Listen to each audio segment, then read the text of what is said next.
by the Mossad started, causing this bloodshed. And people who were targeted were saying themselves, they're saying they were shot from behind, from within the population. And that was what made it very difficult. When our enemy is outside the country, we can bomb them.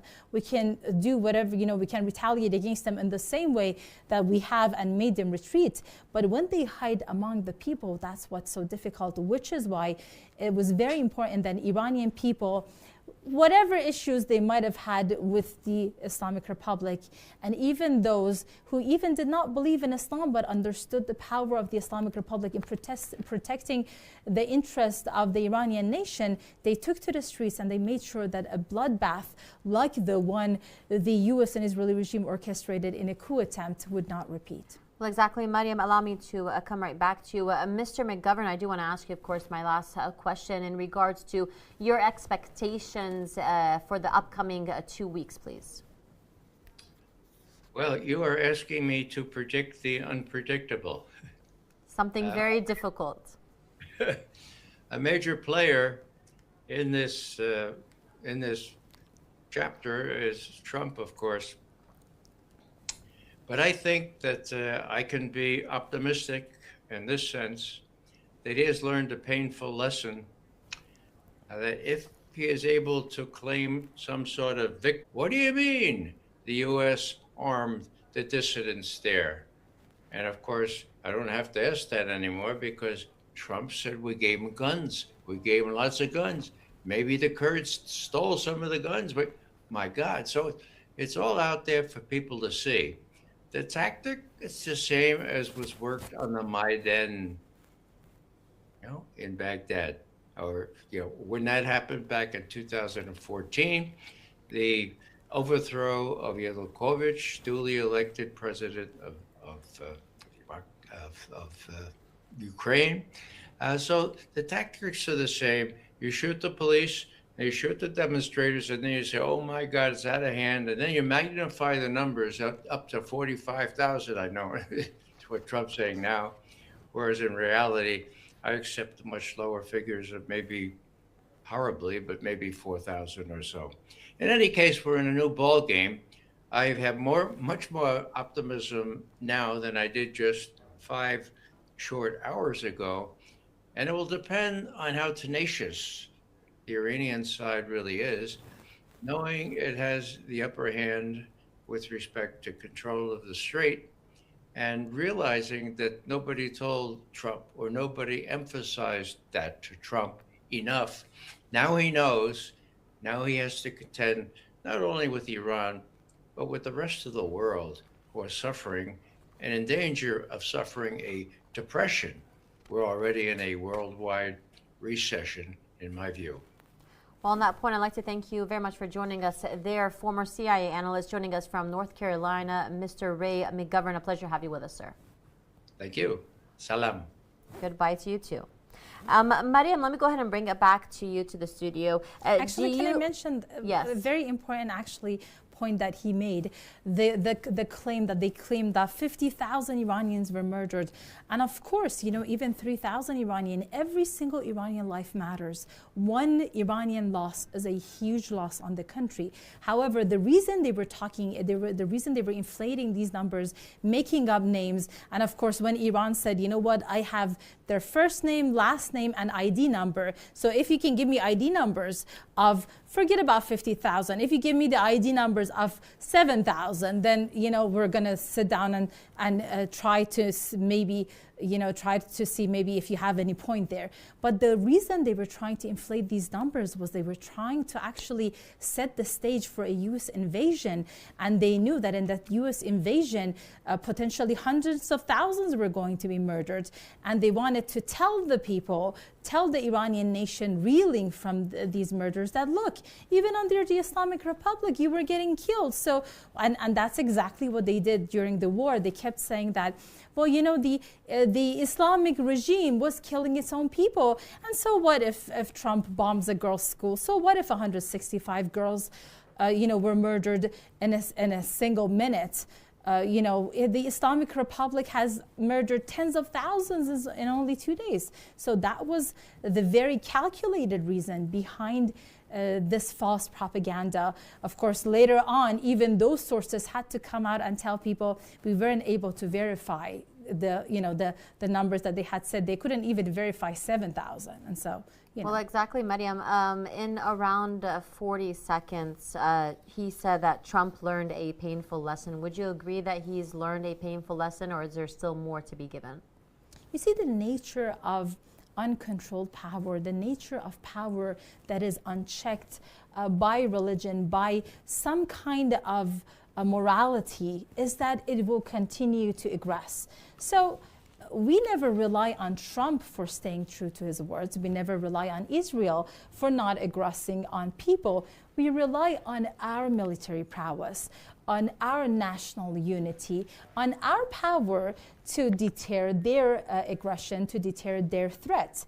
That's what we're relying on. So if we were actually going by the words of these Epstein regime officials, then yes, they could have started another aggression. But let's say if they start another aggression, let's say if they're stupid enough to actually repeat Operation Epic Mistake, well, then if that happens, we have our hands open. Well, exactly. Yes. Mariam, as you're saying, our hands will remain open at the moment. Trump is having an interview with AFP news agency saying that total and complete victory, 100%, no question about it. I mean, this was expected. Of course, Donald Trump, he wants to put something in his court. Of course, that's what he has to do. And obviously he's lost the battle. I mean, with every measure, because for one, every goal that he had talked about, none of it has been achieved. And that's what all Americans actually, American scholars, American politicians are all saying, what the hell? I mean, we lost so many soldiers, we lost billions of dollars. All our military sites were, practically destroyed. And now our forces have to leave the region, and Iran continues to enrich uranium, and Iran continues to support the resistance. And Iran has no longer even any sanctions placed on it.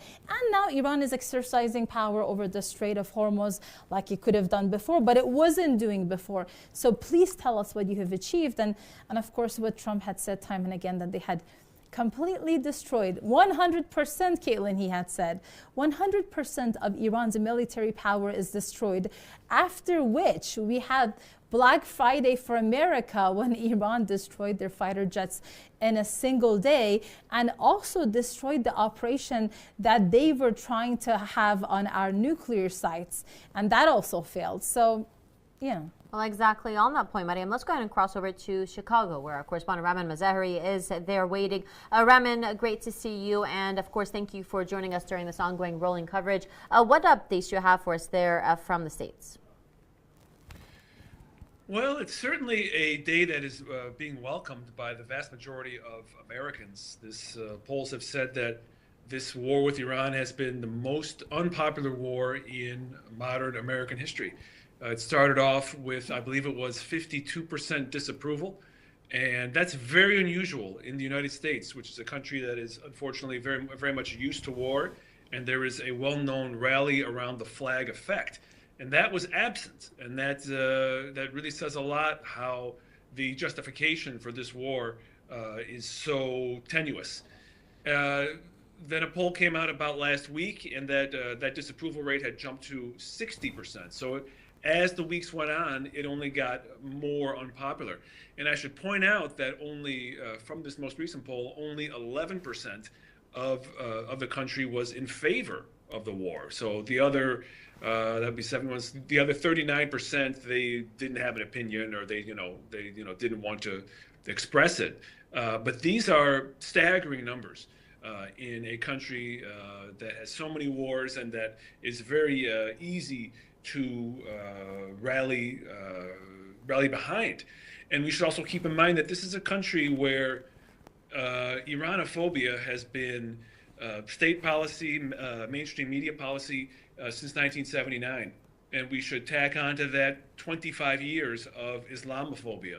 So really, despite all odds, this war has been extremely unpopular in the United States. So I think that we're going to see the average person is going to be very, very relieved, and not only from the obvious economic impacts with oil reaching $4 a gallon, which is a very critical threshold here in the United States.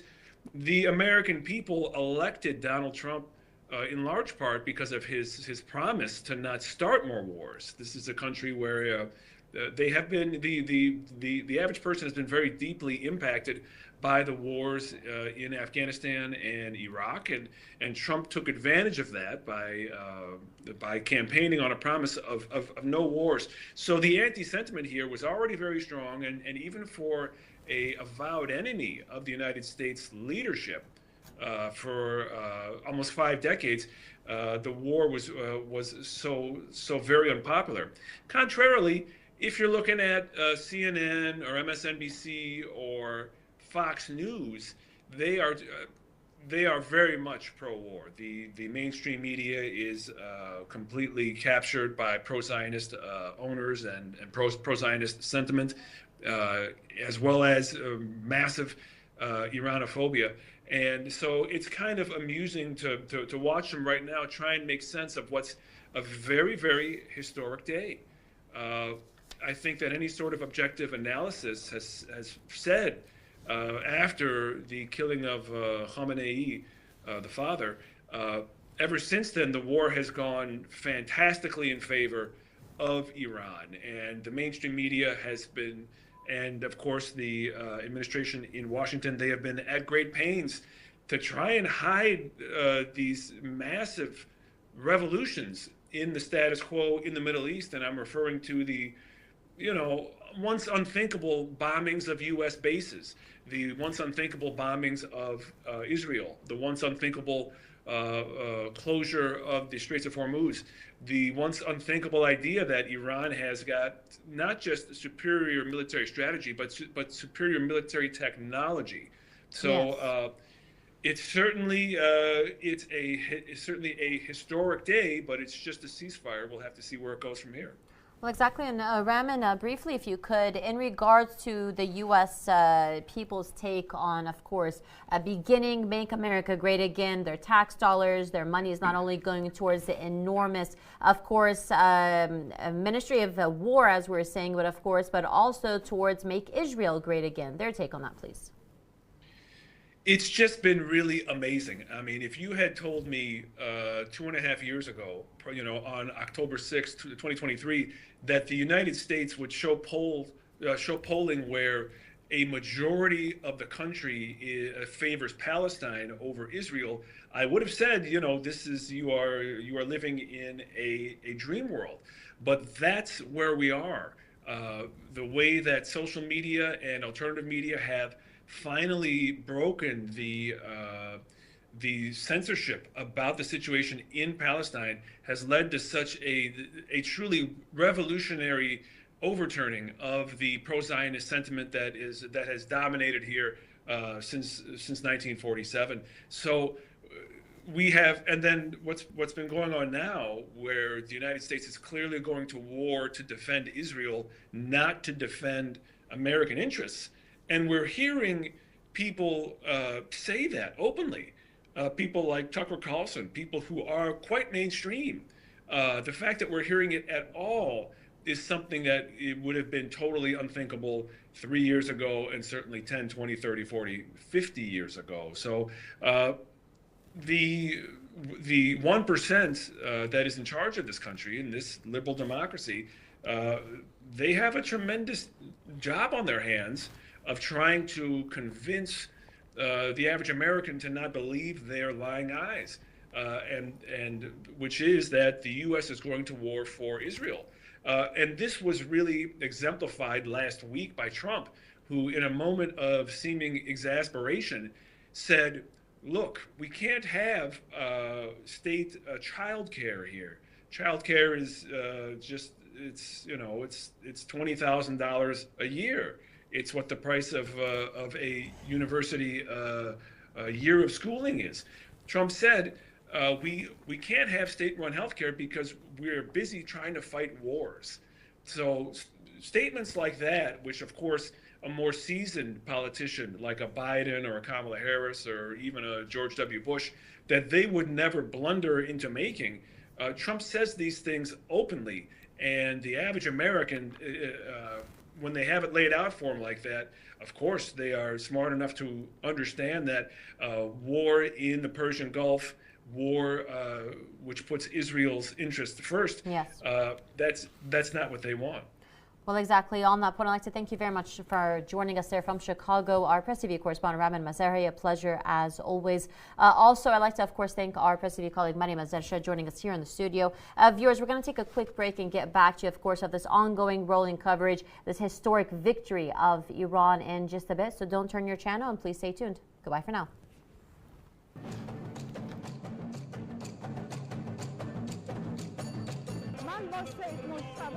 خامنه‌ای بیعت می‌کنم. من با سید مجتبی حسینی خامنه‌ای بیعت می‌کنم. من با سید مجتبی حسینی خامنه‌ای بیعت کردم. من با سید مجتبی خامنه‌ای بیعت من با سید مجتبی حسینی خامنه‌ای بیعت می‌کنم. من از صمیم قلبم با سید مجتبی خامنه‌ای بیعت می‌کنم. من با سید مجتبی حسینی خامنه‌ای بیعت می‌کنم. من امروز به اتفاق بچه‌هام اومدم با آیت الله سید مجتبی خامنه‌ای بیعت بکنم. من با سید مجتبی حسینی خامنه‌ای بیعت می‌کنم. من با سید مجتبی حسینی خامنه‌ای بیعت می‌کنم. من با سید مجتبی حسینی خامنه‌ای بیعت می‌کنم. من با سید مجتبی حسینی خامنه‌ای بیعت می‌کنم. من با آیت الله سید مجتبی حسینی خامنه‌ای بیعت می‌کنم. من با سید مجتبی خامنه‌ای بیعت می‌کنم. من با سید مجتبی خامنه‌ای بیعت می‌کنم. من با تمام وجود با سید مجتبی حسینی خامنه‌ای بیعت می‌کنم. من با مجتبی خامنه‌ای رهبر عزیزمون بیعت می‌کنم تا پای جان.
برای چی اومد؟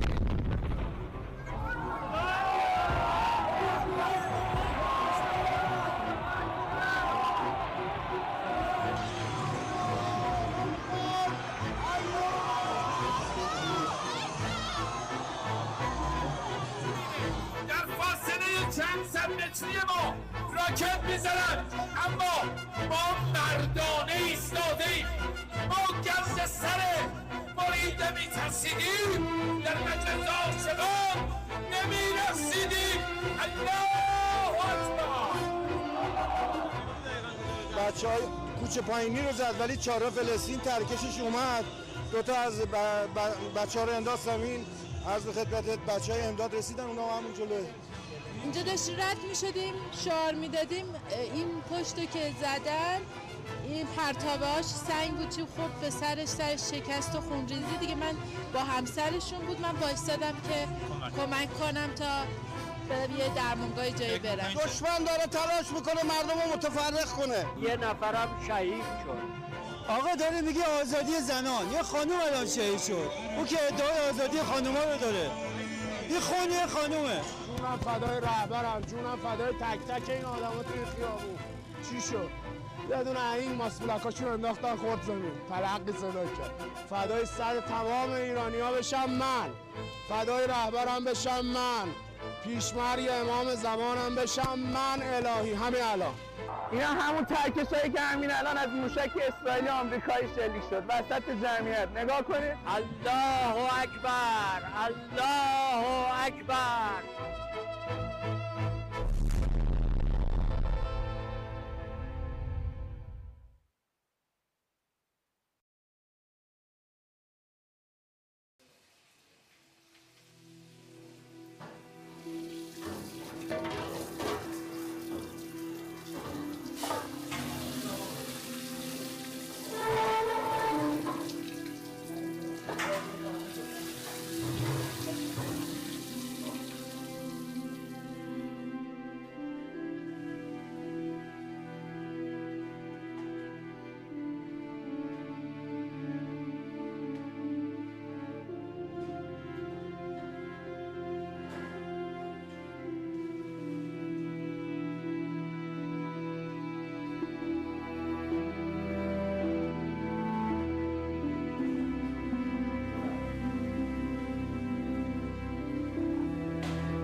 مثل دوران دفاع مقدس، دوران 8 ساله دفاع مقدس، خیلی از هموطنان ما تو پشت جبهه دارن کمک میکنن به بچه‌های حافظ امنیت، به نیروهای امدادگر و تو این شرایط سخت، توی این اوضاعی که همه یه گوشه کارو گرفتن، نیروی از همشهریهای ما در تهران شب و روز دارن کار میکنن، خصوصا توی ایام ماه مبارک رمضان که یه مقدار کار مرسوم پخت و پز سخت‌تر شده.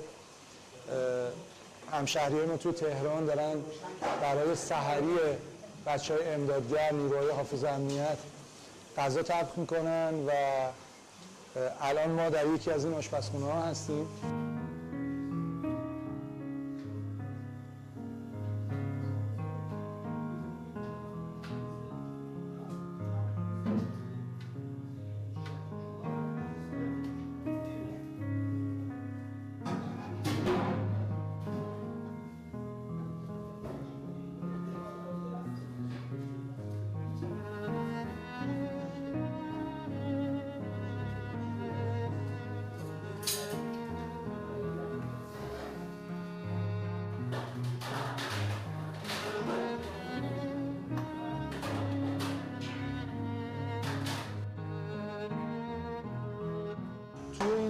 روزها شاید خیلی از ما مشتاق باشیم که با بچه‌های نیروی مسلح همکاری بکنیم، کمک بکنیم به این خط دفاعی از ایران عزیز. اما کارهایی هستش که مثل زمان جنگ، مثل دوران دفاع مقدس، 8 سال دفاع مقدس هست که پشت جبهه است. یعنی کمک‌های از این دست خیلی میتونه مؤثر باشه. هر کس هر کاری از دستش برمیاد کوتاهی نکنه، یعنی فکر نکنه که حالا حتما اسلحه دست گرفتن مقابل دشمن میتونه مؤثر باشه یا کمک کنه. خیلی از کارها از این دست کارها میتونه مؤثر باشه. اللهم صل علی محمد و آل محمد. برای نابودی دشمنان اسلام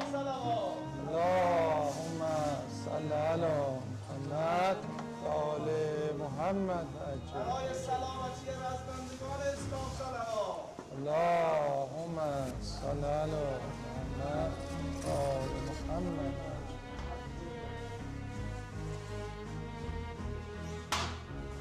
این کمک ها قطعا خیلی موثره. این کمک های مردمی که به بخش های مختلف میشه خیلی مهم و موثره. مردم توی مساجد، توی حسینیه ها جمع بشن، با هم فکری بکنن، ببینن که حالا هم به صورت گروهی تو محله ها، تو مساجد، هم به صورت شخصی چه کمکی میتونن بکنن. هر کی آستینش رو بالا بزنه و یه گوشه کار رو بگیره.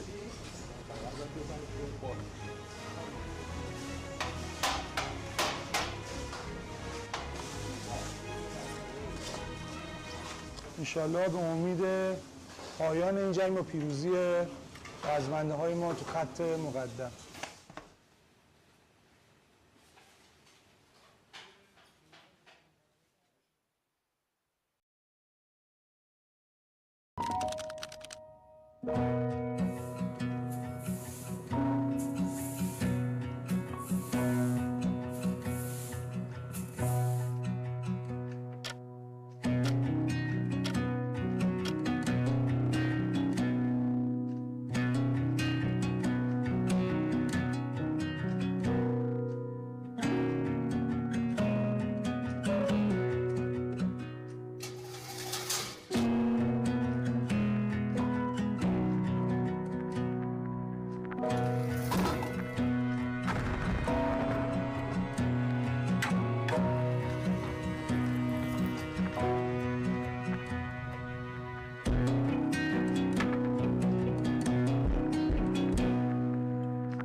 توكلت على الله الذي لا يموت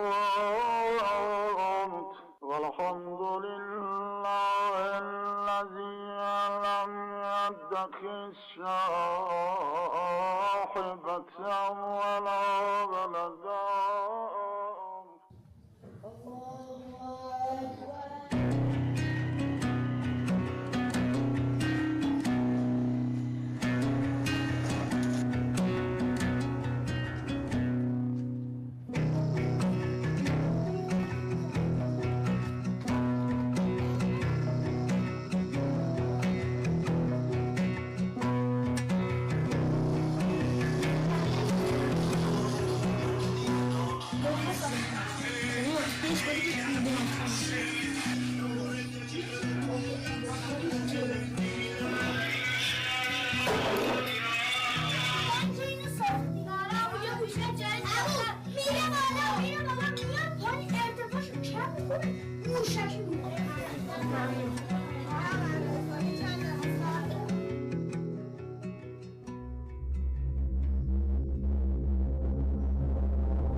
I decided a long time ago that I would not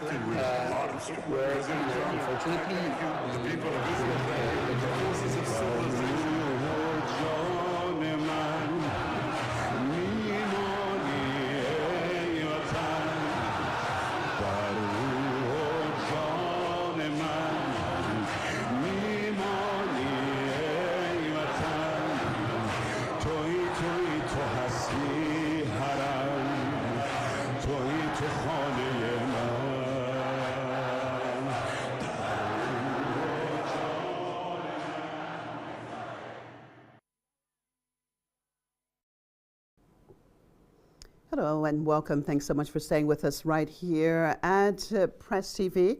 And of course, we have been having rolling coverage now for hours, looking at the latest situation, of course, in the imposed war. And I'm sure, as most of you have heard by now, that the latest situation is that the United States has initially agreed to the 10-point plan of Iran. And there is a ceasefire, a temporary ceasefire for 2 weeks that is going to be in effect. But I'm going to open it up a little bit more and look at this one more time for those viewers who are just joining us. I'm here in the studio with my colleague, Mariam Azancher. Mariam, I'd like to go over the 10 points one more time, please. Of course. So what we have here was actually, bless you. The first thing actually that strikes the audience is that these 10 points were defined by Iran long before. In fact, the conditions that the U.S. has accepted was the conditions that Iran had said to begin with.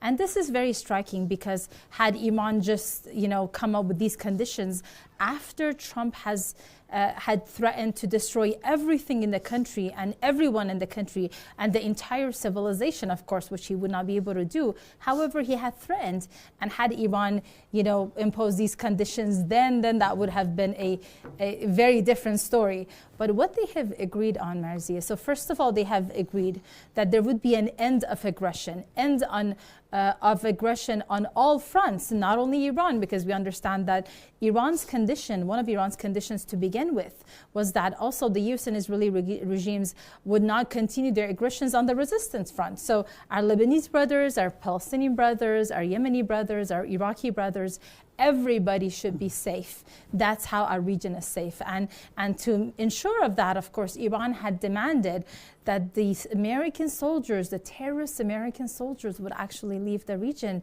which they have accepted so far. So, it remains to be seen because, the National Security Council is saying, this is not end the war. We have to wait and see once actually our conditions that they have accepted are implemented following negotiations. And so this is what we have so far. So terrorist American soldiers are to leave the region, end on aggressions, an end to all of the sanctions against Iran. We're talking about the UN, we're talking about the IAEA, so there will be no longer those sanctions.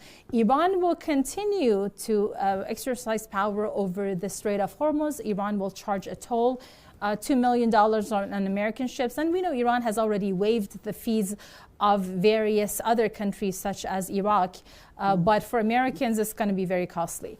And so, and also Iran, of course, demanded compensation, and that has been agreed upon by the U.S. regime. Again, we have to wait and see. You can never trust Americans. You can never trust the Israeli regime. So it has to, it remains to be seen if they are going to do that. And of course, Iran, there was no word on Iran's missile program. Iran will continue with its missile program, and Iran will continue with its enrichment, of course. Mm-hmm. And these are all the conditions that actually Trump had talked against in the beginning, because Trump had gone into this war. Of course, we know, because as Marco Rubio said, it was because of the Zionist regime that they were saying that, the Israeli regime was going to start this aggression on Iran, and Iran would retaliate, and therefore we had to start, a preemptive strike, what they call, so that to actually have fewer casualties as a result of this.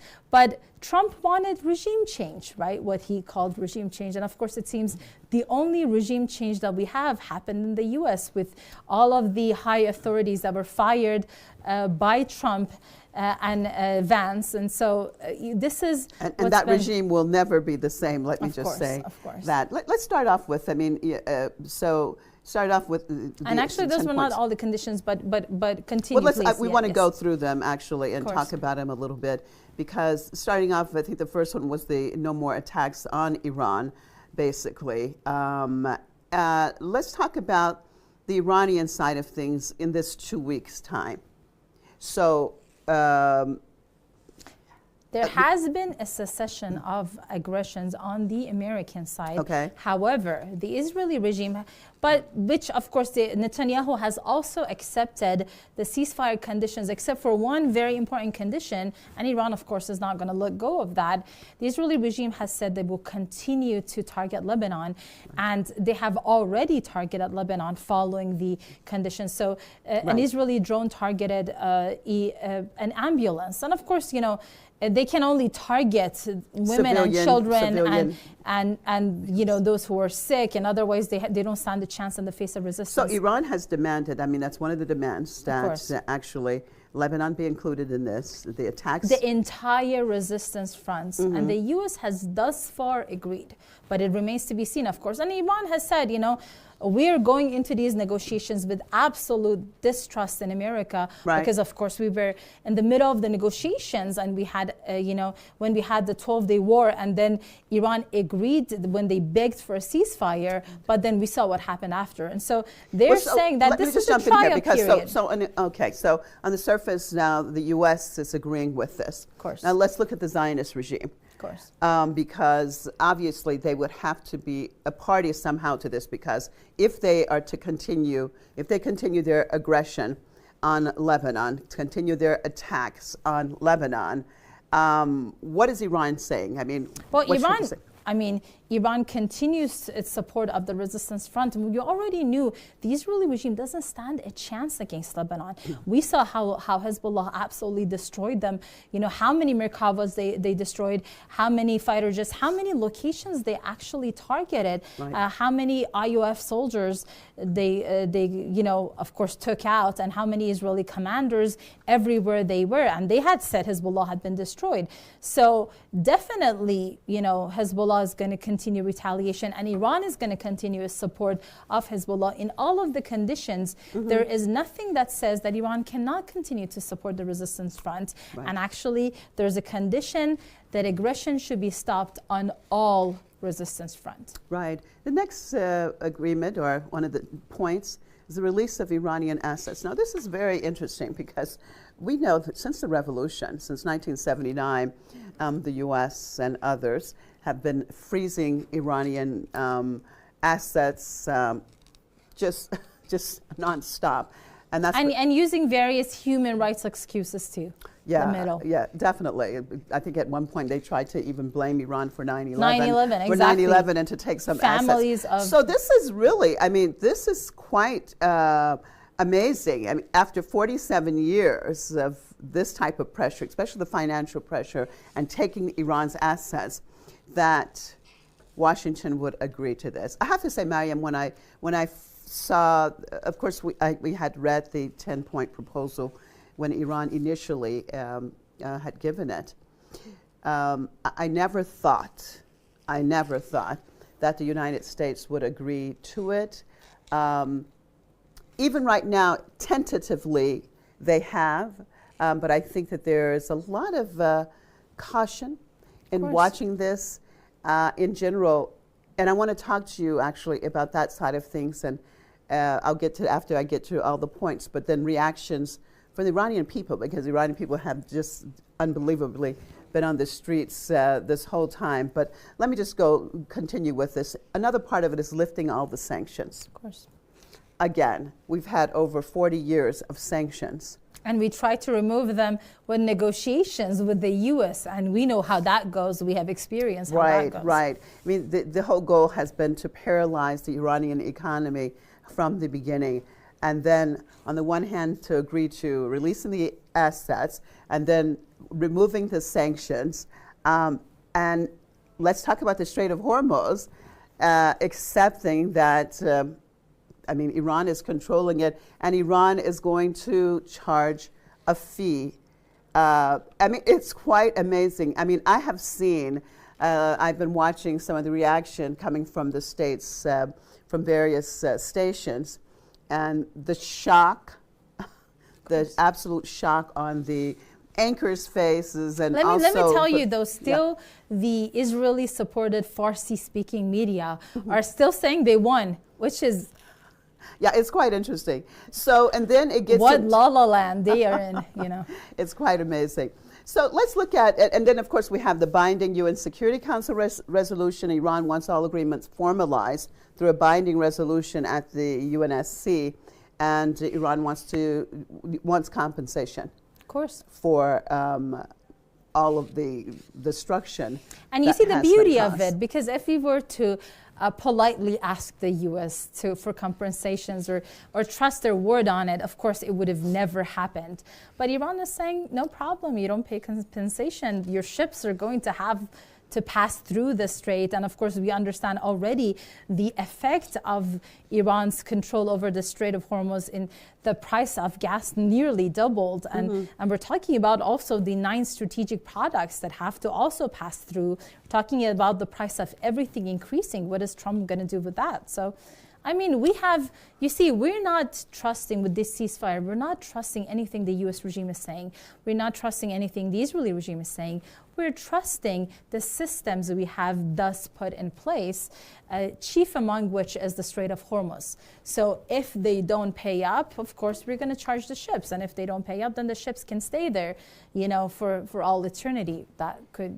Iran could care less. Okay, I want to talk about the home front. I want to talk about Iran right now. And this came out about, I think, 2:30. Of course, I was actually sleeping for a couple of hours, so I missed it right in the beginning. But many people were still on the streets. They had not left the streets since last night. I was on the streets till midnight. There were others that just stayed and then heard about this. Of course, they had stayed because tonight was the night that Trump had said he was going to destroy everything. And this is the Iranian people. I mean, what do you think Israeli settlers would have done? They would have been hiding in the shelters. Iranians stayed longer than they ever did. They wanted to stay all the way till the morning to make sure. And we saw how they were, forming human chains and acting as human shields for their bridges, for their power plants. That Trump actually then said it was illegal at one point in a news conference yesterday. Trump talking about laws is entertaining. Someone asked him about what are you going to do about the Iranian people? They're forming human chains, and he says, that's illegal.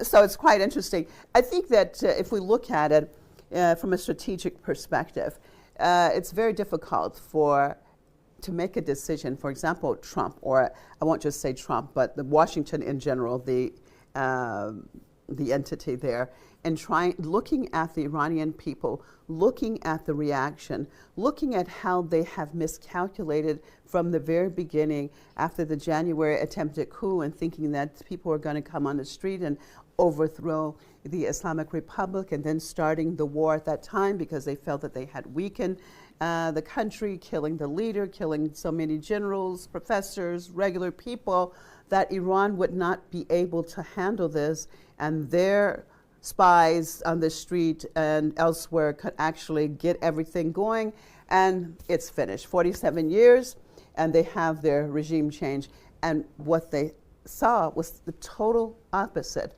I think that there has never been as much cohesion among the Iranian people as we have seen in this last, 5-6 weeks, Mariam. Of course. So, I mean, it's such a blow to the American regime at the level of miscalculation in all of this. I mean, what's going to happen? I mean, the biggest blow is actually the change to the world order, Marzi, because they were keeping their hegemony over the world with petrodollar. And look at what Iran has done, and with a chokehold of Strait of Hormuz, making sure that actually it's not dollars that is used for the transport of these ships, for the toll that they have to be using. And of course, Iran, the way it stood against the U.S. military, the way Iran, I mean, you see, when we're talking about the cost of this war. We're saying, okay, we hit an F-35. How much does it cost? That is the loss of the U.S. regime. That is not the loss of the U.S. regime, because when you can see that your adversaries can actually target what you have made, you have to change the entire production line. Right. That's not how it works, that they have to pay. Of course, that's still a lot of money, hundreds of millions of dollars for these various aircrafts that Iran has targeted.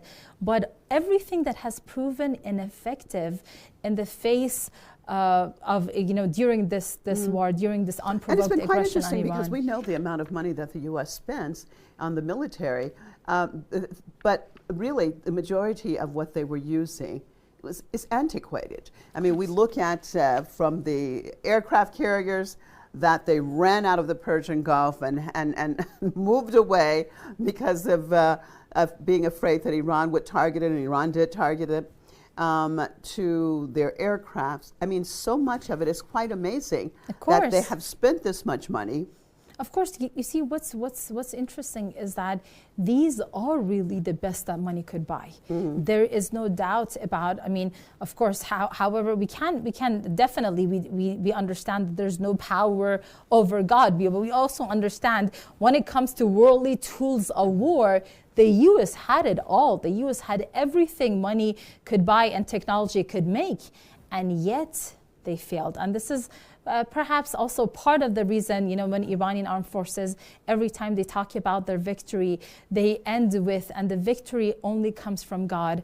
Right. And, every time they launch a missile, we hear, there were actually clips of those heroes who were launching these missiles and saying, we understand it's not me launching this missile, it's with the power of God, and without his power, there's nothing we can do. And it's this trust, you see, in the power of God that has made this nation so powerful to stand up against the biggest military power. Because, Marzi, if Trump's military can no longer frighten people across the world, that means they're going to stop submitting. And imagine a world that no longer submits. Exactly. To the US regime. Because this, not only the U.S., but we know that the Zionist regime always tried to project this type of invincibility, which has been totally destroyed, first by Hamas and Hezbollah, and now by Iran. And of course, we had Yemen in there too. And that's one of the strategies that the Zionist regime always used. It said that we have to, it's basically scaring the enemy, showing that you're stronger, showing that you're better, showing that you are too powerful for them to ever touch. And the Hollywood movies as well, right? So they have made, and the way the stories, the articles, everything, what did people used to think of the Iron Dome? Iranians called it an iron sieve afterwards because it was letting through every Iranian missiles because, of course, they had destroyed completely the air defense. Even Israeli sources were saying that towards the end of this, it's almost a 40-day war, right? Yeah. But towards the end of it, Israeli sources were saying that out of 10 missiles that Iran is targeting us with, 8 is reaching the target. Iran was reaching whatever and wherever, and that's part of that was definitely putting a lot of pressure. Getting back to the Iran side, though. You see the beauty of this. I mean, so imagine if the U.S. regime actually does not follow through with its promise to actually abide by these conditions. Imagine we have negotiations and they will walk away like they did before. We don't mind having more beautiful days like this. We don't mind, let's look at that, because I want to look at the Iranian people's side of things, because as we've been saying, we know that they have definitely been on the scene every night. And as you said earlier, even on bridges, extending themselves, making human chains. With their children, Marzia. With their little kids. Let me just say, because of course our enemies always have to use something. A clip that was made, I think it was Fox, I'm not sure, but it was, there was one situation where women had made a human chain, and I think they had some kids with them too, and they were like, what a pity, the regime is using women and children and putting them in the line of fire. And it's quite interesting. And maybe that BS would have worked back before yeah. they bombed the school in Minab, first day of the aggression. Maybe that Yeah. would have worked. Yeah. Maybe that would have worked before they destroyed more than 760 schools, before they targeted more than 46 ambulances, before they destroyed or damaged more than 300 medical centers, before they destroyed or damaged more than 91,000 homes. And of course, understandably, every time you target a home, there might be a little kid. That's why the youngest martyr of this war was only 3 days old, Marzi. Right. So I think those who know would know by now, and those who don't want to learn will never learn. And back to the Iranian people, though.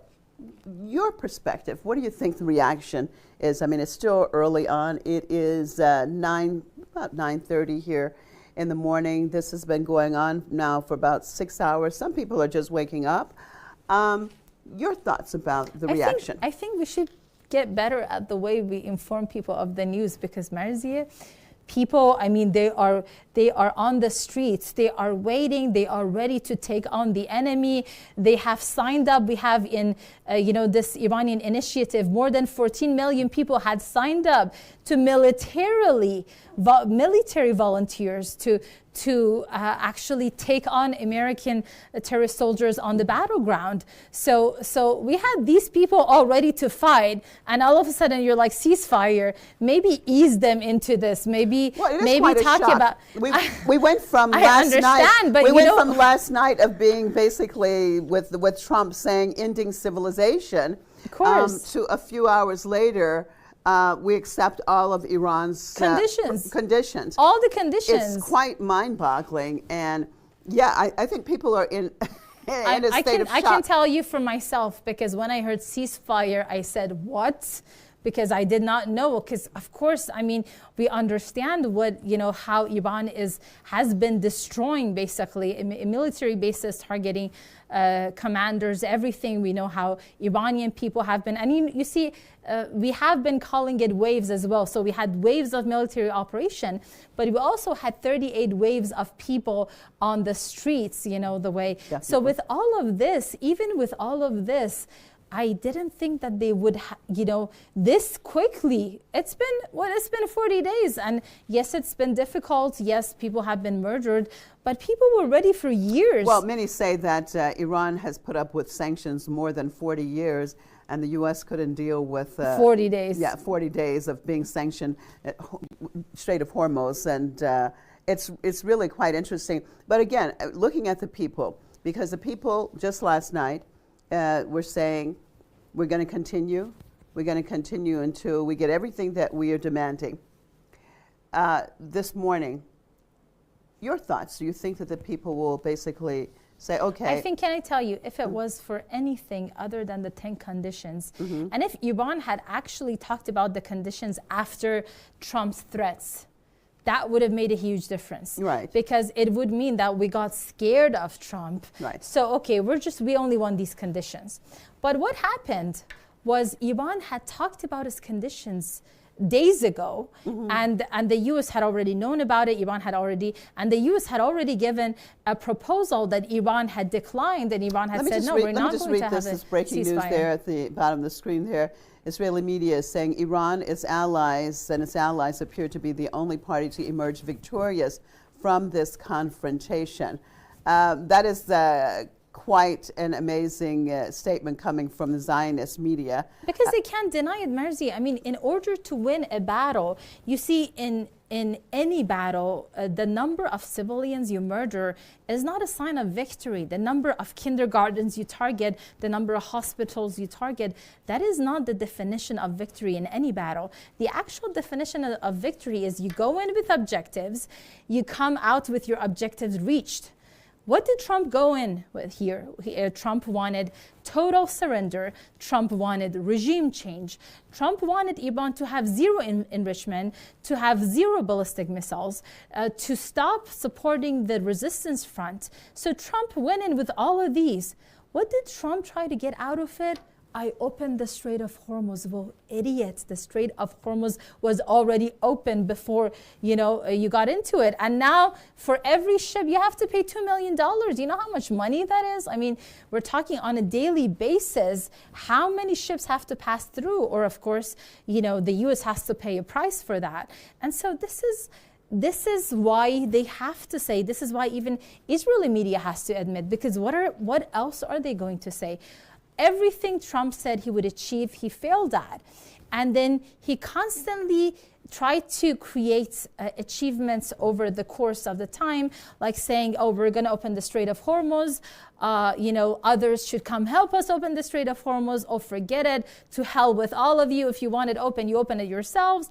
And then the final movement that they wanted to actually have some kind of victory was the operation that was masked as an operation to save the American pilot of the F-15 fighter jet Iran had shot down. But it was actually a nuclear operation that was dismantled, because when they got there, of course, Iranian forces were waiting for them. The C-130s, with the American commandos got out, and when Iran started targeting them, they left in such a rush that they left their identity cards. One of which, for instance, was that this Israeli, I mean, the last name, at least the name was Israeli, who was actually an engineer in nuclear technology. So they wanted to do a nuclear operation. They wanted to try to cause some kind of sabotage to Iran's nuclear sites, or perhaps even try to steal Iran's enriched uranium, assuming they even knew where it was.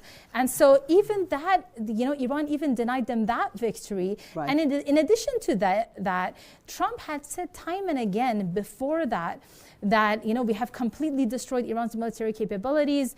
Iran's sky is ours. And then Iran shoots down, it cost them 5 drones and fighter jets and so on in a single day. Right. And I think after that failed operation, Trump knew then, if he didn't know prior to that, he knew then that there's nothing that he can basically do. And so then he goes into his gambling mode, his bluff mode, that I'm going to destroy the civilization. You just wait. And usually when he does that is to try to intimidate. And perhaps with another nation or something, maybe people would have put pressure on their government. I don't think, yes. Maybe they would have put pressure on their government, like, what are we going to do? He's going to destroy us. I don't think that was just ranting. I don't think that was, you see, as you say, I think that was a military weapon that he was trying to use, because terrorism can prove effective. We saw how terrorists, Daesh terrorists who were created and funded by the US, the way they murdered people in front of camera and the way they showed that they have no problem with murdering anyone. It could be little kids, it could be adults, it could be raping, it could be anything that they wanted to. So the terrorism itself was a weapon. And the last weapon Trump was trying to use was trying to tell Iranians that I will murder all of you indiscriminately. And Marzi, Iranian people know. They know the US regime has hundreds of nuclear bombs. They know the US regime does not abide by anything. They know the UN is a joke, and it in fact serves the interests of veto holders who are, we have the US, for instance, the biggest criminal of our time gets the veto power. So Iranians understand that had it not been for their deterrence power, there would be nothing left in the country. Everything would have been carpet bombed, like the U.S. regime has done against a helpless nation. But Iranians were not a helpless nation, and so with what happened, with Trump making that threat, people knew that was a possibility, Marzia. Yeah. However, it seems, and it actually reminds me of Imam Khamenei, what he said at a time when more and more Iranians were asking him, can you please lift this religious decree and allow us to make nuclear bombs, because he was saying that Islam does not allow us to make weapons of mass destruction. He said, don't worry, we have the deterrence power. Our missiles are enough of a deterrence. And I think a lot of people had difficulty understanding that, because of course missiles are not nuclear bombs, Right. But it seems that our deterrence kept reiterating power, the power of the people, and I think that's one thing that we have definitely seen.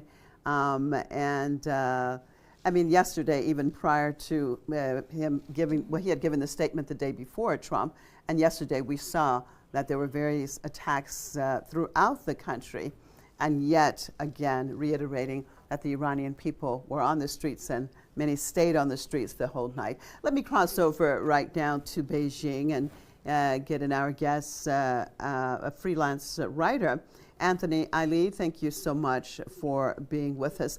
Your thoughts, let's start from here. Your thoughts on hearing that the United States has tentatively accepted Iran's 10-point proposal. Well, as somebody who is living in who's living in China right now, but is from the imperial core, it was difficult for me to accept that this was legitimate or valid, because we know that not only Donald Trump, but the state of Israel and generally Western countries have a very hard time keeping their word. Right. This is not just limited to the United States, but we've seen this from the United Kingdom, from France, Germany, Belgium, etc. A multitude of times when they've been negotiating at sword point with who they perceive to be their lessers. But the difference this time is that Iran has been able to withstand pretty much every conventional attack, an air attack that one can imagine, and done so with extraordinary restraint, I think. I think it's been a lesson for the rest of the world that just because the United States may have the strongest military, doesn't mean that it can dictate terms to the rest of the world, how they manage and govern their own affairs. If anything, I think this could be a fracture point for what we know as the quote-unquote global order, the rules-based international order, which really are just the rules that many of these Western countries, the United States especially, just makes up. And the fact that Iran is demanding essentially that enemy nations, or at least nations that had previously attacked it, pay for the right for their ships to be able to pass through the Strait of Hormuz, not in dollar currency, but in the Chinese yuan, I think was strategically brilliant, because what it does is it attack what the United States has been able to do to the rest of the world ever since 1944. After the signing of the Bretton Woods Agreement, which is use its dollar currency as a weapon of siege warfare against the rest of the world, and essentially determine how countries not only conduct international trades, but manage their own internal affairs. Yeah, definitely. I mean, definitely we would say that the rules-based order that you've just talked about is no longer, I mean, would you agree that basically it had started coming apart before, but especially after the start of the latest round of genocide in Gaza and totally ignoring all of those rules, that basically that set what we're looking at today? Because, of course, Iran had seen time and time again how the rules were one-sided, and definitely for the hegemonic front entities more than anyone else. And this is part of it, that Iran, having that background and dealing with the U.S. and its allies all of these years, 47 years since the revolution, that it proved that you just cannot abide by their rules. Iran has gone, even though Iran tried to work within the framework, but it showed the world that even working within this framework, that there is no way that they are going to allow you to basically, they will see you as equals. This is something that you have to demand, and you demand it actually through power. Well, there's really only two languages that the United States and Israel understand, and that is the language of physical violence, but also the language of economic violence. They've been conducting economic violence against a multitude of countries for decades. They're right now in the act of committing economic violence against Cuba, essentially trying to strangle the country. They've admitted to being able to choke off the country and turn off their power, which means that children in hospitals and people who are on ventilators essentially are condemned to death. They've done this to Venezuela. They attempted to do this in Bolivia. Economically, they did this to my parents' home country of Jamaica, essentially undermining their agricultural infrastructure and turning us, the most bizarre thing, that Jamaica imports agriculture rather than being a net exporter. Right. They've done this to countries throughout the Middle East and North Africa. This is what they understand. And, for once, a country has been able to stand up to them and say, absolutely no more. I think that European countries and America have gotten very used to countries that they don't see as negotiating as equals, just lying down and accepting whatever demands the U.S. makes, regardless of how unreasonable they are. And again, this once again shows extraordinary restraint on Iran's part, that for 47 years, it has not just simply cut off the Strait of Hormuz altogether to international trade. It has allowed ships to pass through freely, but I think it's obviously gotten to a point now where it has to be used as a bargaining chip to get the United States and Western countries to understand that they're not dealing with the vassals, they're not dealing with serfs, they're dealing with equals. Yeah, Mario, I think a very good point that he's just made, and we look at the background of these 47 years and getting to this point, as he's just said, that Iran has set up a situation that they understand that they're not dealing with vassals, that they are dealing with equals. Now, when we say that, this is something that, of course, the arrogance of the United States and all the other Western entities never looked at people in the global south of this region, whatever, as equals. You could never be an equal. That's why I think that this whole war, this situation has been so painful for them and humbling that Iran has demanded equality, because with its power, it has shown that it is. Of course, and Iran has demanded actually more than equality, because of course what Iran is doing, you see, of course the US has its proxies, but Iran is not only standing for itself, Iran is also standing for its allies, and Iran is making sure that not only Iran is safe, but the entire region is safe. However, the US regime is only standing for the US and its Israeli allies, and of course the Israeli allies, if they don't go ahead and follow through with Iran's 10-point plan that it had been suggested days ago, then they can just continue to be targeted. That's not going to be a problem. But you see, when Iran fought this battle, when Iran defined what victory is, he defined victories to include the entire region, peace for entire region, prosperity for the entire region, with terrorist American soldiers outside the region, then everybody can actually benefit. Then, various terrorist groups like the ones that the U.S. and Israeli regimes had founded and funded throughout the years, they would also cease to exist. And the people can once and for all be free.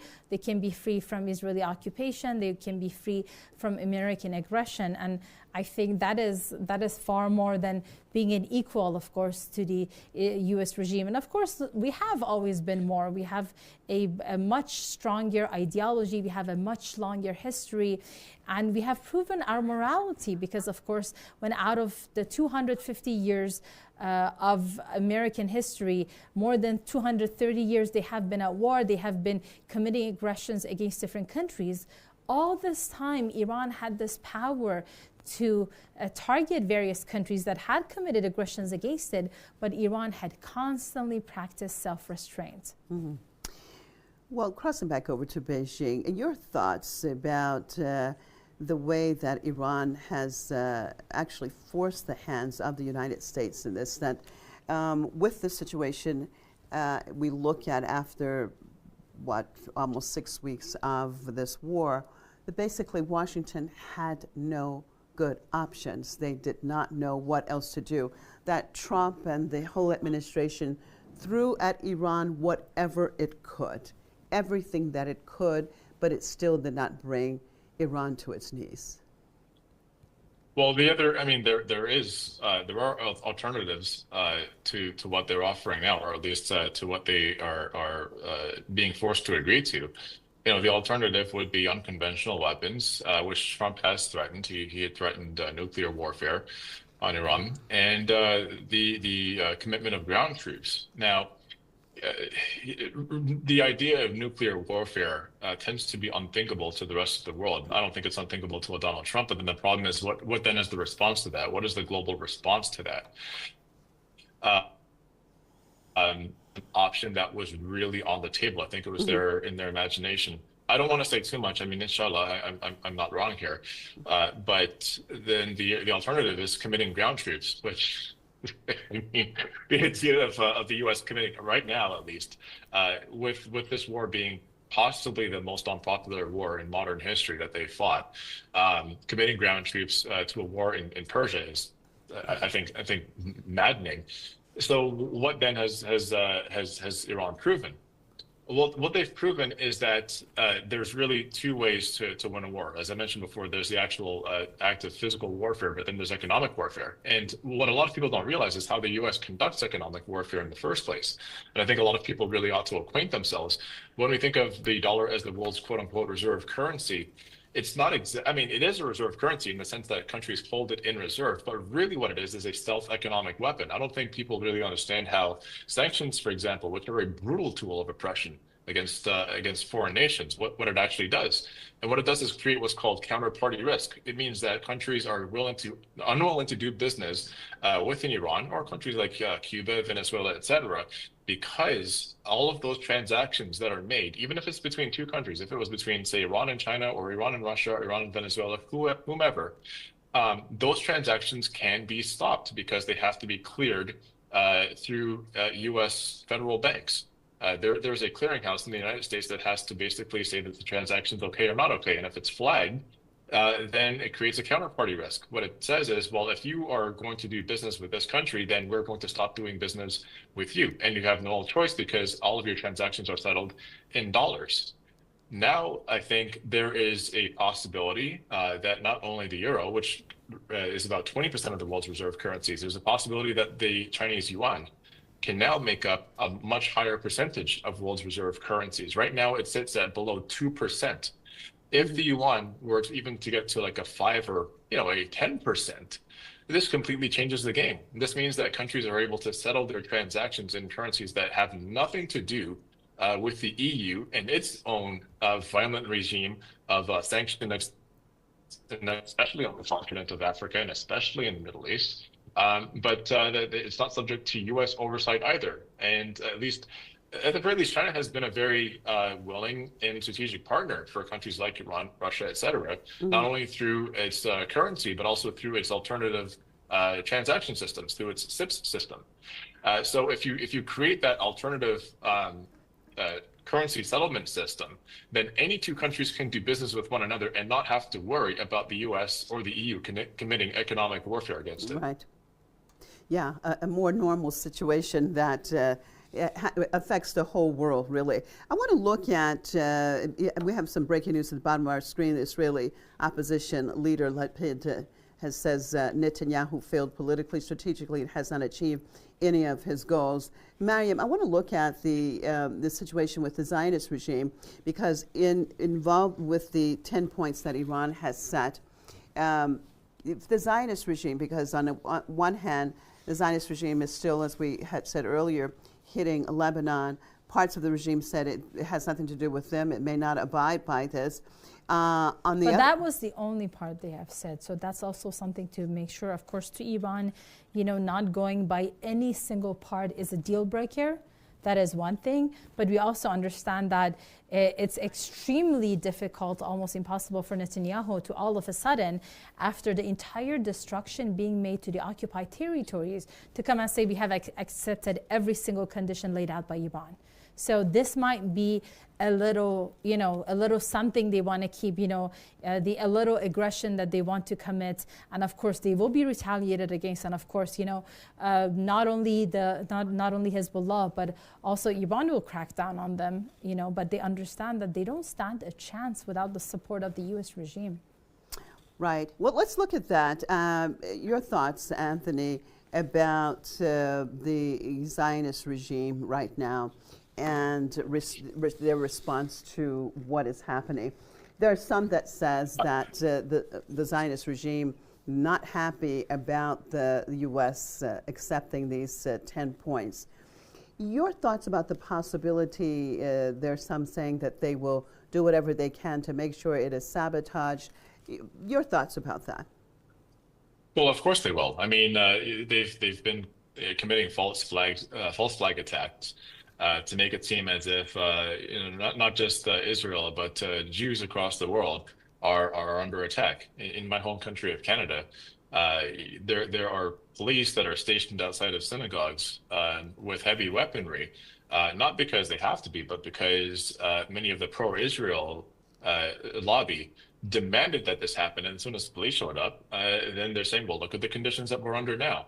The false flag attack that was staged in the UK, where ambulances were supposedly burned by anti-Semites, but now we don't hear anything about it. So yes, they will absolutely do whatever they can to sabotage this process. Not only because it obviously means that Israel has failed in its objectives, but also because where does the anger at essentially having lost this war of choice? Where does the anger get directed?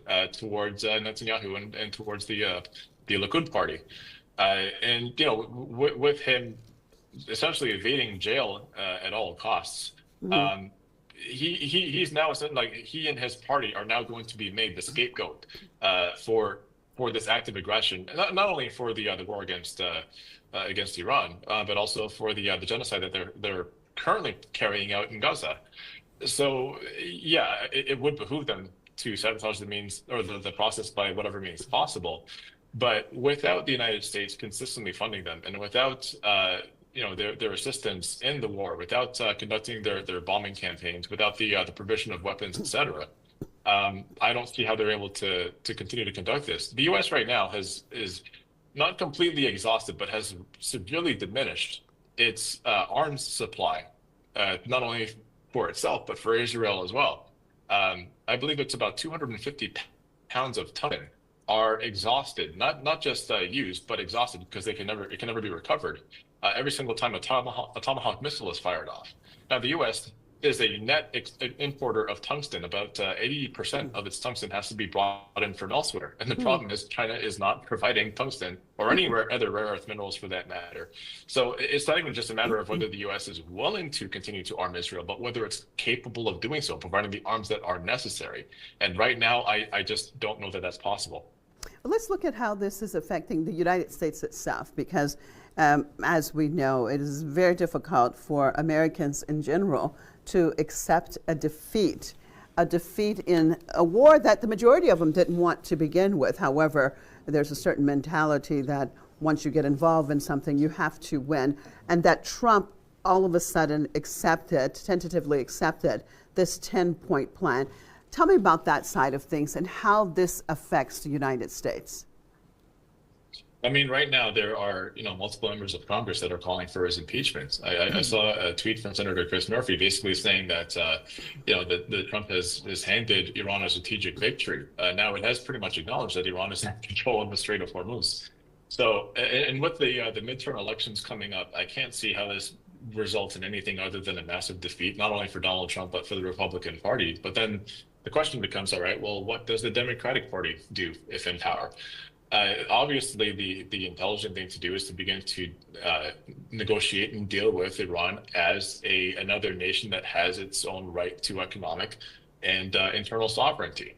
I don't think that that's going to happen. I think that because of the position of the United States is in, where it consistently has to expand to dump its products on the rest of the world, to import products as cheaply as possible, even if that means violently overthrowing other people's governments.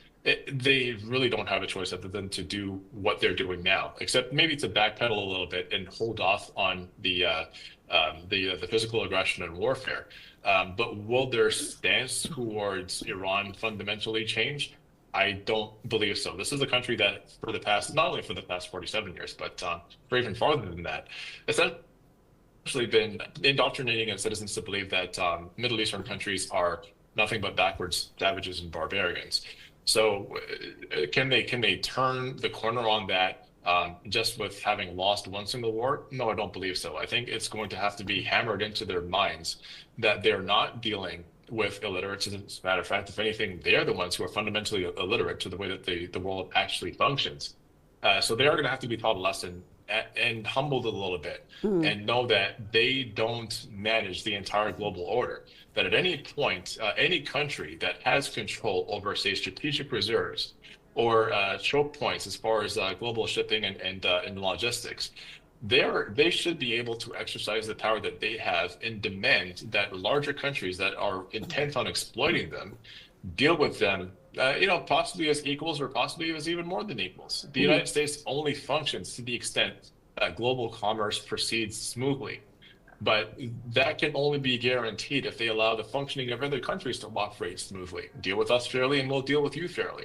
So, does this have any long-term effects right now? I believe so. But this can't be accomplished if the U.S. is not held to account for its behavior, if it's not willing to pay reparations, but most importantly, if it doesn't deal with other countries fairly and be forced to do so continuously. Right. Well, Mariam, what about that? I mean, if they do not deal with other countries fairly, because we know that the United States usually does not deal with other countries fairly. When we look at this, temporary ceasefire right now and the 10 conditions that Iran has given, our guest in Beijing said that the U.S. won't learn just from this. They have to continually be taught a lesson. Your thoughts about that? And from the Iranian side of things, what do you think that means? Well, the Iranian side has already said that we're going into negotiations with complete distrust. This is after they have accepted all of Iran's conditions. And we're not going into anything, believing anything the U.S. and Israeli regimes are saying. We're only relying on our own power. So if they commit an aggression, no problem. We can go back to where they were. I'm sure we have plenty of missiles that we have yet to show the world.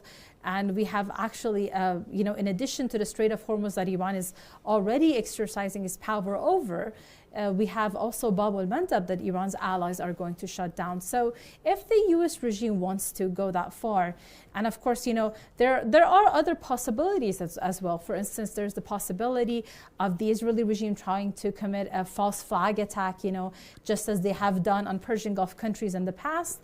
And really, it remains on other countries to prove, to actually find out for themselves that it wasn't Iran committing aggressions, because, of course, Iran has proven through and through that Iran stays by its commitments. Iran even stayed in the JCPOA agreement after the U.S. had left the agreement for another year and a half.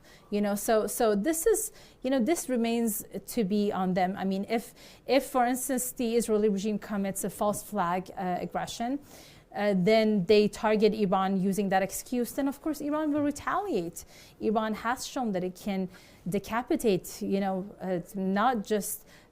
definitely not just the Persian Gulf regimes, but also the U.S. regime itself, that Iran can make them basically beg for a ceasefire because they came into this wanting regime change. But now they are saying they have accepted all the conditions that Iran had laid out days ago, and not after Trump actually threatened to completely destroy Iran, destroy every bridge, destroy every power plant. And so destroy civilization. Destroy civilization as if that's something you can even destroy. But that's not to be surprised about. I mean, for an individual who's not from any civilization, you can expect that much. All right. However, should they aggress, we can retaliate. No problem. All right. On that note, thank you, Anthony Ali, for being with us, writer out of Beijing. And thank you, Mariam Al-Sache, my colleague here with me in the studio. We're going to take a short break and we'll be back. Thanks so much for staying with us right here at Press TV.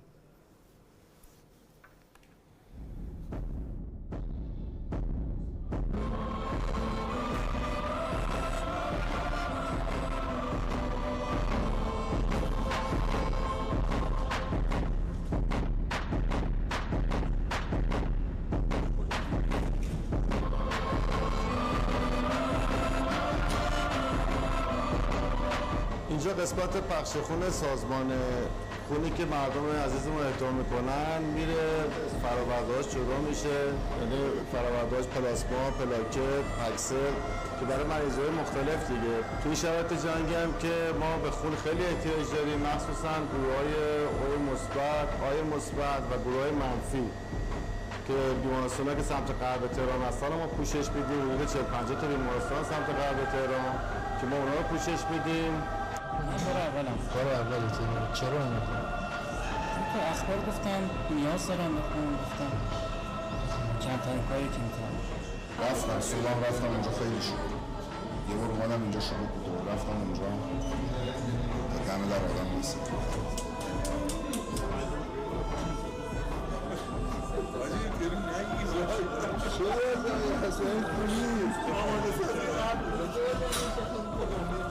ما که ما 8 سال دیدیم چی نبود، این که دیگه هیچی نیست اصلا. ما هیچی نداشتیم، الان همه چی داریم. ما 8 سال هیچی نداشتیم واقعا، برای یه دونه فشنگ 50 تا آدم بودن این الان الحمدلله از اینجا برمون نمیزنیم. مردم ایران باج به کسی نمیدن. شاید رنگ و سلیقه و مدل لباس و دوستان با هم فرق کنه، ولی هممون این آب و خاک داریم. اونایی هم که وطن فروشن که دیگه معلومه شیر مادر پدرشون نخوردن، مال این مملکت نیست. من دیدم زیرنویس اخبار نوشته که نیاز به خون دارن یه سری بیمارستان و اخبار و تصمیم گرفتم که بیام. قبلا این کارو کردم؟ نه اولین بار. که ایرانی همیشون ایثاریت، یعنی تو هر شرایطی باشه حاضرن که ایثاریت کنن. ولی کمترین کاری داره میکنن که بریم اهدای خون کنیم برای هموطنان، برای جبران زحمات کسایی که از مملکت دارن دفاع میکنن. اگه بیشتر از این نمیتونیم ولی از دستمون برداریم و فقط میتونیم حضورمون اینجوری اعلام کنیم. ما خودم تنها نمیمدم، یه گروهی از همشهرکی هامون و همکارامون آوردیم خیلی کار که انشالله بتونیم حداقل تو این مسیر یه کمکی به هموطنامون کرده باشیم. ما هر جا میریم با هم میریم و اگه قرار اتفاق بیفته برای هم خودتون امانت خون بدید یا همسرتون؟ نه هم با هم اومدیم خون بدید. من دارم تو مملکت زندگی میکنم، پس وظیفه‌م اینه که به مملکتم به مردمش فرقی هم نمی‌کنه. هر کاری که از دستم برمیاد تو این زمینه کمک کنم. واقعا قلبی دوست داشتیم. تنها کاری که تو این شرایط میتونیم برای هموطنامون کنیم شاید به دردشون بخوره همین خون دادن دیگه. اومدم که برای این بچه‌هایی که تو زیر بم بودن یه کمکی کنم براش. خون میدم ولی خب توی شرایط دیگه وظیفه خودم می‌دونستم متوجه که گروه خونه مهم استفاده کنم و مطمئنا میتونه که این کمک ساد کمک حال مردم باشه. من دیشب که ساعت 20 دقیقه به 1 رفتیم خونه، دوباره ساعت 8 شروع به کارمون بوده دیگه. قبلا اینجوری شروع بوده؟ نه همیشه اکثرا این موقع که این شرایط پیش میاد و مردم دیگه مراجعه میکنن که بیان. یه مخصوصا ماه رمضون‌ها یه خورده خلوت‌تر شده بودیم، ولی خب باز مردم با این وضعیت ماه رمضونی بعد افطار خیلی شلوغ دارن میان. یقین بدونید که ما پیروز بر حق اینه، شک نکنید. شما یه مملکت پیدا کنید، رهبرش رو زدن، نیروهاش رو زدن، معاونش رو زدن، با این اقتدار داره کار میکنه بدون هیچ خدشه‌ای، کجا سراغ دارید؟ هیچ جا نیست. اینجا فقط ایران، تو ایران اگه اتفاق میفته.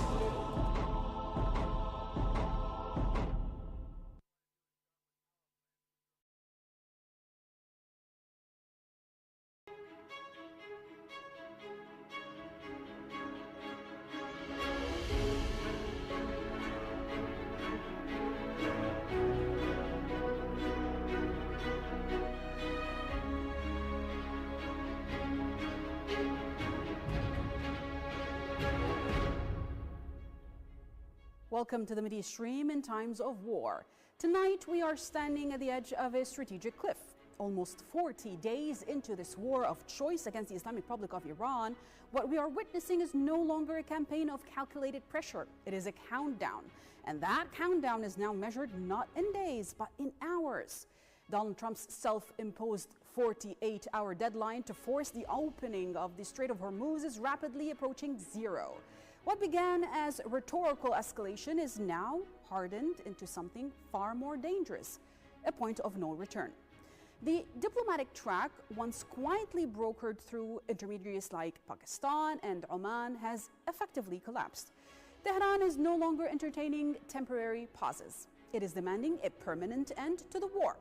And Washington, unable to extract concessions, is preparing to escalate. But here is where the story becomes far more consequential. According to the emerging reports, the Pentagon is now pulling some of its most advanced strategic munitions out of the Pacific theater, assets originally positioned to threaten China. We are talking about stealth cruise missiles such as the Jasmer alongside remaining stocks of Tomahawk systems. This is not a routine redeployment. This is a strategic gamble of the very highest order. By stripping its specific posture to sustain operations against Iran, the United States of America is not just escalating in West Asia, it is exposing itself globally. And for Beijing, this is nothing short of a geopolitical gift.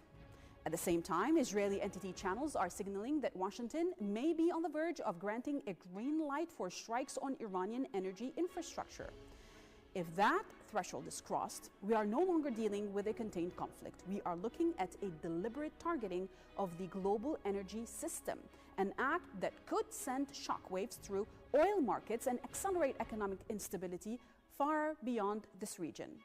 But perhaps the most revealing dimension of this war lies in the air. Despite official narratives, the operational data tells a very different story. U.S. aerial losses have been significant. 4 F-15E strike fighters have been downed. An A-10C ground attack aircraft has been lost.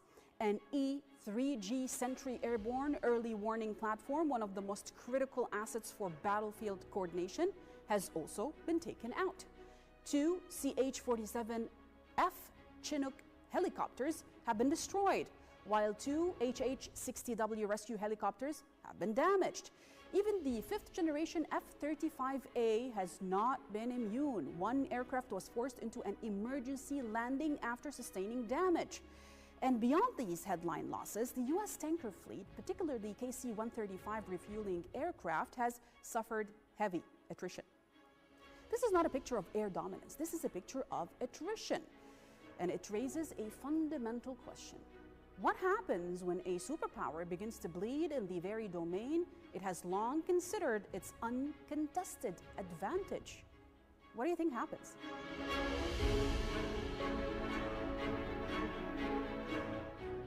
As the clock ticks down on Trump's self-imposed deadline, the gap between rhetoric and reality is becoming increasingly difficult to ignore. What is being framed as a moment of decisive strength may in fact reveal a strategy under growing strain. Behind Trump's baseless warnings and escalating language, a far more complex and unsettling picture is beginning to take shape. Let's watch more together in this following report. The Trump rhetoric is reaching a boiling point, but beneath it lies a far more revealing reality. On Saturday, Donald Trump issued a stark warning. Only 48 hours remain before all hell breaks loose. The message, posted as his deadline approaches, signals what could be a decisive escalation. Direct strikes on Iran's energy infrastructure with the stated aim of pushing the country back to the Stone Age. On the surface, it sounds like the language of confidence, the posture of a leader in control. But beneath that surface, a very different picture is emerging. According to multiple Western reports, this war did not unfold as Washington had anticipated. The initial assumption, shaped heavily by fabricated Israeli entity intelligence assessments, was that Iran could be neutralized quickly. A swift surgical campaign targeting leadership, missile batteries, and command infrastructure was expected to deliver rapid results. Instead, the United States has found itself in a prolonged and increasingly costly confrontation. 2 advanced U.S. F-15E strike fighters were shot down, an unprecedented development in this conflict. An A-10 ground attack aircraft was also hit and brought down near the Strait of Hormuz. American pilots were left stranded inside Iranian territory, while one was supposedly claimed by the Trump administration to have been recovered. Why don't you show him to us then? Another pilot remains unaccounted for. 2 rescue helicopters dispatched for extraction were themselves targeted and destroyed during the operation.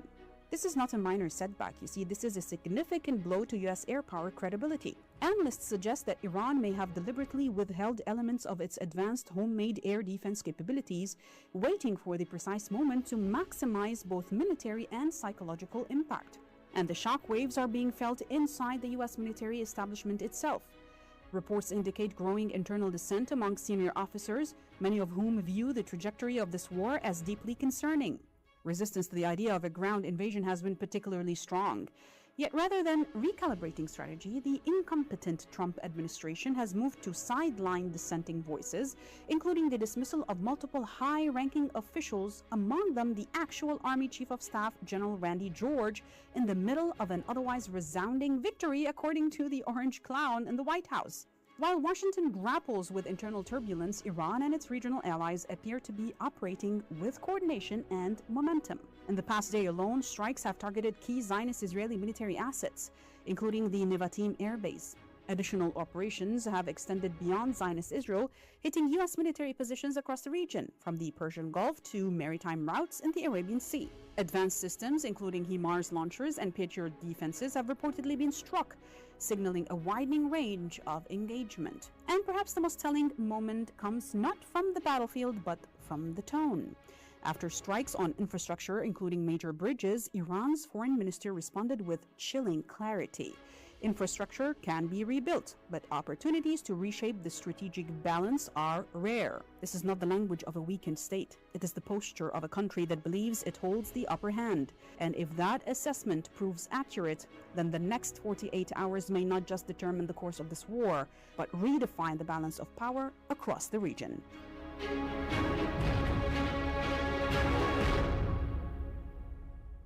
Tonight, the illusion is collapsing. For months, the narrative coming out of Tel Aviv projected inevitability, that overwhelming force, technological superiority, and relentless air power would succeed in disarming Hezbollah and reshaping southern Lebanon. But that narrative is no longer being challenged by external critics. It is being dismantled from within Zionist Israel itself. Senior Israeli entity voices are now acknowledging what was once unthinkable.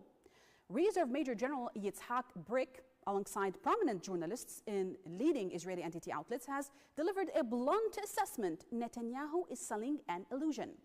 Despite assassinations, intelligence operations, and even unconventional tactics, the Israeli enemy military has failed to break Hezbollah. More critically, these voices are confronting a deeper and more uncomfortable truth, one that strikes at the heart of Israeli enemy military doctrine. Occupying territory in Lebanon is not just difficult for them, it is, by their own admission, impossible. Air power alone, long regarded as Zionist Israel's decisive advantage, is proving just insufficient. And the dysfunction extends beyond strategy into the battlefield itself. Israeli entity forces recently confirmed the death of one soldier and the critical injury of another due to friendly fire during an operation involving an elite Magalan unit inside Lebanon. I kid you not. They killed their own soldiers in fear they were Hezbollah fighters. Meanwhile, the pressure on Zionist Israel is no longer confined to just one front. Analysts now openly admit the country is absorbing sustained strikes across multiple axes: north, south, and center. From Tel Aviv to Beersheba to Haifa, the sense of internal security is steadily eroding. Missile barrages, including advanced and high-impact systems, are not only causing physical damage, they are systematically undermining the psychological foundation of deterrence. And Hezbollah has now extended its reach to the sea. On Sunday, the resistance group reported a cruise missile strike on an Israeli entity warship 68 nautical miles off the Lebanese coast, asserting the vessel was preparing to launch attacks on Lebanese territory, a first of its kind since the beginning of this war, signaling that the battlefield is expanding and that Zionist Israel's control is just slipping further. And this is where the crisis becomes existential. This is no longer just a military confrontation. It is a direct challenge to a foundational idea that absolute security can be imposed through force. You see, decades ago, Moshe Dayan, chief of staff during the 1956 Sinai War, warned that survival depending on remaining perpetually armed and vigilant, lest the sword fall and bring about the end. That was more than a statement. It was a strategic philosophy. But what happens when the sword no longer guarantees survival, as we now see unfolding in South Lebanon? What do you think happens? Ladies and gents, thank you for joining us. Stay connected and ahead of the story by following us on Telegram and X for real-time updates from across West Asia right here on Press TV's The Mideast Stream. Assalamu alaikum.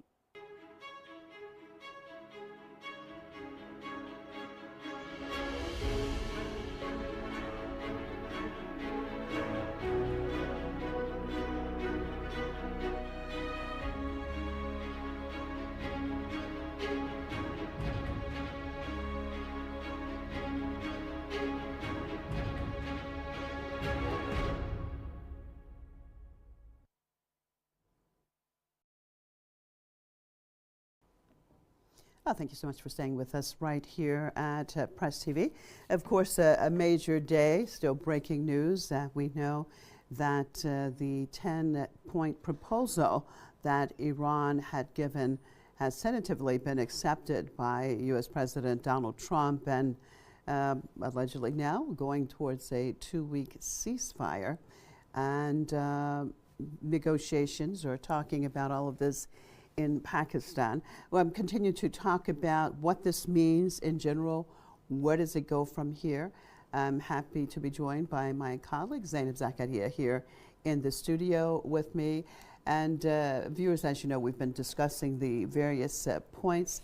In general, Zainab, let me start from here. When we look at what this means for the United States, we know that Donald Trump had just threatened Iran basically to destroy the civilization even. And that was the last talk last night, that was the D-Day. That was the clock was ticking down. And we expected the possibility, because he was saying the bridges, so many of the power plants, whatever. And we saw the Iranian people making human chains. And the Iranian people staying on the streets. Some of them stayed on the streets the whole night. The whole night. So with that being said, and now this being said, what does that mean from the American perspective? What does that say about the Allow United me States? to start by humanizing this for our viewers, because, for many of us, after the ceasefire was announced, there were mixed feelings. But the Iranian people have shown an unbelievable amount of courage and dedication, and one can clearly and definitely say without any argument that the Iranian people were one of the most important aspects of this war. As we were doing the countdown to Trump's ultimatum, I had gone to my local bakery to get some bread.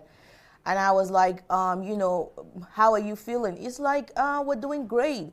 And I was like, oh, why are you on the map? He said, well, I'm trying to look at the roads that does not have bridges because I'm trying to calculate how long it will take me to get to my house without bridges.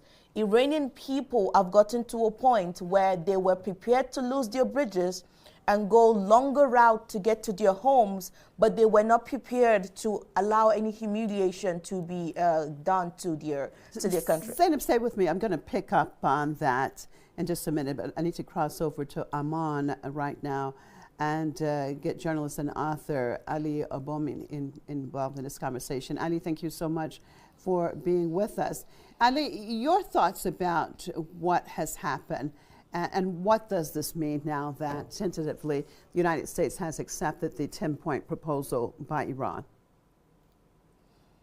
Thank you so much. Well, first of all, I breathe a sigh of relief for the people of Iran who have been subjected to 40 days of cruel bombardment, targeting first and foremost schoolgirls, and then mercilessly targeting civilians, targeting Iran's leaders.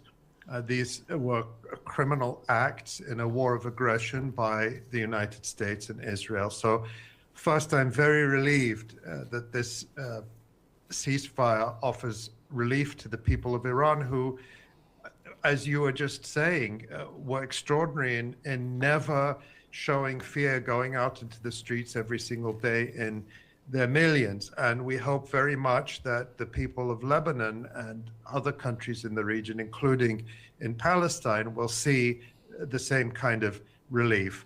I think what happened is extraordinary because the United States was basically forced by Iran into a ceasefire, and it was not it was very far from the unconditional surrender that President Donald Trump had been demanding all this time. What he said, I was just looking at his statement, is I think we have to be a little bit careful and read the statement carefully, because he says, we received a 10-point proposal from Iran and believe it is a workable basis on which to negotiate. So he hasn't accepted all of those 10 points. But I think the fact that the United States is saying it is a workable basis on which to negotiate means that Iran has successfully shifted the agenda from one where the United States and Israel were demanding total surrender and submission, as they do from all of their so-called allies, to one where Iran has placed on the agenda its legitimate security concerns that have been ignored by the world for 47 years, during which Iran has been sanctioned and attacked, and during which Iran has not attacked any other country. That's simply a fact that has to be stated. So this is a significant development, and the way I would put it, because a lot of people are expressing concern, which I think is very justified by the fact that the United States can't be trusted. Of course, Israel can't be trusted. We all know that. But this was the second war that the United States and Israel imposed on Iran in less than a year. There was the war in June. Iran won the war in June because it was the United States and Israel who begged for a ceasefire. Iran won this war because it was the United States that was desperate for a ceasefire and has now had to radically shift its position. And if they start another war, which is very well within their, within what we might expect from them, Iran appears to be strategically, militarily, and economically in a stronger position than it was 40 days ago when they launched this aggression. Well, let's look at that. I'm staying with you, Ali, because you're saying strategically, economically in a stronger position than 40 days ago. So did the United States, did Washington gain anything out of this war? It's hard to see what they could have gained, because if we remember, it seems like a long time ago now, to that early morning of February 28th when Trump appeared on video with his baseball cap, his USA baseball cap, declaring that, regime change was just around the corner. We had Netanyahu doing the same, calling Iranians into the streets to supposedly take back their country. Well, Iranians did come out into the streets in their millions after Iran's leader, Ayatollah Ali Khamenei, was murdered, after other Iranian leaders were murdered, after the schoolgirls of Minab were murdered. But they came out in defense of their country's sovereignty and independence. And just in the past 24 hours, as you mentioned, they came out in defense of their country's infrastructure, coming out in their millions in bridges and around power plants and so on. Really incredible show of unity and support. So I don't see, they failed in regime change. Multiple times, almost every day, Donald Trump was declaring that Iran had been defeated, decimated, destroyed. Well, if Iran was defeated and decimated, why was Donald Trump insisting on a deal? Why was Donald Trump insisting on agreement? You don't need an agreement with a party that you've defeated. You impose your will on them. Clearly, Donald Trump was unable to do that. They claim that they have managed to degrade Iran's military capabilities, its missile force, and so on. Well, until late last night here in Jordan, we were hearing the sirens. I personally saw missiles in the sky last night. In the night sky, it was a clear sky. And until the final hours of this war, Iran was entirely capable of putting missiles on the targets of its choice. And we saw yesterday ground strikes. So I think, on the contrary, they have exposed their weakness, because in a sense, the threat of US military might turned out to be worse than the reality. I don't want to minimize the horrific losses that Iranians have experienced in terms of the killing of civilians and the destruction of infrastructure. But US military might was not able to impose US will on Iran. And so I can't see, on the contrary, they've lost. And of course, when the war started, the Strait of Hormuz, Iran was allowing free passage to the Strait of Hormuz, which is, as should be noted, entirely made up of Iranian and Omani territorial waters. There's no international waters in the strait. And then the demand became open the strait as a goal of the war. Well, the strait was open before you launched the war of aggression. Now Iran maintains control. So on every single front that they defined as their objectives, albeit changing all the time, they retreated. They didn't gain. All right, thanks, Ali. Well, Zainab, your thoughts of what Ali just said, because he said that now we look at that United States usually going into any war, any region, imposes itself. You listen to what it says. They definitely have not been able to do that with Iran. I want to talk about the significance of that. And now 40 days later, what does that mean? Said Hassan said something a long time ago, I think in 2014, if I'm not mistaken, where he said that we have to thank Trump because Trump exposes the true face of the United States without filters, without, the usual honeypots that we're used from people like Barack Obama, who bombed 8 countries at the same time, but, he's still given the Nobel Peace Prize. So if we are basing our who was won in this round of confrontation between the axis of resistance, because I don't accept it as Iran alone. This was fought by the entire axis of the resistance against the global hegemonic power led by the United States. If we're looking at it from what Trump himself has said, this war started with the martyrdom of Imam Khamenei and 178 schoolgirls and boys in Minab. He's saying that Iran is at its weakest. The regime has to go. The nuclear facilities must be destroyed. The enriched uranium must be returned to the United States. Iran ballistic missile has to be destroyed or limited to 400 kilometers or 300 kilometers. All of the axis of resistance must be dismantled, and a list of other ridiculousness. Now we are negotiating on how long the Strait of Hormuz can be opened, who controls the Strait of Hormuz. We're not talking about enriched uranium. We're not talking about Iran's missile program. And one of the most important of that was that Trump himself retweeted the Iranian proposal. And he said, he retweeted the statement given by the Iranian Foreign Ministry. And in the Iranian Foreign Minister's statement, they had said negotiation will start based on Trump's acceptance of the general framework of Iran's 10-point proposal.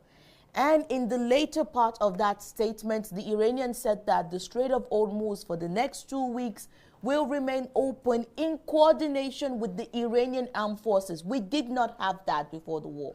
Before the imposed war on Iran, we did not have the Strait of Hormuz being by default controlled by Iran, and that is where we are now.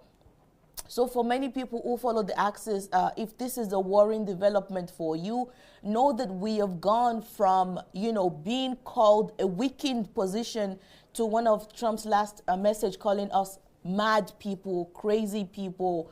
Trump used to classify himself as one of the craziest person, and he was happy to be called a crazy person. Now he has met some people who are more crazier than him, and now he's referring to us as crazy. We accept that. If our defensive position and our offensive position has offended the global hegemony to the point where they are referring to us as crazy, we accept it. We find it as a sort of dignity that under the banner of La ilaha illallah, we were able to bring the worshippers of Baal to their knees, just like our leaders promised us. So we have to look at what started the war and where we are right now. Obviously, the Iranians have repeatedly said that they don't want a ceasefire. They want an end to the war. The 2 weeks proposal is supposed to be the period where they start negotiating seriously. Okay. And we knew from the beginning that negotiation has to happen. But real negotiation will only happen after the battlefront as defined a defined position of power for both sides, then they can negotiate seriously. Okay. Well, Eileen, your thoughts about that, because as Zainab said, it's actually on the battlefield that first defines actually how much power you have when you're dealing with talks. I want to look at that because, as we know, when Trump, I mean, if we look at everything that it started off and what he said he wanted to do, and basically he has not been able to accomplish anything, wanting to, first and foremost, overturn what he called the regime in Tehran. I want to look at the effects now that this is going to have on the regime in Washington in general, because we know how Americans feel about losing, about giving an inch or an inch being taken from them, as they would say it. How do you see this affecting that regime in general? Well, I think already before Trump's acceptance of the ceasefire on the basis of Iran's 10-point proposal, there was already desperation in Washington to bring an end to the war because it has been so politically and economically damaging within the United States, even leaving aside the damage to the rest of the world or the region. It was unpopular from the start. That unpopularity has been growing. It was clearly a failure as was just laid out on every front and every one of their demands, including the so-called nuclear file, which Trump tried to redefine as the central objective or achievement.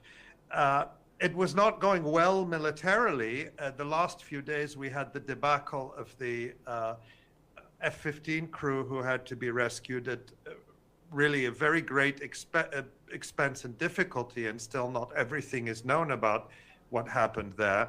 So they had an interest to end the war. Now, of course, they're still spinning this as a great victory, that this was a tremendous American victory. But I think people know the reality. People are aware of the reality, and I think the spin and propaganda is not really going to convince other than the really hardcore true believers of Trump. The broad public understands this was a catastrophe, and that if the United States got out of it, it was a lucky escape. And I don't think Trump will be eager to go back, although you're dealing with a madman, an irrational person, so none of us should confidently make predictions. What I do think will happen now is recriminations, and we're already seeing that. There will be a blame game. Despite them claiming that it was a fantastic success, they know the truth. We're already seeing in the Washington Post stories citing administration officials accusing the so-called Secretary of War of deceiving or misleading the president. And so it's very likely that Pete Hegseth will be scapegoated and probably fired, if not immediately. I suspect that will come.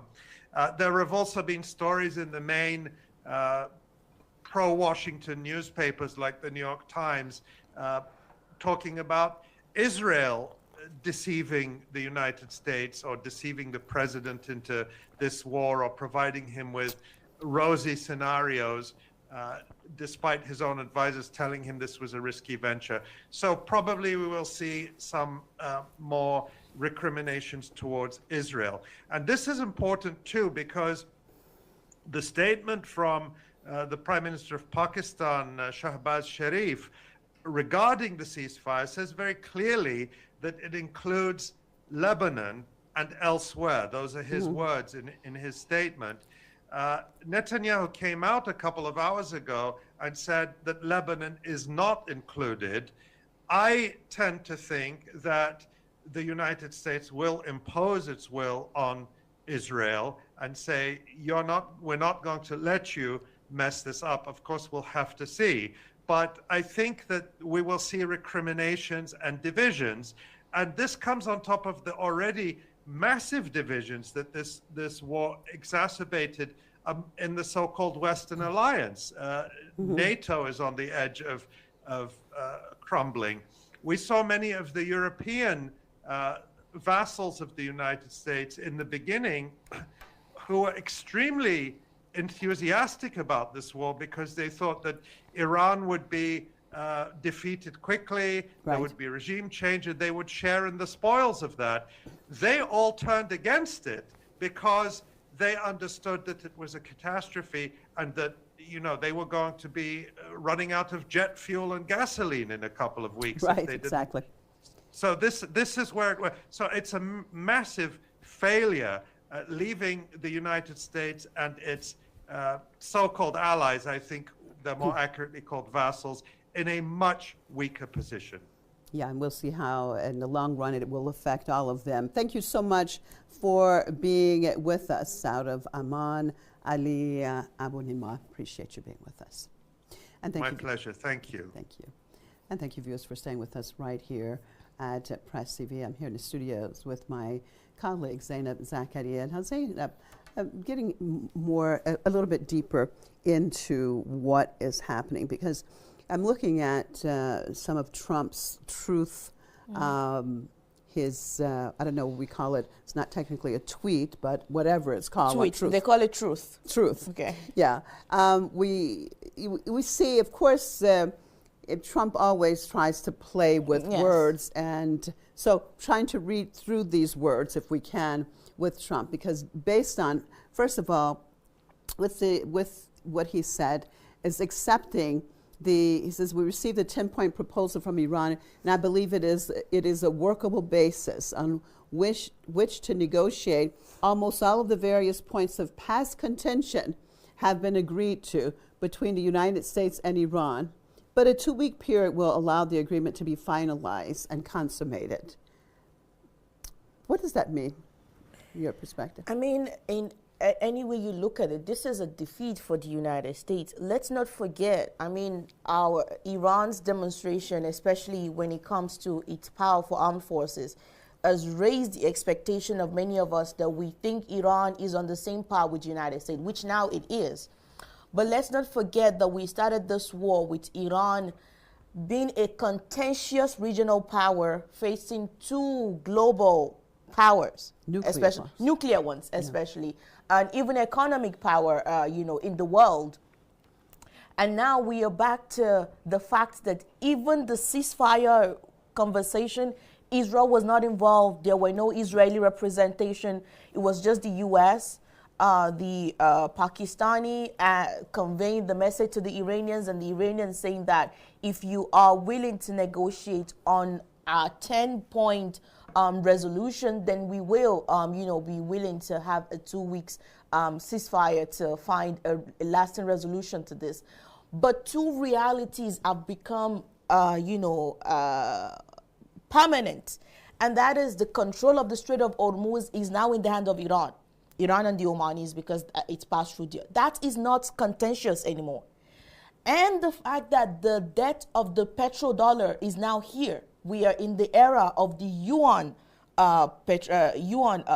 oil, which the Chinese will never forget that this happened because of the Iranians. So those are two very important things. Why are those two things important? Because the United States was able to control the entire world through its financial capital. And the most important basis of that was oil, because every single country around the world needs oil. Because of the constant oil and dollar ratio, the the dollar became the standard for the world businesses. If you want to carry out an international business, you have to convert your money, your currency into the dollar to be able to transact business. And now that is, we are seeing the beginning of the end of that. Obviously, the Iranians through BRICS and the Russians and the Chinese for many, many years have been trying to, break the back of this dollar issue. We had that Iran used to receive, when it sell oil in gold bars, or it will receive it, in Chinese yuan or in the Russian ruble. And then they started a business among each other where each country was paying in their local currencies. But now this is officially the point, the Strait of Hormuz, where 40% of the world's global energy passes through and is now in the hands of the Iranians. So first of all, with the Americans accepting this, they're saying that the Strait of Hormuz that was opened for 40 years after the Islamic Republic, is now essentially in the hands of Iran, and there's nothing we can do about it. There's nothing we can do about it. Every single ship on that strait that has been stranded for 40 days now understand a new reality, and the reality is if you want to pass, you have to go through Iran. The United States for 40 days could not open that strait. They could not do anything with their military power. So for you to be able to pass, you don't want to play politics with your 2 billion worth of goods on you, or with the cost of your ship. You have to go through the Iranians. That is the reality that has been maintained by the United States. But accepting this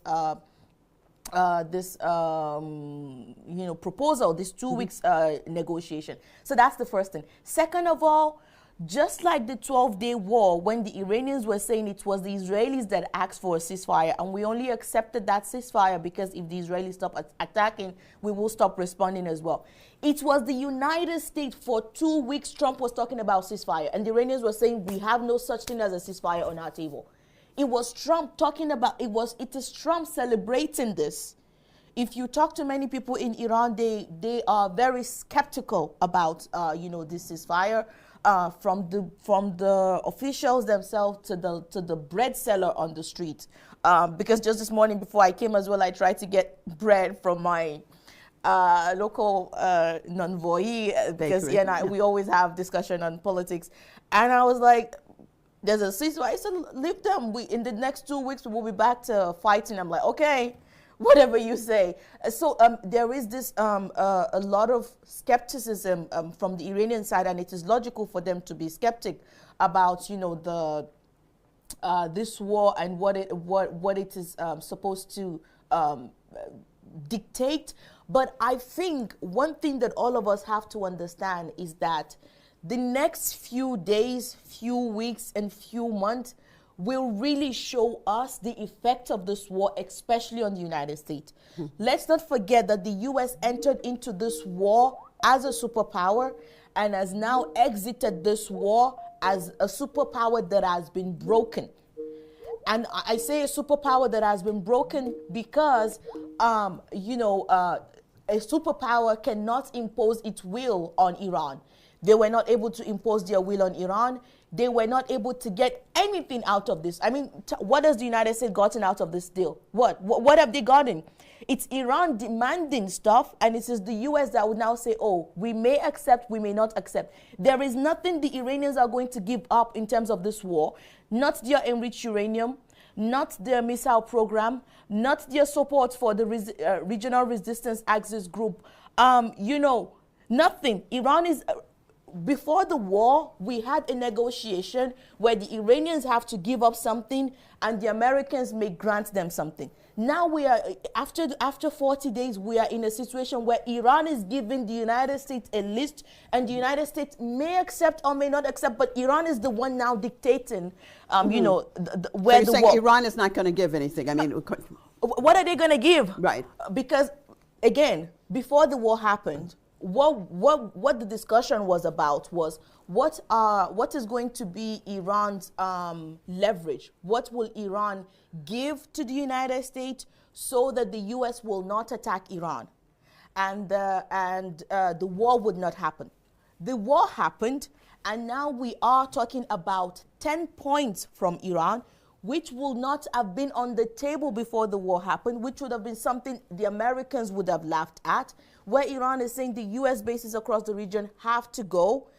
And even if they don't go, they have been decimated. Decimated. The things that were destroyed on those bases, even if the U.S. want to build them back, would take them years to rebuild. So efficiently speaking, the U.S. bases, or most of them, are effectively gone, rendered. Let's look at that, Zainab, and what that actually means, because with the United States and bases, and of course that's part of their hegemony and surrounded Iran a long time ago.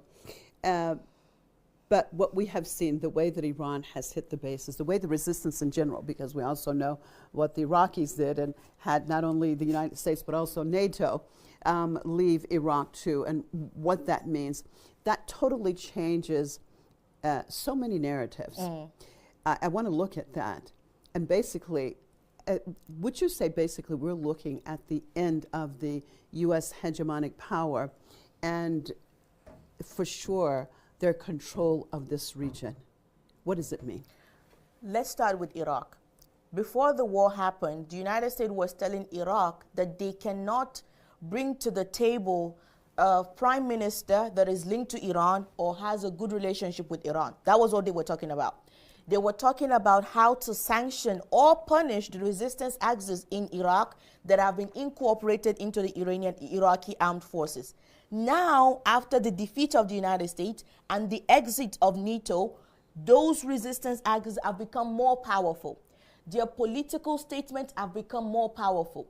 The participation of the people who support the resistance has become more powerful. So now the U.S. telling the Iraqis that you cannot take someone that is close to Iran will be taken as nothing but words. Nobody will take that seriously. Before the war, American statements in this region hold power. After the war, the Iranians have proved, and the resistance axis in general have proved, the Trump statement is nothing but filibuster. It's nothing but, you know, just empty air in a huge balloon. Yes, the balloon may look big, but you need just one single pin and you took it in and that air is out. It's nothing. That is the reality that the resistance axis has imposed on the so-called superpower. What that means is that in the long run, probably in the next few years, the power, the military power especially, that the United States wield in this region that allowed it to impose political doctrine upon the region, which allowed Israel to grow exponentially in this region, has waned. That means Israel is more weak than it has ever been in its entire existence, because let's not forget that the so-called Iron Dome Israel has is not really an Iron Dome. The Iron Dome was the Persian Gulf Arab countries. Every time something was sent, whether from Iran or from Iraq or from any of the parts of the axis of resistance, they were the ones that shoot it down first before it gets to Israel. That's what allowed Israel to be able to effectively defend itself. All the ships within the Persian Gulf region were able to shoot that down. Now, for the first time in decades, there are no U.S. naval forces within the Persian Gulf region. For the first time. Right. Not just that, the Fifth Fleet of the American Navy that was stationed in Bahrain is effectively destroyed. One question that we want to pose to some of our viewers who may still have doubt about the successes of the entire resistance axis: why would the United States ban, not limits, where they started with a limit on showing the satellite imagery across the region? Why would they limit it for 7 days and then extend that limit to 14 days? And now they've effectively banned it until further notice. You cannot use satellite to see the places that have been attacked. If you have nothing to hide, why are you limiting satellite imagery? This is how much loss the United States has incurred in these 40 days. These 40 days of resistance from the entire axis of resistance has broken decades of American plan, propaganda, political leverage, military superiority, and brought it down to the level of negotiating with regional superpower. They're no longer regional superpower. They are now forming an axis. The only issue we still have left that we have to be very cautious about is our brothers in Lebanon and the situation there. And we hope that in the next 2 weeks, things will become more stable, because obviously Iran said that it has to be all of the axis. Our brothers who are who are homeless, millions of them now in Beirut, the destruction across all of those places, some of the places that have been occupied. Obviously, we know that many of those occupied areas have been liberated. The Israelis have been pushed back. I just saw a message from the Israeli army saying that we will not continue our incursion into Lebanon. They went from saying they are going to occupy all of Lebanon to now saying that we will not continue. Let's look at the changes in general. When we're talking about regional changes, Zainab, we look at these Persian Gulf Arab countries that they thought that the United States some of them obviously thought that the United States was there to protect them and could protect them from anything, and they saw that Iran hit at will the American bases, the American businesses. Tell me, what does that do for these countries? How do you see the strategic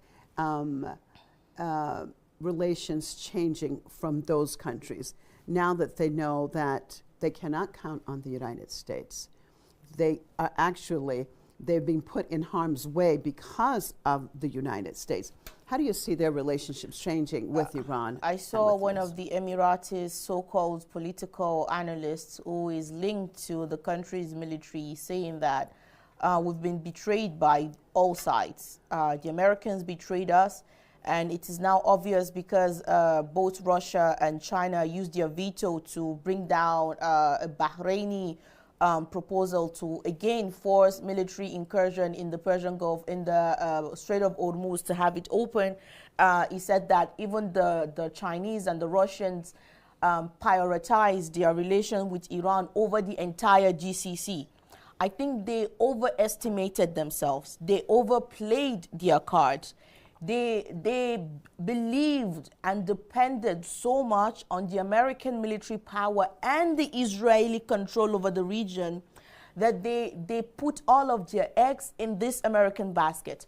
And despite the warnings coming from the resistance axis, despite the warning coming from Iran, they took that not so seriously because they saw that the world will sit quiet and let the empire perform its evil on any country because of what happened, in Gaza. They saw that. They were emboldened by that. And after the so-called board of peace came aboard, they felt they were safe until Iran showed them that you are living in house of cards. Right. And once the foundation is gone, you're all going to come crumbling down. I think the reality for them is they have to understand now you need to find a way to fix whatever you've destroyed with Iran, and that's the only way you're going to be safe. I think they definitely, if they haven't, they're definitely starting to understand. Stay with me, Zainab. I'm going to cross over to Beirut, talk to our correspondent, Mariam Saleh. Mariam, thanks so much for being with us. Tell us about that side of things and what's happening.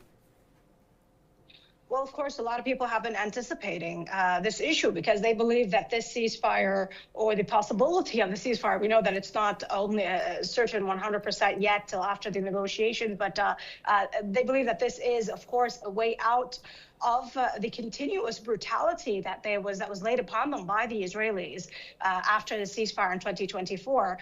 Of course, many were very cautious because they knew that Israel, specifically Prime Minister Netanyahu, would perhaps interpret the ceasefire in his own way. And that is what happened after the 2024 ceasefire. They said that we had somewhat of a cohort agreement with the U.S., that we have freedom of action in Lebanon, that we have superiority in Lebanon, we can fly over its airspace, we can strike wherever we want. And so it seems, based on the statement of the Israeli Prime Minister Benjamin Netanyahu, which has also surprised some Israelis, he is saying that this does not include Lebanon. We will continue to strike. And this is where we see, of course, not only these strikes that are violating this truce, but also we're looking at even more evacuation orders. The Israeli military spokesperson gave an evacuation order, which is similar to the war. Nothing changed. It's in the area of Tyre, in several towns, and one of them is Shabriha, and that was where they struck with a very, very heavy shelling. And we're looking at more since the declaration of the ceasefire. If I can just mention some of them, I mean, we're looking at the fact that this has led to martyrs as well. This is in addition to the fact that there was a massacre just minutes before the ceasefire was supposed to be in place, based on timing in Lebanon. And everyone was like, okay, so this is just the end of it. And then we waited a bit more, and you have a strike on Aitit, you have a strike on Hiram, you have and then near the hospital, you have a strike in Khiyam, you have a strike in Haddatha, you have a strike in Dabin, in Shakra, in Plaini, you have a strike in Jumayshme, and also in Khiyam is being also destroyed, in addition to another strike in Qana, which has led to the martyrdom of 3 people.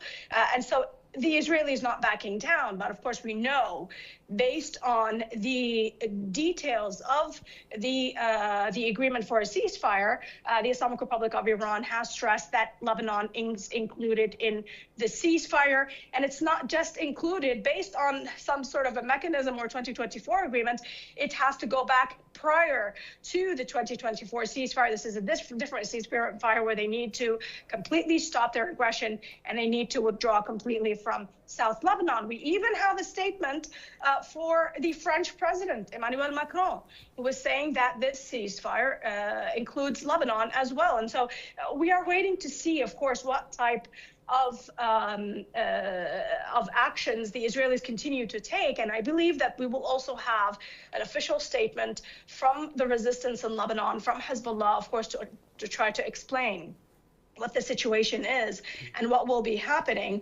Of course, we have a statement from the Israeli opposition members, Yair Lapid, who said that Netanyahu has failed not only politically but also strategically and has not achieved any of their objectives. And even lately, we know that both the leadership of their military, of the occupation forces of the Israeli regime, and the political leadership are not looking at things eye to eye, and of course are basically in a state of quarrel, especially on the issue of Lebanon, that they were not able to achieve any of their objectives in Lebanon. But apart from that, you also have people who have attempted to go, despite all this, you have many people who have attempted to go to their towns. But of course, the Lebanese army is asking on everyone to basically have restraint, to be calm, to be cautious, because of the fact that we have learned that this Israeli enemy always stabs us in the back. And so we are waiting to see what action will be taken by the resistance. Yeah, definitely. It will be something to watch and hearing from the resistance. Your thoughts, so Mariam, in general, I mean, right now, the situation, are the attacks continuing as we speak? Have they somewhat subsided or not? Well, like I said, we are looking at continuous attacks. Actually, just at this moment, there was more shelling on the town of Mansouri.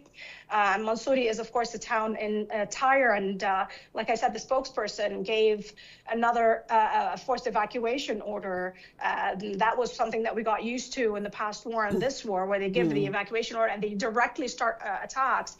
And we're also seeing the fact that the loss of martyrs as well, because this is a large territory. We're talking about one of the main capitals of South Lebanon that is being attacked, and there's a lot of displaced people there. And so we definitely have a number of martyrs, and so the Israelis have not stopped. And this is something the world needs to know, because I believe that a lot of people after 2024 is that this is a ceasefire, people went back home and so on, and then all of a sudden we see a strike here, a strike there, weekly systematic strikes on the environment. Actually, you had on valleys and mountains, and then you had specific strikes on certain houses, on individuals, even individuals that were not militarily involved in the resistance. They were being targeted, assassinated by the Israeli regime. We also know that there was a strike against a vehicle, which is also similar to the events that were continued, of course, after the ceasefire. But now what we're looking at is something different. I mean, the Israelis trying to say that I don't want to include Lebanon. Now, I believe that with one single post on Truth Social, Trump can stop this. I believe that he can stop it.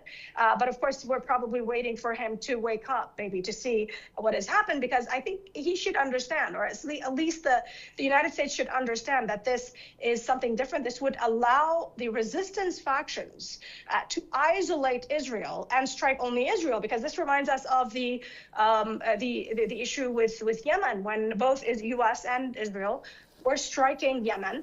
And then, of course, Trump made a deal. He removed himself from that confrontation, whereas Yemen said that as long as the Israelis don't stop, of course, their genocide in Gaza, that we will continue our strikes against the Israeli regime. And they did. Yemen did continue their strikes. And of course, we are expecting that there would be some sort of a position from Yemen.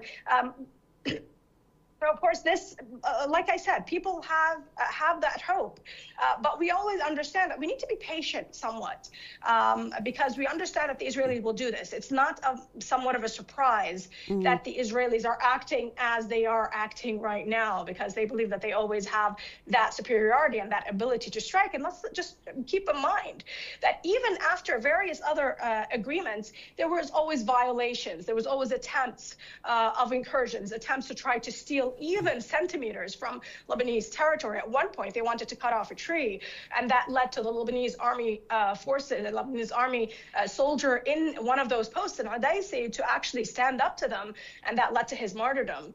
And that was one of the instances where the Israelis think that they have that ability and that superiority to allow them.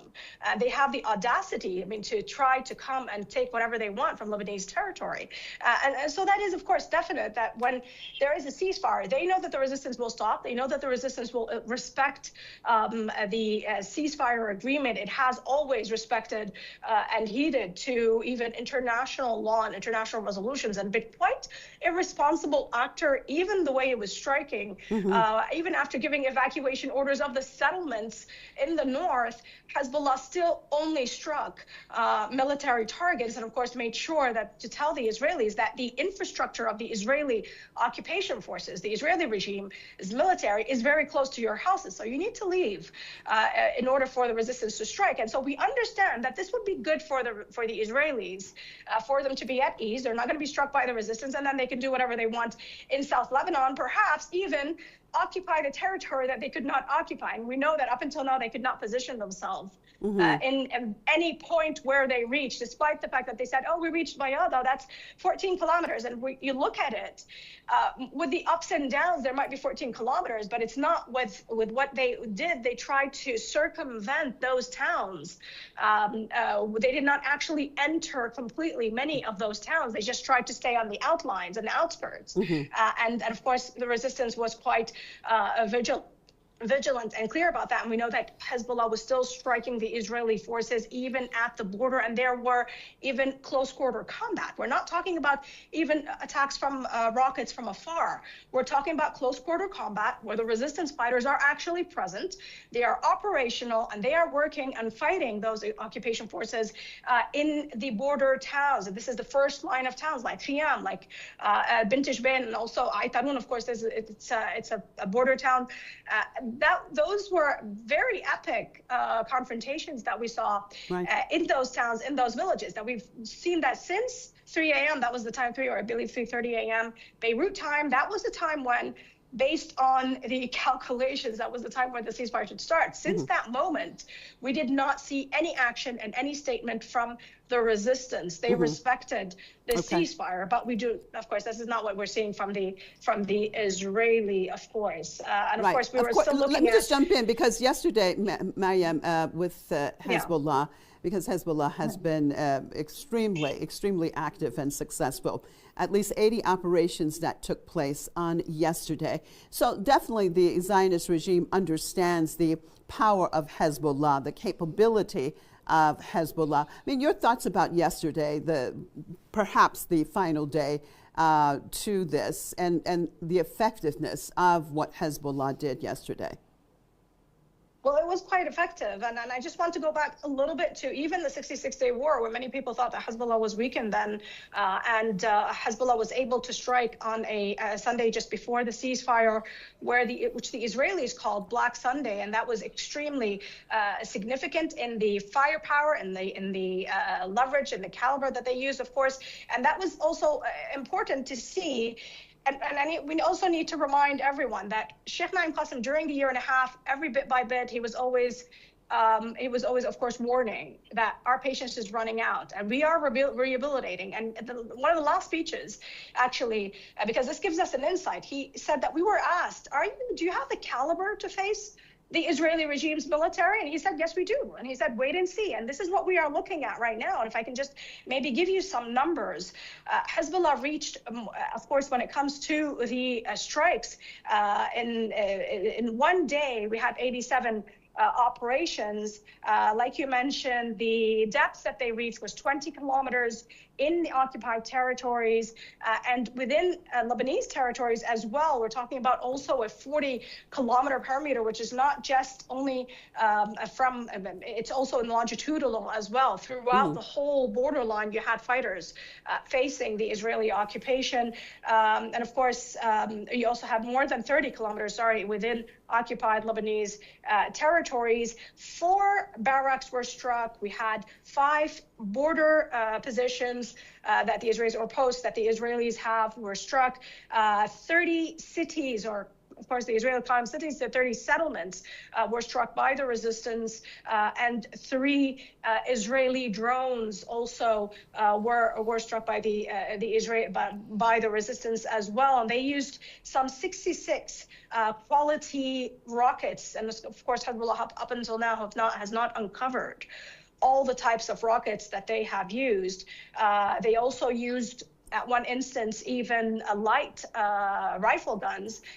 They used, of course, 10 different types of drones, quadcopters and drones, 5 direct or guided missiles, in addition to artillery and land-to-air missiles that was used 4 times. And it was used not only against the helicopters that are perhaps at close range and force them to leave Lebanese airspace, but also they use them against the warplanes in areas in Beirut. And that was extremely significant. And the Israelis, when it was first used, were astonished. They said Hezbollah has surface-to-air missiles. It's as if we were going back to 2006 when Hezbollah first uncovered that they have such an issue. And so that was where Hezbollah, of course, is showing more and more the fact that they do have that capability. When you look at the losses, Hezbollah was able to destroy and disrupt, of course, at least 48 of their fortresses and posts.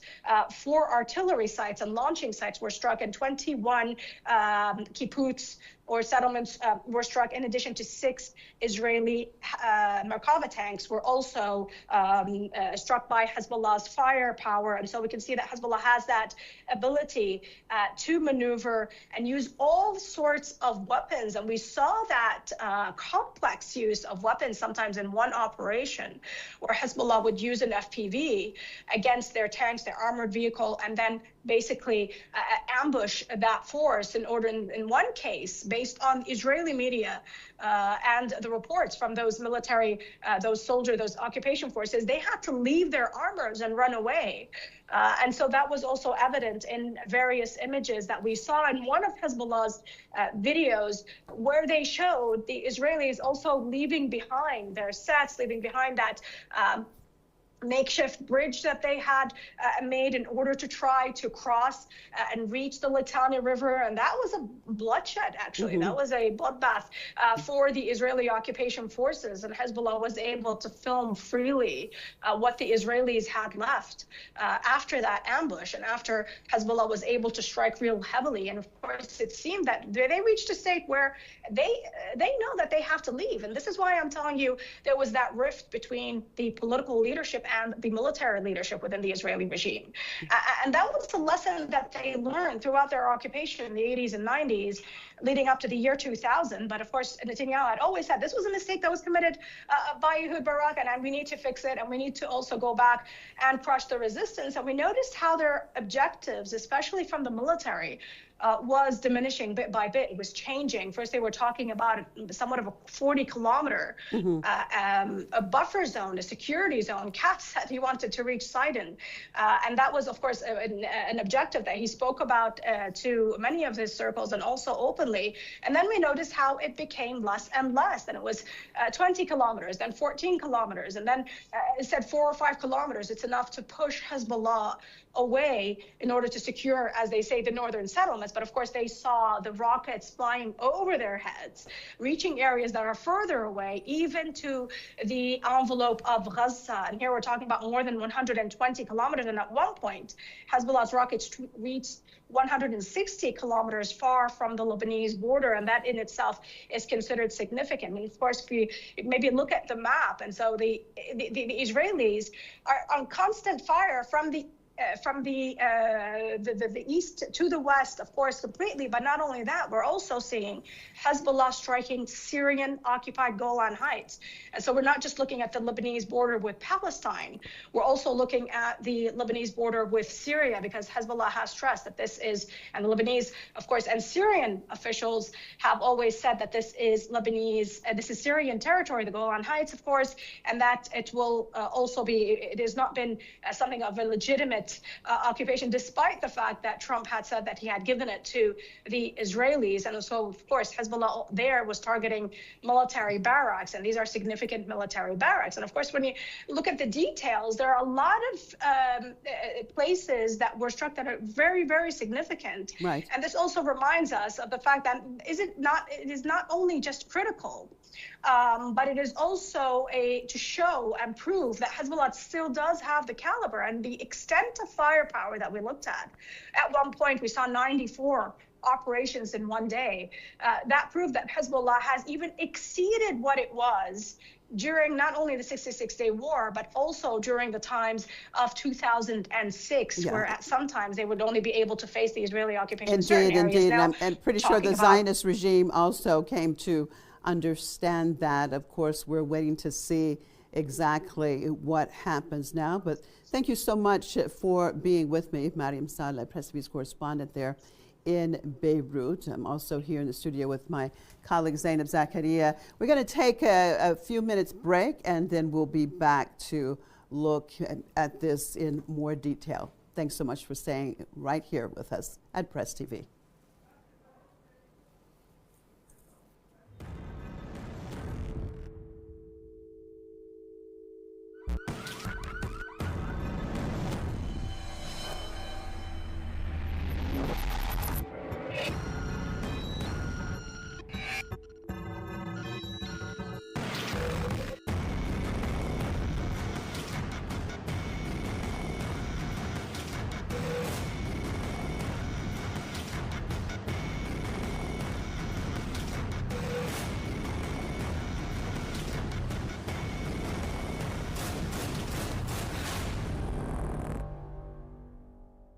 During the 97th and 98th waves of Operation True Promise 4, Iranian armed forces carried out operations with waves of missiles and drone strikes with advanced weaponry targeting Israeli military facilities in the occupied territories, as well as U.S. occupation bases and assets scattered across the West Asia region.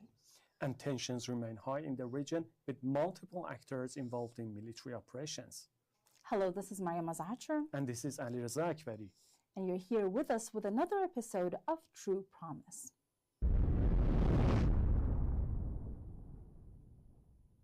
Now, following the desperate attempts of the American Army to rescue the pilot of the downed F-15 fighter jet and the entry of enemy aircraft into the center of the country during a joint operation, the enemy aircraft was destroyed, and America once again suffered a shameful defeat, just like the 1980 Tabas operation. And Iranian forces delivered one of the most significant blows of the war.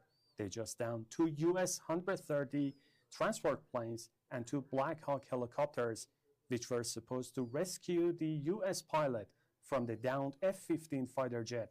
Now, some people have called it the most foolish operation in history because they lost nearly 17 pilots and commandos to save a single pilot. So the U.S. went after a single pilot, and then they lost 6 more. In this operation, they also lost 1 Strike Eagle F-15, 2 HH-60 helicopters, 1 MH-6 helicopter, 1 Thunderbolt A-10, 2 Hercules C-130s, and 2 MQ-9 Reapers. And actually, Mariam, this is a great loss for the U.S. air power, and many people on social media are now comparing this failed operation with the Eagle Claw operation, which is known in Tabas operation for the Iranian, which is why the U.S. were supposed to rescue its American captives in Tehran. But what they found out in the end was a kind of humiliation in the southern city of Tabas in a desert. They lost many more due to the failure of their operation, due to the sandstorm, and the failure of equipment. This is why many people are comparing the U.S. air power and their missions with the Tabas operation. Yes, it's very symbolic for Iranians because on one hand, they see it as a symbol of powers, major powers failing in Iran, and also as a symbol of God's help for the Iranian people. Yeah.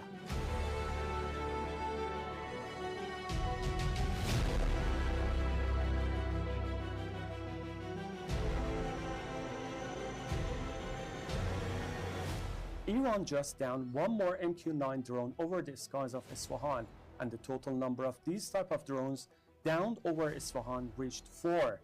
After the American-Israeli aggression on the B-1 Karaj Bridge and the Mashhad petrochemical industries, other operations of the forces affiliated with the IRGC against specific military targets, they actually had operations.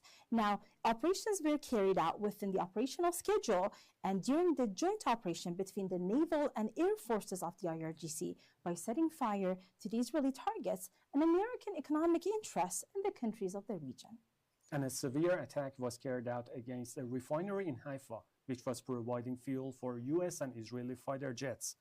An attack was carried out against American gas facilities, including Exxon, Mobil, Chevron, and located in Habshan, UAE. And of course, Iran had warned the US regime that if you target our facilities, we're going to target yours. And these attacks can actually cost millions of jobs for Americans. And of course, they're using the oil stolen from various countries such as Syria. And Mariam, after these oil refineries and these US assets in the region coming under attack, there is a kind of analysis, and people on social media are describing Iran's retaliation as a kind of eye for an eye response. This is why that Iran, since the beginning of this imposed war, it kept saying that whatever infrastructure in Iran comes under attack, the same will be happen for US assets in the region. Of course. The 97th wave of retaliatory operations against the invading US-Israeli coalition was carried out using different types of missiles and drones. A missile attack on the US petrochemical facilities producing fuel materials for the American armed forces and military products for the Israeli regime in Al Ruwais, UAE, caused a widespread fire. An intensive attack with drones was carried out on the American petrochemical facilities in Sitra, Bahrain, which led to the widespread fire and the destruction of important facilities of this industry, which plays an important role producing oil derivatives required by American military units. And Mariam, what is happening in the region in terms of the industry and oil facilities. This is the drawback of what US and Israeli regimes are carrying out in the region, because you cannot say this is by Iran and Iran is threatening the region. Iran is responding to their aggression. And what industries in Iran have come under attack, Iran knows its legitimate right to do the same. I mean, it's very unfortunate that these Persian Gulf countries have allowed their soil to be used for terrorism against Iran and murder thousands of Iranians, many women and children.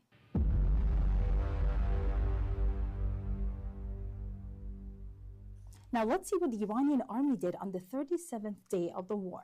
An Israeli-American Hermes 900 drone was intercepted by the Iranian Air Defense Forces in Isfahan. Now, with that, the number of drones destroyed by the integrated network of the country's Joint Air Defense Headquarters has reached 162. Imagine every drone, each one of them can cost hundreds of millions of dollars. And this money could really go to Americans who suffer from not having medical insurance, having to be in debt for higher education for the longest time, and even those suffering food insecurity. And this is why, Mariam, many people in the world, they say that the US is pursuing the Israeli war here. And there is no longer America first, but it is Israel first in Donald Trump's administration. Of course. And the Iranian army also targeted petrochemical industries and oil product storage tanks in the south of occupied territories near Dimona, and the depots of equipment and satellite communication units, and the headquarters of American army forces in the bases located in Bubiyan, Kuwait, with a drone strike. Also, the petrochemical industries, petroleum products, and underground emergency fuel reserves of the Israeli regime, which provide for the energy needs in the south of the occupied territories, are of high importance to this regime. The enemy military base located in Bubiyan, Kuwait, is one of the key centers of the U.S. Central Command in the region. and it plays one of the central roles in supporting them in West Asia region. And a Lucas drone of the enemy was intercepted and struck by the surface-to-air missile system of the Army Air Defense Force near Kharg, and it was destroyed. Including this one, the total number of drones destroyed by the integrated network of Iran's Joint Air Defense Headquarters has reached 163.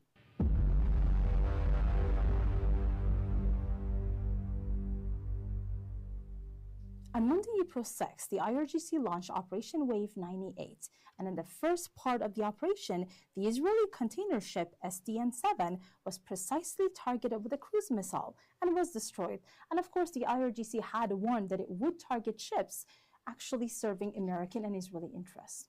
North and south of Tel Aviv, strategic centers in Haifa, chemical companies and factories in Beersheba, and the location of Israeli army forces in Beta Tekva. They all came under Iranian ballistic missiles, given the inability of the regime's highly advanced air defense power to target Iranian missiles. Also, the helicopter carrier of the U.S. terrorist army, with more than 5,000 sailors and Marines, were attacked by lightning-fast Iranian missiles, which forced them to retreat deep into the southern Indian Ocean after this wave of operation. In another part of this offensive operation, the Joint Production Center for Drones between the UAE and the Israeli regime, along with the number of aircraft stationed in Ali Salem base, were precisely hit by drones and missiles. In a carefully planned operation, the Army of the Islamic Republic of Iran targeted the American aggressors' Al-Kharj base and the Al-Adiri camp by Arash-2 drones. Due to the deployment of AWACS A3 aircraft and MQ-9 drones, this area serves as America's eyes in the region, and this base plays a key role in supporting America's operations. And you know, Mariam, in the first waves of the Operation True Promise 4, Iran targeted the radars of U.S. regime in the region, which is why Iran shows that it has a strategy to control the war. In the first hand, it targeted the U.S. bases in the region and their radars.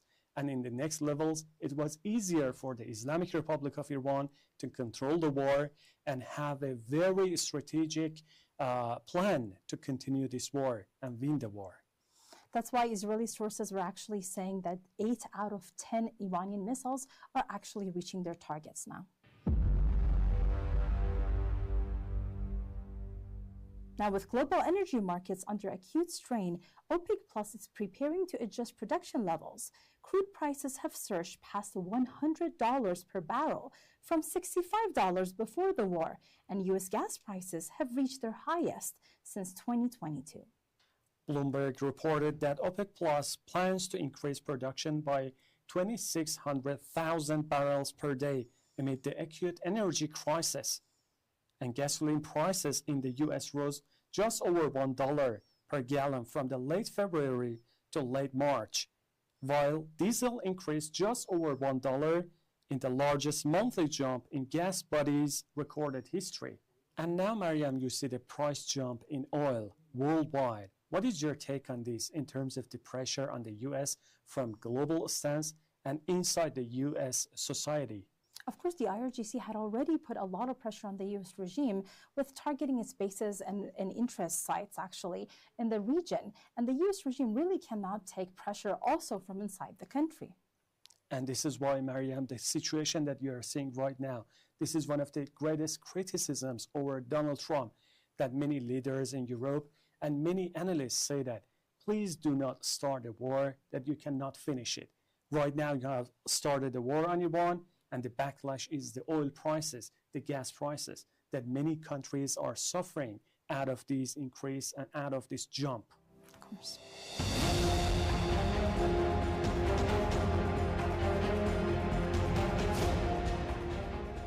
Now, Al Jazeera reported, citing Lloyd's List and IMO figures, that 2,000 to 3,000 commercial vessels were stranded behind the Strait of Hormuz, and some 3,200 ships were adrift in the Persian Gulf waters, leaving nearly 20,000 sailors stuck in the region.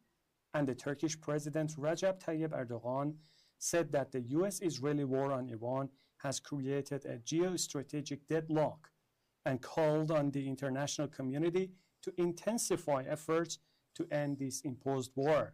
In a Fox News interview, Trump said that the U.S. had supplied weapons to anti-Iranian terrorists before the war, claiming that the transfers were carried out through Kurds.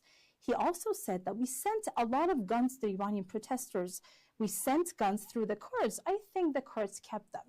And of course, you know, they murdered more than 3,000 Iranians, actually, during this coup attempt in the country. And a growing number of lawmakers, commentators, and experts have called for Trump's immediate removal from the office by invoking the 25th Amendment, denouncing him for launching an unprovoked war against the Islamic Republic of Iran.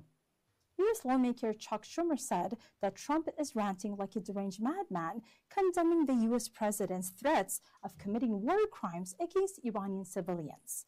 U.S. Senator Bernie Sanders called Trump a mentally unbalanced individual, which is frankly, actually, I mean, the guy is a terrorist, the guy is a rapist, he had committed crimes on Epstein Island, he had committed a genocide in Gaza along with the Israeli regime, of course. And of course, now they are murdering Iranian civilians on a daily basis. Actually, you're right, Mariam, and there are many comments over Trump's behavior on social media that why he is using this type of language and rhetoric against the Islamic Republic of Iran, and he's always starting threatening Iran, bombing Iran, about bombing Iran's infrastructure, or setting some deadlines for Iran, which is under a heavy criticism by lawmakers, and people on social media say that you have said a lot of such threats against Iran, but you have reached no end in this war. Of course. The Economist wrote that the European allies have lost hope in keeping the U.S. within NATO, a situation perhaps beyond repair. A U.S. oil prices surged past $115 per barrel amid the closure of Strait of Hormuz. The Japan Times reported that the war on Iran is reshaping global aviation. It said longer flight routes, soaring ticket prices, and the possible collapse of major airlines are the consequences of the ongoing war. And you see, this war could have been avoided, of course, because everybody's calling it an unprovoked U.S.-Israeli aggression against Iran, because, of course, American sources and various intelligence sources, including the Pentagon, said that Iran did not have nuclear weapons, Iran had no plans to develop nuclear weapons, and that Iran did not pose any threat whatsoever. And yet they went ahead and invaded Iran. And the thing is that, Mariam, I've read a post by Donald Trump on X writing that we are not abiding to the rules and to the observation of the International Atomic Agency. We are just using our technology to observe Iran, which is why many analysts say that this guy and this administration does not abide to any rule. Of course. The Atomic Energy Organization of Iran condemned the U.S.-Israeli attack on its heavy water facility as a crime against science and human health. Iran's Hondab heavy water production plant was hit on March 27. American media commentator Tucker Carlson criticized Trump's war crimes. He said, "You cannot kill innocents, you cannot kill children and women. It's a war crime, and more importantly, a moral crime. They're not praying in the White House to restrain themselves. They're praying to justify the killings of civilians. And how do you do that? Of course, you see, that's not something to be surprised about. The U.S. regime has been doing that for so long. They have invaded to various countries, and they have actually murdered some 38 million people only in the past 50 years using their sanctions." And most recently, Mariam, on social media, people are discussing the behavior of U.S. military and drawing parallel with what they are doing with the Israeli army. If you remember, on October 2023, Israeli army killed many of Israeli settlers, putting the blame on Hamas. And right now and currently, there are some rumors that the U.S. military is doing so, which is not acceptable for American people, and they are talking that why Donald Trump is doing so. And that's it for the 4th episode of True Promise. And there are a lot more we will cover in the next episode. This is Mariam Azarcher. And this is Alireza Akbari. So stay tuned and be back with us for the next episode. Goodbye.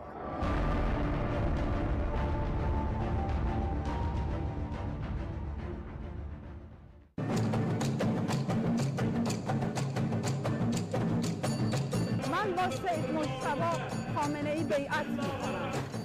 من با سید مجتبی حسینی خامنه‌ای بیعت میکنم. من با سید مجتبی حسینی خامنه‌ای بیعت کردم. من با سید مجتبی خامنه‌ای بیعت من با سید مجتبی حسینی خامنه‌ای بیعت میکنم. من از صمیم قلبم با سید مجتبی خامنه‌ای بیعت میکنم. من با سید مجتبی حسینی خامنه‌ای بیعت میکنم. من امروز به اتفاق بچه‌هام اومدم با آیت الله سید مجتبی خامنه‌ای بیعت بکنم. من با سید مجتبی حسینی خامنه‌ای بیعت میکنم. من با سید مجتبی حسینی خامنه‌ای بیعت میکنم. من با سید مجتبی حسینی خامنه‌ای بیعت میکنم. من با سید مجتبی حسینی خامنه‌ای بیعت میکنم. من با آیت الله سید مجتبی حسینی خامنه‌ای بیعت میکنم. من با سید مجتبی خامنه‌ای بیعت میکنم. من با سید مجتبی خامنه‌ای بیعت میکنم. من با تمام وجود با سید مجتبی حسینی خامنه‌ای بیعت میکنم. من با مجتبی خامنه‌ای رهبر عزیزمون بیعت میکنم تا پای جان.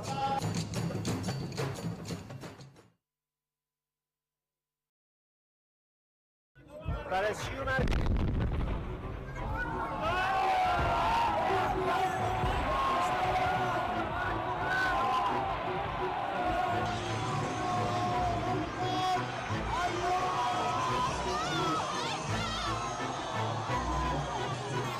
در فاصله چند صد متری ما راکت میزنند، اما ما مردانه ایستاده ایم. ما گرد سر بریده میترسیدیم، در مجلس عاشقان نمیرسیدیم. الله اکبر. بچه های کوچه پایینی رو زد ولی چهار فلسطین ترکشش اومد. دوتا از بچه ها رو انداز زمین.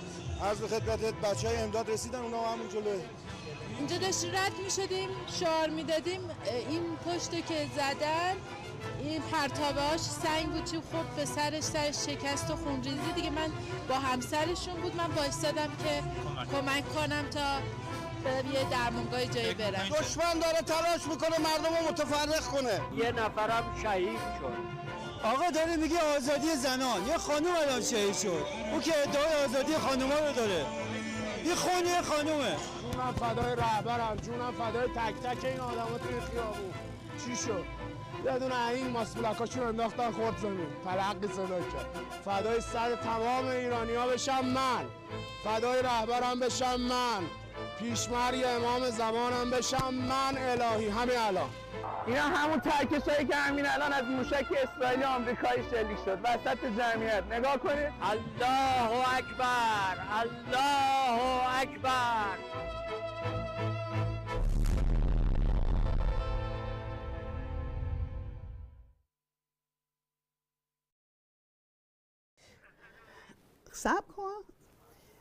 Thank you so much for staying with us right here at Press TV. And of course, we are looking at so much has happened. Actually, overnight is right now about 11:33 in the morning here. And of course, this is the day after the night that Trump had said he was going to destroy civilization here, Iranian civilization. We know that the people remained on the streets all night. And then in the middle of the night, we heard about the United States accepting Iran's 10-point ceasefire plan. And since then, we have been looking at the possibilities of what this means. And I'm here in the studio with my colleague, Zainab Zakaria. Thanks so much for staying with us, Zainab. So, Zainab, lots of emotions today. Yes. Because what we have seen has basically been epic on the street of unbelievable support for the Islamic establishment, unbelievable resilience by the Iranian people and support for their military and wanting to continue this to the end. I want to start here this hour, Zainab, about what you have witnessed as someone coming from outside of Iran, not being Iranian, and what you have seen of the Iranian nation the last 40 days. Well, Iran has gone through three major historical changes in the past 50 years. So we had the First Republic, which was led by Imam Khomeini, building on the backs of many Islamic scholars and theologians and great thinkers that came before him, who prepared the society to link religious doctrine with political understanding on a global scale, because that is what the Islamic Republic is. A religious-based ideology based on logic and fact, to enter into political doctrine that has a global view. And so we had the Islamic Revolution, where the people led the revolution, overthrew a 2,000-year-old monarchy system, and brought in a democratic practice where the rest of the region were still busy with their, whatever sort of rule they had, which was not democratic in any way. So the Islamic Republic was born. And then after the Islamic Republic, they had to fight an 8-year war that was United States led, but obviously the front man then was Iraq under Saddam Hussein. And after 8 years, they were able to win that war, and then the Second Republic was born. After the defeat of Iraq and the Ba'ath regime and the taking of all of the Iranian lands that were occupied, they started building a defense system that is indigenous, and not just a defense system that is indigenous, supporting every other oppressed people across the region and across the world. So we saw that under the Second Republic, Iran helped, our brothers in Bosnia when they were being massacred by the, by the American and the Zionist-led Soviet army. And then the Iranians also supported the resistance movement in Lebanon. They support the resistance movement in Gaza, and continue to support resistance movements across the world, while also simultaneously building the people that will have to face the global hegemony heads on. And now we've entered into the Third Republic after Iran has gone head to head with the United States and all of its combined global power, and broken and shattered the image that the United States has had for not only decades, but arguably centuries of American, domination across the world. And its so-called invincible power that the United States have as a military front. Iran has showed that the U.S. will abandon you when it comes to its defense of Israel. The United States has shown that its military cannot protect you from being targeted. In reverse, the United States military automatically makes you a target. We've seen the United States betray countries like Japan and South Korea, who were supposed to be in hand with the United States as it comes to challenging China. And because of the disaster of this war for the United States, we now have for the first time the Taiwanese foreign minister going to China to see, Xi Jinping, in order to find a way to resolve the crisis that the United States has created, in the Chinese peninsula for the past few years. And I think the effect of this war is going to be that the South Koreans and the North Koreans will effectively come to an agreement between each other and expel the United States from that region, because the United States forced South Korea to give up its Patriot defensive, battery system that it has paid money for. The United States evacuated that out of South Korea. And you had the South Korean president saying, I could not prevent it from happening. Imagine you paying for a system to defend yourself, and then the United States coming and taking it away, and you have no power to prevent it from happening. So these countries are having to realize that having U.S. military is not a defensive composure. We also saw that the United States took out around 12,000 or 15,000 of its soldiers in Japan to bring them into this region to prepare for a so-called land invasion in Iran. So we're talking about the effects that this war is going to have, and is already having, in faraway places like China, Russia, South Korea, and also Japan. But within the region itself, there is a downing. Obviously, in the media, they would not be saying that. But behind closed doors, for certain that people are beginning to understand that this was a miscalculation. Depending on the United States, and the invincibility of the United States was a miscalculation. And this will be a very hard pill for many of these Persian Gulf Arab countries to swallow. They've had this bubble that they were living in for many, many years, and that bubble has burst, and it will will take a long time for them to adjust to reality, but the reality is there and they have to adjust to it. And the reality is that the United States cannot protect you. The bases in your land will not protect you. The United States is ready to sacrifice all of you, you know, for its goals. Even if it's just one day to be able to achieve its goals, the United States is ready to sacrifice all of you. And so that is the reality that many of these people, you know, are having to understand. And the question many people are asking the United States is, well, what have you gotten? Yes, let's not forget that this ceasefire is not really a ceasefire. It's not the end to the war. The war against evil and good will continue forever. The war between the United States and Iran and the entire axis of resistance led by Iran, but with the full and backing support of these brave young men across the region, from Lebanon, Hezbollah, to Iraq, to Yemen, has proven beyond any reasonable doubt that the resistance against the Americans will continue. So we've seen that they have attacked the resistance axis using various forms, using propaganda, using economic warfare. The last and only you know, option they had that they hadn't used was the war in Iran, and now that they've all gotten it out of their system, real negotiation may start happening, which is you know, the Iran's demand that the U.S. bases across the region has to go. The war on all fronts for the resistance has to stop. The occupation of the lands in Palestine and the liberation of the Palestinian people has to be ongoing.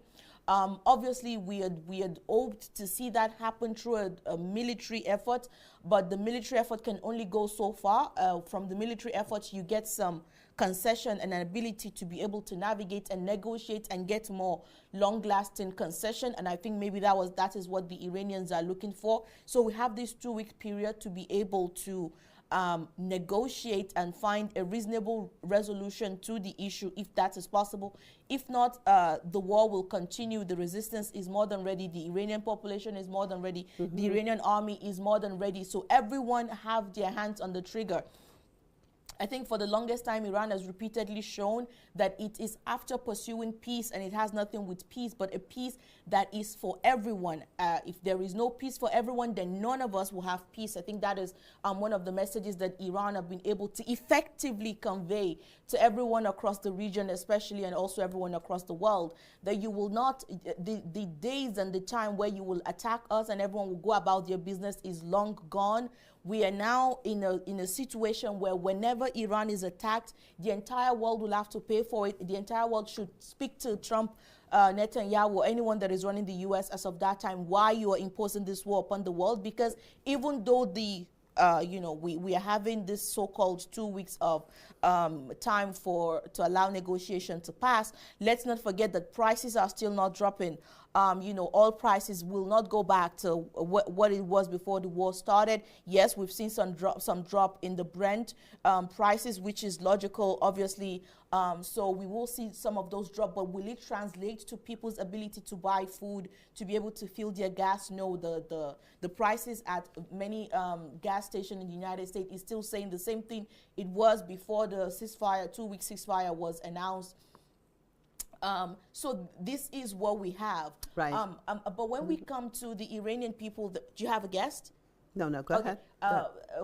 When we come to the Iranian people have demonstrated that they are really the children of Sayyid Ali Khamenei, and that is the third, you know, the Third Republic that I am talking about. Because for many, many years, even if you look at some of the contexts within his last speeches, his last, you know, visits that he had with people, you see that he was preparing the people for what was coming, and that was what he has done for the past, you know, 30-something years that he was the leader of the Islamic Republic. Built an army that went through 8 years of war with nothing into a now not contested, a now established global dominant military in the world, and took the Iranian foreign ministry from being, I think, number 85 or so to now #1 foreign ministry in the world, with Abbas Araghchi being the #1 foreign minister in the world when it comes to ranking, global ranking. You know, you establish the Iranian people as a people of resistance, resilience, bravery, and courage. I'm talking from experience. Myself yesterday, as we count down to the threats that Trump had given, you know, I was beginning to recalibrate how to live, what to do. You know, there was that worrying effect. Obviously, we stand our ground and we will not move back one single inch. But there was that, you know, worrying effect. I had even written my will and prepared myself for whatever eventuality was going to happen. And then I turned on the TV and I saw thousands of Iranians at the nuclear facilities and civilian facilities that Trump promised he was going to bomb. Imagine the mentality of the people who take that decision knowing that they may be killed, because we're talking about the U.S. Regime that has no you know, humanity in it. And this is not just me talking. This is coming even from some of Trump's staunchest ally, calling him an evil person and an evil led by an evil person who is leading their country. Obviously, we're not even talking about the Epstein files and all of the implication of what Trump has done. But this is the regime that we know dropped 2 nuclear atomic bombs on Japan and Hiroshima and Nagasaki, and was threatening to use nuclear bomb on Iran, threatening to send the country back to the Stone Age and you know, eradicate the Iranian civilization. I don't know how he planned on doing that. But people still decided to go to those places in their thousands. We're not talking about one person, dozens of people, hundreds of thousands of people went across the country to those places that were supposed to be bombed. We saw an Iranian musician who came out and said, I'm not even I'm not religious, I'm not on any side or any group, but this is my country, and went there alone and stood and said, I will continue to stand because I don't want this place to be targeted. This is the mentality that Sayyid Ali Khamenei built in Iran. So when you refer to him, when they refer to him in Western media as a dictator, know that what they were afraid of was the mentality and the people and the society he was building. The society of Iran that may have differences, just like any other society will have differences, but when it comes to the protection of their land, the protection of their dignity, the protection of their honor, they will stand to the last man. And that is something that the United States cannot fight against. And so as we move into this next republic, led by the esteemed the leader of the Islamic Republic, Sayyid Mushtaba Khamenei, we will be looking at Iran that has emerged not just as a regional, uncontested power, but also as a global power. And we may be moving into that multipolarism that we've always spoken about that seems so far away. And in extension, every single part of the resistance axis will become the political power within their country, not just within Lebanon, not just within Iraq.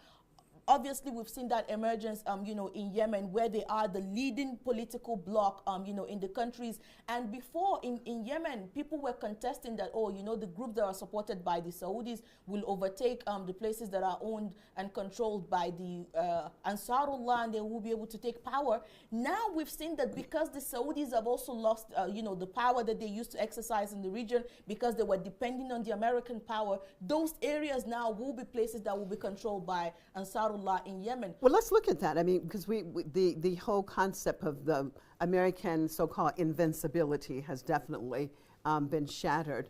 Looking at the overall geopolitical consequences you were talking about, some of it and exactly what it means, because I think one can definitely say that that unipolar world is over. So, and with Iran, obviously it was known for many prior to this war, but I think for sure a lot more now as far as Iran being a leading power in this new transition to this multipolar world.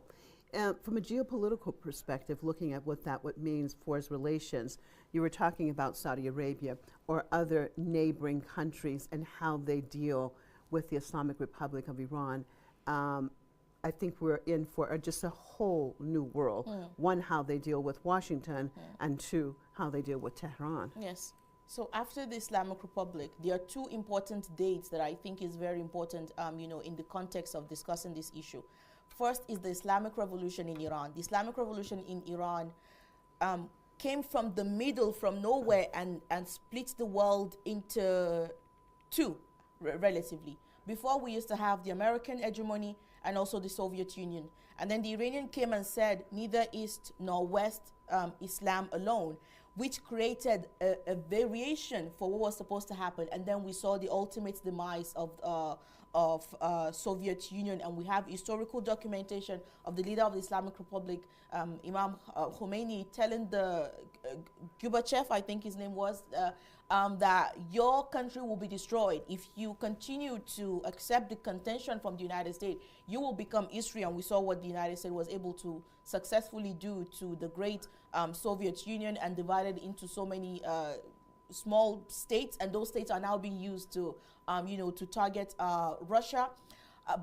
But then the world was divided into those who support Iran and those who support the United States. There were no three axes anymore. And after Al-Aqsa Storm, the world was unified under that banner. Those who support the axis of resistance and those who support the Epstein Island. And that is where the world is now. There are no third option. It's either you find yourself on the side of the supporters of Gaza, or you're on the side of those who are complicit, partners in the shedding of bloods of the Palestinian children and starving them. And that is what the division of the world has become. The contention was that the resistance axis, yes, has moral superiority, but no military power. After the war against Iran, that has been established, that the resistance axis is both moral, justified under international law, and also a military power to be contended with. And that is something that nobody can excuse. If you watch, after the war broke out, there was this sort of cold response coming from Russia and China. People had expectation. Obviously, expectation is the mother of all disappointment. People had a lot of expectation for China and Russia to have much more of a military presence in terms of this war in order to announce their readiness to be the next leaders of the world. And people saw like this kind of reluctance with it. But as the war progressed, and they saw not just the determination of the Iranians and the entire axis of resistance, but the success in their military campaign, they began to take a more serious stance and see that, okay, these are partners that we can seriously depend on. And stay with me, Zainab. I'm so sorry to interrupt you. We'll get back to that. Let me cross back over to Lebanon and get our correspondent Hadi Hotate involved in this conversation. Hadi, thanks so much. Hadi, tell us what's happening over there now. I did not hear the question. Excuse me. Can you repeat it? Just fill us in on the latest, Hadi.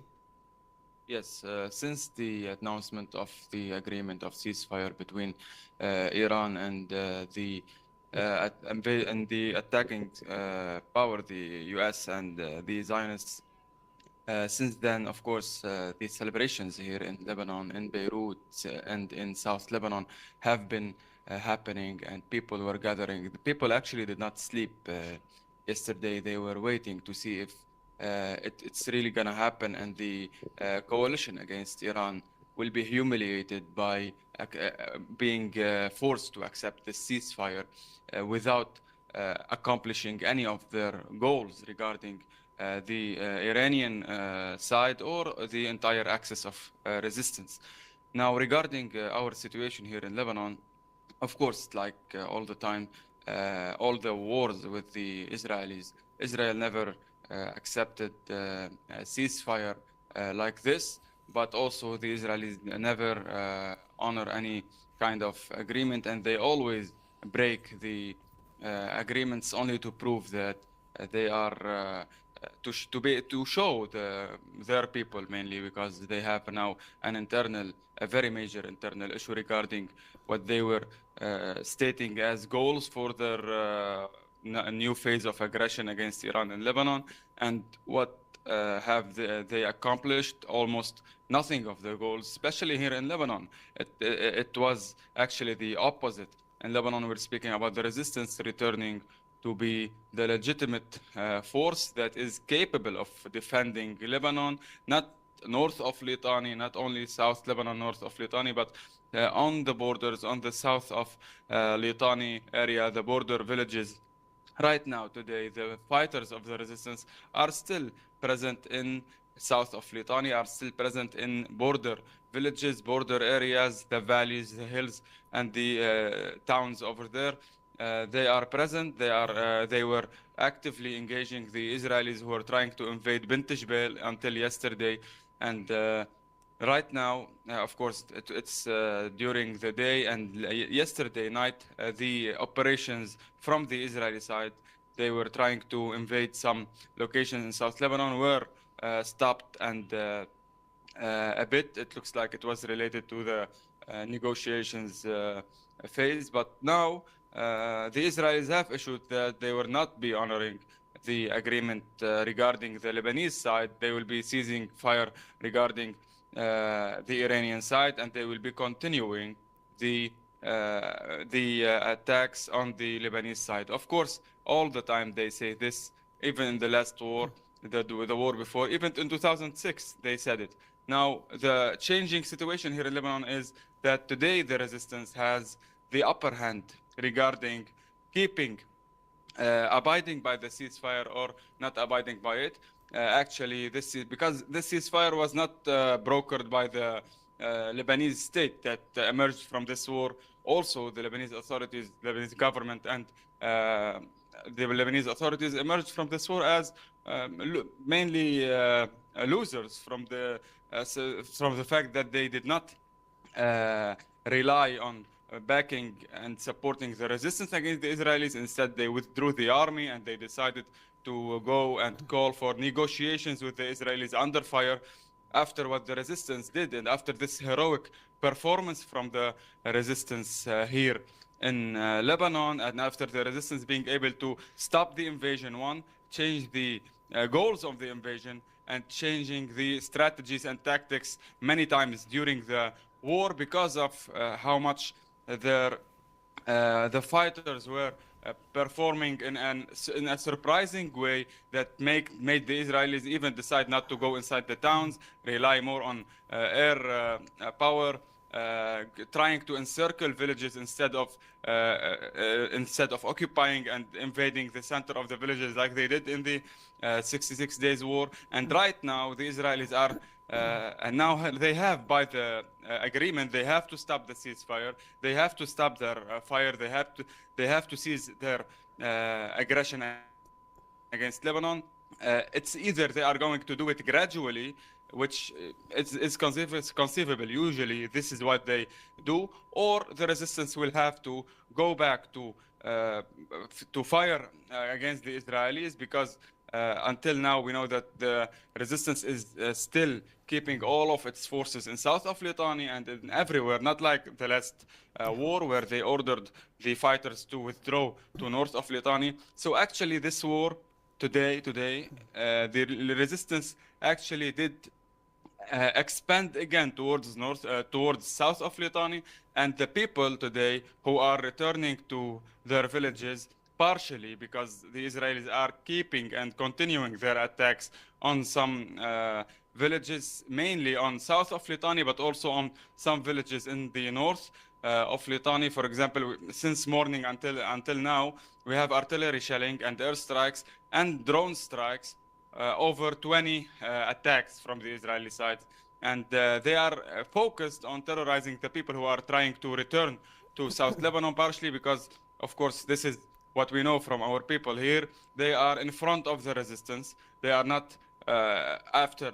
They do not consider themselves as after the resistance. They go in front of the resistance fighters. They open the villages. They return to their villages, and they impose a new order. And this is what they are trying right now to do. The people here are returning to some villages in south of Litani right now, regardless of the continuous attacks, regardless of the strikes that are still happening, and the artillery shelling that is the most dangerous thing, because the Israelis attack randomly with artilleries.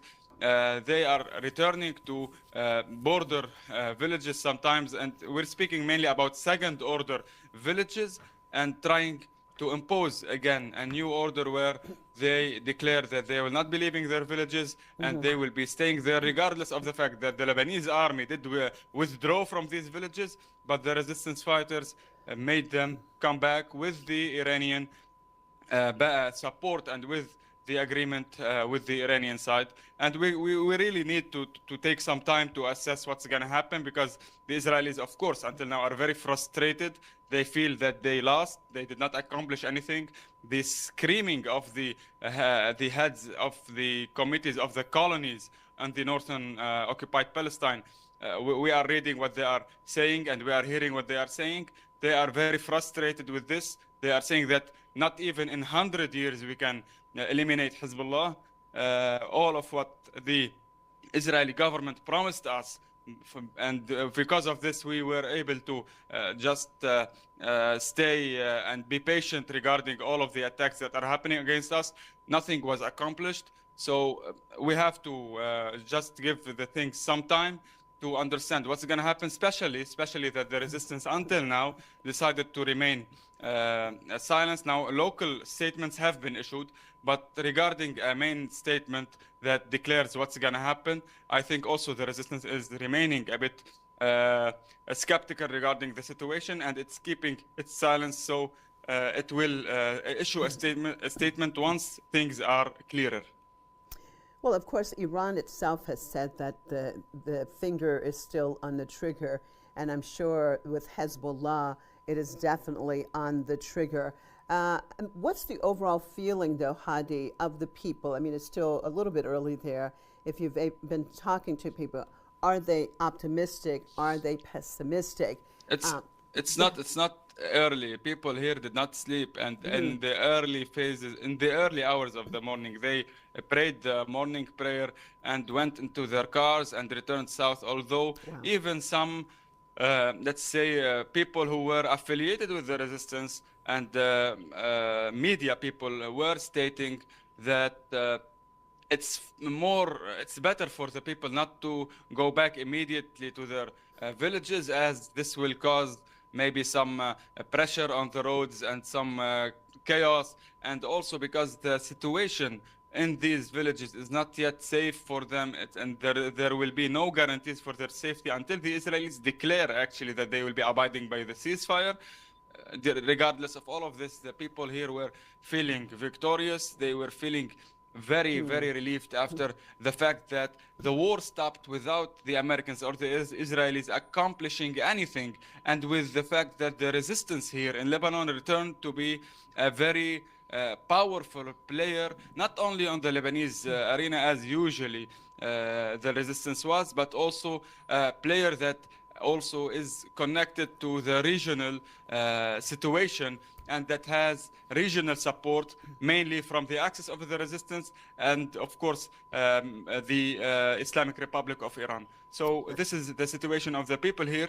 Hopefully later today we'll be able to speak with some people on the streets in the villages in South Lebanon that we are going to visit right now. But we are still also waiting for some confirmation regarding if it's possible to reach areas in Bint Jbeil or in Marjayoun areas.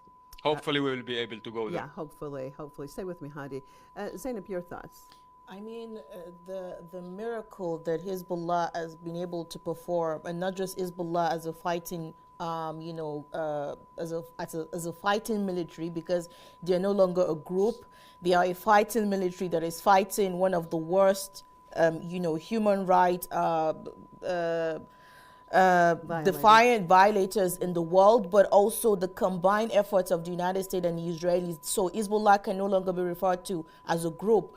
But the hope going forward now, just like our reporter mentioned about the gains that Hezbollah has been able to have in just 40 days, let's not forget that the Israelis had almost a year, if not more than, to be able to so-called decimate Hezbollah all the way from the Litani River to the south, bombing as they will, carrying out various assassinations almost on a daily basis, to the point where many mainstream media and also even affiliated media no longer talk about when, a place is bombed in Lebanon, because it has become a daily reality. Now Hezbollah has been able to get back almost all of that land, re-establish the dominance, in the battlefield. The Israelis went from we're going to occupy all of Lebanon to now saying that we've put a pause on our invasion in, in the south.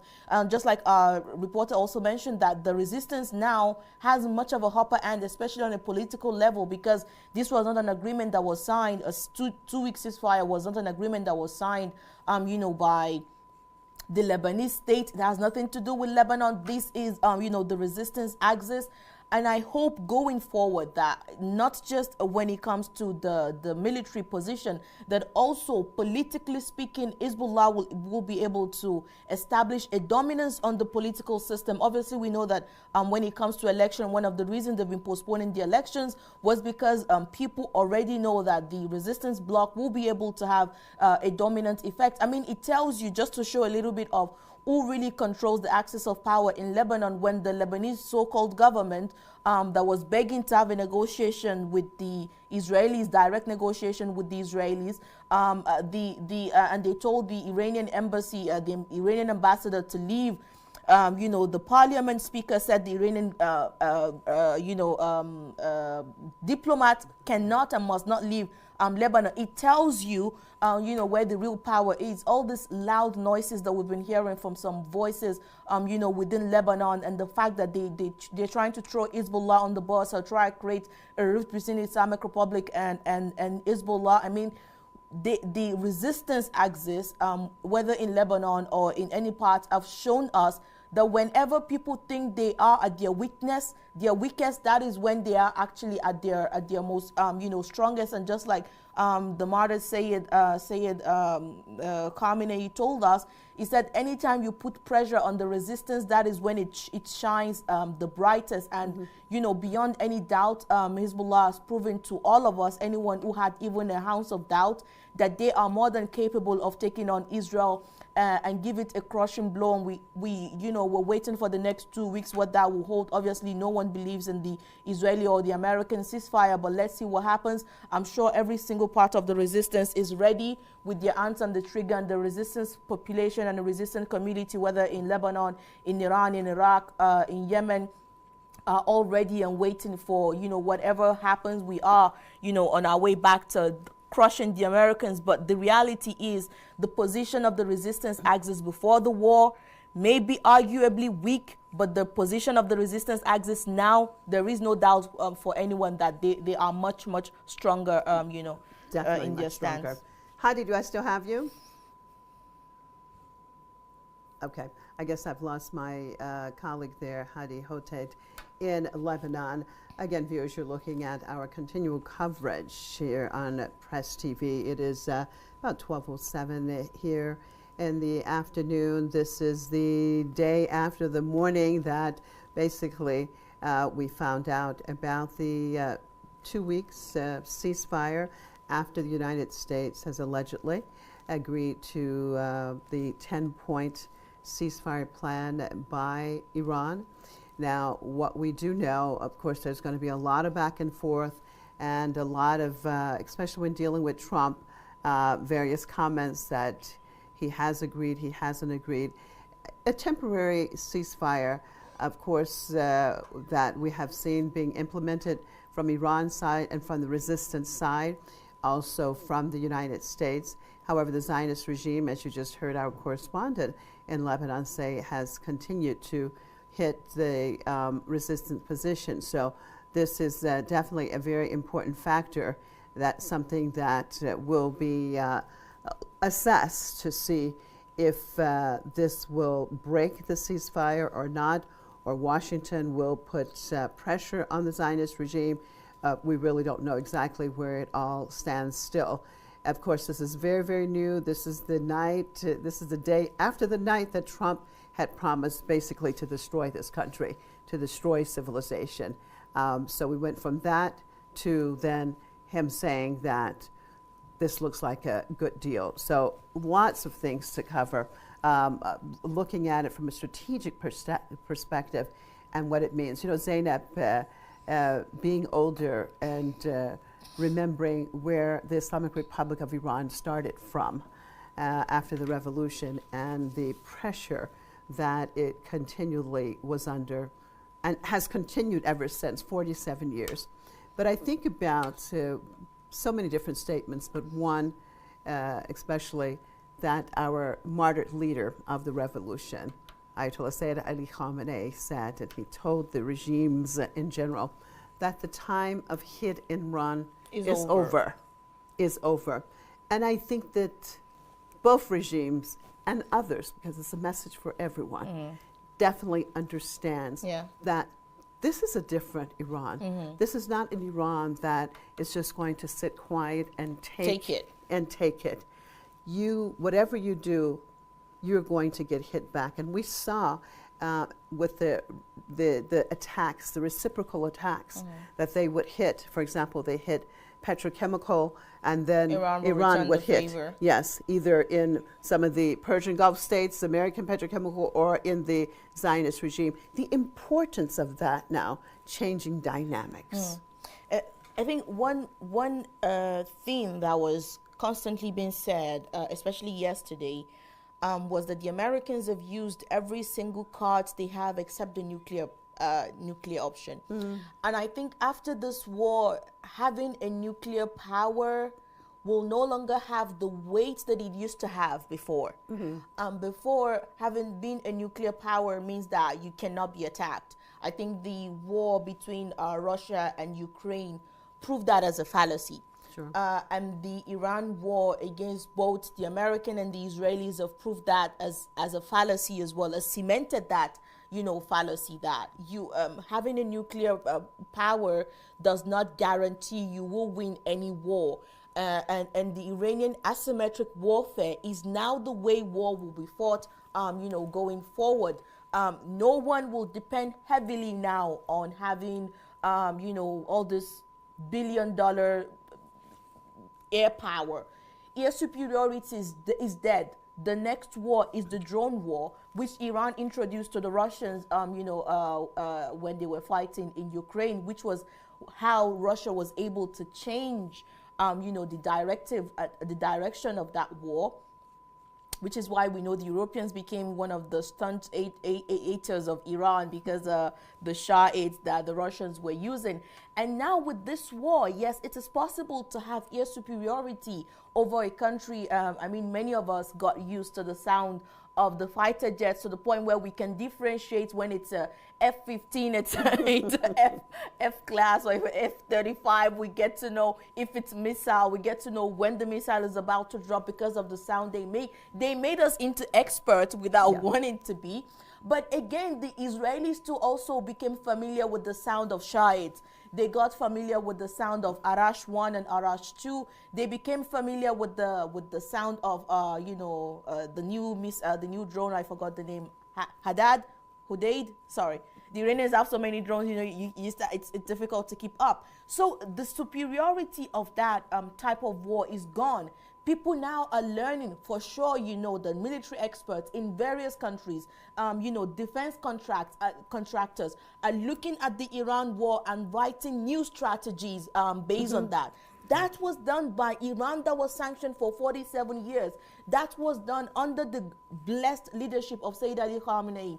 That was done by the brave minds who grew up in Iran, who went and studied in Iranian universities and were able to come out and assist, their country in the defense of the war. So I think even though we have 40 days of this war, the Iranians still haven't shown all of their military superpowers that they had. They only used what was necessary in the war, confronting the challenge that has come to them. And obviously, all of these are still speculations. We don't know what the 2 weeks will hold, but we will be here just like we were here before the Americans brought their armada, and the Iranians showed that the armada is nothing. All of them went away due to fires in the laundry and fires in the the toilets having issues. The so-called armada left the region.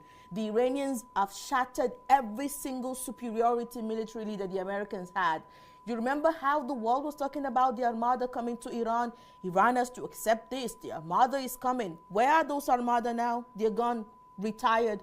They were talking about, oh, you know, all the American bases across the region. Where are those bases now? Most of them are destroyed. Their equipment gone. The American bases became so insecure that the Americans had to go and put their soldiers in, you know, hotels across the region and rescue them out of the region with civilian planes and had them working, you know, from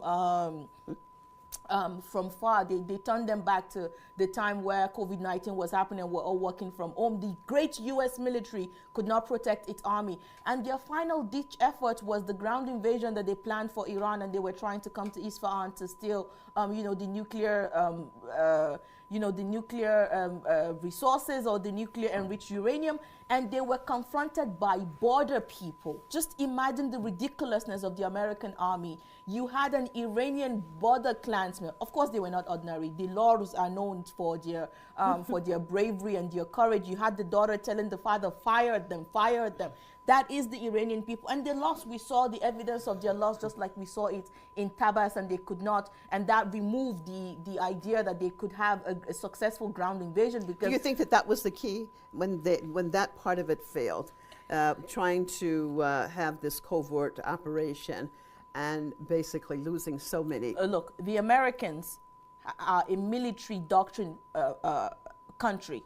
They are controlled by a military industrial complex. Yes. We have a saying, you know, if you have a armor, everything looks like a nail. The Americans, because of how much military power they have and possess, and how successful that military has been in keeping the global hegemony that they have, everything to them looks doable with the amount of military. It is until they've done it and it fails, that's when they're like, okay, you know, we don't have any cards to play. Right. So here, even when the war began, I said the Americans will try all the cards they have to play. It is after those cards have failed, that is when you will see real negotiation. Right now, while Trump was talking about negotiations going on, and one very important thing, this time around, it was Trump begging for a ceasefire. It wasn't the Iranians. The Iranians kept saying, we don't want to talk. We have nothing to say to you. This is our, you know, this is what we want to discuss. If you're ready to discuss it, give us a ring. If you're not ready to discuss, then let us. It was the Americans who demanded for a ceasefire. It was the Americans who pushed for a ceasefire, who went and visited the Pakistanis to show you how weak the Americans have even gotten. They had to go. Weren't they shocked to begin with? I think because we continue to talk about the underestimation of their calculations in general in dealing with this war. I think from the very beginning, again, they call it's like a shock and awe that they thought that they could actually implement. And everything totally turned 180 degrees. I think we have I'm going to ask you that question, but 1 second, let me cross over. I think we have our next guest ready, and I want to include him in this program as soon as I see exactly who do we have. Okay, John Philpott, international human rights lawyer out of Beijing. Thank you so much for being with us. International human rights lawyer. So let's talk about this from the international human rights perspective of what has taken place, and your assessment of what, this war and how it has suddenly, for now at least, ended. Yes, well, I think the most important thing is to understand is that the American and its junior partner Israel attack on Iran is an illegal attack attacking the principles defined in the Nuremberg judgment, which said that the greatest crime in all human rights crimes is the crime of aggression, and all other human rights violations flow from that. So when you talk about human rights as an anti-colonial or sovereign, people think of sovereignty in the United Nations, you have to think of the sovereignty and the right to peace and the right to be free from aggression. So this is the background of what your country has suffered and the human suffering, which I'm sure you're aware of more than I am, and I'm quite aware of it, flows from the war of aggression. And if you think of the initial killing of the students in the school in South, that's the result of a war of aggression, because aggressors very rarely consider their targets, and their target is to destroy in general. The real aggressors is to destroy. So that's the, how do you say, the international law framework of the analysis of this war.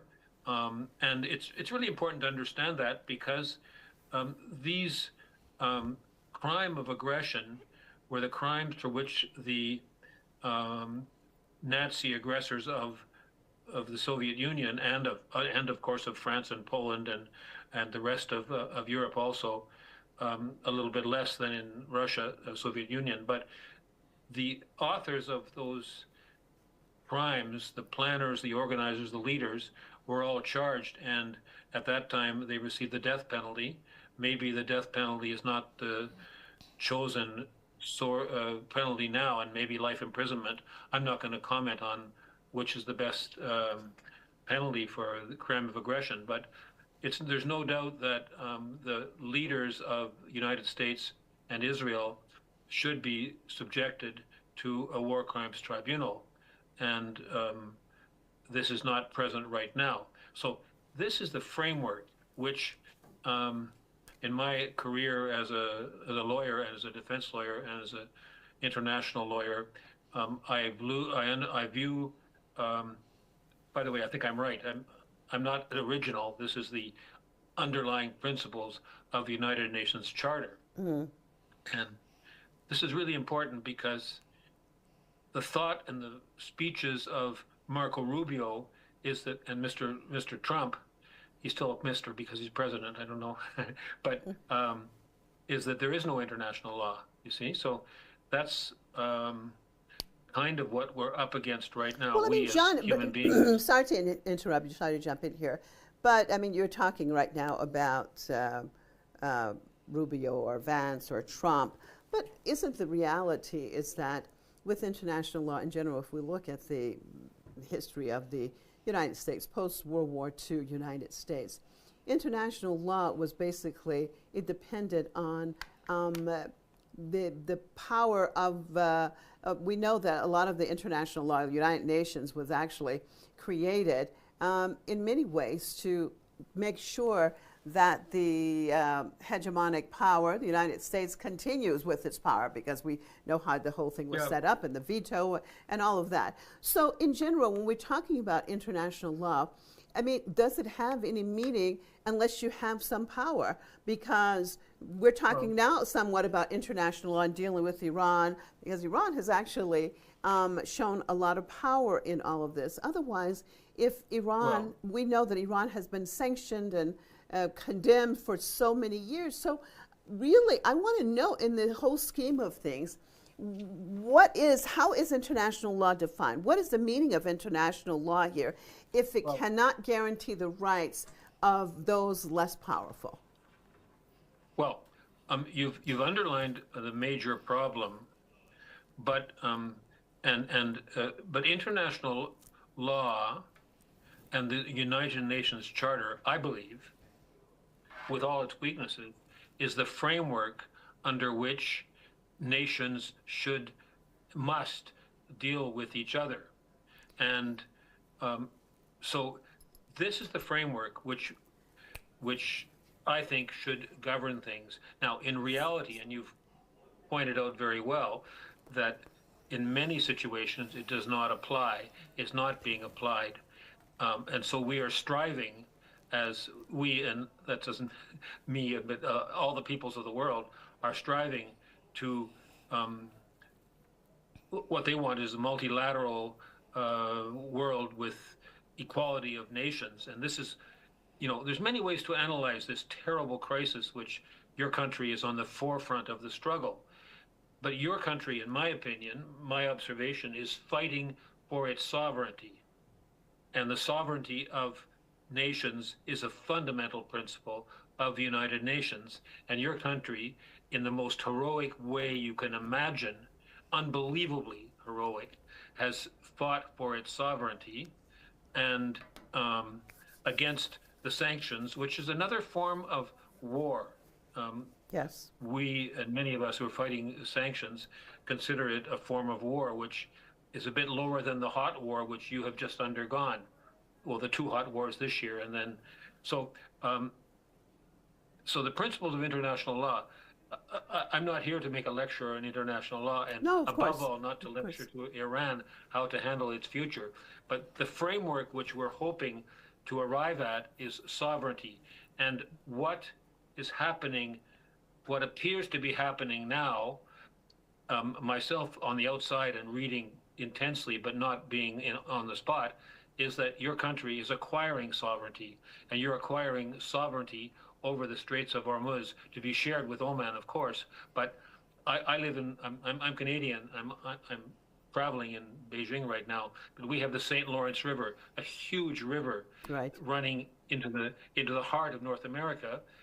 But Canada is sovereignty, and people pay tolls to use the St. Lawrence River. Right. And so your country is exercising what is a normal sovereign right to sell the passage, I don't know, the toll in your internal waters, shared with Oman. And so that's an exercise of sovereignty, which, and the economists in Iran know better than I do, but it is one way in which you can somehow bypass the imposed poverty which has been imposed on you for the last 40, how many years? Since 1940, since 1979, since 1979, 47 years. I don't know how many years, but whatever.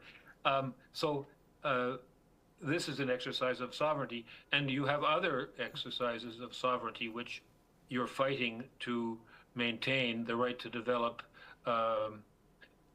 nuclear energy, whichever way, whether it's peaceful or for war, that's up to you to decide, not for me to decide, and the right to defend your country with appropriate defense, military defenses, which we have seen are quite efficient, and it's been thought through in the history of Iran. And again, I can't speak in detail about your military history, but since the war with Iraq, your country has developed a powerful system of defense, which you needed under the circumstances.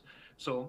And much of it indigenous made because of the sanctions. So that was, for sure, in some ways, actually original. A gift. In so many ways, such a gift to Iran. Let me cross over to Zeynep. I mean, Zeynep, when we look at what our guest was just saying, and he talked about, for example, the Strait of Hormuz, it's quite interesting because it's almost as if Iran, there were so many things that it could have demanded over the years or could have implemented, and it did not.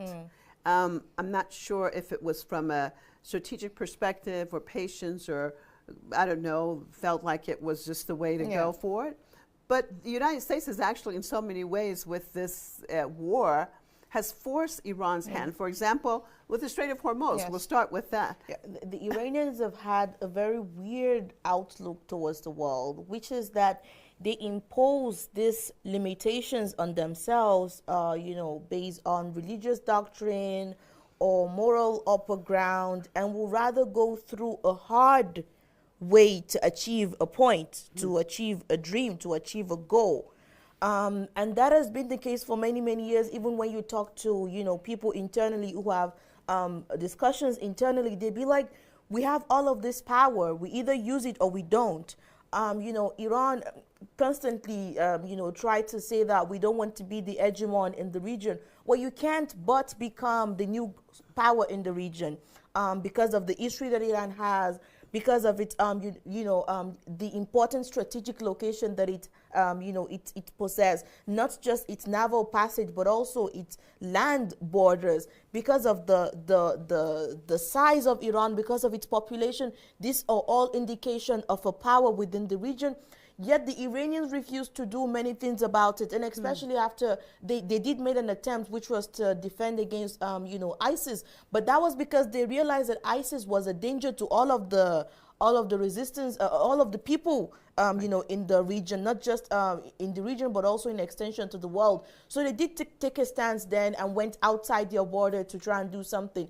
I feel like for a long time, the Iranians were trapped in this constant projection by many of the countries in the region that, oh, Iran is trying to become the regional global hegemon. We have to prevent Iran. And Iran was doing everything it can to show that we are not. Right. But you can't have power and not use it. And so the United States has now forced Iran to remove that bandage, at least to a point, and be like, you know, if you guys are going to force us to use this power, we will use it to defend ourselves and defend our allies, and that is going to be the case going forward. I don't think there is going to be an Iran before the war. This is an Iran that has emerged and be like, we have a responsibility, we have a power, we have to use it. If we don't use it, it becomes a waste and people take it for granted. You have countries like the UAE, for crying out loud, saying that Iran has to give back 3 of the island that does not belong to them. And they paid certain people to come, you know, get Iranian citizenship and live on that land that they were going to occupy it till the UAE is able. You just imagine. And when the war was happening, we have this small dot, you know, called Bahrain, saying that they will not, they will respond very powerfully to Iran. Puro baba. You know, it's just, it doesn't make any sense to. So Iran is making that decision that you take a stance when you're forced to take it. And I think that is the long way that the Iranians believe is strategic to them. We don't know why they make this decision, but it has worked for them so far. Now they have, you know, one of the things that has weakened Iran for many, many years, even though they had, you know, a very good military doctrine, was the economic situation. And even if the U.S. does not remove the sanction, I think the sanction policy is irrelevant now, effectively dead. And more than that, the Iranians will now be generating a huge amount of money on a daily basis from the Strait of Hormuz and the toll program that they will be putting on that. Obviously, they will be sharing that money with Oman, where they both share, you know, that. And many people are saying this is not, this is illegal. Many of the straits across the world where tolls were being gotten have different, you know, international ruling. Well, the Iranians also will establish an international ruling. Don't worry about it. They will find a way to, they are not part of any naval, you know, treaty. The Strait of Hormuz also is not part of any naval treaty. The reality is both in the future, both the Strait of Hormuz will be told. The Strait of Hormuz already has been told, and the Bab el-Mandeb will also definitely join that. I'm sure the Houthis are, the Ansarullah, sorry, pardon me, are already looking at that strait and trying to establish an economic superpower on their own, you know, in that strait. And I think that is something that we'll be looking forward. So now, well, there has been a lot of regime change, we can say. Exactly, a very broad. With this war, I mean, that was one of Trump's goals. Yeah, a very broad regime change. So the economic leverage that the Trump administration, where the United States was able to effectively have on Iran, is now gone. Because even if the sanction remains in place, the Strait of Hormuz will be enough to generate, you know, enough leverage and revenue for Iran as they continue to sell their oil now at a much higher price than before the war. Indeed, it's quite amazing what has happened. Thanks so much for that, Zainab. I'm going to cross back over to Beijing. And John, I mean, your thoughts in general. I mean, we're looking at, it's as if we're looking at a possibility of a whole new world, because there's so many aspects of, if you want to say, international law that hasn't been followed. It sounded good on paper, but perhaps we're getting to a point that actually it can be established in a more equitable way. I mean, we know that we had discussions before about possibility of BRICS nations reestablishing, because with the setup right now, it doesn't really work for, except for a few countries. I mean, your thoughts about where we are in this transition, this transformation in general. I was listening to you, and I was going to say BRICS, but you said it. Mm-hmm. So the BRICS model is a model of sovereign equality of nations. That's what it hopes to be. And there are bigger ones and smaller countries, but they have, they're all looking for, the model is looking for the ability to trade on a one-to-one basis with anybody in the world and not be constrained by U.S. rules, the U.S. dollar. And so there's a big change, and I have to, I'm thinking out loud about the changes which I've seen in the last few years. I thought that the war in Ukraine was the beginning of the breakdown of the U.S. domination of the world and the unilateral powers, and it was a little bit. And Russia has resisted the U.S. terribly in their attempt to be encircled and destroyed by the United States.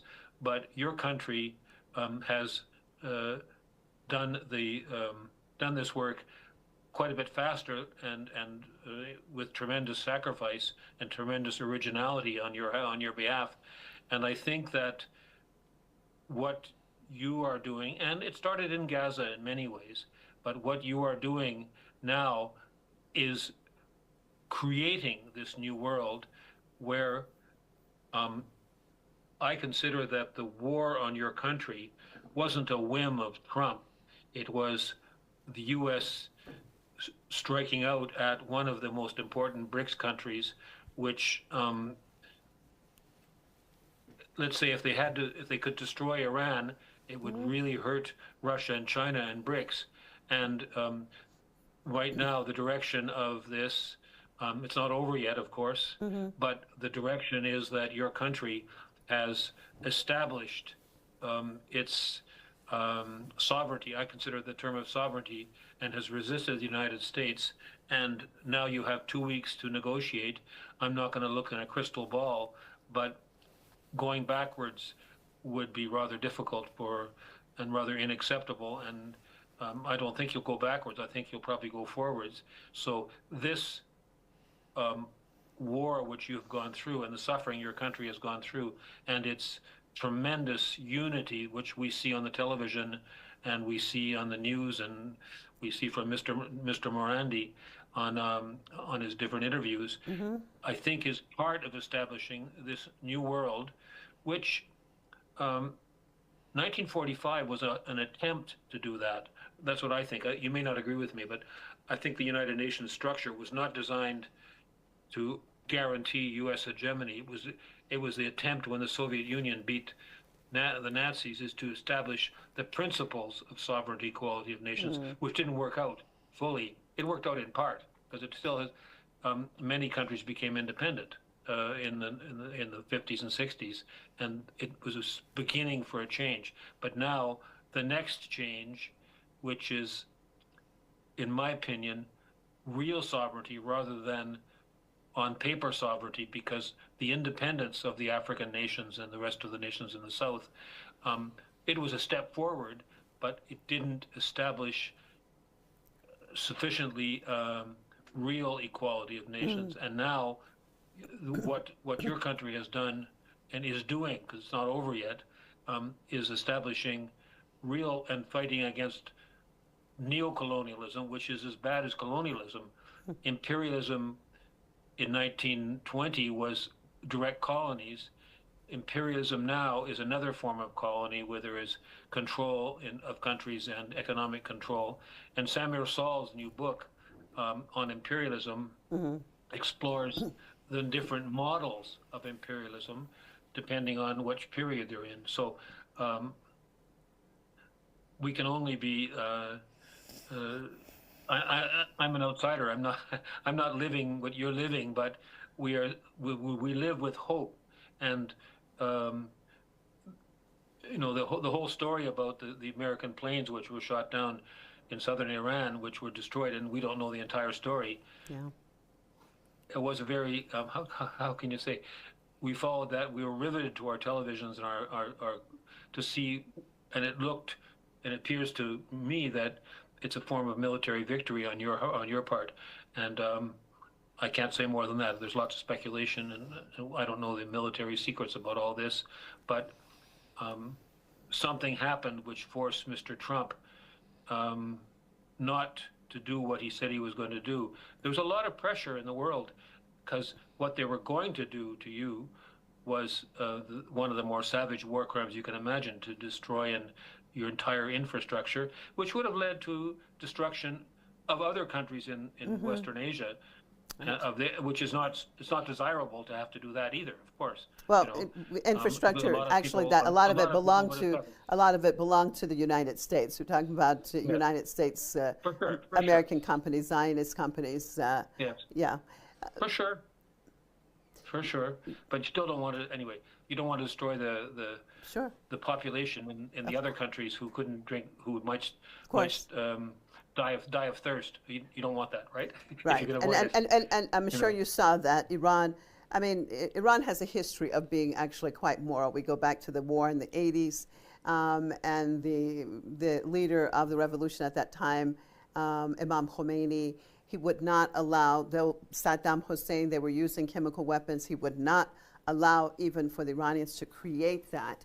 He would not allow, and of course Islamically, it's not allowed, for example, to burn the trees like the Saddam Hussein Iraqis did at that time. And also during this war, though the salination plant was targeted in Qeshm, and obviously Iran could have targeted it in Saudi Arabia and hit hard in other places, it did not. Anyway, thank you so much for being with us. Your country respects international law. Your country respects international humanitarian law, and that's a credit. And you mentioned that about the principles of Imam Khomeini in the war. Thank you. Thank you. Thank you for being with us, John Philpott, international human rights lawyer out of Beijing. Thank you, viewers. Continue to stay with us right here at Press TV. It's 1240 right now on I believe it's Wednesday, right, Zainab? Today's Wednesday. I'm so confused. It has been a very long night, and it's been 40 days of nonstop, just about, I have to say. I'm here still in the studio with my colleague, Zainab Zakaria. Zainab, we heard what he was saying, and he talked about our previous guest when he was discussing something interesting that he said, that he believes that this was not just a decision by Trump. And I think it's very important for us to expand on this, because a lot of times it's being said that Trump has done this is Trump's decision, Trump is crazy. We have to understand how the American regime works in general. It's not a one-man show. This was something that the United States in general wanted, its Western allies wanted. They wanted to overthrow the Islamic Republic of Iran, as they have wanted to for 47 years. Now, as things turn differently, we saw the Western regimes, the other Western regimes distancing themselves, and we see, for example, basically saying it's all Trump. But the reality is something much different. Definitely. Look, we understand that the world changes, the power dynamics in the world changes every 100 years. And the Israelis were able to take advantage of that at the beginning of, the change of that power to the United States to establish their Zionist hegemony in the region. And that was supported by the entire, global elitist movement, because they saw this region as important, in their long-term strategy. And they assisted the Israelis. It took away two things from them. They hated, the Jews. They performed programs against them, in various parts of the Western Hemisphere. They wanted them out, and then they were ready to use them as the peg that keeps them, in West Asia within their sphere of control for the next 100 years. We would have waited for another 20 years, but the Al-Aqsa Storm operation, the operation by the resistance in Gaza, brought that forward, brought the entire world 20 years ahead, into the future. And now we're seeing that power dynamics literally change before our very eyes. I mean, if you had spoken to some of us in 2019 or 2020, just after the globalist, elitist, performative, lockdown that we had of COVID-19, where the entire world, where they practice how to keep the entire world under order, under lock and order, with just the threat of COVID-19 that was killing less people than the global death toll before it came, with the participation of the media and the hysteria that was created. We had the power of wealth directly went from, average people into the hands of a few people, and they were able to execute, a performative plan where the entire world can be kept under lockdown and no one will be able to do anything about it, where all of us were at home, the airlines were closed, everything was down. if you had told us then that a time is coming where the U.S. will have to sit and negotiate, obviously it is Iran they're negotiating with right now, but in extent it is actually the entire axis of resistance that they are negotiating, people will laugh in your face. If you had said this 2 months ago, people will laugh in your face. But I do agree with you that this was a plan that the United States has had for many, many years. And the reason that they are finally able to execute the plan that they've had for many years, especially, the U.S. industrial complex that has now been overrun by Zionists who are 100% Israel first, was because they finally found a U.S. president that is easily manipulatable. Like, Trump is someone that can be manipulated so very easily. And you have to wonder if, some of the annoyance that Trump felt for the Iranians was coming maybe from the Lego movies, or maybe from the statement coming from the various Iranian embassy Twitter pages. Maybe Trump was beginning to see that. But this is Trump that is easily manipulatable and is a yes man kind of person. And he said that himself. I don't like to surround myself with smart people. I like to surround myself with stupid people. And we saw that with, his selection from someone like Pete Hegseth being given the control, of the U.S. Military spectrum, or someone like Marco Rubio being given the U.S. Foreign policy control, or people like Pam Bondi, or the rest of the people around Trump are just to be kind, they're stupid in nature. And it just tells you, the miscalculations that was made under this administration. Obviously, this is a result of the failure of the Democrats and how terrible they performed, that people saw Trump as someone that they could even relate with for, on a very basic level. But that expectation is breaking, and it really tells you the American people are frustrated with the kind of leadership that they are left with now. And obviously, when you look at the society generally itself, the society have been deliberately made to be stupid, where people are busy fighting over who killed, who said what, who wore what, while the world around them is literally breaking apart. But I think this was a goal for the United States for the past 47 years, especially after the victory of the Islamic Revolution, to militarily attack Iran. I think they have brought that, operation forward. They have lost, and now they will be looking for other avenues to be able to target Iran. But if anything, they have ultimately transferred the power that the United States used to exercise in this region and conferred it to Iran. It may not be 100%. We may be having 40, 60, 40, and 60% being in favor of Iran, and 40% still being able to be held by the United States, and 40% held by the United States is still, power. But the fact is, whatever the United States has lost in terms of military doctrine, in terms of political leverage, has now been automatically conferred to Iran. So that power exchanging, the final showdown in West Asia is being held right now. Okay. And I think the next focus will be on Africa going forward. Yes, okay. Thank you, Zainab. I have a statement to read that Press TV has obtained information about the recent U.S.-Israeli operation in Isfahan. Now, the information reveals the enemy's true intention was not what they've reported. According to evidence, the failed operation has nothing to do with the so-called rescue operation for an American airman. Evidence shows that the enemies wanted to infiltrate into the nuclear facilities in Isfahan. The obtained information discloses Washington's miscalculations about the abilities and capabilities of Iran's air defense systems in the face of the enemy's aircraft. Some evidence suggests that the dismissed U.S. generals had warned that the country's army about the risk of such an operation. But U.S. War Secretary Pete Hegseth insisted on carrying out the operation. Now, multiple aircraft had been dispatched while Iran's armed forces were waiting for them.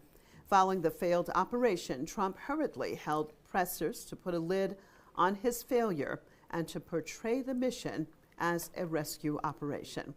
But even Americans do not believe the Hollywood-style lies. The failure of the operation in Isfahan can be even worse than the U.S. Army's defeat in the Tabas operation inside of Iran in 1980.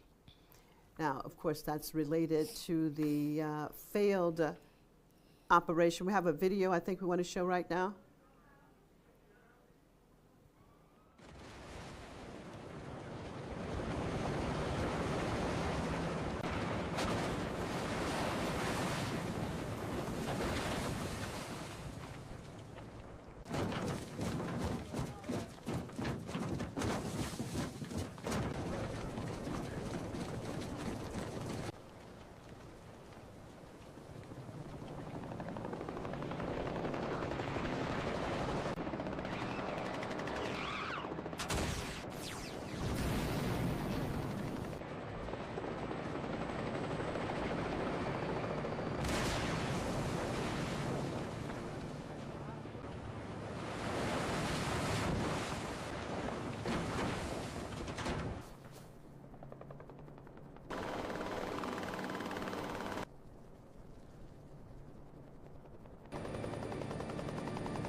Well, that has been a recreation of, what happened with the, it was quite like Hollywood style. I think they really like start believing some of their movies that they've seen. They did. And I think that that's what hit them so hard. I really do believe that when you are constantly shown these Hollywood movies, especially living in the United States as an American, I can definitely tell you, it is put in our heads early on that Americans are invincible and that we own the world, control the world. We can go anywhere at any time and do anything we want. And then you have these people who are in the Army, who's in the military, special forces, who've definitely been programmed for this. They really believe their own narrative. And because Iran has been so demonized, even though military strategists, they knew better.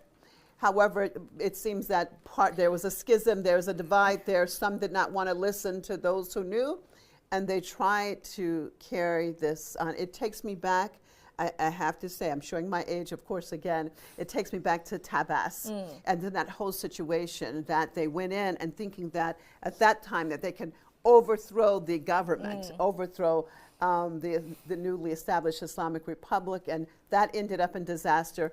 And once again, this ended up in disaster. And I believe that this was actually a point that the regime had to deal with the reality that we cannot go forward. How do we go forward from here? I mean, watching that, it shows you, because Trump, during that press conference yesterday, did tell us that there were hundreds of their troops involved. And if you had hundreds of troops involved, that means they had multiple, heavy planes that will be able he to said carry special equipment, all types of special. Yeah, all sorts of special. So they came with helicopters. You know, you have these big planes that could transport those helicopters. You have those American jeeps that could be able to move within that terrain. So if they lost 12, aircraft in this, how many aircraft did they come with? And it shows, as many of the, Iranian neighbors kept saying that we're not involved in this war, those planes did not come from space. They pick up from somewhere and they landed from somewhere. And those injured American soldiers are being treated somewhere. We know definitely they're not going to Israel. They are being treated in the hospitals by this, by this so-called Iranian neighbors. So this is a reality for many people. I think the loss that the Americans, experienced yesterday in their failed operation to enter into the Iranian nuclear facility in Isfahan was so shattering that Trump was like, we got to get out. And his tweets are one of the ways that he shows you whenever you see Trump being erratic in his tweet is because he's losing and he just want to get out as soon as possible and whatever. So I think that is the reality. But obviously, 2 weeks' time, we will be able to get definite, straight pictures of what has transpired. But this little AI image was able to show us how disastrous that American attempt were. They didn't even get close to the nuclear facilities. They were hunted down as they were landing by the response of the Iranian military forces, that they thought they would not see them. I mean, that was the lie that they tell, that no one would see them. But the Iranian radar system, even though the Americans claim they've been able to decimate them, must have multiple lives, like the cat, like the Persian cat, because if they've been decimated, how were they able to see the entrance of and I think the Americans chose that route because they think they will be able to hide using the mountains, and they will be able to come in. I think it was an old airfield. That wasn't used. But not even the airfield itself. The route that they take to come inside Iran. I think they believe that that route is a blind spot for the Iranians, and they must have some information thinking that area is blind spot, because despite whatever you think of the American military, it is a military system. They don't make decision out of the open, but they were forced to make an impossible operation possible, and obviously they saw the impossibility of that, and now that they've gotten it out of their system, they had their boot on the ground, just like our martyr leader said, "Saretun be sang korde," your head hit the stone and you were shattered. Now you go back and redraw the map and understand that you are not dealing with Iraq of the 2000. You're not dealing with Venezuela, where you went in and picked the president. You're not dealing with any of this country. You're dealing with an ancient civilization that has been here, that has faced worse enemy than you, and is still standing. Yes, it may be hurting. This is a victory that cost us so much. It didn't come cheap. It was built on the blood of our innocent children, and the most important of them, our leader, who was martyred, in a very terrible way with his grandchildren and many of his family members. It came at the expense of thousands of homes that has been destroyed. It came at the expense of many of our bridges, many of our railway networks. It came at the expense of some of our, military officials who were martyred. Many of them we grew up with. They were the people that we depend upon. Whenever the enemy comes knocking at our door, we know that we have these guardians of Iran. And so the fact that they are no longer here with us is obviously hurting. This victory did not come to Iran cheap, and I think because of that, the way that they will translate this victory, the way that they will use the leverages that they now have, will be very important to build the next republic of Iran, where the people are participating and the government listens to them, and they're able to build a more economical dynamic and also a more military dynamics. But again, we have to wait for the next 2 weeks. We don't want to start jumping and dancing now when we still have a vicious cancer like the Israeli on the border, while our brothers in Lebanon are still being targeted and bombarded, when they can still go back to their homes because some of those places are military zones and they are occupied by the Israeli army. But again, we just like we are mourning, we also have to see some of the things that we've been able to win that did not come to us cheap, and obviously in the hope of a better future, not just for Iran, but for the entire resistance axis and the entire region. Obviously, we will be praying, that this ceasefire lasts and the defeat of the Americans begin to translate to something physical that we can see and add on to our victories in the later future. Yes, indeed. I mean, looking at this this AI-generated reconstruction video, I mean, what comes to my mind, Zainab, actually, when looking at it, I'm thinking about, again, just because we understand that as far as the type of equipment that is used, the latest, the best, or whatever, coming from the United States. Despite all of this, I'm sure they had planned it, and we look at it, even this film helps a little bit in trying to visualize how intense all of this was, and that our forces, the forces inside of the Islamic Republic Iran, were able to repel this. How far we have come. A country that during, again, the 8-year war back in the 80s was trying to get some basic equipment from countries that no one would give it to them. This is a country now that can determine, send their missiles inside of Tel Aviv at a specific building and go. We have to look at the accomplishments in general. When I see this, I just think about all of these accomplishments and how far the Islamic Republic of Iran has come alone. Of course, first and foremost, as the leader has always said, first and foremost, we put our belief in Allah and we work hard. But it is amazing. It is amazing the change. And we're talking about less than 50 years, this geopolitical change, this economic change, this power that Iran is.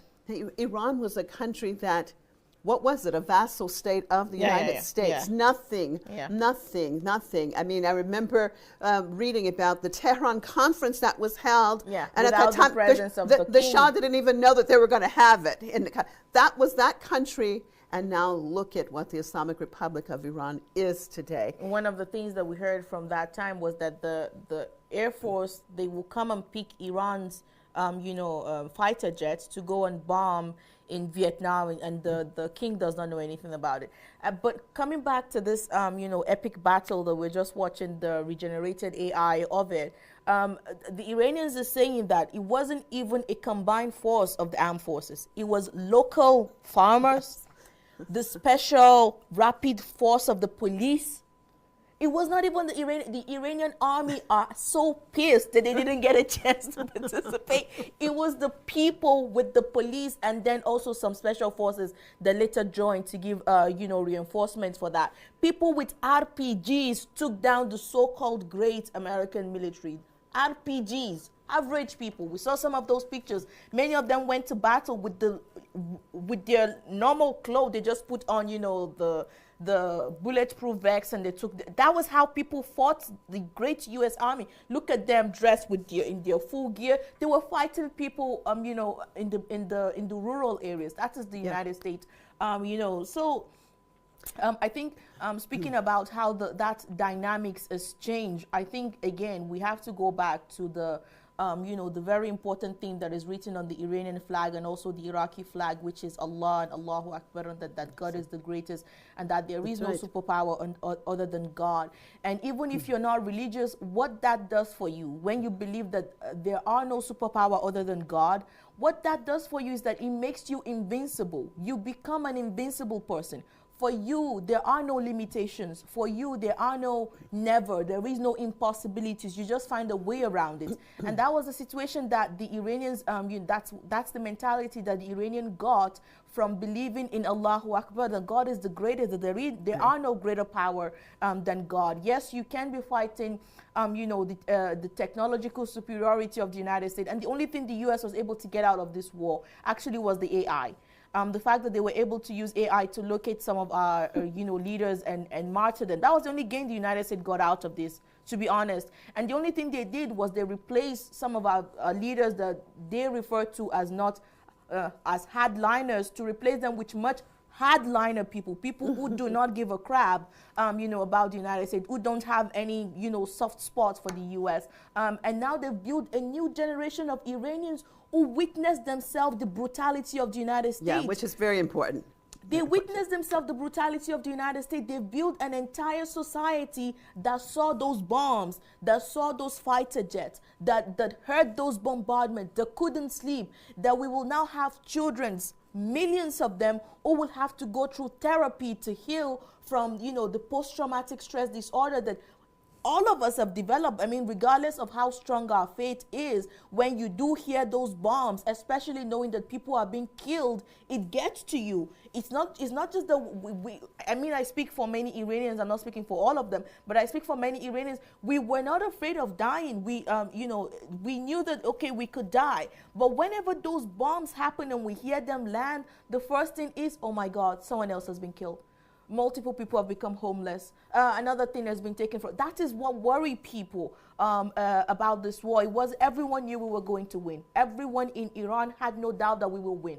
But you know what it will cost us in order to get to that victory line was what really worried many people, and we still are not there yet because we still have 2 weeks to negotiate. I believe we will still continue to see those procession on the streets because it has become a pastime for people. Yes, it has become where people meet, where they are doing marriage proposals. People get married and come back there. I've heard of people who met at these rallies. They're now married and they still continue to come to the rallies.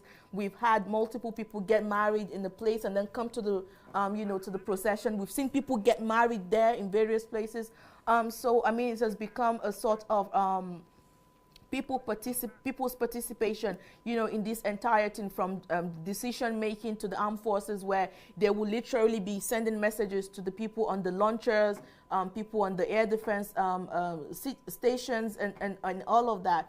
So this has created an awakening. One can even argue a new revolution, you know, was carried out in Iran as people participated in the holy defense of the homeland of Islam. We saw the unity that has been created between the people of Iran and Iraq, which was something that the United States and Israel did many propaganda against. As they were doing propaganda inside Iran, they were doing propaganda, you know, inside Iraq as well. They would tell the Iranians, your government is spending your money on Iraq. They would tell the Iraqis, the Iranians do not love you, they don't care about you, they think you are less, and all of that has been shattered with the amount of support that we saw in Iraq. On the day of Eid, everyone was wearing black. We saw that image that came out of the shrine of Imam Hussein the day, and they compared, you know, the image, the last year, what people were wearing, and this year, where majority were wearing black as they were mourning. Well, let me get some more reactions. Let me cross over to Gaza right now and talk to our correspondent, Ahmed Najjar. There, Ahmed, thanks so much. Tell me about that side of things. I mean, what are people there saying about this, first of all, the Iran war and now the ceasefire? Well, good to see you, Marzi and Zainab, doing well after what you've been through, still with this resilient spirit, reporting on what you've been through, and this new achievement for the Islamic Republic that has been followed up closely by the people of Gaza despite the hardships and, of course, the ongoing fire that is still raging around Palestinians here. For Palestinians here, despite the hardships that they've been enduring, especially within the last 24 hours, the restrictions, the displacement, the deprivation inside the displacement camps here, there was a sense of following up to what has been going on within the region with a focus, with their eyes, their ears, through radios, televisions, whatever they had, to see what is coming for the Iran and its people, especially that there was an announcement made by the leading partner of this U.S.-Israeli aggression on the Iranian nation, by the American president, that our entire civilization will die and will never wake or stand again.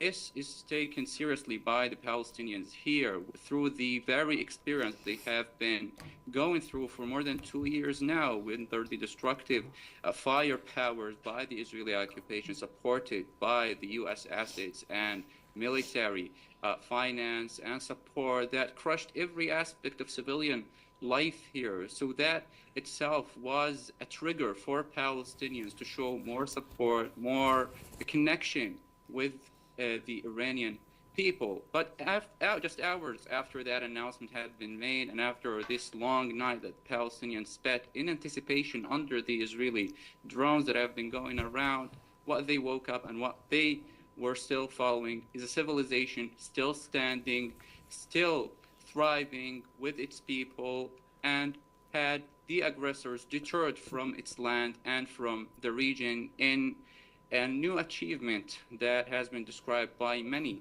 here that will bring the aggressors back from the region, will bring better deserved prospects for the resistance fronts in particular, and hopefully for the Palestinian people in Gaza. Over the recent 40 days of this aggression, we've seen a tangible growing sense of solidarity by the Palestinians, whether locally among the local community, officially, or even among the resistance fronts themselves fighting their own battle still here in the Gaza Strip under the most destructive missiles by the occupation that are still going despite the ceasefire. In the past few weeks, we've seen at least twice of these acts of support by the resistance in Gaza, most recently by the very spokesman of Al-Qassam Brigade, the military wing of Hamas, describing Iran as on an advanced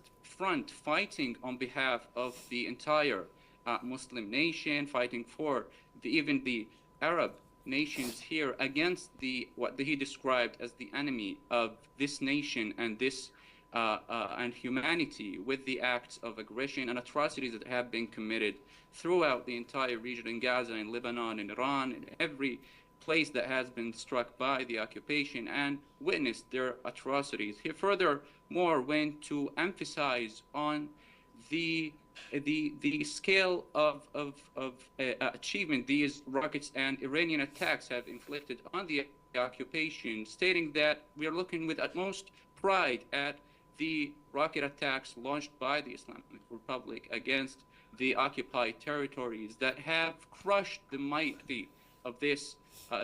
of the occupation throughout these long days of confrontation and exchange of firing that has proven the myth of the unbroken army or undefeated army to be false, and have also seen that the damage these caused all across the occupied territories in the north and in the south of the occupied territories, and also, of course, calling on the Arab and Muslim world and the entire free world to be united against these acts of aggression, these acts of atrocity, against this Zionist entity that has shown over the past 2 years the tangible and their devastating consequences on being able to pursue with their crimes in Gaza, in Palestine, in Iran, that has always shaken the stability for the region and demanding them to be united against this entity instead of being divided in aggression. With that, the Palestinians have seen once again the deterrence of a coalition of two aggressive partners, the United States and Israel, against the Iranian people. What has started, according to the Israeli analysts here, as the rising or the roaring lion operations has turned now into the wailing cats, and this of course reflects the level of humiliation that both the Israeli army and the United States have witnessed with this deterrence proven by this recent announced ceasefire. Your thoughts, Ahmed, regarding the divisions that are surfacing already inside of the Zionist regime regarding this ceasefire and where that could go? Marzi, it hasn't been 12 hours since the ceasefire was announced, and we already see divisions among the political leadership of the Israeli occupation. We're seeing some emphasizing that it's a coordinated tactic with the United States. We're seeing some emphasizing that they're completely against this ceasefire proposal, like the leftist party or the opposition party led by Labid, stating that this is a complete mistake going through to make a ceasefire with Iran. This is the party we're talking about, is the one that claims modesty and being rational and against the different escalation, but almost with every round of aggression, whether here or against Iran and Lebanon, we're seeing a sense of unity among the Israeli leadership, despite their differences in going on with their acts of aggression. But we also see the continued acts of manipulation going contrary to what has been declared, whether by the United States or from the Iranian side, seeing them emphasizing that there will be no ending for the hostilities against the different fronts, of course referring to the Lebanon and the Gaza Strip. If we looked at Lebanon this morning, we're seeing more attacks against the Lebanese people. There are more strikes carried out, and more people are falling dead to these attacks. Here in the Gaza Strip, as I'm talking to you, I'm not sure if you can hear, there is at least 3 buzzing drones above our head right in here, inside what the occupation describes as green zones. So we're seeing a complete division by the political side, and of course this reflected with the military action still carried by the occupation in the different fronts. Well, Zainab, your thoughts. I mean, when I'm talking to Ahmed, of course, then we go back to Gaza and what Gaza has been through in the last 2.5 years, and even prior to that, but especially this genocide. And I have to say that during the beginning of it, it was very, very difficult to watch this day in and day out, and almost a feeling of guilt that we're not doing enough. That I need to do something. I cannot just sit and watch my brothers and sisters be killed like this and not do anything.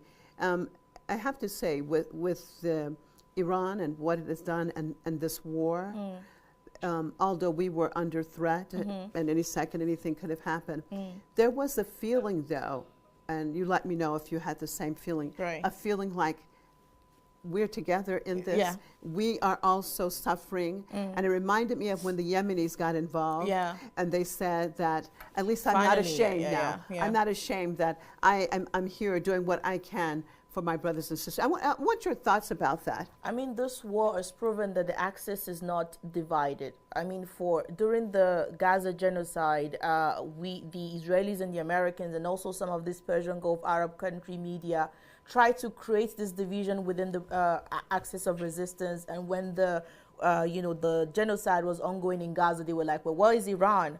I think that was one of the big questions that they kept asking, even though the very following day after Al-Aqsa Storm Operation, you had the response coming from Hezbollah, who joined the war, and you had the response also coming from the Iraqi resistance, and you had the response coming from, Yemen. They ignored all of that and kept saying, well, where is Iran? Because they are trying and prove that the axis is divided, not understanding that for the axis, every single sacrifice is a shared sacrifice. It's not, it's not seen as a division. For example, many of the resistance, the leaders of the resistance in Gaza, they've all met with the resistance in Lebanon. They've met with the resistance, the IRGC here, especially the Quds Force.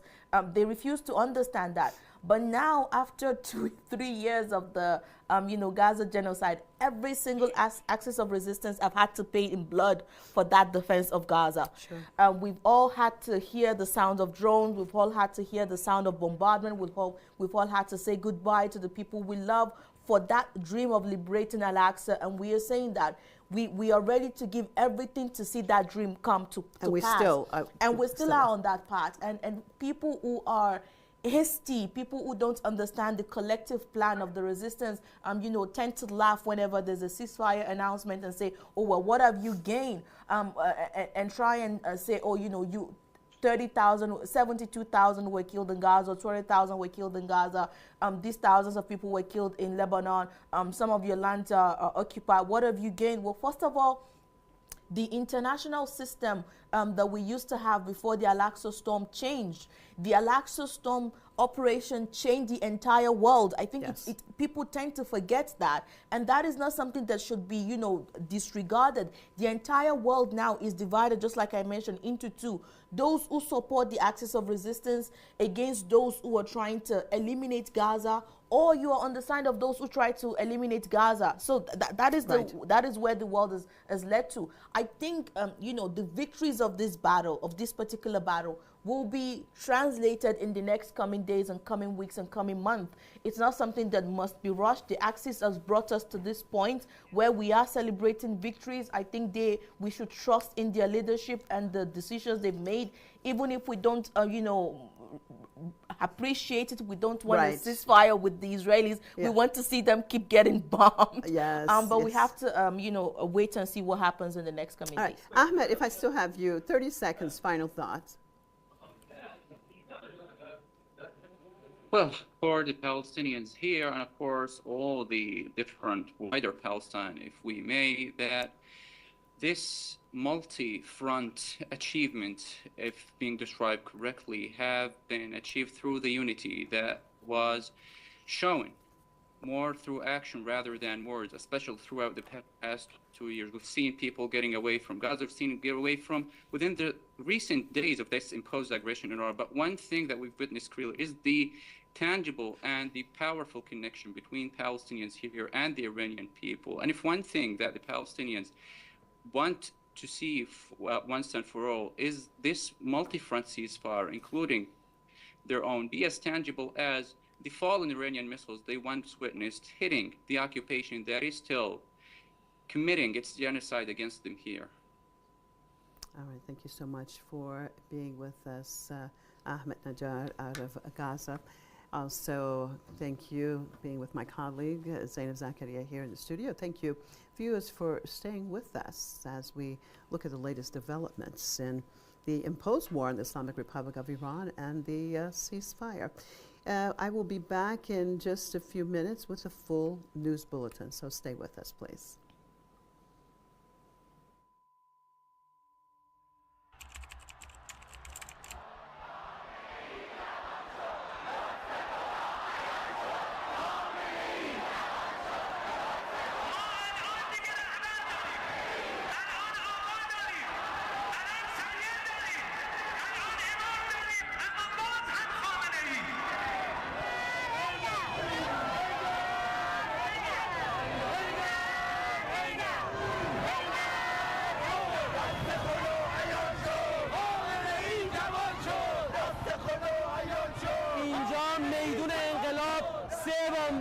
مردم جوری با شور و اشتیاق وارد میدون انقلاب میشن که انمو انقلاب سال 57 دوباره در حال تکراره. شب مقدرات خدای عزوجل در عوض امام شهیدمون یک رهبر عزیزی به ما هدیه کردن به نام آیت الله سید مجتبی خامنه‌ای. خبرگان رهبر سوم مشخص کردن. خدا شاهد، ما توی سحر 19 ماه رمضان یه بار دیگه با ولایت فقیه بیعت کردیم و جون اونو فداشون میکنیم. ما خوشحالی داریم میکنیم که راه رهبرمون و پسرش آقا مجتبی داره ادامه میده. اینجا میدان انقلاب شبیه که سومین رهبر معظم انقلاب اسلامی برای ایران، برای مردم ایران انتخاب شد. رهبر جدیدمون انتخاب شده و ما خوشحالیم.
داشته باشی به خودم بگو، تا آخر اجازه انجام میدم. واسه ایران جونمو میدم، واسه جمهوری اسلامی ایران جونمو میدم. پای رهبرم هستم، پای آرمانای رهبر شهیدم هستم. ما هموناییم که میخوایم از کشورمون دفاع کنیم.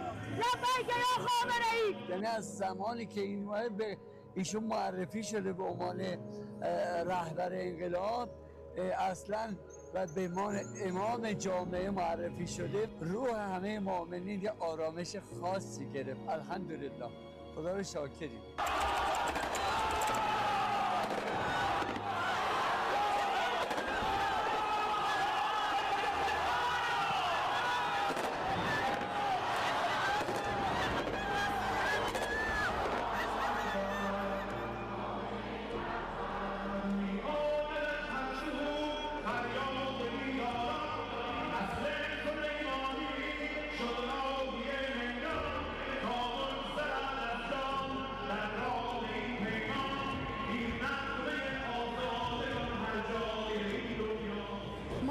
میدون انقلاب که نشون بدیم با آقای جوانمان آقای خامنه‌ای بیعت میکنیم و راه پدر بزرگشون رو ادامه میدیم. ما از وقتی که فهمیدیم آقا مجتبی خامنه‌ای رهبرمون شده یک ذره ترس دیگه تو جونمون نیست، نگرانیامون تموم شد، اصلا ناراحت نیستیم دیگه. اینجا جمعیت مردمی ما همه پشت رهبرمونی تا آخر ایستادیم. مردم خوشحالن چون ما انتقامو میگیریم از آمریکا. ان شاءالله تا لحظه انتقامی که آخر نابودشون کنیم. از امروز روزیه که ما با رهبر جدیدمون بیعت میکنیم، با رهبر فرزند شهیدمون بیعت میکنیم و امروز اومدیم بگیم که ما انتقام رهبرمون رو میگیریم و پشت رهبر جدیدمون وای میستیم.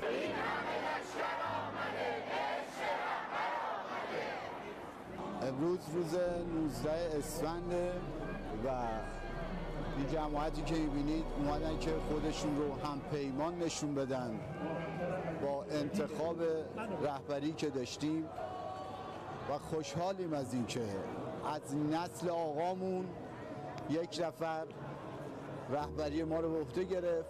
آمریکایی که میخواست رهبر ما رو عوض کنه حتی شعار ما رو هم نتونست عوض کنه و تا ابد خامنه‌ای رهبر ماست. جانم فدایه. هیچ وقت ایرانی رو تهدید نکن. ایرانی هر چقدر تهدید بشه رگ غیرتش واسه وطنش بیرون میزنه و جونش خونش رو میده برای ناموسش و وطنش. از پا نمیشینه، هیچ وقت هم خسته نمیشه. ما از این چیزا زیاد شنیدیم، از دفاع مقدسش تا همین الانش. امروز روزی است که در نظام مقدس جمهوری اسلامی سومین رهبر ما به مردم معرفی شده و این جمعیت عظیم برای تایید و حمایت از رهبر اینجا تجمع کردند. ما اومدیم کف خیابون بیعت کنیم با اسد مجتبی خامنه‌ای عزیز. انشاءالله سایه‌شون بالا سر ما هست و ما تا خون در رگ داریم پشتشون هستیم و حمایت میکنیم. ما همیشه حامی مظلوم هستیم، پای حرف حق هستیم و ذلت نمیپذیریم. ما چنین مردمی هستیم. همون جوری که پشت سید علی بودیم و همین جوری که ملت تو این چند روز اومدن و اینجا موندن، ما عهد بستیم که همین جوری پشت آقای مجتبی خامنه‌ای بمونیم و ملت غیورم همین جوری میدون‌ها رو خالی نذارن تا به آمریکا بفهمونیم که ما انقدر اینجا میمونیم تا پیروز بشیم. ما بدون هیچ پناهی، بدون هیچ پناهگاهی اومدیم اینجا. انقدر ما شجاعیم، انقدر با حتی این موشک‌هایی که میاد میدونیم ما اصلا آمریکا هیچ کار است، یعنی نمیتونه، یعنی حتی موشک هم بزنه میدونه که ما نمیترسیم. همینجا میمونیم تا بهشون ثابت کنیم.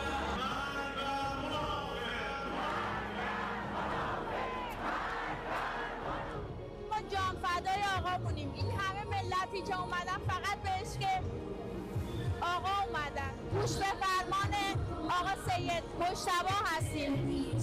هممون دوستش داریم، عاشقشیم و تا پای جون براش اومدیم. ما از همین ابتدا به آقا مجتبی میگیم آقا، میگیم امام مجتبی خامنه‌ای که دهنمون عادت کنه، دهن مردم هم انشاءالله عادت کنه هر چیشون بگن سمن طاعت است، هر چی بگن روی چشم انشالله. امروز وظیفه تک تک ما پیاده نظام‌ها بر اساس دعوت رهبرمون آقا سید مجتبی خامنه‌ای شرکت در این راهپیمایی و نشون بدیم به اسرائیل و آمریکا که ما از هیچی نمی‌ترسیم. بمب‌های شما باعث نمیشه که هیچ کدوم از این پیاده نظام‌ها تو صحنه حضور پیدا نکنن. مردم عزیز ایران امسال در اولین لبیک به اولین فرمان رهبرشون گل کاشتن، یعنی همونطور که از پدر دلسوزشون حمایت میکردن، از امام شهیدمون اطاعت میکردن، یعنی که راه روشنی پیش رو داریم. مردم عزیز در این چند روزه در کشور ما بی‌نظیر عمل کردن، مثل همیشه بازم بی‌نظیر عمل میکنن، به اطاعت رهبرشون جونشون هم فدا میکنن تا یک وجب از خاکشون برسن.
The headlines: Iran says the U.S. has accepted its 10-point plan to end a war with Iran.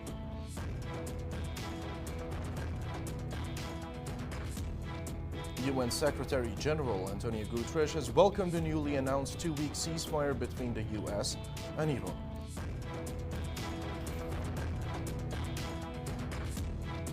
Also coming up, more and more U.S. politicians criticize U.S. President Donald Trump for his handling of the war on Iran.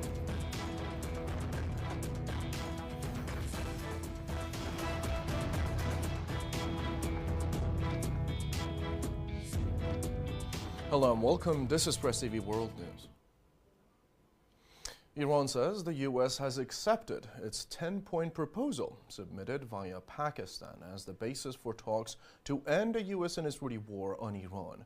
Iran's Supreme National Security Council has issued a statement on the proposed 15-day ceasefire between Tehran and Washington. It says the enemy has been seeking a ceasefire for over a month, stressing that most war objectives have been achieved and describing the outcome as a historic defeat for the U.S.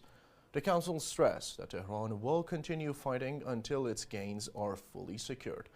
According to the statement, the upcoming talks are aimed at turning battlefield gains into political results. However, Iran emphasized that negotiations do not signal the end of the war. Talks are set to begin on April the 10th in Islamabad and may be extended. The Council warned that unless all terms are finalized, fighting may continue, and any hostile action will be met with a strong response.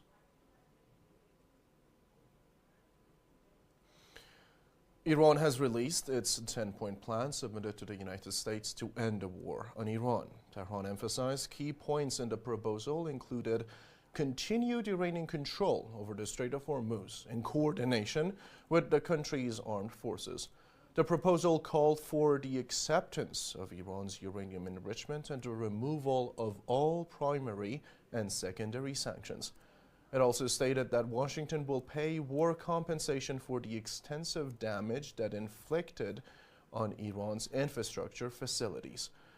The document said U.S. combat forces will withdraw from all bases and positions in the region, pledging no new aggression against Iran. The U.S. must also end all UN Security Council resolutions related to Iran, as well as all IAEA's Board of Governors resolutions. The proposal also called for ceasing all wars on all fronts, including against the heroic Islamic resistance of Lebanon.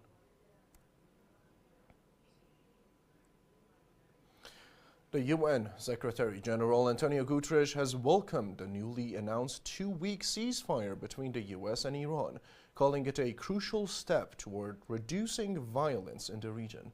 Guterres urged all parties to respect international law and comply with the ceasefire terms, stressing the importance of halting hostilities to protect civilians and ease the humanitarian crisis. He also praised diplomatic efforts, particularly those led by Pakistan and other nations, in brokering the ceasefire. Japan also welcomed the agreement, saying the importance of safe passage through the Strait of Hormuz and emphasized Japan's ongoing diplomatic efforts to reach a final agreement swiftly.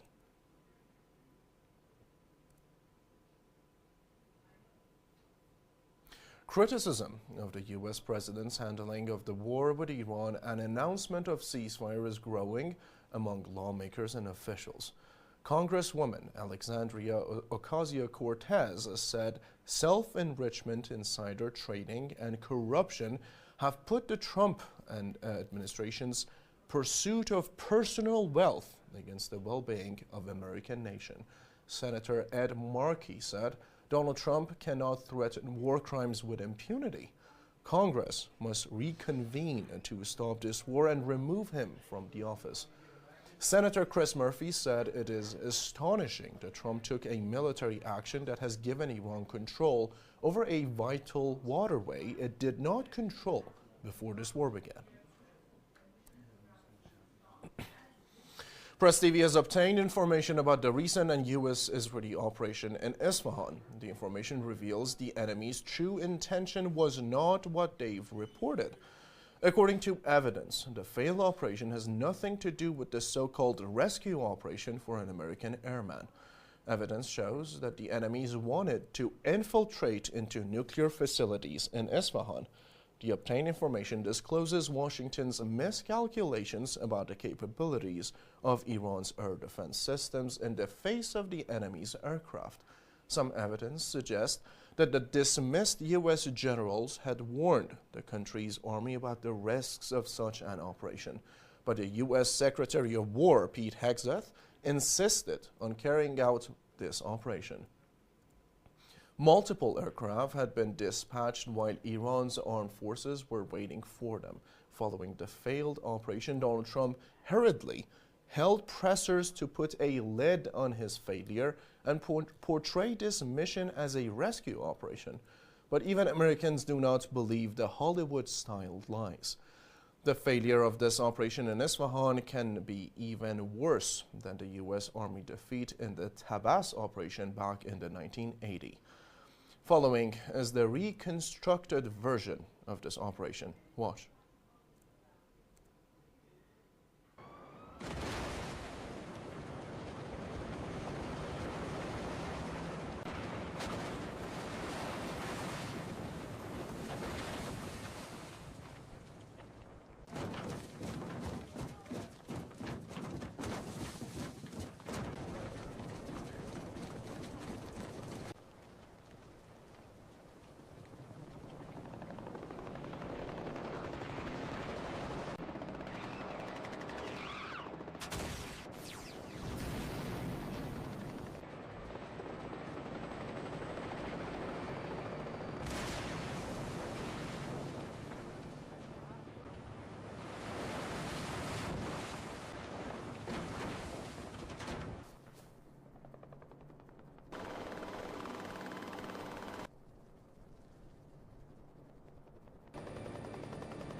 The U.S. and Israel have attacked a synagogue in a Jewish neighborhood in central Tehran. The attack happened early Tuesday. It completely destroyed the Rafi Nia synagogue, a site used by the Jewish community for nearly 70 years. Press TV's Mu'in Amini reports from Tehran. I am in the central part of Tehran, and what you see behind me is what is left of a synagogue that was earlier targeted by the US and the Israeli regime. And right here, there is a sacred Jewish text that I found in the middle of the rubble. The US and the Zionist regime's attack on a synagogue in a Jewish neighborhood in central Tehran, the Rafi Nia synagogue, a place known for its stance against Zionism.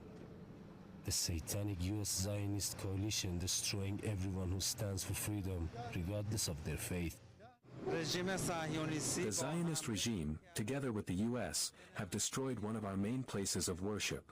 The position of Iranian Jews has always been anti-Zionist, and they condemn the actions of the Zionist regime against Palestine and other oppressed countries. That is why they are hostile toward us and have begun to destroy our religious sites. During various wars, the Zionist regime has destroyed religious sites, including churches, mosques, and synagogues. We continue to condemn these actions. Hopefully, the Islamic Republic will prevail, and we can witness peace and tranquility in the world. For nearly 70 years, this synagogue was a home for the Jewish community of Tehran. Muslims, Jews, and Christians in Iran have lived together peacefully for decades. In the view of Iranian Jews, the Zionist regime merely exploits Judaism and links itself to Jews to advance its sinister goals. It took me 50 years to finally build my own house, but the enemies of God ruined it in a moment. These days, Iran's freedom-seeking people, a nation of diverse faiths and ideas, are reminded more than ever of their own liberating values. As Imam Hussein said, if you have no religion and no faith, and you fear not the day of judgment, then at least be a free person in this world. Mu'in Amini, Press TV, Tehran. Israel has launched a new wave of deadly attacks on southern Lebanon just hours after the U.S. agreed to a 2-week ceasefire with Iran. In one of the latest attacks, 4 medical staff were killed when an Israeli drone attacked an ambulance in the town of Tyre. At the same time, Israeli forces issued evacuation orders in the city in preparation for further shelling. Lebanon's Ministry of Health also reported 8 new deaths and around 3 new injuries after an Israeli airstrike targeted a cafe in Saida. The attacks came as the Israeli Prime Minister voiced support for the U.S. decision to suspend strikes on Iran, but said the truce would not apply to the regime's ongoing military operations in Lebanon. Meanwhile, Iran and Pakistan's prime minister said the war on Lebanon must be halted as part of the ceasefire.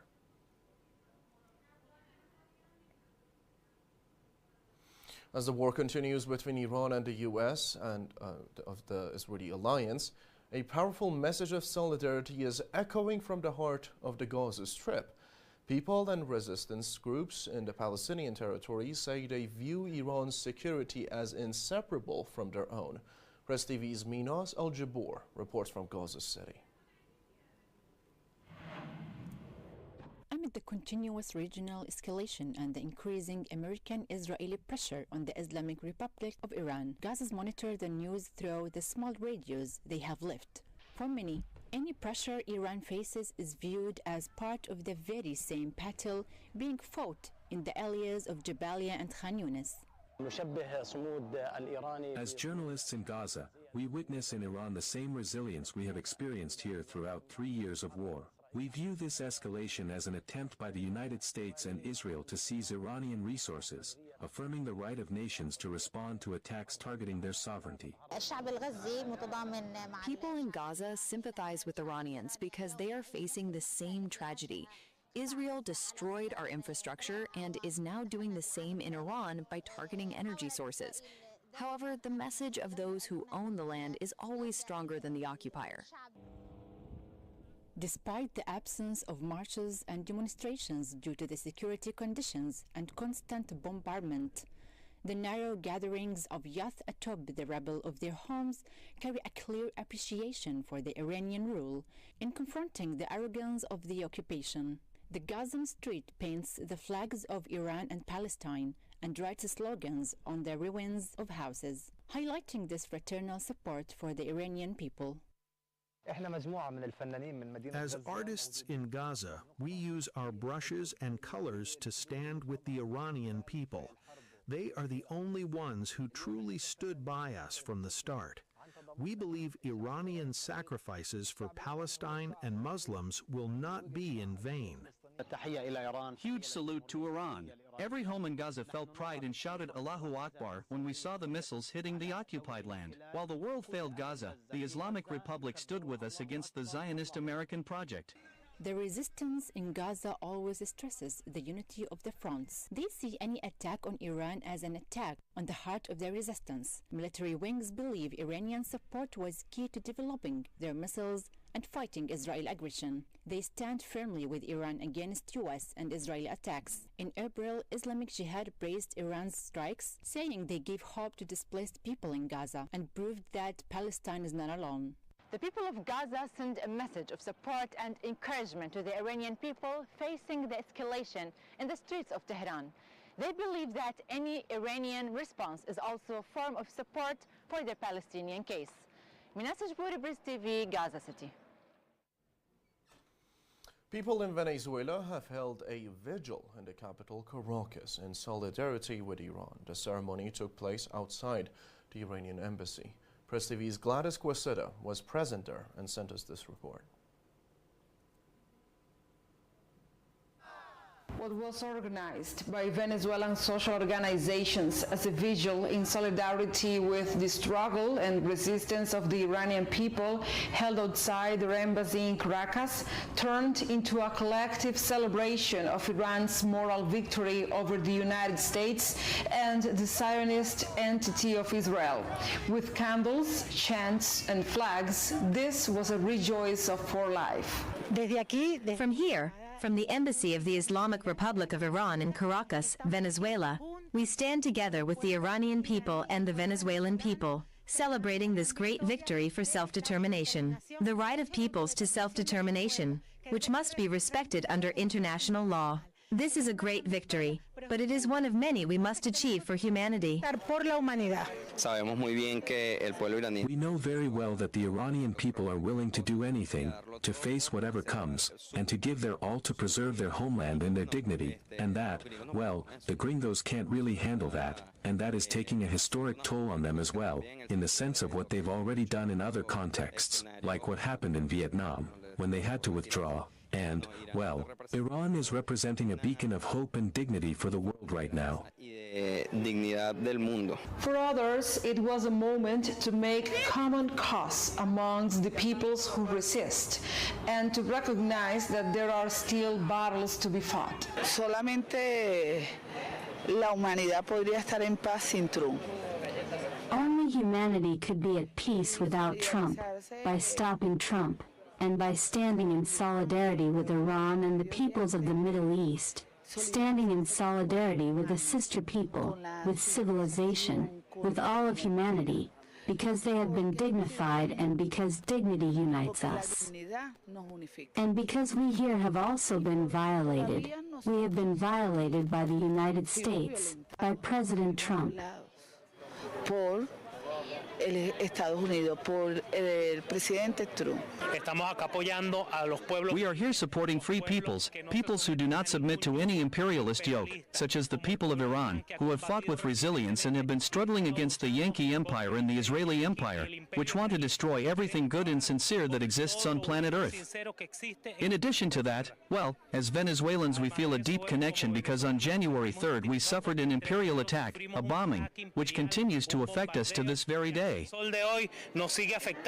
Venezuela and Iran recognize each other as brothers in resistance, struggle, and victory. Dear sisters, dear brothers, dear revolutionary people of Venezuela, a dignified, sovereign, and free people, who have gathered here today in front of the Embassy of the Islamic Republic of Iran to show solidarity with the people of Iran, who are a dignified, resilient, and fighting people.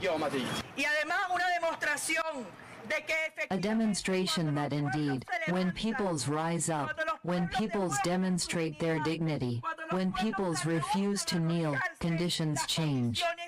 That is why we are here. Long live Iran. Long live the courage and gallantry of Iran. Long live the peoples of the world united. Down with Yankee imperialism.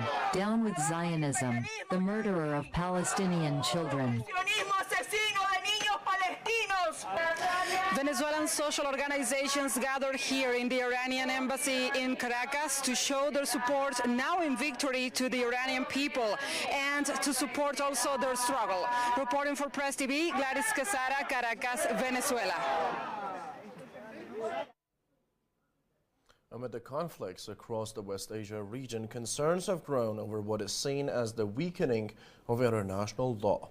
A conference in southern Spain has addressed that issue, calling for accountability in the face of war and occupation. Press TV's Alberto Garcia reports from Cordoba.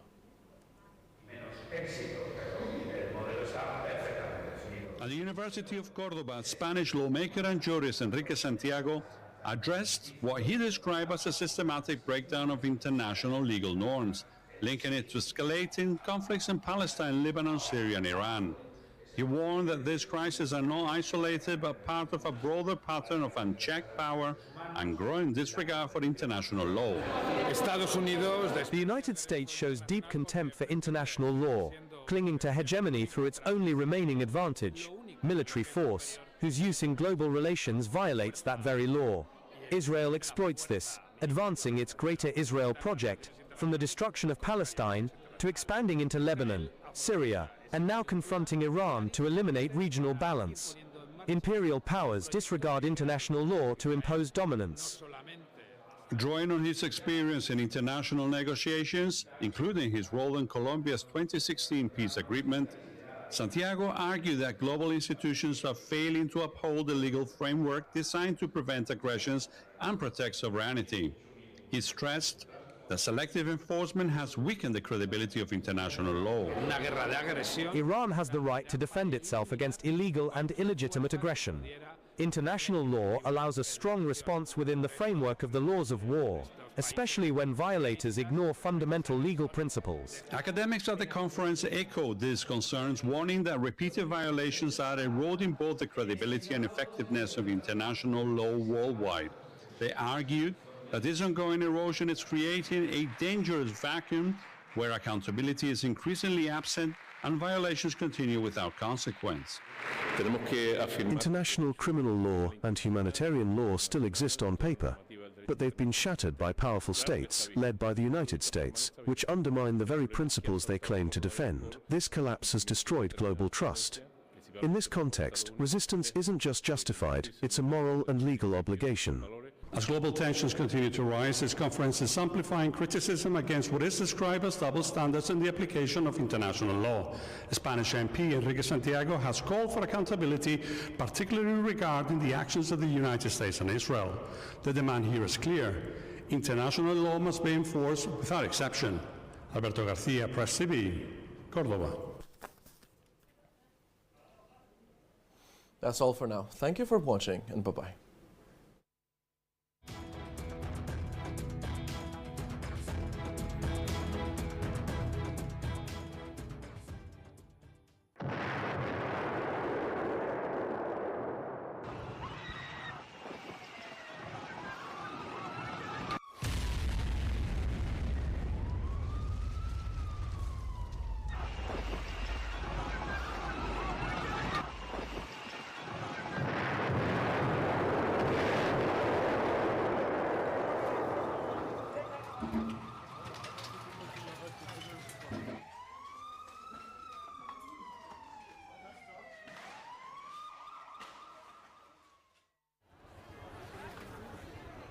Beneath the shadow of war, amid the sound of explosions and smoke, among the bitter news of homes and lives, coming to an end, life still goes on.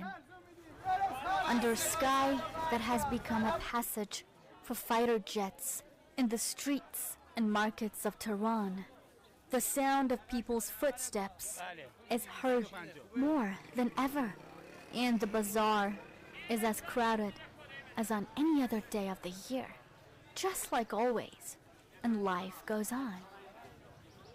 توی کارواش بودیم و اوضاع خوب بود و تا اینکه جنگ شد یه ذره کارکاسبی به هم ریخت دیگه، همه به هم میریزه طبیعتاً، تا اینکه همین یکی دو روز عید برق و اینا رفت دیگه، ما اومدیم گل فروشی. البته هر سال میام گل فروشی، کارکاسبی گل فروشی هم خدا رو شکر خوبه، ملت خرید میکنن و جنگ شده زیاد چیزی نیست، مثلا درگیر جنگ نیستن، خریدشون رو دارن، رفت آمدشون رو دارن، اون خوشیه رو دارن. حالا رفاه نیست ولی خوشیه هست. حال و هوای مردم نسبت به سال قبل همونه، ولی مثلا شلوغی خیلی رفتن شهرستان، خیلی ها نرفتن، اینطوریه دیگه. شلوغی هم شاید 20% سال قبل کمتر.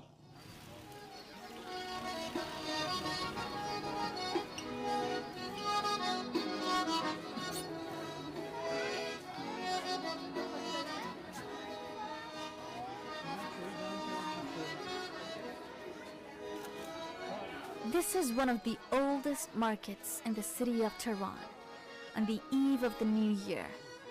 From early morning until late at night, the bustle, the crowds, and the voices of sellers and buyers drown out the distant and nearby sounds of fighter jets and explosions. Despite all the threats and pain they're enduring these days, people go to the market, they shop, they smile, and by buying items for the new year, they prepare themselves for the year ahead. As they have every year, Iranians, despite the war imposed on their country in these days, and despite losing their fellow citizens, sit the half-seen table on New Year's Day, visit one another, and celebrate the new year. ما از موشکینا نمیترسیم که از صبح میایم تا 10 شب 11 شب هر روز مغازه‌ای از صبح تا 10 11 شب مردم میان، ما هم به خاطر این جنگ بهشون حال میدیم، گذاشتیم در اختیار خودشون، هر جور عشق روشون سوار کنن، بهشون عیدی میدیم که سوار کنن.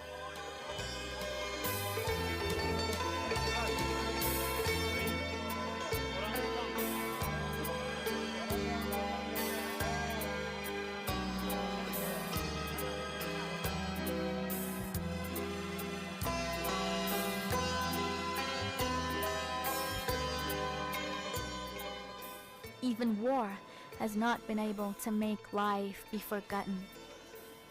Here, in the shadow of war, amid all the destruction and loss, life still flows with all its hardships.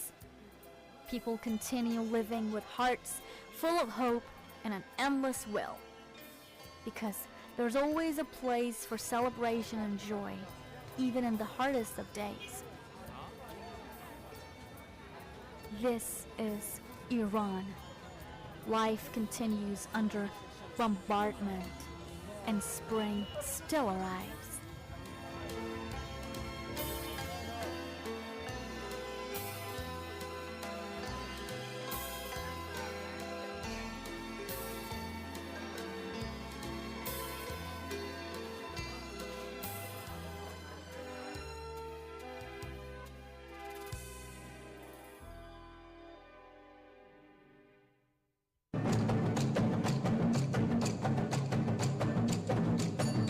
من با سید مجتبی خامنه‌ای بیعت میکنم. من با سید مجتبی حسینی خامنه‌ای بیعت میکنم. من با سید مجتبی حسینی خامنه‌ای بیعت کردم. من با سید مجتبی خامنه‌ای بیعت من با سید مجتبی حسینی خامنه‌ای بیعت میکنم. من از صمیم قلبم با سید مجتبی خامنه‌ای بیعت میکنم. من با سید مجتبی حسینی خامنه‌ای بیعت میکنم. من امروز به اتفاق بچه‌هام اومدم با آیت الله سید مجتبی خامنه‌ای بیعت بکنم. من با سید مجتبی حسینی خامنه‌ای بیعت میکنم. من با سید مجتبی حسینی خامنه‌ای بیعت میکنم. من با سید مجتبی حسینی خامنه‌ای بیعت میکنم. من با سید مجتبی حسینی خامنه‌ای بیعت میکنم. من با آیت الله سید مجتبی حسینی خامنه‌ای بیعت میکنم. من با سید مجتبی خامنه‌ای بیعت میکنم. من با سید مجتبی خامنه‌ای بیعت میکنم. من با تمام وجود با سید مجتبی حسینی خامنه‌ای بیعت میکنم. من با مجتبی خامنه‌ای رهبر عزیزمون بیعت میکنم. پاپای جان.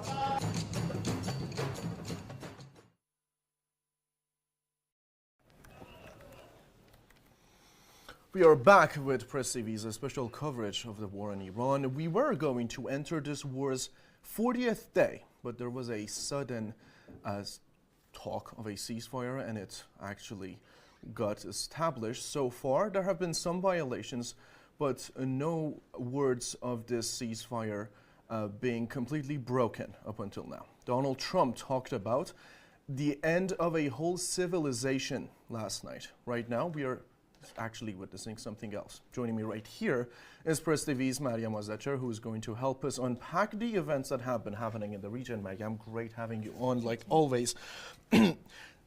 Let's zoom out as much as we can and then get more specific as this discussion is going to go on. The first question that everyone is asking is, how do we know who won, who didn't? What are the parameters to actually understand in a war like this, which was asymmetrical, who had the upper hand, who didn't? So what happened, of course, first of all, Iran has said that the war has not ended. That's very important, because what we have, of course, is a 2-week period for now. What we know so far, what we understand and what has been announced is that the U.S. has accepted Iran's conditions. So Iran had placed 10 conditions before a few days ago that actually before that, Iran had also talked about those conditions. The U.S. had not accepted, and Iran had said that we are not going to negotiate unless you agree to these conditions. Now, conditions are quite strong, and of course, you know, for a lot of people, it was hard to believe that the U.S. has actually accepted. And of course, we know the history of the U.S. We know how their words can never be trusted. We know that Iran was in a, you know, there was a ceasefire before.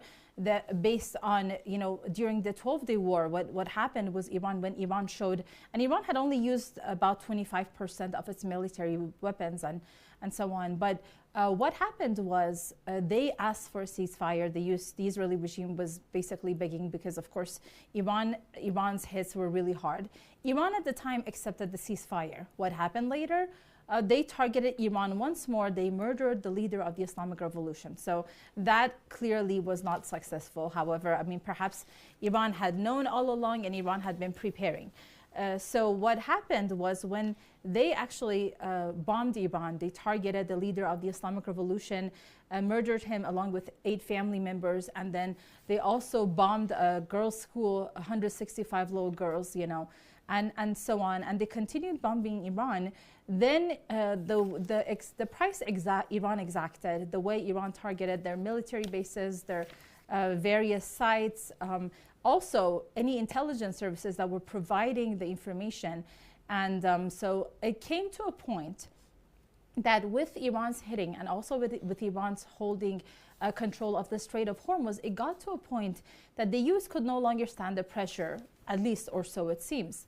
And therefore, the U.S. said that they are going to accept the Iran's conditions. However, there's going to be 2 weeks before there are negotiations on other issues and to actually make sure that, you know, we are going through with the ceasefire, because Iran has said that if, you know, they don't go with the conditions, then there is no ceasefire. And this, they have said, the Iranian authorities have also talked to the people.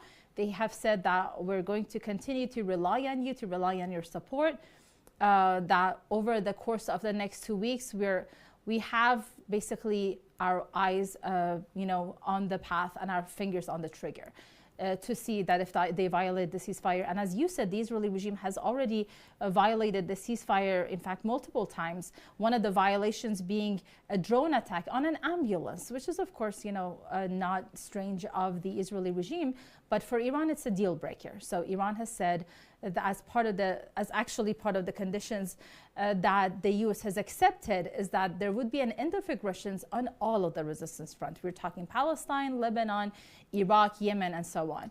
And so this is very important that, the Israeli regime also stops aggression. And you see, because the Israeli regime has not stopped the aggression, then Iran is continuing to punish the Israeli regime. Lebanon is continuing. Hezbollah is continuing to punish the Israeli regime. And the Israeli regime had said that, Netanyahu had said that he would actually, he accepted other points of the ceasefire except for Lebanon. And Iran has said that one of the conditions is that all the resistance front, there should be an end to aggressions on all the resistance fronts, and therefore, it has not, then the ceasefire would not be accepted in this sense.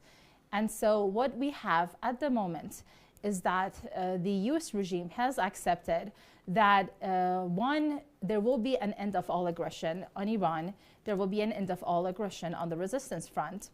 Iran continues to enrich uranium. Also, all sanctions on Iran, Security Council sanctions on Iran are lifted. All IAEA sanctions on Iran are lifted. Iran continues, of course, with its ballistic missile program.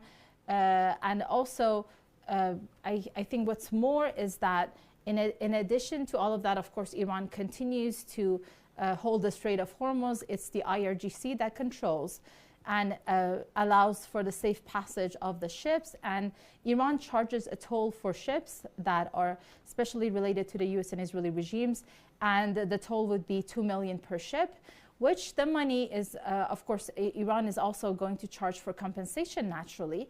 However, Iran has the guarantee of the Strait of Hormuz should the U.S. Not pay the compensation or anything that might come up. So Iran's control over the Strait of Hormuz is not going to go anywhere. Exactly. And that has been a major weak point for the for the Israeli regime and also for various American officials, because what they are saying is that the U.S. has lost the war, and here's the reason they're saying that. Before the war, Iran was enriching uranium. Iran had its ballistic missile program. Granted, Iran was under major sanctions, but Iran had its nuclear program, and they were not actually holding the chokehold of the Strait of Hormuz. They are saying, what is one objective that Trump has achieved? He didn't have a so-called regime change as he had stated. He didn't manage to make Iran submit and stop enriching uranium. Yes, he didn't, let's go through those one by one, yes, Mariam. okay. I mean, Donald Trump had been, posting on Truth Social relentlessly in the past 40 days. He talked about in one of his tweets, one of his posts about his main objectives of this war. There were 5 of them, which were the main one. And there was another one which was added to it, which was the reopening of the Strait of Hormuz. Which could not have been an objective because it was already open before the US. It became an objective after this war was waged on Iran. And there was a time that it became the sole objective of Donald Trump's. So let's go through the objectives one by one. Number 1 was we are going to destroy their missiles and erase their missile industry to the ground. It will be totally, again, obliterated. How much of that objective was achieved? Well, I think that all we need to do for that to be, proved false is to look at the operation that was actually named Black Friday for America, when they tried to actually have a nuclear operation on Iran, to actually go to Iran's nuclear sites and whatever plans that they had with that. And this was after Trump had said that he had obliterated 100% of Iran's military power. and it had control of Iran's sky. But what we saw was that after that claim, there was the operation that actually the failed operation, that the U.S. lost more than 5 drones and fighter jets in a single day. So I think that's by 12 itself. aircraft, Of course. based on their intelligence. Of course. Donald Trump, according to an account, Donald Trump wanted to congratulate the American nation on Easter that they won this war, a decisive victory for them, but it didn't happen because there was a Press TV exclusive video that we covered a few minutes ago on that. They couldn't get their hands on the enriched uranium, and they had to back down. So Iran's missile program is almost untouched after everything that they've been through. Not even one Iranian factory that produce missiles have been destroyed by the U.S. so far because they are deep under the ground. Let's talk about the second objective right now. We are going to annihilate their navy. I don't even have to explain that, do I? I mean, I think the audience understands. I think there is no reason for Trump to ever talk about negotiation if he can bomb into submission. There's no reason for the U.S. regime to talk about negotiation when it can bomb to submission. Did they try to negotiate with all of these other countries they invaded? I mean, the only time they tried to negotiate is when they had arms to protect themselves, when they had a form of deterrence. And then they use negotiations to disarm people. But Trump has said and has begged for negotiations many times over the course of this third imposed war on the country. He had said, Iranians are negotiating with me, they are giving me oil, they're doing this, they're doing that. They're giving me gifts. And then eventually the way he started using the extremely disrespectful words, of course, and then he's saying you have to negotiate. And of course, that did not happen. And the last time he actually threatened to completely destroy Iran, to murder all Iranians, to destroy all the bridges, the power plants, everything in the country.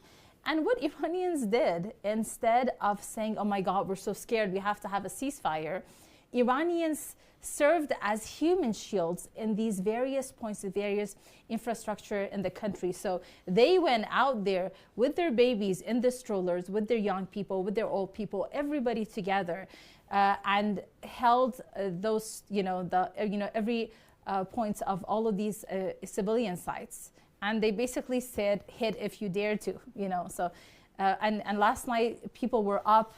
Usually every night people were going out, but what was happening was they would go home by 12 or 1 in the morning.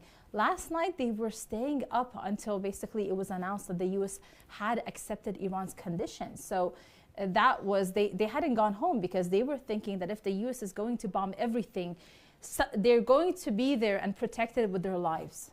And I think this for Trump, and of course with all the other pressure, and with all the military losses that he had altogether, and of course he's suffering pressure from inside the country. There are various individuals talking about invoking the 25th Amendment because of course they see what Trump has done and what major losses he has.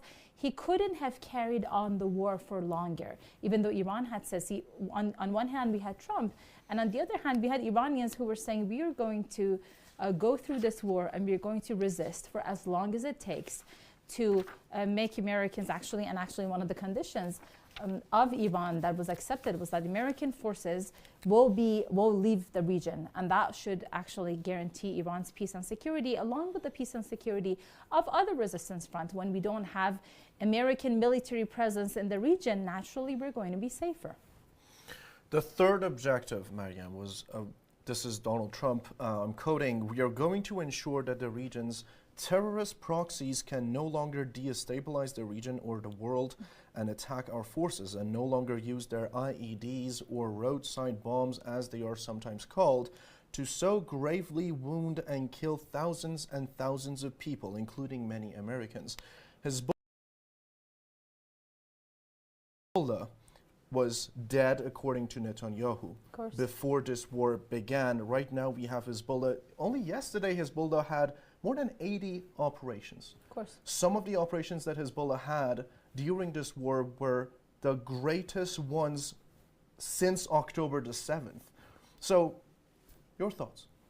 I mean, I think the fact that the U.S. has accepted Iran's conditions, and you see, if the conditions were actually decided, one, if the conditions were not, it's including everything. It's including Iran's right to enrichment, Iran's right to exercise control over the Strait of Hormuz, Iran's right to its own ballistic missile program, Iran's right to protect its allies in the region, and so on. I mean, by itself already is a victory, but also the fact that Iran had already set these conditions a while ago. So it wasn't that Trump threatened and then all of a sudden Iran chose some conditions because Iran was scared. You see, that would be what would come out of that if Trump had threatened to bomb everything and Iran said, okay, let's come and negotiate. Iran had laid it out to begin with. Iran had said that, look, these are my conditions. Of course, there is a ceasefire to every war. What matters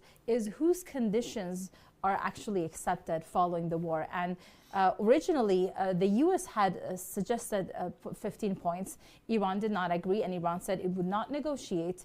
And as the audience remembers, they were, there was a lot of efforts on the side of various countries, including Pakistan, to actually arrange a ceasefire. Iran refused to attempt, and Iran said, we're not going to ceasefire unless it's our conditions. So far, it seems that's what the U.S. has agreed to, is that Iran's conditions are approved of and confirmed, and the Americans are going to respect these conditions. Now, we have to be seen, it remains to be seen, of course, because we have a period of 2 weeks. There has been a cessation of hostilities, however, not with the Israeli regime yet. So that also needs to take place for Iran to actually go through with this negotiation. So it remains to be seen how things pan out for the next 2 weeks, and if in fact by then the negotiations will still be possible, because Iran had said that Iran would not negotiate conditions other than the ones that Iran had already set out.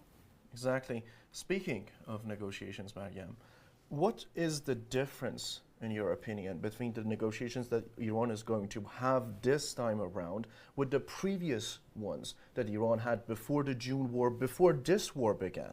Because there is a big difference, as it is said.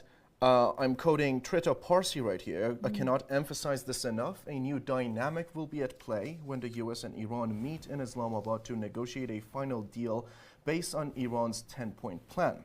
Trump's failed war has eliminated the potency of American military threats in US and Iran diplomacy. The US can still issue threats, but everyone will know that they no longer carry much weight.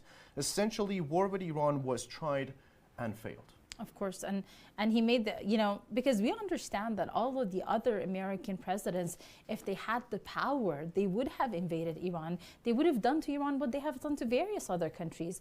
But they were all wiser than to fall for that trap. Also, what happened was actually the U.S. regime was very much misguided by the part of its own propaganda, and also the failed coup attempt that they had inside the country only months ago. They decided that they had been able to get the Iranians on their side, and they were hoping that as they bombed the country from overhead, then Iranians would take to the streets and try to overthrow the Islamic Republic. What happened was quite the opposite. Sorry to interrupt, but that was the fifth objective of the war. Yes. Regime change. Yes. Go ahead.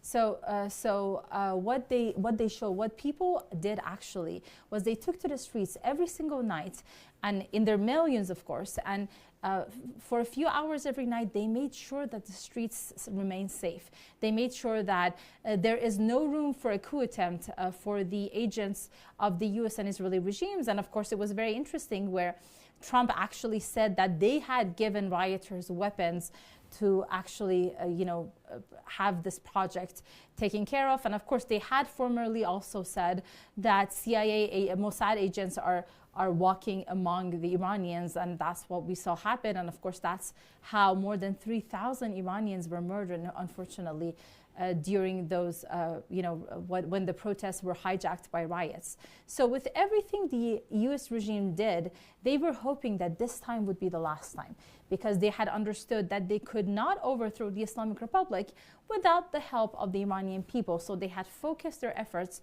on propaganda. All of these Israeli channels, Farsi-speaking Israeli channels like Iran International, that had been spreading all this propaganda, that also served different purposes. One of the purposes was to inflate the number of those killed. So we had Iran gave a list of Iranians who we had lost, unfortunately, with first name, last name, and the national ID. But that was above 3,000, about 3,200. But these Israeli channels were saying 40,000, 50,000 Iranians had been murdered, therefore creating consent for murdering more Iranians when the US bombs the country, so that they say, well, the Islamic regime has already murdered so many. What's another few thousand, killed by the US? And yet, of course, the US regime failed because they assumed they had succeeded in getting Iranians to stop supporting the Islamic Republic.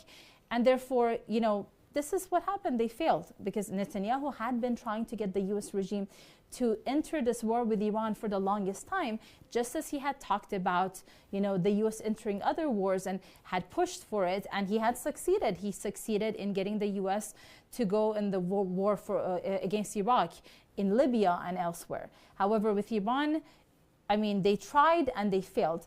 What is different this time, however? Because last time what happened was they had actually, of course, they had talked about guarantees to make sure no aggression happens again.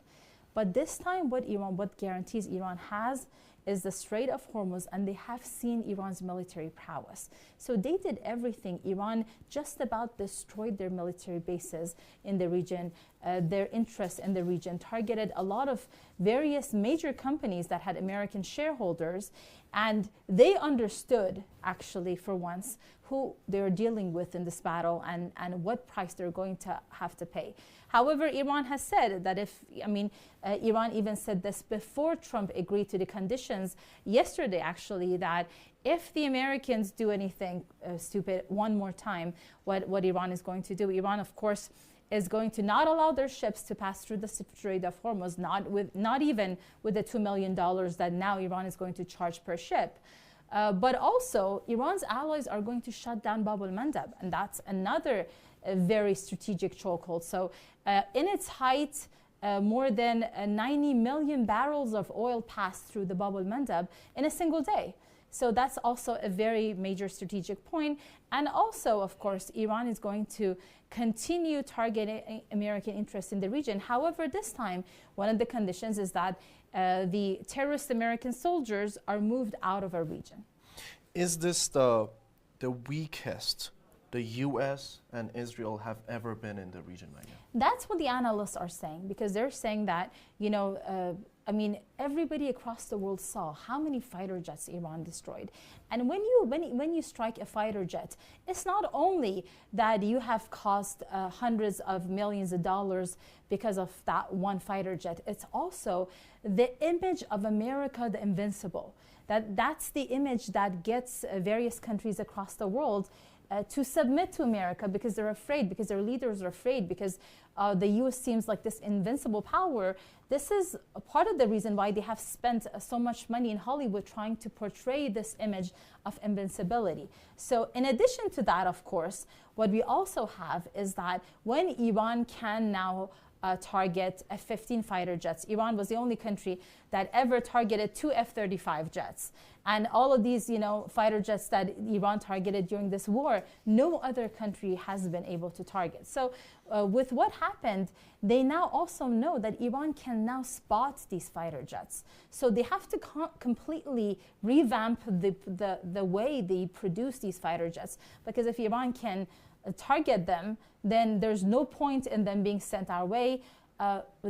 unless they are sent in very big numbers, then there would be it would not make sense economically, of course. But Iran has done that with very inexpensive drones, that Iran has done with drones that are worth about $20,000, $30,000. In the beginning of the war, that's what Iran did, actually targeted American and Israeli radars to make sure that they are then defenseless with troves of inexpensive drones.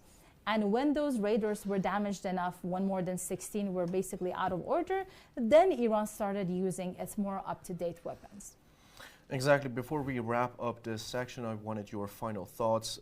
Just to update our viewers, Joe Kent, the former director of the National Counterterrorism Center, had a video, almost a 3-minute video on his X account talking about that to ensure the ceasefire is successful, we must first ensure that we restrain the Israelis, because they are the side that whenever there is a ceasefire for Israelis, it means you cease, we fire. It has always been the same thing. So this war is going to change Donald Trump's relationship, not just Donald Trump's relationship, the whole U.S. relationship with the people inside the country, with Israel, and at the same time with Europe. We saw some ramifications that this war so far had on the U.S. relationship with Europe at the same time. Your thoughts on this, and then we're going to wrap it up. Well, I mean, what traditionally Europe would do was to get in every war that the U.S. did. This time, even if they were assisting the U.S., even if the French, for instance, were assisting the U.S., that we don't know about, but even if they were assisting, they openly denied the demand by the U.S. to use their air bases. And so this is something that they did, at least on surface, after which Iran actually allowed for one of their ships to pass through the Strait of Hormuz. So the fact of the matter is that they realize now that they can go against Trump, and Iran has made a system of sort of divide and conquer between Europe and the US, because it's, if you don't abide by American demands to transgress against Iranians, then we might give you a little reward. Then we might allow one of your ships to pass through. So this is what happened actually in this case. Thank you so much, Press TV's Mariam Azarcher, our political correspondent, joining me right here. And that brings us to the end of this edition of our special coverage. But don't go away, we're going to be back soon with this hour's latest headlines.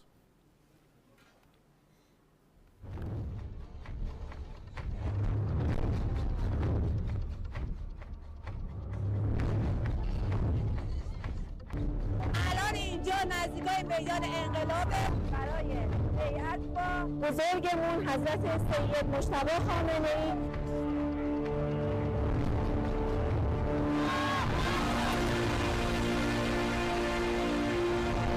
ملت امام حسین است. این کشور ملت پیروزی است. هر آنچه که داشتیم و پای ولایت تا حالا گذاشتیم، پای امام شهیدمون، با ایشون تجدید بیعت می‌کنیم و آرزوی توفیق داریم. یک طرف متجاوز، کودک کش، کودک خوار، یک طرف حکیم فرزانه.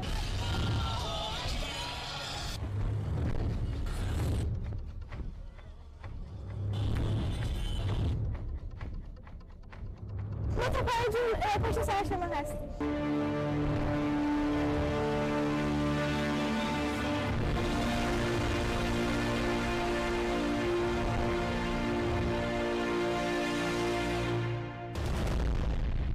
ما بیعت میکنیم با تو پشت هستیم، در مقابل ظلم تسلیم نشه.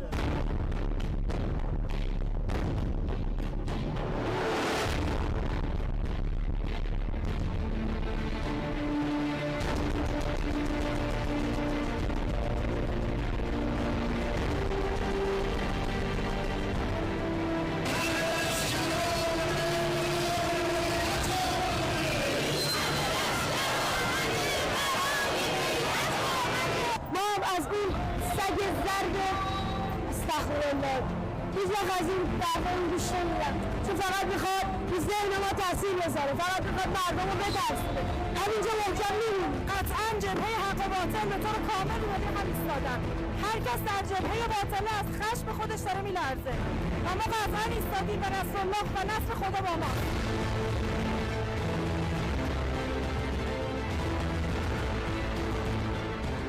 خانه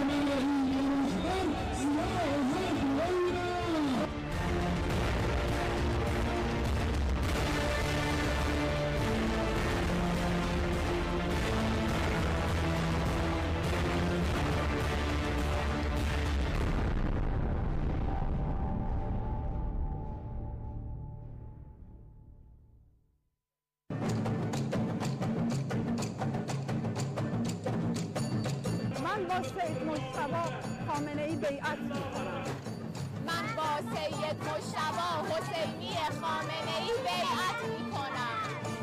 من با سید مجتبی حسینی خامنه‌ای بیعت کردم. من با سید مجتبی خامنه‌ای بیعت من با سید مجتبی حسینی خامنه‌ای بیعت میکنم. من از صمیم قلبم با سید مجتبی خامنه‌ای بیعت میکنم.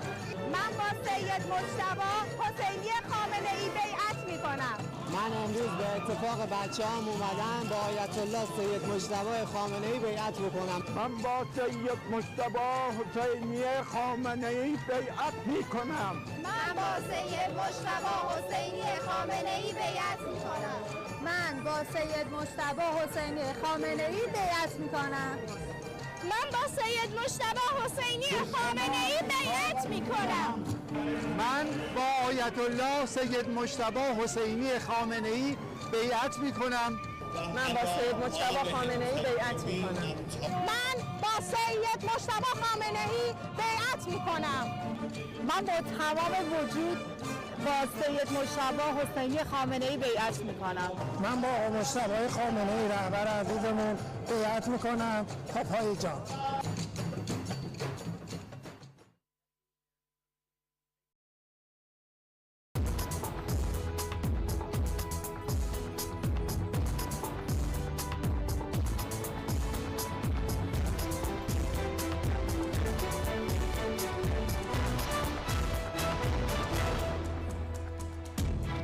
The headlines: Iran says the U.S. has accepted its 10-point plan to end the war with Iran.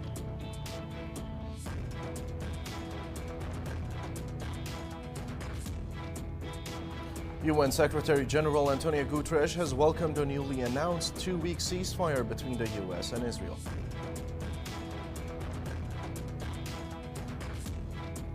And also coming up, more and more U.S. politicians criticize U.S. President Donald Trump for his handling of the war with Iran.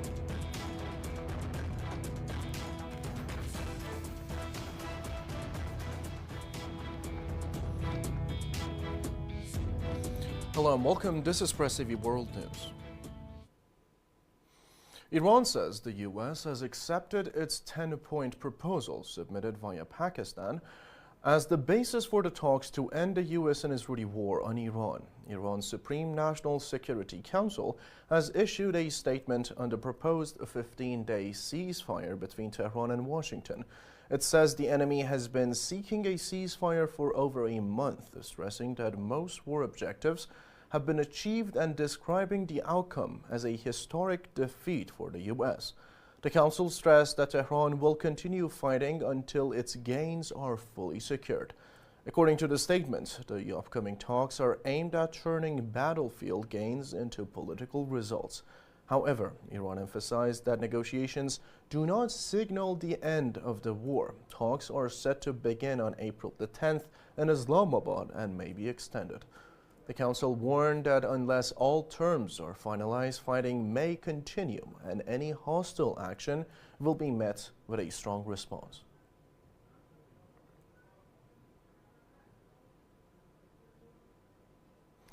Iran has released its 10-point plan submitted to the U.S. to end the war on Iran.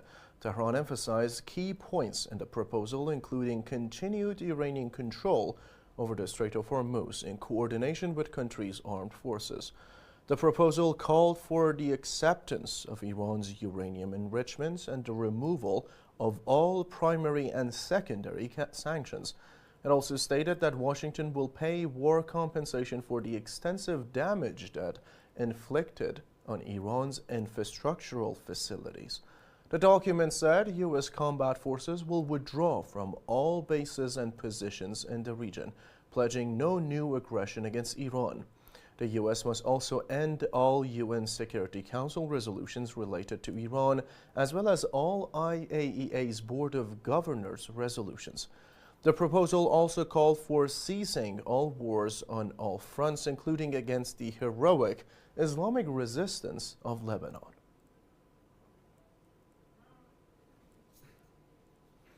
UN Secretary General Antonio Guterres has welcomed the newly announced two-week ceasefire between the United States and Iran, calling it a crucial step toward reducing violence in the region. Guterres urged all parties to respect international law and comply with the ceasefire terms, stressing the importance of halting hostilities to protect civilians and ease the humanitarian crisis. He also praised diplomatic efforts, particularly those led by Pakistan and other nations, in brokering the ceasefire. Japan also welcomed the agreement, saying the importance of safe passage through the Strait of Hormuz and emphasized Japan's ongoing diplomatic efforts to reach a final agreement swiftly.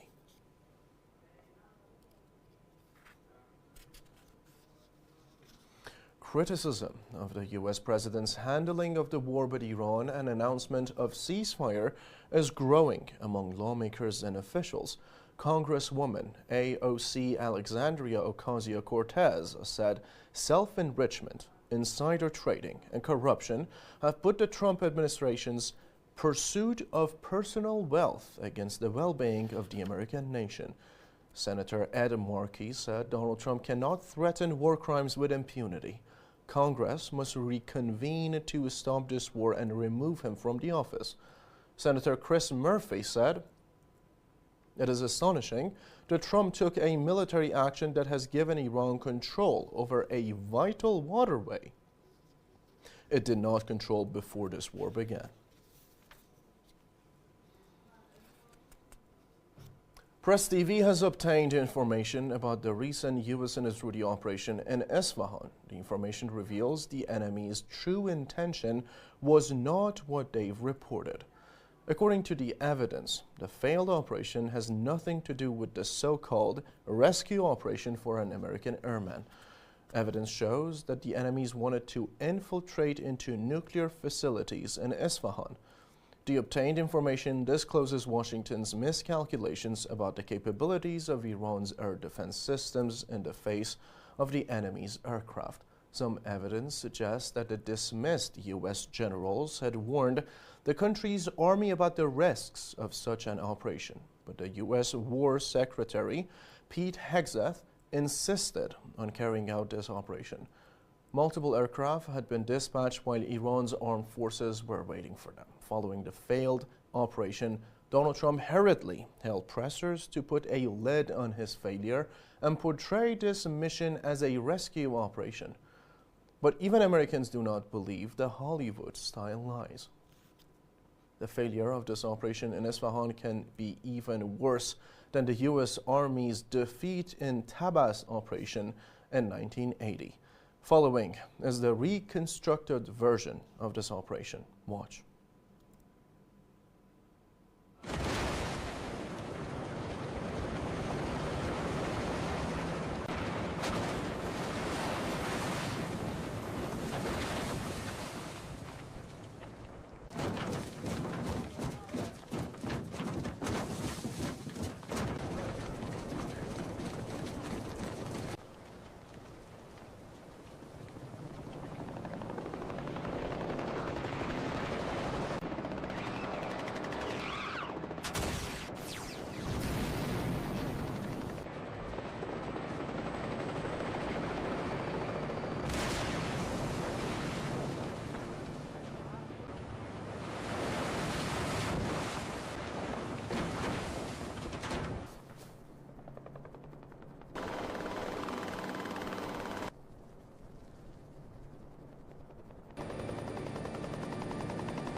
The US and Israel have attacked a synagogue in a Jewish neighborhood in central Tehran. The attack happened early Tuesday. It completely destroyed the Rafi'inia synagogue, a site used by the Jewish community for nearly 70 years. Press TV's Moin Amini reports from Tehran. The central part of Tehran, and what you see behind me is what is left of a synagogue that was earlier targeted by the US and the Israeli regime. And right here there is a sacred Jewish text that I found in the middle of the rubble. The US and the Zionist regime's attack on a synagogue in a Jewish neighborhood in central Tehran, the Rafi'inia synagogue, a place known for its stance against Zionism. The satanic US Zionist coalition destroying everyone who stands for freedom, regardless of their faith. The Zionist regime, together with the US, have destroyed one of our main places of worship. The position of Iranian Jews has always been anti-Zionist, and they condemn the actions of the Zionist regime against Palestine and other oppressed countries. That is why they are hostile toward us and have begun to destroy our religious sites. During various wars, the Zionist regime has destroyed religious sites, including churches, mosques, and synagogues. We continue to condemn these actions. Hopefully, the Islamic Republic will prevail, and we can witness peace and tranquility in the world. For nearly 70 years, this synagogue was a home for the Jewish community of Tehran. Muslims, Jews and Christians in Iran have lived together peacefully for decades. In the view of Iranian Jews, the Zionist regime merely exploits Judaism and links itself to Jews to advance its sinister goals. It took me 50 years to finally build my own house, but the enemies of God ruined it in a moment. These days, Iran's freedom-seeking people, a nation of diverse faiths and ideas, are reminded more than ever of their own liberating values. As Imam Hussein said, if you have no religion and no faith, and you fear not the day of judgment, then at least be a free person in this world. Moin Amini, Press TV, Tehran. India and China have started ordering immediate shipments of the Iranian crude after the announcement of a 2-week ceasefire agreement between Tehran and Washington. Independent Chinese refiners have begun securing Iranian crude shipments. This after the Brent crude futures fell below $100 a barrel, marking their lowest level since March. Chinese refiners, who had largely stayed away from Iranian oil since the US and Iran war began, are now showing renewed interest as global oil prices have eased. In India, the first shipment of Iranian crude in 7 years is expected this week, marking a significant shift. The cargo bound for India's east coast was purchased by a state-run Indian Oil Corporation. Israel has launched a new wave of deadly attacks on southern Lebanon just hours after the U.S. agreed to a 2-week ceasefire with Iran. In one of the latest attacks, 4 medical staff were killed when an Israeli drone struck an ambulance in the town of Tyre.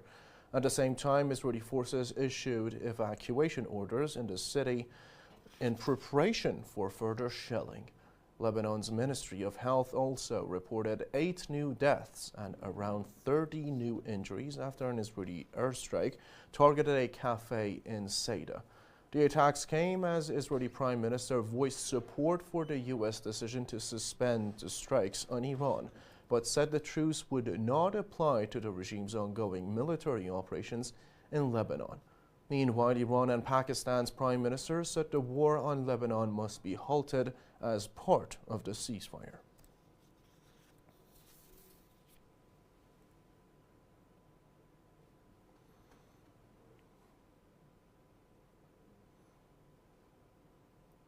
As the war continues between Iran and the U.S.-Israeli alliance, a powerful message of solidarity is echoing from the heart of the Gaza Strip.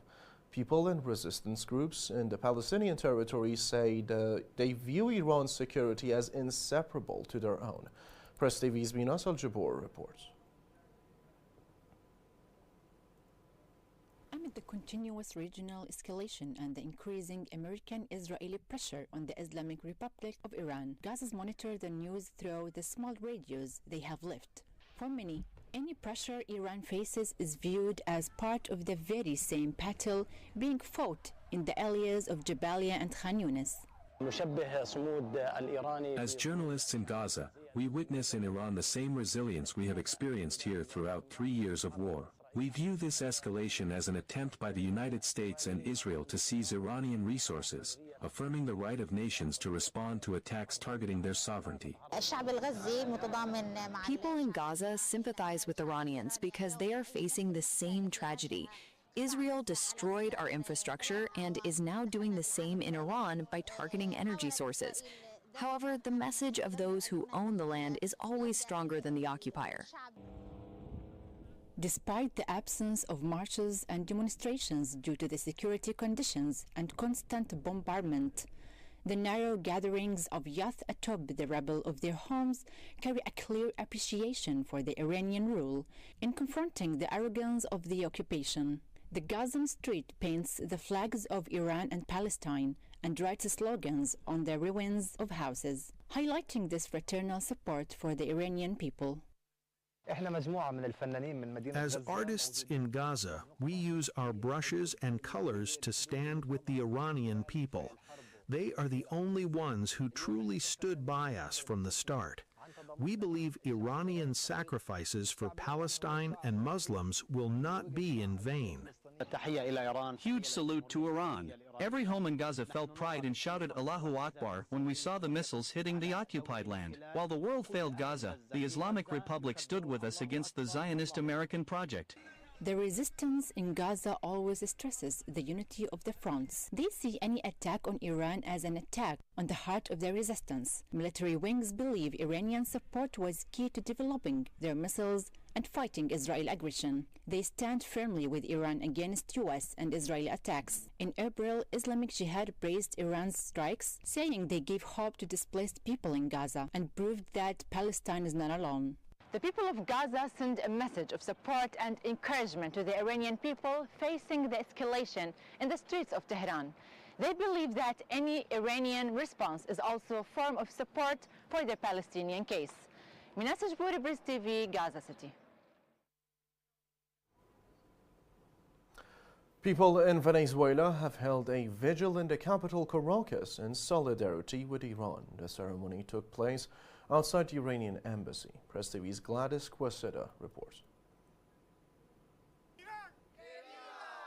What was organized by Venezuelan social organizations as a vigil in solidarity with the struggle and resistance of the Iranian people held outside their embassy in Caracas turned into a collective celebration of Iran's moral victory over the United States and the Zionist entity of Israel. With candles, chants, and flags, this was a rejoice for life. From here, from the Embassy of the Islamic Republic of Iran in Caracas, Venezuela, we stand together with the Iranian people and the Venezuelan people, celebrating this great victory for self-determination, the right of peoples to self-determination, which must be respected under international law.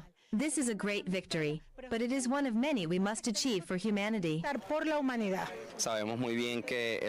We know very well that the Iranian people are willing to do anything, to face whatever comes, and to give their all to preserve their homeland and their dignity, and that, well, the gringos can't really handle that, and that is taking a historic toll on them as well, in the sense of what they've already done in other contexts, like what happened in Vietnam, when they had to withdraw. And, well, Iran is representing a beacon of hope and dignity for the world right now.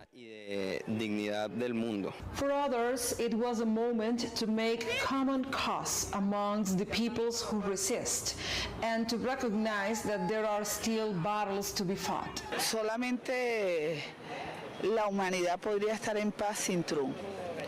Only humanity could be at peace without Trump, by stopping Trump, and by standing in solidarity with Iran and the peoples of the Middle East, standing in solidarity with the sister people, with civilization, with all of humanity, because they have been dignified and because dignity unites us.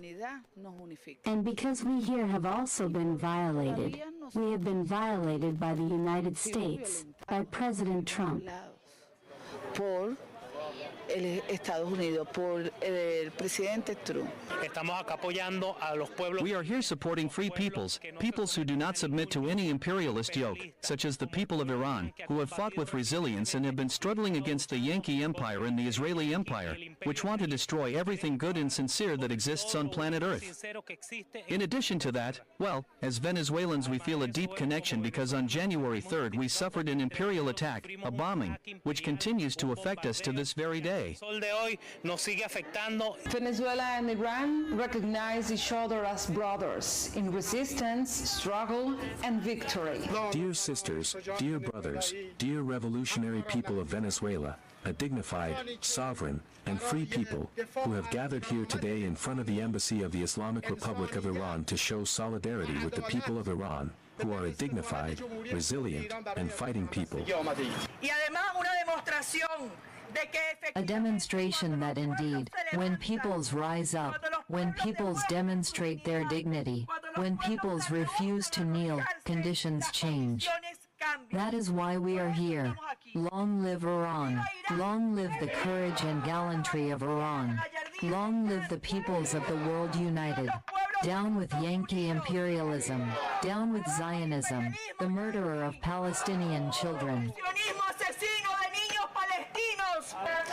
Venezuelan social organizations gathered here in the Iranian embassy in Caracas to show their support now in victory to the Iranian people and to support also their struggle.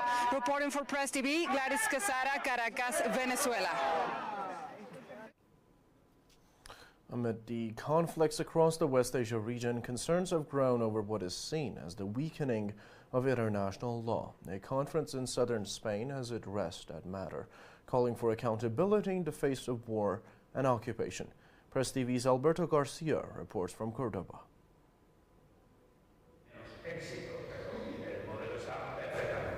At the University of Cordoba, Spanish lawmaker and jurist Enrique Santiago addressed what he described as a systematic breakdown of international legal norms, linking it to escalating conflicts in Palestine, Lebanon, Syria, and Iran. He warned that these crises are not isolated but part of a broader pattern of unchecked power and growing disregard for international law. The United States shows deep contempt for international law, clinging to hegemony through its only remaining advantage, military force, whose use in global relations violates that very law. Israel exploits this, advancing its Greater Israel project from the destruction of Palestine to expanding into Lebanon, Syria, and now confronting Iran to eliminate regional balance. Imperial powers disregard international law to impose dominance. Drawing on his experience in international negotiations, including his role in Colombia's 2016 peace agreement, Santiago argued that global institutions are failing to uphold the legal framework designed to prevent aggressions and protect sovereignty. He stressed that selective enforcement has weakened the credibility of international law.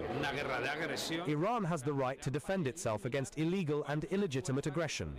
International law allows a strong response within the framework of the laws of war, especially when violators ignore fundamental legal principles. Academics at the conference echoed these concerns, warning that repeated violations are eroding both the credibility and effectiveness of international law worldwide. They argued that this ongoing erosion is creating a dangerous vacuum where accountability is increasingly absent and violations continue without consequence. International criminal law and humanitarian law still exist on paper, but they've been shattered by powerful states, led by the United States, which undermine the very principles they claim to defend. This collapse has destroyed global trust. In this context, resistance isn't just justified, it's a moral and legal obligation.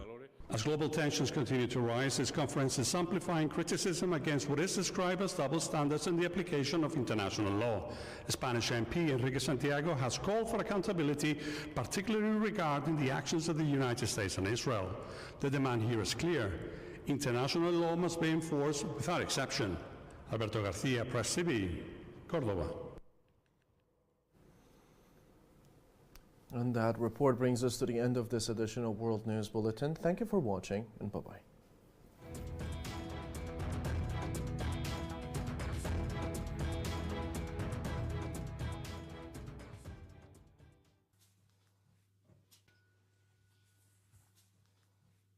روز دوم جنگ بود تقریبا، روز دوم جنگ بود که تمت خونه ما اینجا رو زدم و خیلی تجربه بدی ما داشتیم. بچه‌ها ترسیدن، ما داشتیم اینجا توی پاسیو با هم بازی می‌کردیم، بچه‌ها ترسیدن. من تا یه روز خودم گم کرده بودم، نمی‌دونستم باید چی کار کنم، اما منم به این فکر کردم که خب من نخوام این شرایط به وجود اومده، بیشترین ضربه رو اگه خودمو جمع نکنم بیشترین ضربه رو به بچه‌هام میزنم. تصمیم گرفتم که بیام براشون کتاب بخونم، زنگ زدم به تمام دوستان ببینم کیا تهران هستن، کیا نیستن، کیا رفتن و خب در الحمدلله خیلی از دوستان بودن. ازشون خواهش کردم، گفتم که من دوست دارم که با دور هم جمع شیم و بیایم برای بچه‌ها یه فضای خوب ایجاد کنیم. بیاین اینجا بچه‌ها هم دیگه رو می‌بینن، قشنگ با هم بازی می‌کنن. داره بنده خدا نتونست بیاد. شما ببین خود تلویزیون دیدن و اینا هم خیلی استرس میده، موبایل دیدن. آره اینجا بچه‌ها هم با هم دیگه انرژی میگیرن، هم انقدر سرگرم بازی اصلا صدا نمیشه. بچه‌ها یه نقاشی خوشگل در مورد ایران قشنگمون می‌خوایم بکشیم. به قشنگ نقاشی هم من جایزه میدم، باشه؟ خیلی قشنگی قرمز باید بزنی این شکلیا. خاله دارم پشت بکنی چی پاکش کنم؟ این پاک نمیشه که آب نه؟ میشه ازم پرسیدن که چیکار کنیم، گفتم که به نظرم بیاین هم کاری که بچه‌ها تو مهد کودک انجام میدن، ولی خب مهد کودک‌ها تعطیله و ما نمیتونیم بریم، دسترسی نداریم، بیاین من شرایط فراهم میکنم، آب رنگ دارم، وسایل دیگه دارم، همه رو میذاریم، خودتون هر چی دارین تو خونه بیارین با هم دیگه و بچه‌ها یکی دو ساعت در روز با هم دیگه باشن، نقاشی کنن، کتاب بخونن، از اون فضا و صداهایی که قطعا هممون میشنویم دور بشن و اون تنش‌هاشون کمتر بشه. این دو تا ابرن، خب این قلبه، بادکنک قلبی، این یس کشیدی خوب، اینم اول اسممه. آخه این ترانه خزر، اینم پس خلیج فارسه. آره بریم به سوی سلسله. تمساح کوچولو خیلی دوست داشت با خواهر برادرش بازی کند، اما آنها مدام سرگرم آبتنی بودند و تمساح کوچولو این کار رو دوست نداشت. نگاش کنیم. دایناسور از آب خوشش نمی آمد. روزگار یک تمساح کوچولو بود که از آب خوشش نمی آمد. اون مثل تمساح نبود. و خیلی خوشحالم. امروز اولین تجربه‌ام بود با بچه‌ها. از 3 روز پیش تجربه بچه‌های خودم داشتم، بچه‌های دوستام امروز اولین تجربه‌ام بود باهاشون و خیلی همه با هم 3 ساعت فکر می‌کنم خیلی خوب گذروندیم. ان شاءالله که روزهای بعدم اینو ادامه بدیم. ما همین بود. علاقه به خونش نرسید. بچه‌ها دست بزنید.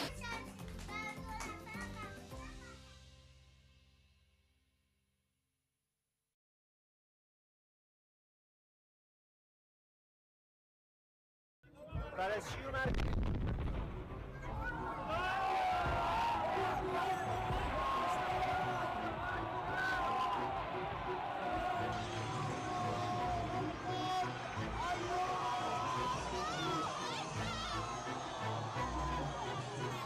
در فاصله چند صد متری ما راکت میزنن، اما ما مردانه ایستادیم، ما گرد سره بریده میترسیدیم، در مجلس عاشقان نمیرسیدیم. الله اکبر. بچه های کوچه پایینی رو زد ولی 4 فلسطین ترکشش اومد، 2 از بچه ها رو انداز زمین. عرض به خدمتت بچه های امداد رسیدن، اونا همون جلوه. اینجا داشتیم رد می شدیم، شعار می دادیم، این پشتو که زدن این پرتابه هاش سنگ بود چی خورد به سرش شکست و خونریزی دیگه. من با همسرشون بود، من بایستادم که کمک کنم تا به یه درمانگاه جایی برم. دشمن داره تلاش میکنه مردم رو متفرق کنه. یه نفرم شهید شد. آقا داره میگه آزادی زنان، یه خانوم الان شهید شد، او که ادعای آزادی خانوما رو داره، این خون یه خانومه. جونم فدای رهبرم، جونم فدای تک تک این آدما توی خیابون. چی شد؟ یه دونه این ماسپلاکاشون انداختن خورد زمین، تلقی صدا کرد. فدای سر تمام ایرانی‌ها بشم من، فدای رهبرم بشم من، پیشمرگ امام زمانم بشم من، الهی همین الان. اینا همون ترکشایی که همین الان از موشک اسرائیلی آمریکایی شلیک شد وسط جمعیت نگاه کنید. الله اکبر، الله اکبر.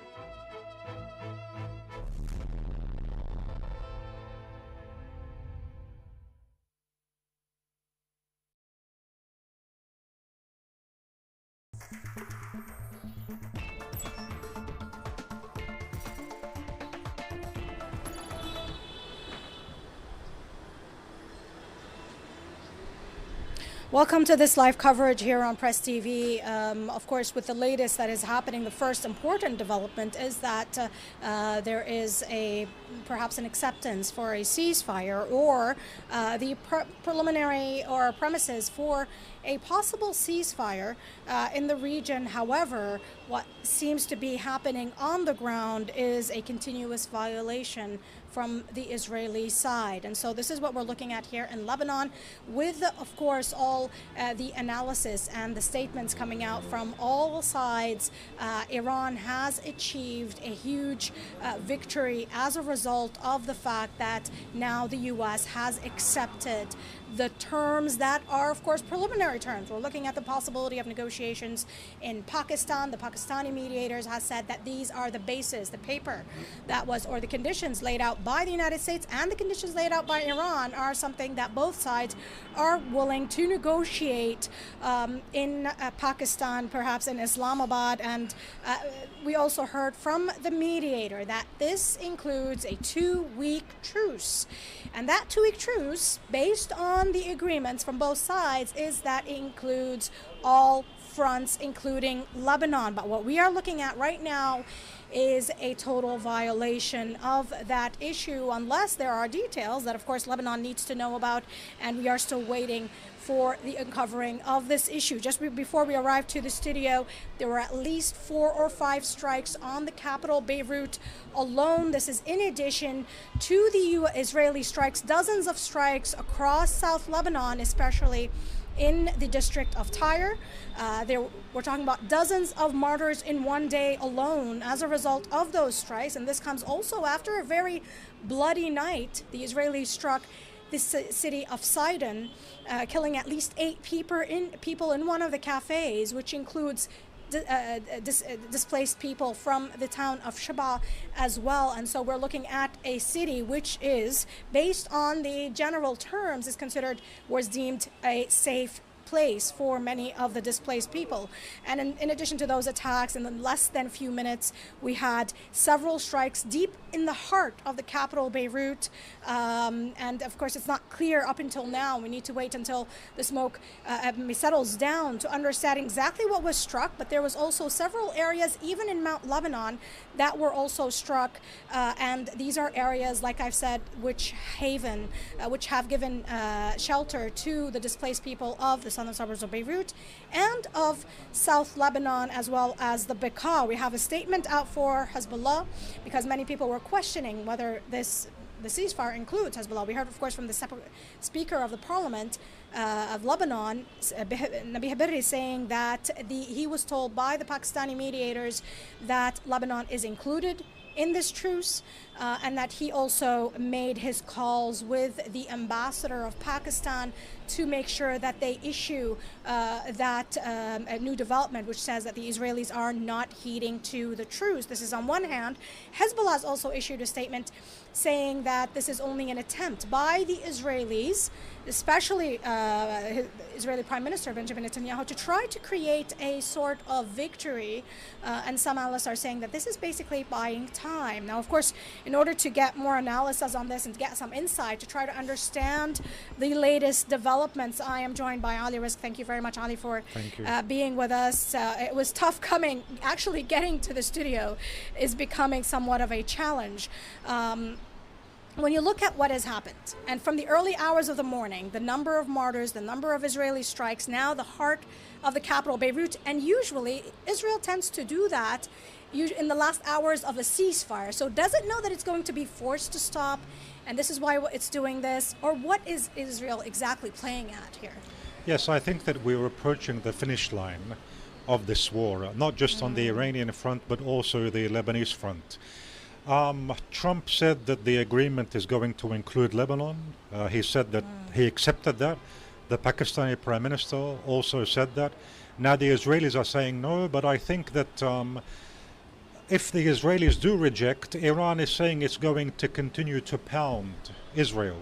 So that brings up the question, are the Israelis willing to fight against Iran and against Hezbollah without American support? Because that's what's going to happen if they do insist on continuing. And personally, I don't think that the Israelis will be able to engage in such a confrontation without American support. So I think it's most likely that Netanyahu is going to be forced against his will to submit to the reality and to also calm the situation on the Lebanese front. And this leads me to a very important conclusion, in my humble opinion, which is that for all the talk about there being a special bond between the Americans and the Israelis, I think that this special bond has met its match in the special bond between Iran and Hezbollah, meaning that the Iranian-Hezbollah relationship is even more special than the American-Israeli relationship, and that America, if there are real costs for its interests for the economy, it might be willing to go against Israel or to abandon Israel. But this doesn't apply to Iran, whereby Iran is not willing to abandon Hezbollah, even if it leads to a calm on the Iranian front. So you're saying that the fronts are indivisible, and this is an issue that Iran is not going to concede on. And we were talking about two things that are important here in the Iranian paper. They have the economic file, which is represented by the sanctions, the stopping the sanctions, even recompensation, as well as also getting payments through the Hormuz Strait, but at the same time stopping the war on all fronts. And these are two issues that are very significant for Iran. So you feel that it has proven that this is, when it comes to the fronts of the resistance factions, it is indivisible. Is that what you're saying? And without a doubt. First of all, when it comes to Lebanon, there's a special relationship between Iran and Hezbollah and the resistance in Lebanon. Of course, I know that there's an axis of resistance which includes many other players, but in particular, the ties between Iran and Hezbollah have a special flavor to them.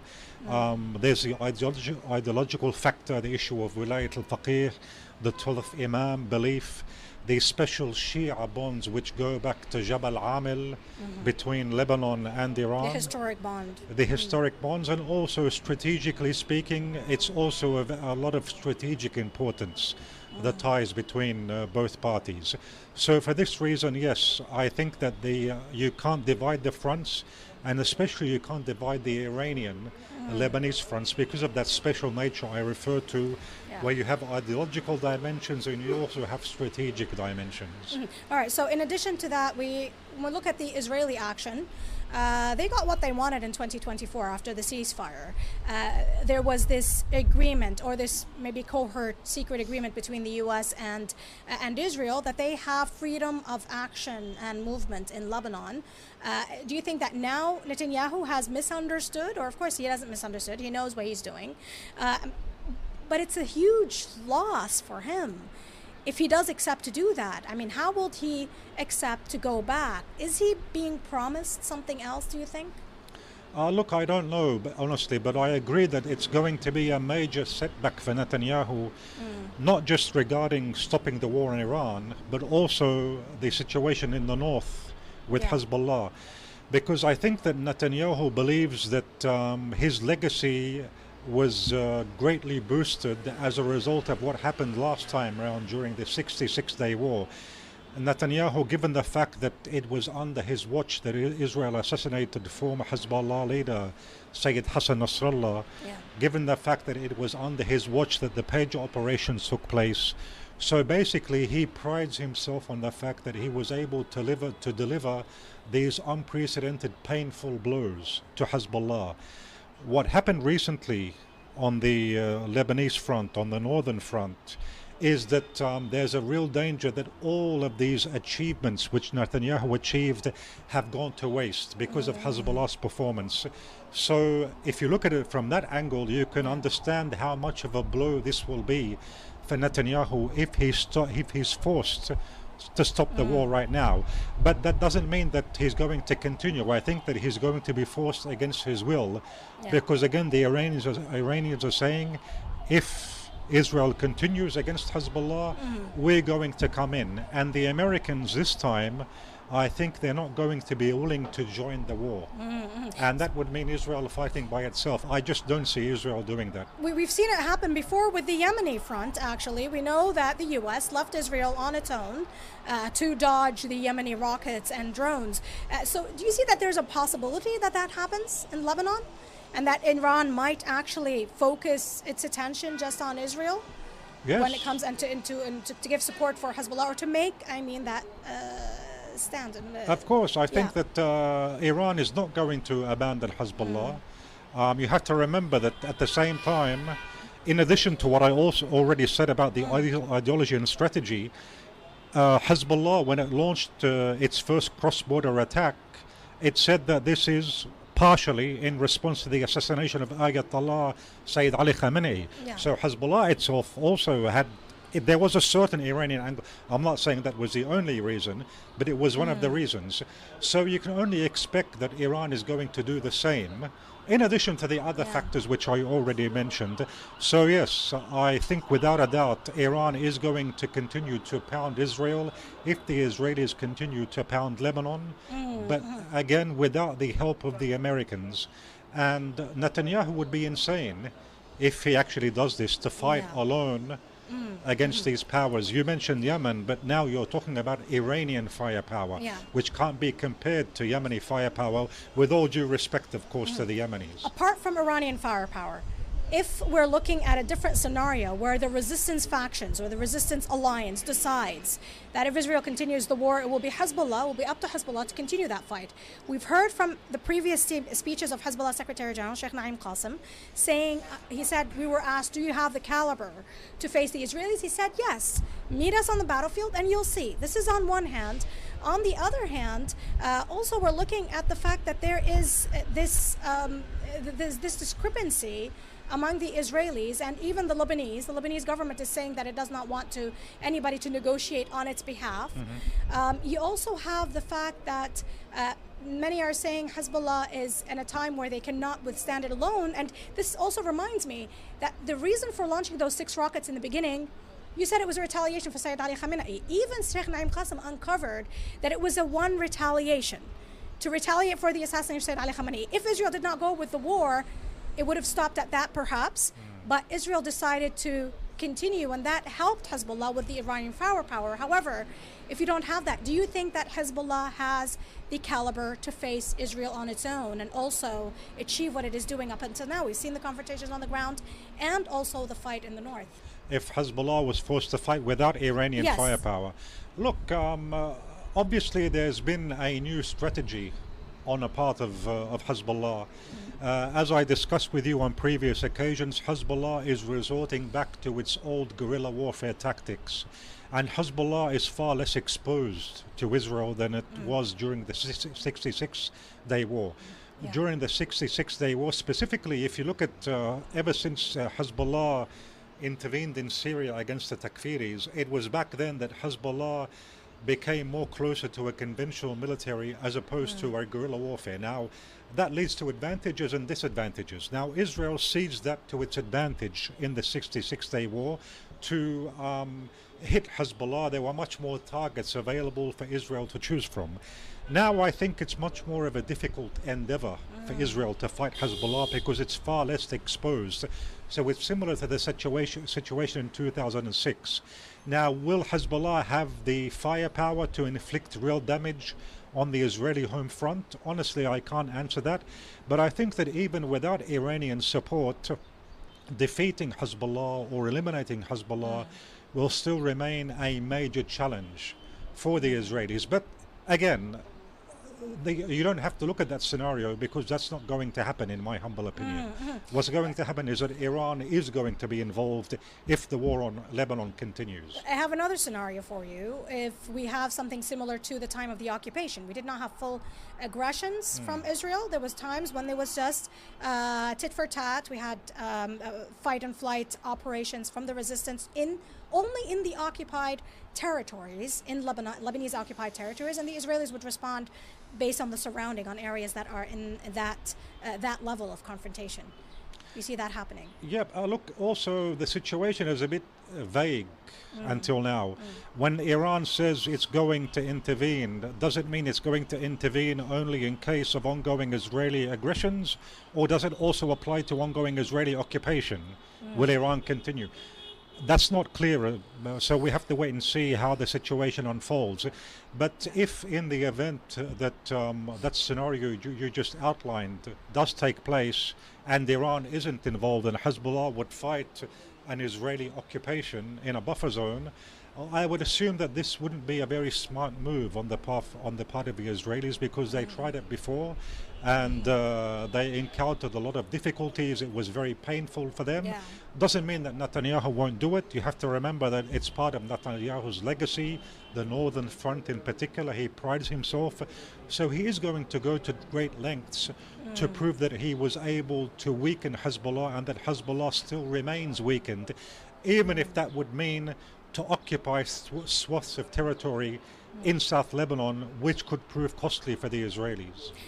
Just to give our viewers, of course, the latest, we know that these strikes have struck not only the capital Beirut, the southern suburbs of Beirut, but as well as, of course, South Lebanon has been pounded since the early hours of the morning. But we're also looking at attacks in Mount Lebanon and the Bekaa and Hirmel. And also we're looking at areas that perhaps have not been struck by the Israelis. The direct attacks in the towns of, like I said, Kayfun and Shweifat. These are areas that are in Mount Lebanon, and they have not been struck yet, but of course we know that they are filled with displaced people because they're housing many of the displaced from the southern suburbs of Beirut as well as South Lebanon. The Israeli military is talking about targeting the most severe attack on Lebanon since the beginning of this aggression. They targeted more than 100 sites in 10 minutes, and so this is why everyone sounds of ambulances are still heard at this very moment, of course, in the capital Beirut. And so this is a statement of the Israeli military saying 100 targets in 10 minutes. They said that we struck Beirut, the Bekaa, South Lebanon, and this included infrastructure and even command centers for Hezbollah. It's quite hard to see that, especially since many of the areas are civilian and they are housing displaced people. They targeted the elite forces and the rocket forces and the drone forces that are linked to Hezbollah. And this attack was based on intelligence, a very precise intelligence. And this is what the Israelis saying, that we have been preparing for this for weeks, as they are saying, and the Israelis had said previously that this operation could take maybe another week or two. So they were talking about 2 more weeks. These 2 weeks, are they important for the Israelis to use as leverage? Were they surprised that America wanted to stop now instead of in 2 weeks? I honestly don't know if they were surprised or not. It's possible that Trump kept them in the dark until the last moment before an agreement was reached. But I think, again, they say it's the calm before the storm. I think what we're seeing now is the storm before the calm on the part of the Israelis.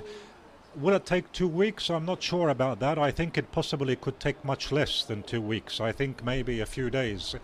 For Trump, I think Lebanon is not that much of an issue whereby he's willing to sacrifice a potential deal that would ease the economic situation just for the sake of satisfying Israeli wishes on the Lebanese front, if you understand what I'm saying. Yeah. So his focus now is to limit the damage to the economy, to undo the damage caused to the economy, reach a deal with the Iranians, and okay, if the Iranians want calm in Lebanon, so be it. Lebanon is not that much of an issue for Trump in those calculations, and I think the Israelis know this, and I think that's why you're seeing this escalation right now, this dramatic escalation, which unfortunately I expect is going to increase over the next few hours and maybe days. If this is going to jeopardize his attempt or his plan for a deal with Iran, then would he force the Israelis to stop in Lebanon? Yes. This is what you said in the yes, beginning. Yes, of course. And I think that the Iranians, that's part of their strategy. When they say that if Israel doesn't stop, we're going to intervene, that's part of their strategy to force Trump, to force the Israelis, to force the Israeli hand. I believe our viewers are looking at live images from the strikes in Beirut.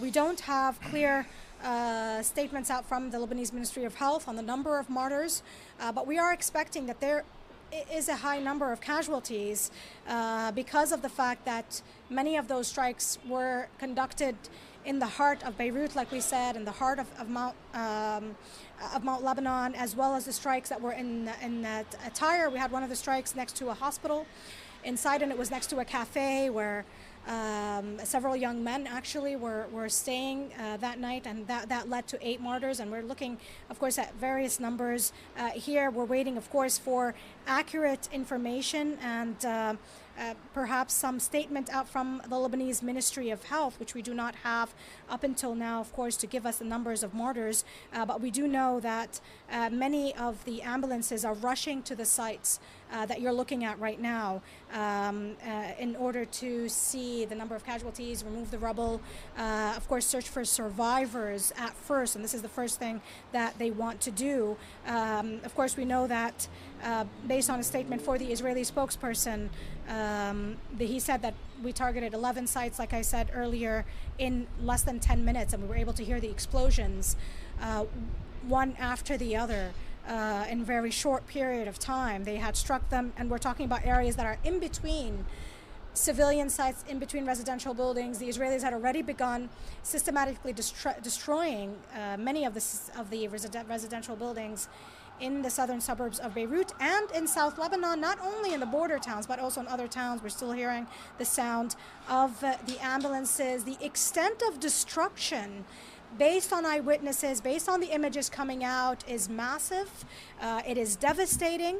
And it seems that the Israelis, this is the image that they have for some sort of a victory. Do you feel that this is also an attempt by the Israelis, Ali? Do you feel that they want to try to create this image that we still can have the possibility to terrorize the people of Lebanon? They did not achieve it as much during the last war with the confrontations in South Lebanon, and that this destruction could prove to help them in that way. Well, look, this is something which we've become accustomed to. The Israelis always escalating, taking it out on civilians when they don't achieve their objectives. Go back to 1996, the Qana massacre, and from then onwards. So the Israelis have a history of doing this. And you mentioned the fact that the Israelis said that this was targeting Hezbollah command or something. Basically, every target they hit now, they're going to say Hezbollah command or Hezbollah control or Hezbollah members, just to show that they were able to deal these blows against Hezbollah. And this is going to, again, unfortunately, it's going to increase in the next few hours and possibly days, whereby you're going to see intense escalation, all under the pretext of striking Hezbollah targets, and in particular, places which are identified as hosting Shia refugees or Shia displaced, coming from the border villages, all within the same framework of targeting, or according to the Israeli rhetoric, striking at Hezbollah, killing its members, etc. Of course, Hezbollah made it clear in their statement asking the people of South Lebanon, the southern suburbs of Beirut, to be very cautious in their movements, not to go back to the southern suburbs of Beirut and not to go back to South Lebanon at this moment, to stay where they are. But unfortunately, the Israelis are striking areas that are filled with displaced people and are deemed safe, like the heart of the capital Beirut and like Mount Lebanon, like we said. Now, to go back to the Iranian stance on the issue of the talks, the former IRGC commander Mohsen Rezai says the U.S. president was forced to accept Iran's 10-point truce following the resilience and resistance of the zealous Iranian people and brave armed forces, adding that the Iranian armed forces will have their fingers on the trigger until the country's interests are fully met. We also have, of course, very many statements coming out showing that it was in the favor of Iran when it comes to the acceptance of this truce. Now, the thing is, the Israelis always make use of this. The Americans, of course, they have backstabbed the Iranians before. But when you talk about this and you see this is more acceptable, more an Israeli style issue. When they go to negotiations, in order to use the negotiations to strike at and kill negotiators. They killed Haniyeh during the time of negotiations. We know that there were talks and mediators going back and forth to Doha. Then you had the time when Sayyid Hassan Nasrallah was assassinated. We knew from the prime minister then, Miqati, that negotiations were ongoing. And there were talks, mediators, U.S. envoys, and so on. We also had the assassination and martyrdom of Sayyid Ali Khamenei during the time of negotiations. Do you expect that they're trying to lure an Iranian delegation, that Israel will try to use this? I'm not sure if America will accept this time to use this in order to also try and attempt to assassinate the negotiators of Iran in Islamabad if these talks do occur. Look, the Israelis would love to do that. But I don't think that the Americans are going to continue to become engaged in acts of deception or misleading like we saw in the previous 2 rounds of nuclear talks. You have to remember that the Iranian doctrine has changed dramatically after this latest war. Yeah. It's become much more, how could I say, much more bold in terms of the steps. They're much more daring to escalate, to counter-escalate. And so I think the Americans realize that, and so I would be surprised if we see another act of deception, especially on the part of the Americans.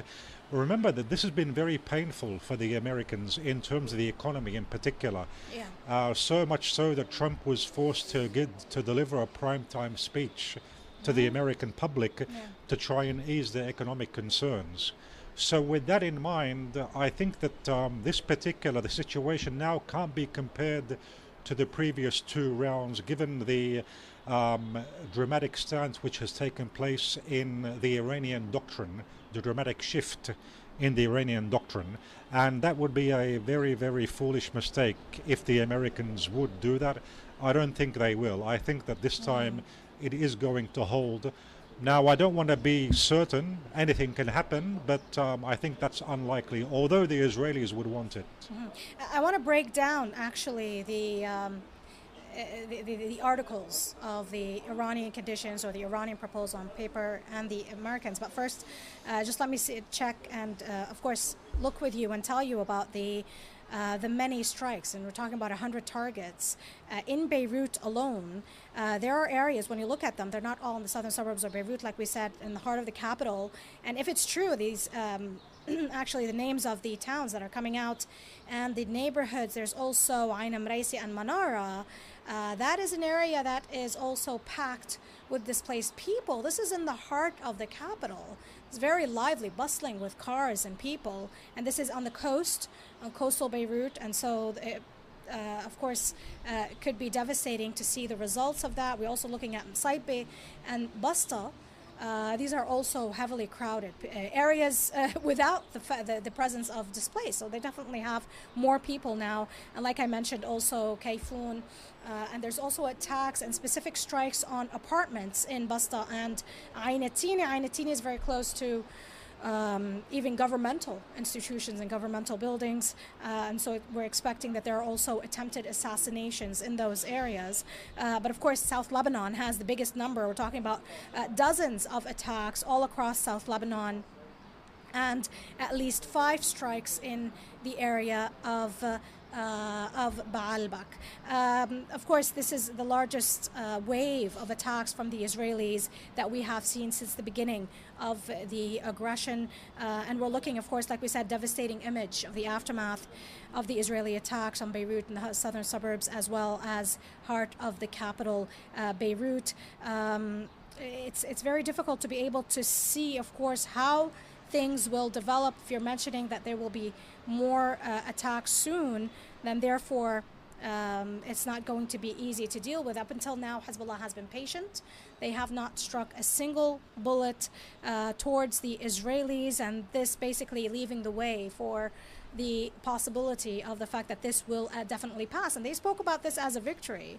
Hezbollah has said that this is important. Of course, there's also the issue of Hormuz. Now, let's go to the talks. The Americans had put all these conditions, even going into the range of the rockets for Iran.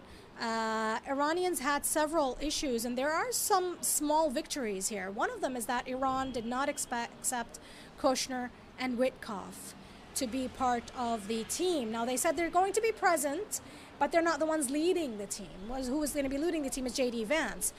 How is J.D. Vance different than these two?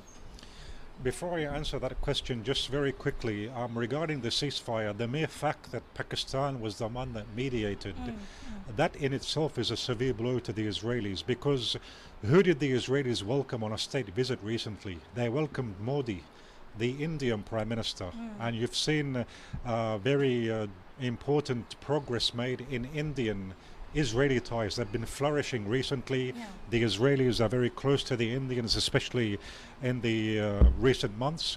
So the fact that Pakistan, which is the geostrategic rival of India, has been able to take this mediation role means that Pakistan is going to have a major regional role in the future.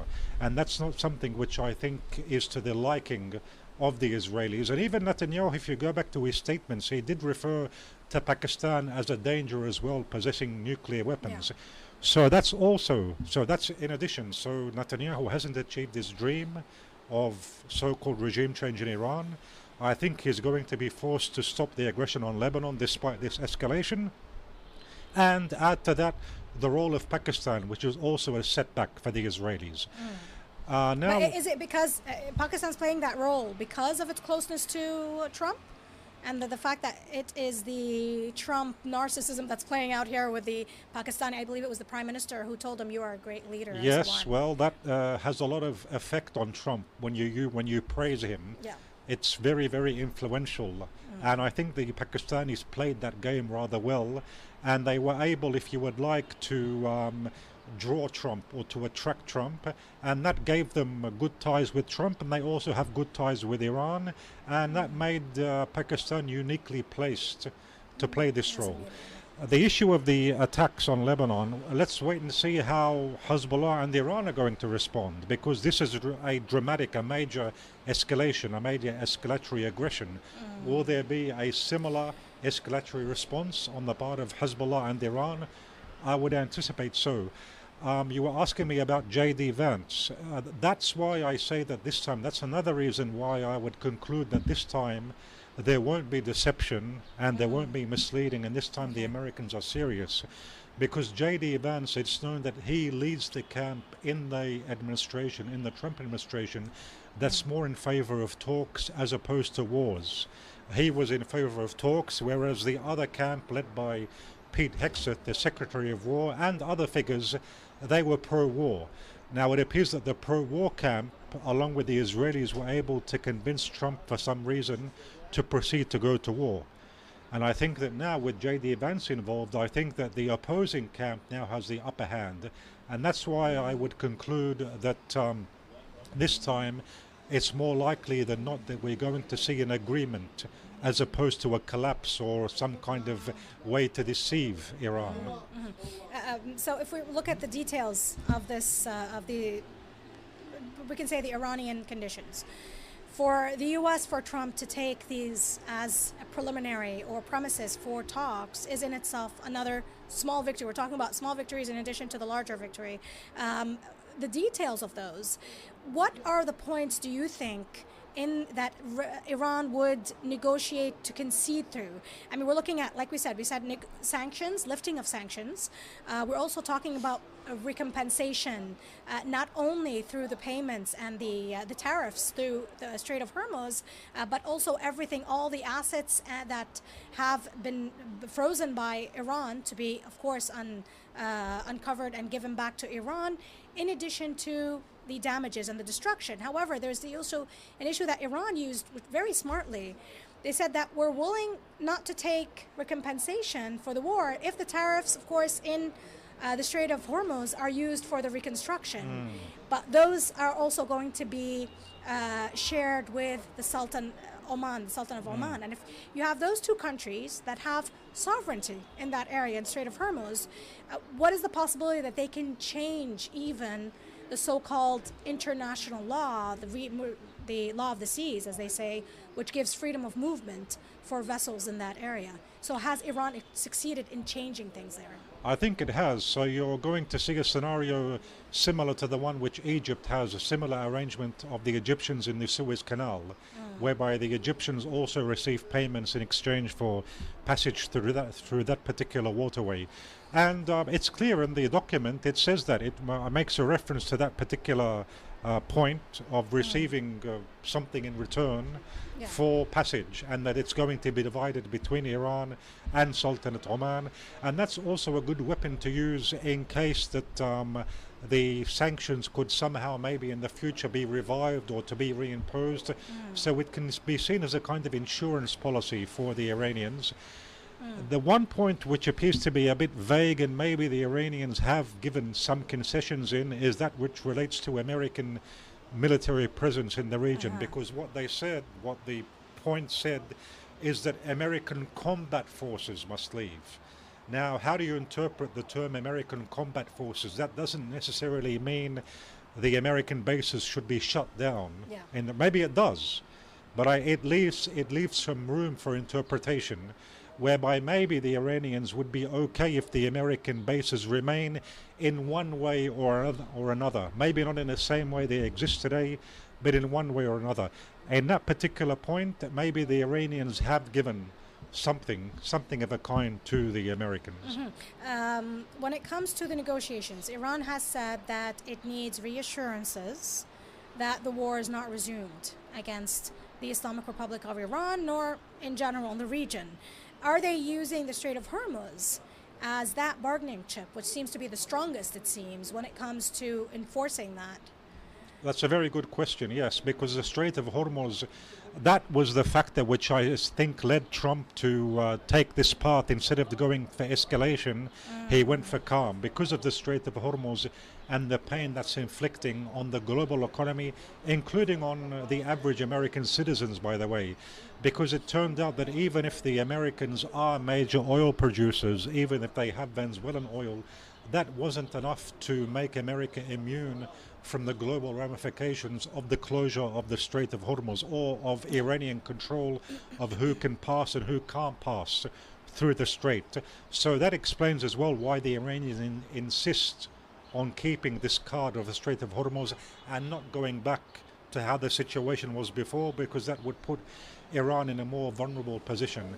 In addition to that, it appears that China also is involved in one way or another regarding giving guarantees to Iran that there won't be a war resumed against the Islamic Republic.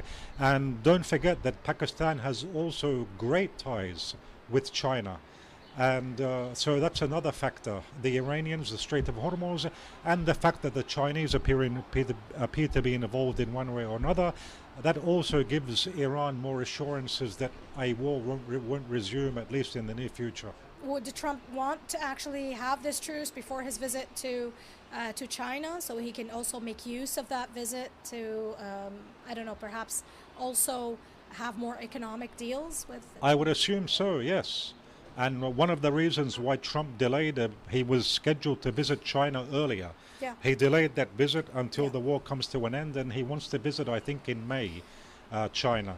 And that's maybe another factor why he chose to end the war now. One of the many, there are many factors why he chose to end the war. But ironically, here's the irony.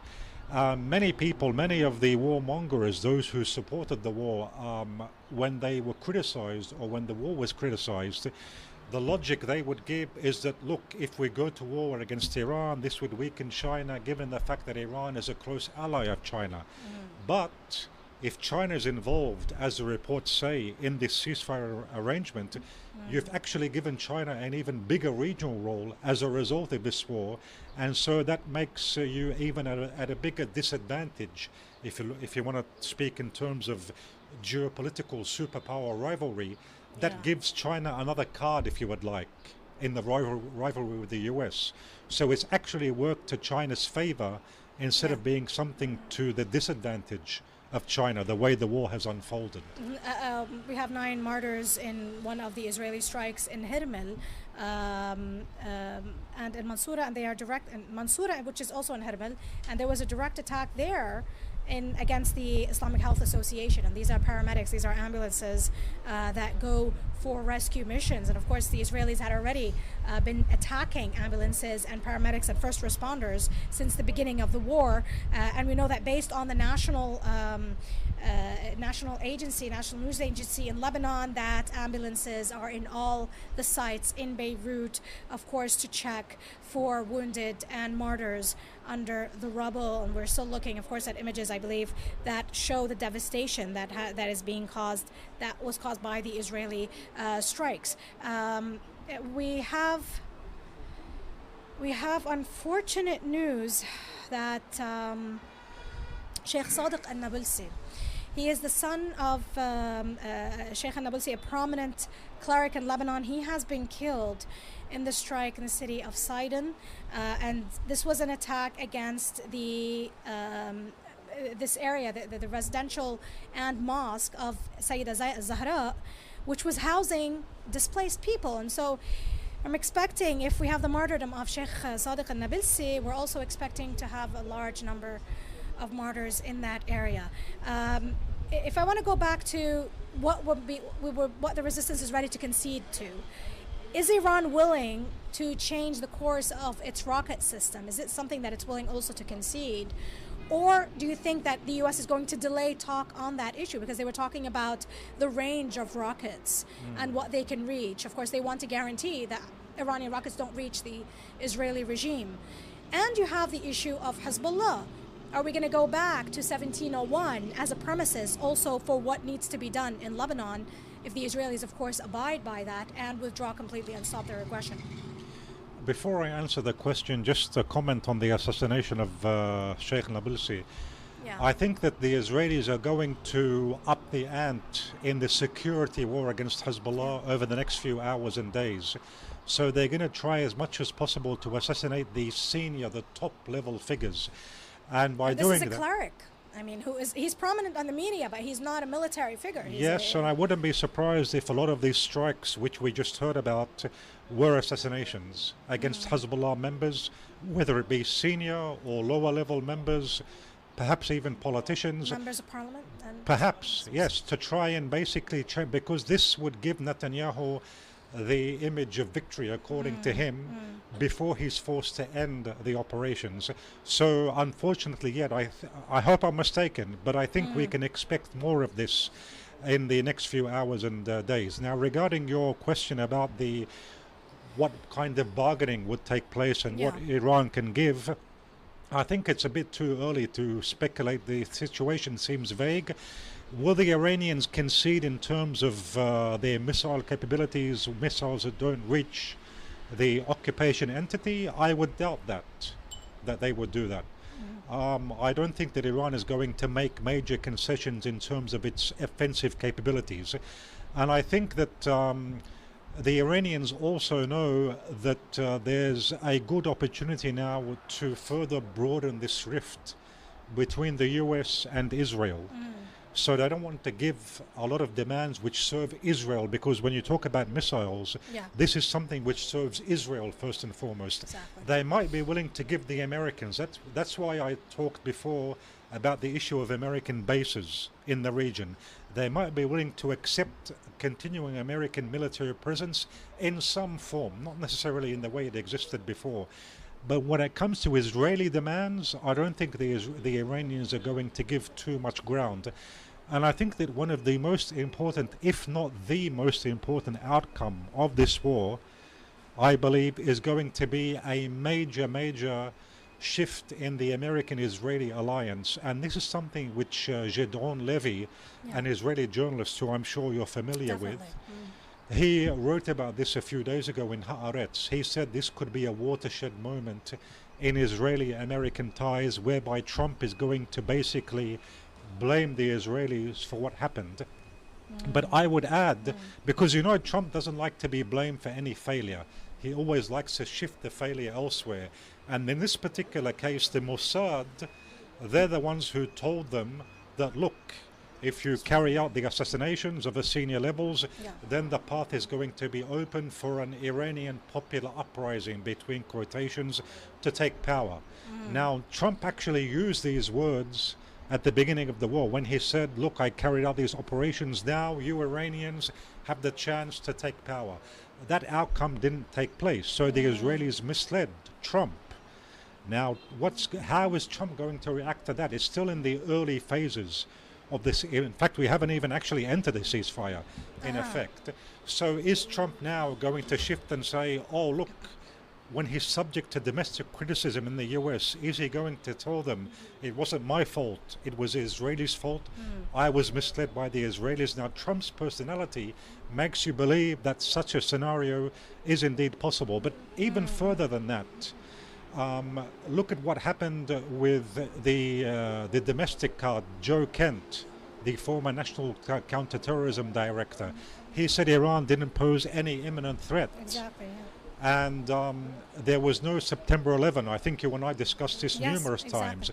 There's no American internal security factor which is involved, which makes it more and more convincing to argue that this was a war which was fought or which was waged just for the sake of the Israelis without having anything to do with American national security.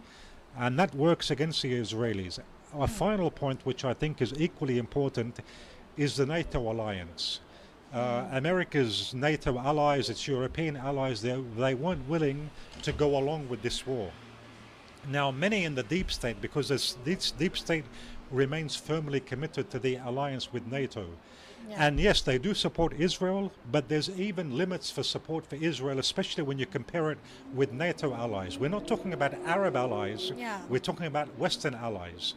So the alliance with Israel reached a stage where it was jeopardizing America's allies with Europeans. Look, even Britain. Remember what happened during the George Bush administration. Blair, Tony Blair at the time, he went along with Bush. This time Keir Starmer, the British Prime Minister, Britain, didn't go along with Trump. So you saw a major rift emerging in the transatlantic alliance, and it was jeopardizing. So this is where the Israeli alliance appears to be becoming just too costly, not just at the popular level, the people being against it, but even the elite and the deep state, they also are saying that, look, there's a certain limit we are not going to go beyond, even in the alliance with Israel. But isn't in the deep state, doesn't it also include the Zionist influence, and that you also have people who say Israel first? Yes, that there's actually a rift, in my humble opinion, within the deep state, between those who say Israel first and those who say no, America first. So in the American, because what is the deep state in the end? You're talking about military, intelligence, these kinds of people. Now, it's true that some of them are considered to be very pro-Israel, more than they're pro-American, but some others are considered to be more pro-American and focusing on America first. So I think there's a division, and I think that because Iran was able to play the game so successfully, this gave the upper hand to the deep state that is more America first as opposed to Israel first, because the war proved to be so damaging. And this also applies, by the way, to the American elite. People like John Mearsheimer, those who since the beginning have been saying that the American support for Israel has become too costly, it's been at the expense of American interests, because this war has unfolded in a way which did not work to America's favor. This elevated the status of the voices in the American elite, the expert community, who have been skeptical all along of this unconditional support for Israel. It's proven them to be right and the Israeli first to be wrong. Well, there are also voices even within Israel that are saying that even Trump went to this war to save one man, who is Netanyahu. And you're also looking at voices despite the fact that we know that there's a lot of support for Netanyahu to launch the war on Iran as well as on Hezbollah. But the rifts that you were talking about in the U.S. they're also reflected in rifts within the Israeli regime. Although we are hearing from the Israeli chief of staff, who is saying that we're going to continue our attacks against Hezbollah. The Israeli spokesperson Avichai Adjari said that what awaits you is even greater than what we have seen today. So, I mean, how do you look at it when it comes to the situation within the Israeli regime, and what are they still willing to sacrifice for? Or is it going to be like previous times that they believe they're going to replenish, rehabilitate, and come back for another round? Look, the Israeli doctrine is a doctrine of ongoing wars, whether it's the right wing, whether it's the left, etc. And honestly speaking, I don't see Israel shifting back to the left wing, or what they call the Labour Party, Ehud Barak, or these other kinds of figures. I think that the shift to the right is something which is permanent. And that's something which worries people like Gideon Levy, who I referred to, who's not considered to be a right wing, and who's warning that this ongoing shift to the right is jeopardizing Israel's very existence in the future. But I don't see that reversing, honestly. I think you're seeing a reverse migration, whereby the Israelis, who are considered to be the leftists or the liberalists, call them what you want, they're leaving. I don't see them returning, regardless of what would happen. And that's going to further jeopardize, I think, Israel's future. It's going to further jeopardize Israel's alliance with the Americans, because the more the Israelis shift to the right and the more they're driven by ideology, the more that jeopardizes American interests in this region. So I think it's a major, the existential threat for Israel comes from Israel itself, from the Israeli shift to the right, because the Israeli shift to the right is going to jeopardize America's ongoing support for Israel, and without American ongoing support for Israel, Israel won't exist for very long. All right, now when it comes to also the issue, the situation inside Lebanon, we're looking at a lot of course, backlash when it comes to the government. You have statements coming out from the Prime Minister, Nawaf Salam, even also hinting from the President, talking about the fact we don't want anyone to negotiate on our behalf. What are the cards that they have in their hand? They have refused to use the resistance as a bargaining chip, although the resistance has told them on and on, even during the time of Martyr Sayyid Hassan Nasrallah. He always said, use these gains that we have as a resistance in the negotiations. Some have in the past, like Emin Lahoud and Al-Hus. But now this group that is governing Lebanon, they refuse to use the resistance even and make it part of the fact to put pressure on the Israelis. Now they don't even want Iran to give gains to Lebanon. I mean, what does that mean to you?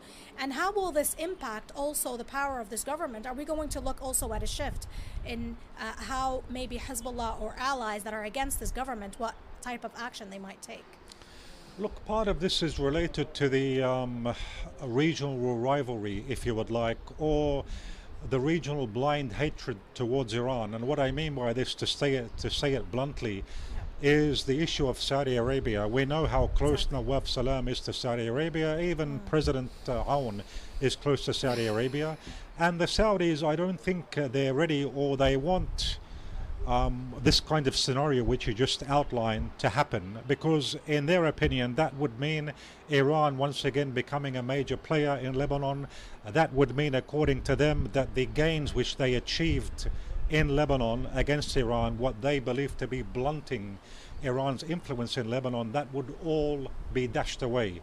So that's why you see this stance being taken by the Lebanese officials. But that's subject to what could happen, I think, in the post-war phase between Saudi Arabia and the Iranians. Will there be an understanding reached? Now we know that there has been normalization of ties between the Saudis and the Iranians with Chinese mediation, but that didn't necessarily mean that all the differences were set aside between the Saudis and the Iranians. Now in the post-war, will there be some kind of different dynamic? Will the Saudis change their tone, for example? Will this lead the Lebanese government to use the resistance as a card in the negotiations? I think a lot's subject to what would happen in the post-war phase and how the regional players approach the situation. Are we also looking at a rift within the Lebanese governing class? Now we know that at the time of Prime Minister Mikati, when we had the 2024 ceasefire agreement, we know that he always gave the power of diplomacy more to Speaker Nabi Habiri. And he was someone who represented the resistance. The resistance was not ever actually a party in many of the negotiations or any of the agreements, but it also abides by what the Lebanese government decides. And it was always Speaker Nabi Habiri who was the main negotiator. Some were saying that even in the strikes that was close to one of his home, his residence in Beirut, that the Israelis probably want to even strike and assassinate Speaker Nabi Habiri. Now we know that he's well, he is safe. But when it comes to the role of Speaker Nabi Habiri, do you think that Prime Minister Nawaf Salam and President Al, I'm not sure President Al, maybe he's trying to still keep that neutrality, but Nawaf Salam would like it if Speaker Birri was curbed in his efforts, and we know that how strong he is in diplomatic efforts.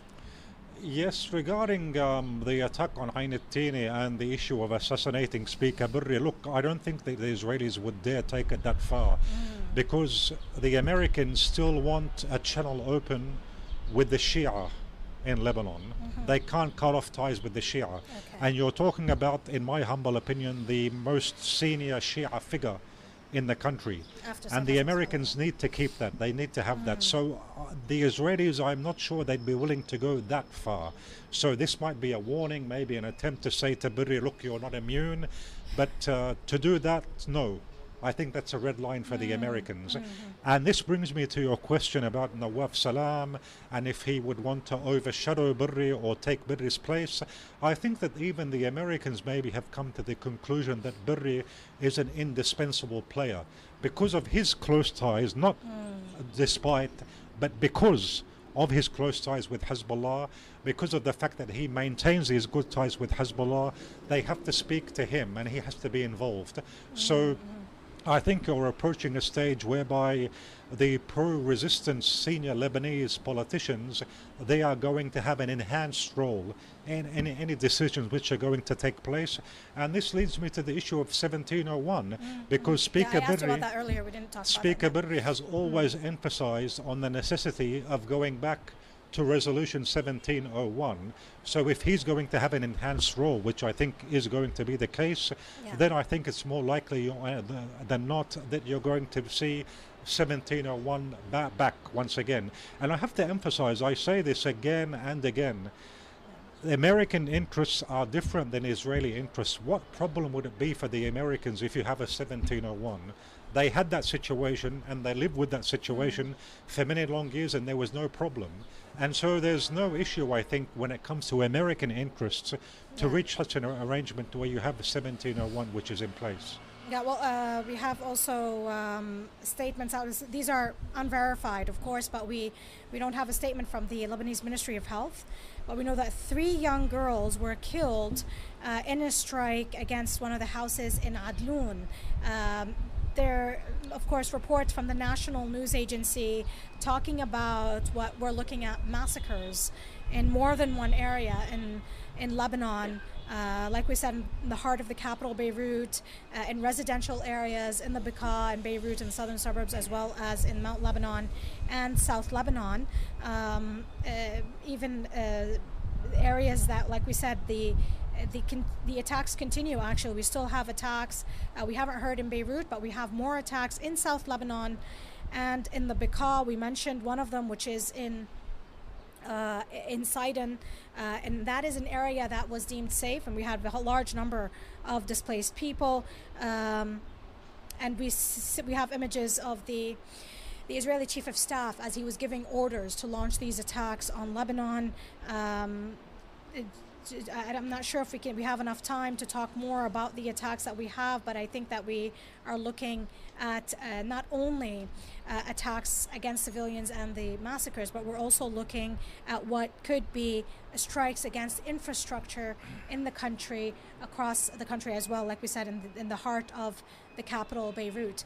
Of course, we are going to give you more, but first I want to thank you, Ali, for being with us on this round of talks. I believe that's all we have time for now. Of course, we're definitely going to give you still more analysis as well as the latest developments, especially with the ongoing aggression on Lebanon and the possibility and the prospect of a full ceasefire and end to the war in the region. We're looking, of course, at a lot of elements and factors that could play out in the upcoming hours or days.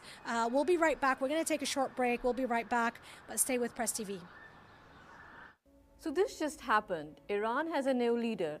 After a week of discussions, the Assembly of Experts announced Ayatollah Sayyid Mujtaba Khamenei as the new leader of the Islamic Revolution. The news broke late Sunday night during Ramadan prayers.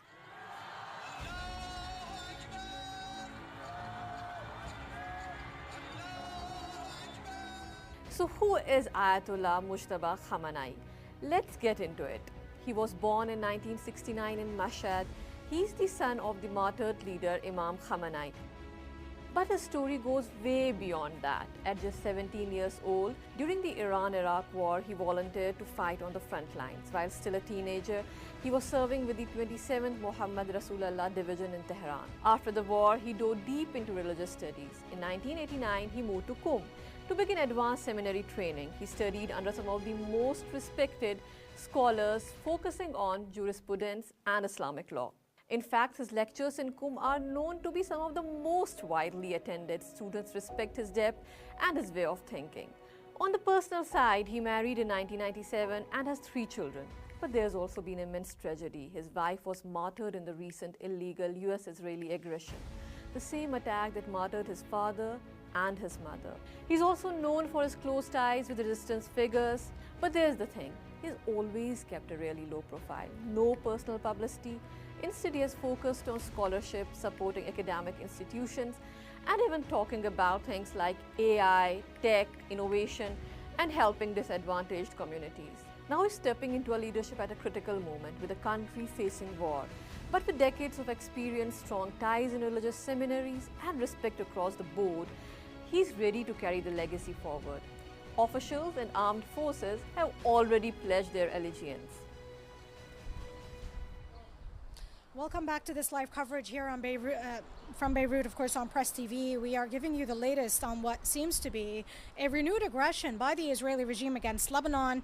We were looking at images earlier at the devastation that was caused by the Israeli strikes deep in the heart of the capital, Beirut. And these are areas, I need to remind everyone, these are areas that are full packed with displaced people, in addition to the fact that they are originally overcrowded neighborhoods in the heart, especially in Basta and other areas as well. We're also looking at direct attacks in Mount Lebanon. Those are also specific towns within the Mount Lebanon that is just just across Beirut. Of course, it's several 20 or 30 minutes away from Beirut. They are also filled with many of the people who were displaced from southern suburbs of Beirut as well as South Lebanon.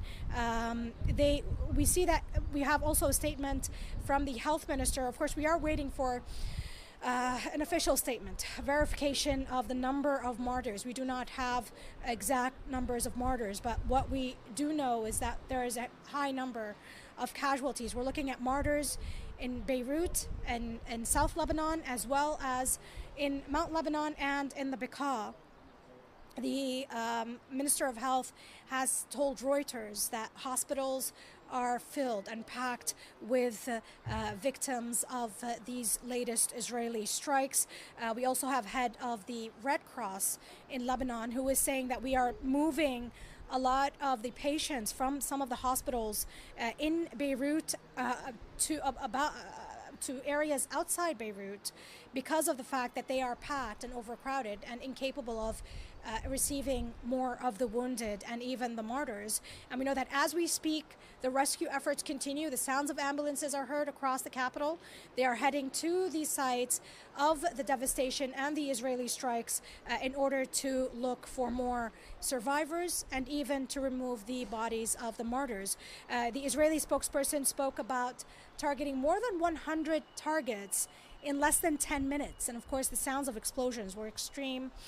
We were hearing them. They were reminiscent to the sounds that we heard in the beginning of the last war. This is not something that we had witnessed in this war as much as before. But based on the Israeli chief of staff of the Israeli regime, they are saying that they're going to continue with these attacks. The Israeli spokesperson is also talking about what lies ahead will be even greater for Lebanon. There's a lot of questions here. Now, the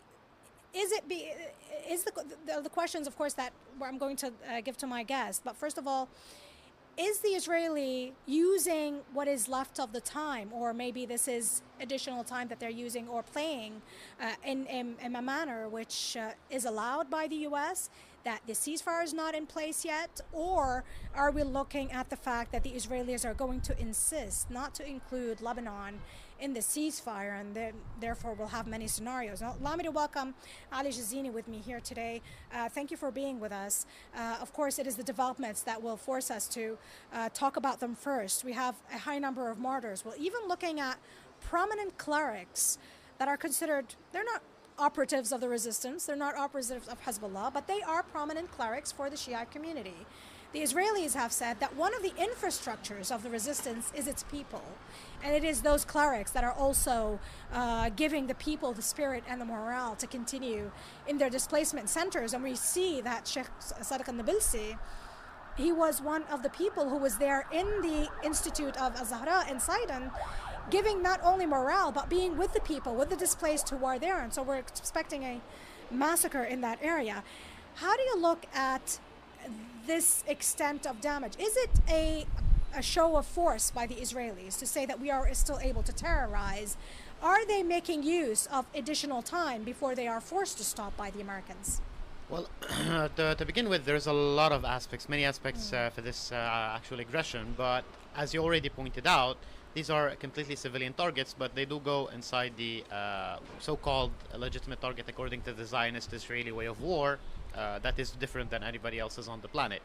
Well, if they had military targets, usually they just take them out, you know, as soon as the information does come. So in the sense that if they targeted more than 100 targets, according to the Israelis, which are up to 150 now, it means they already had them, as in they are already civilians, they had their cell phones, they were their families. Mostly, the first moment it happened, I actually did anticipate a massacre against what they considered to be civilian, maybe party employees, as in any other civilian employees. It's not just about morale, it's about also the institution, as in they have a very, very short time, so they wouldn't be able to collect information about the military, since battles have been ongoing for a very long time. So that they will attempt to do that, plus the shock effect, plus the fact that they are able, stopping for a little bit, for example, the attacks on Iran, to do this in a very, very short period of time, which will not have an effect on the battlefield. But at the same time, there's sense that most sources do point out that they were surprised by the negotiations process, by how is it going, Trump's agreement to actually use the 10 Iranian points as a framework, and that the file of Lebanon they have considered to be in their pocket since the last war. They fought like hard, they considered that to have that in their pocket, so it got out. Since also Iranian sources are saying that the war will not stop and Hormuz will not be opened if the attacks on Lebanon don't stop. So they're going crazy because that file that they considered to be tight in their pocket just got out and became a global situation that can be actually pressured by other sides. So it's just a childish tantrum, as much as you know, it's wrong to describe it as childish because it's evil, but it's just a tantrum, I think, before they end up like being pressured by the Americans to comply. Well, I'm sure that you coming to the studio in itself was a challenge. I mean, we all had an issue arriving here because the strikes were all around Beirut. They also have this ideology, and this is, you're talking about childish tantrum. This is a military that considers itself perhaps the strongest in the region and one of the strongest in the world. They talk about the Dahi ideology, that striking civilian targets, killing civilians in itself is considered an achievement. Yeah, it's a continuation of the whole body count strategy of the Americans, because when you're so strong, you do like the understanding, or I would say, that war is not a goal and killing it's not a goal per se in military action, but it's actually a way, as in the Clausewitzian sense of war.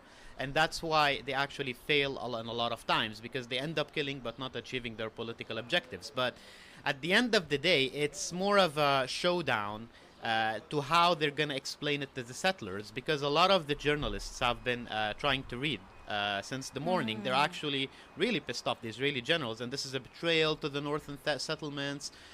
This is, I don't know what's this and that. So it's like they're trying to show them that, no, we have the upper hand, we have the force, because at the end of the day, it's a colony, and a colony, a foreign colony will only survive if they think that they're much, much stronger and have the upper hand. It's a God complex, and it's solipsism, so they think they only exist and other people don't exist, and they need to keep that. That's why you see some of the unhinged behavior, indicating that this is not a normal human behavior. It's just, I do exist in my head and everything else is nothing. It's just a terminal phase of it. On the other hand, I think also because there is a lot of pro-American and Israeli voices inside Lebanon that actually did say something crazy never happened in history, that are saying that somebody else is negotiating for Lebanon is not accepted and we only negotiate. I never heard of somebody, you know, being offered a ceasefire by another party and just refusing it to have some political internal feuds. So, yeah, that is something. They probably were pressured by the Americans, and that is a delegitimization. It does go. The strikes do go in that regard to actually show an image that they're trying to fix, is in that, no, the resistance didn't win, and you can't bank on that to change the whole situation of imbalance that was established after the last war. You're actually answering a question that I wanted to ask you, but first let me just say a statement out from the Lebanese Minister of Health. He's talking about hundreds of martyrs and wounded as a result of the Israeli attacks. So this is a very high number just in one day, and that we have, of course, the Foreign Minister of Spain saying that Israel needs to stop its haphazard attacks against Lebanon now. You spoke about the Lebanese so-called, we're not talking about just factions that are anti-resistance. We're also talking about the Prime Minister. He said we don't want anyone to negotiate on our behalf. But he refuses to use the bargaining resistance achievement as a bargaining chip, something that he can use to put pressure on Israel as opposed to what we had seen in the past. We've seen previous prime ministers and presidents use the achievements of the resistance to get political gains. Why isn't he doing that? Because in other cases you might see as there is a certain, playground where everybody, fight inside Lebanon, but we do agree on a certain, at least minimum level of what we call national security. But now this is all gone because this is basically, we can describe him more of as a Lebanese, I would like to describe him more as a foreign employee that came in very, very unnatural circumstances in a unnatural war that happened, the 66-day war. And there were several pressures according to multiple verified sources that have been continuously posting about how he came with Saudi American pressure with no political backing from the faction he's supposed to represent, no party, no nothing. He's just came here by a parachute. So of course he doesn't feel as much linked maybe as other former prime ministers like maybe Najib Mikati or Saad al-Hariri that actually have a certain base. They are afraid maybe to cause some more strife in Lebanon, and they are more connected to the actual country. So this man does not feel that he is connected to the country. He does not have anything to lose, and he has some kind of a narcissism complex. I don't want to go a lot into the personal analysis of his personality. We need a psychologist for that. Yeah, it's not that, but this is unnatural because on every aspect you might try to make an analysis, it doesn't make any sense except for the fact that he's just doing it for the sake of foreign pressure. But I do think the situation will be corrected after the war, because what happened, as I repeat for the 100th time, it was unnatural, and it will be corrected later on with people who are rooted and have interests in this country. Yeah, well, and he cannot change the fact that it seems even American negotiators, American mediators, always turn to Speaker Nabi Habiri, and we know that he is one of the strongest negotiators in Lebanon, and we know that the resistance has never actually been a direct party in the negotiations, but it abides by what is agreed by the government. But it was Speaker Birri who is the representative of the Shiite community in Lebanon that has always been, of course, the main part of the resistance. So do you think that we're also going to be looking at the role of Speaker Birri as significant, especially since he directly sent through the Pakistani mission that Israel has not abided by the ceasefire? You see, unfortunately, I did kind of expect such an Israeli behavior, when they announced the ceasefire to include Lebanon, because as they tried, even a lot of the Israeli journalists were in denial. They're saying probably Netanyahu has something in his bag. There isn't possible that this will happen without us knowing. That's the God complex in them. Yeah. So going back to the previous subject, yes, Speaker Nabi Birri trying to actually communicate is the natural thing an official will do to protect his country and his people. I don't think it will be institutionalized, the difference or the power that he has. It touches on the current prime minister's actual position in person, but not on the position of the prime minister that will probably host somebody with a little bit more of popular support, or maybe a little bit more of knowledge inside Lebanese politics, because even inside, multiple leaks have indicated that even inside the Prime Minister's office, a lot of his employees did actually joke about him asking stuff that doesn't make any sense in Lebanon, that would only come from somebody that never lived in Lebanon and doesn't understand the current balance of power. So I do think a change in the power of the Prime Minister will require a more of a, agreement inside Lebanon. But this is more of something that's actually related to Nawaf Salam himself, that he will be probably curtailed or, sidelined by the current events. As a Prime Minister, you said you're not surprised how Israel acted. Just before that, we had a statement from the resistance. Hezbollah made it clear, told the people of southern suburbs of Beirut and South Lebanon not to head to South Lebanon, to be very cautious because they understand, we've had these experiences before, how the Israelis always backstab any agreement and of course do not abide by even international standards. Do you think that Netanyahu is buying time actually, or is playing in this, I don't know if you can call it extra time, if this is a game that he thinks is happening, this is the extra time that I have, let me gain whatever I can in order to show my people. You said that I think he wants to show this sort of achievement that he can make. He does. He is actually playing that, and he will try to sabotage any agreement in which the US will give concessions after the whole war. But I do think also it's kind of Netanyahu's and his Israeli God complex, as in, do you think you can force me into a ceasefire? The America, I'll show you. Also actually this obsession with post-October 7 reality, that for once the operation of October 7 did show them that no, they are human and they can be hurt, so they're trying to overcompensate by doing so much crimes against not only the people but their spirit and their minds. So now, as you saw yesterday, people started to being hopeful and actually were a little bit surprised. We forced America to actually sign a ceasefire. The resistance is working, so he's trying to ruin that and causing as much damage as possible to the people. So after the war, that narrative will also help his allies in Lebanon to force it. No, this was not a win. You can't employ that in Lebanon. I think that's that. But at the end of the day, it's not up to him. It's up to the United States. So if it will get bigger and missiles will continue to be fired from Iran and Hormuz will stay closed, this will get too big to hide, and Trump will either has to continue the war or force a ceasefire on all fronts. We're going to be talking more about the premises that Iran has laid out for an end to the war. We know that this is not the end to the war. We know that there are certain conditions put by Iran and by the U.S. to go to talks and see where that leads. But there was supposed to be a truce these 2 weeks. With Israel, I mean, historically, in addition to the Dahi ideology, they also have the assassination.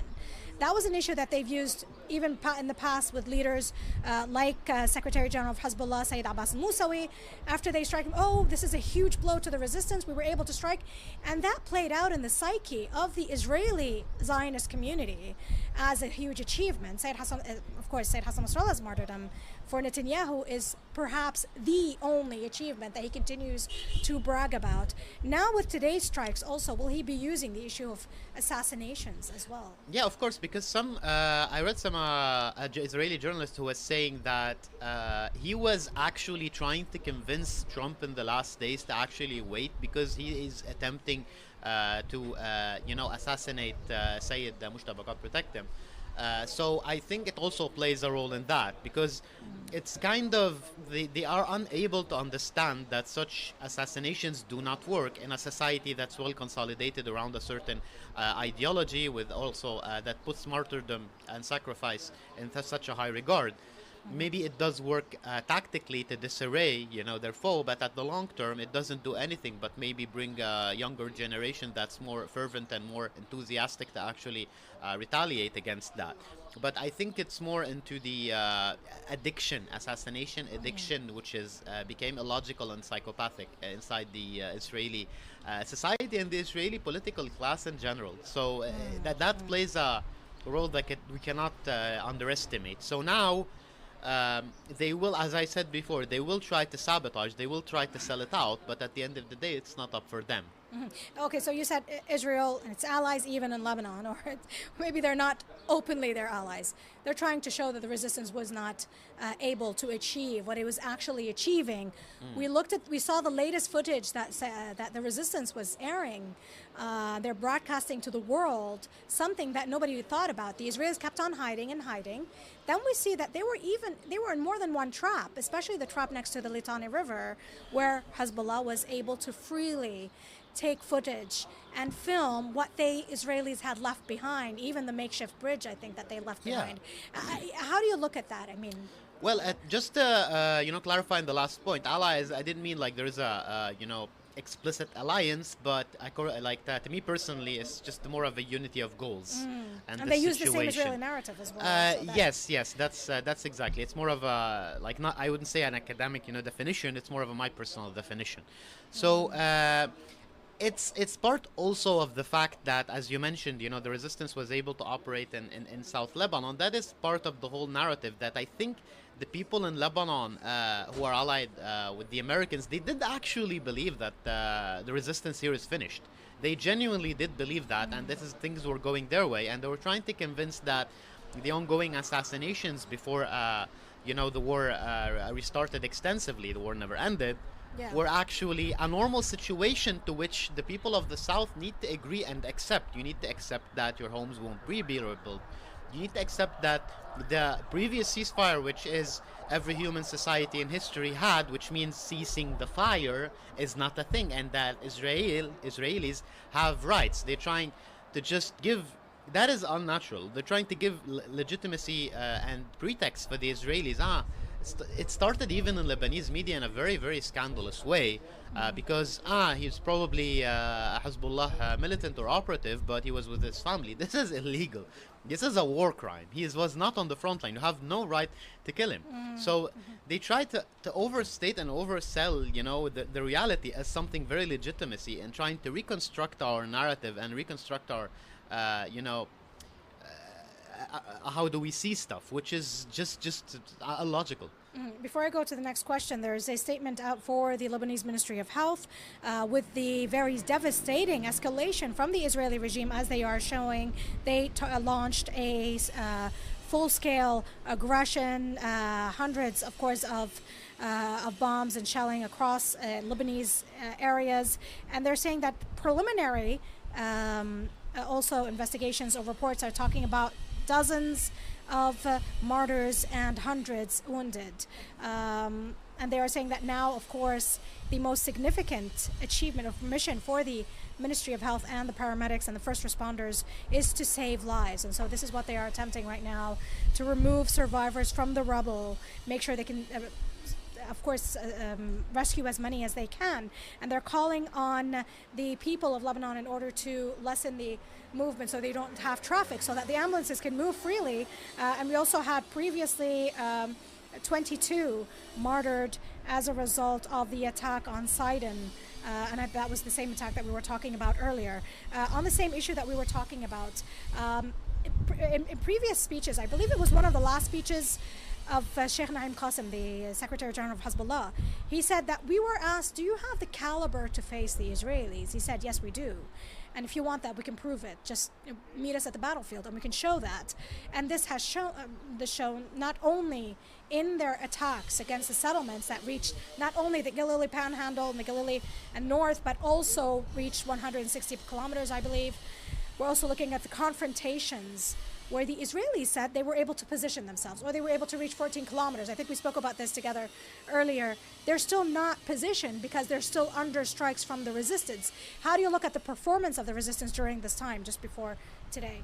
The performance of the resistance, I wouldn't even cite, Lebanese or Arab sources. The Israelis themselves were surprised. The head of the, northern region of occupied Palestine was, attacked by the Israeli Chief of Staff, Yaz Amir, for actually saying in front of the northern settlements heads that we were surprised by Hezbollah's performance, as in the whole mosaic strategy, trying to lure the enemy, the ambushes, the huge ambush that had happened on Litani and the resistance actually posted the footage of, was actually something preliminary to a bigger operation to actually cross to the northern side and attack what they describe as the resistance stronghold in the north that will holding the Israelis, because a lot of the fire, that they came on the Israelis as if they're trying to penetrate South Litani was coming from North Litani. So the performance was stellar by every mean. The coordination, of course, the continuous communication, the complex ambushes that you have to use 5 different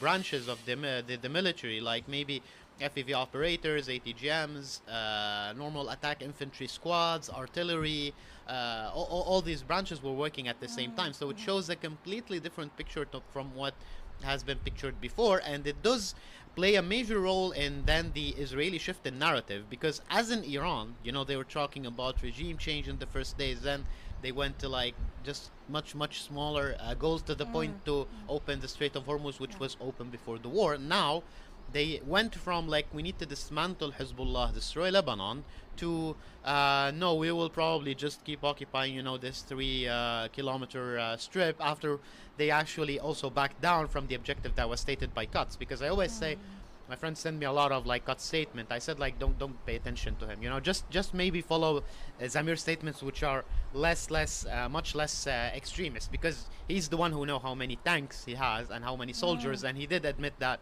no, we have an issue with reservists. I can't expand. I can't get out of my safe haven that I created by destroying villages in 66 days and go out, because I will be ambushed, and that will be a disaster.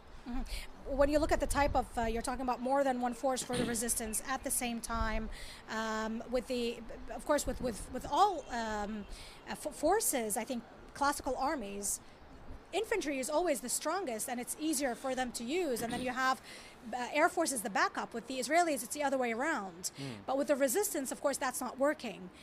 What do you think is more significant for the resistance as a guerrilla warfare? We said that it got back to that form of fighting. The Israelis spoke about the challenge of the anti-tank armor, or the anti-tank force. They spoke about the drones that are coming, or the UAVs also, that are reaching far areas within the occupied Palestinian territory. Which do you believe is more of a challenge against the Israelis? I think the biggest factor here in causing Israeli casualties, and that's why they're not advancing as audaciously, is the mining and IEDs. That's why they still stick to regions which have already mostly been probed during the last war, and because also the fact that UNIFIL and the Lebanese army did operate, so anything that the Lebanese might have to plant is going to be planted possibly today and not during the ceasefire. There is a lot of preparations during done by the resistance before the war, but realistically speaking, it was a miracle. We can't exaggerate, because how will they do it under all this surveillance? So that is the real danger. Then comes the ATGMs, then comes the FPV operators, that actually was a new weapon that can be intercepted by the trophy system by the Israelis, and every day we see a new video of an FPV with the operators just getting better and better. But at the end of the day, what I want to point out is that the tactic actually shifted. It's a mixture. It's a guerrilla warfare waiting at the Israelis, but at the same time, the resistance fighters were the ones looking for the Israelis, not vice versa this time. That's why also they did advance with tanks and only special forces in some areas, and then they withdraw, and then they bomb with airplanes. And a lot of times, the resistance fighters probably won't just be waiting in front of the Israelis, but probably try to lure them in and then get out, hit, and escape before the Israelis try to bomb them back, because that is a counter to the Israeli strategy. Just to mention, we have statements out for the Lebanese Prime Minister. We were just talking about him. And he said several things. He said that Israel has no regard for any diplomatic efforts and so on. But what he said, what struck me, is that he said we're calling on our friends to help stop the Israeli aggressions. He's contradicting himself. He doesn't want Iran to be a friend, one of those friends, to negotiate for them and help stop the aggression. No, of course, he's calling on the probably Americans, because the Gulf countries can't do anything at the moment. They're just a secondary party to the conflict, and not the French or other European parties, because they have been sidelined also diplomatically by the let's say more of a Pakistani Chinese roles, because this is becoming more of a international diplomatics is shifting more to Asia rather than Europe, which is just completely being sidelined.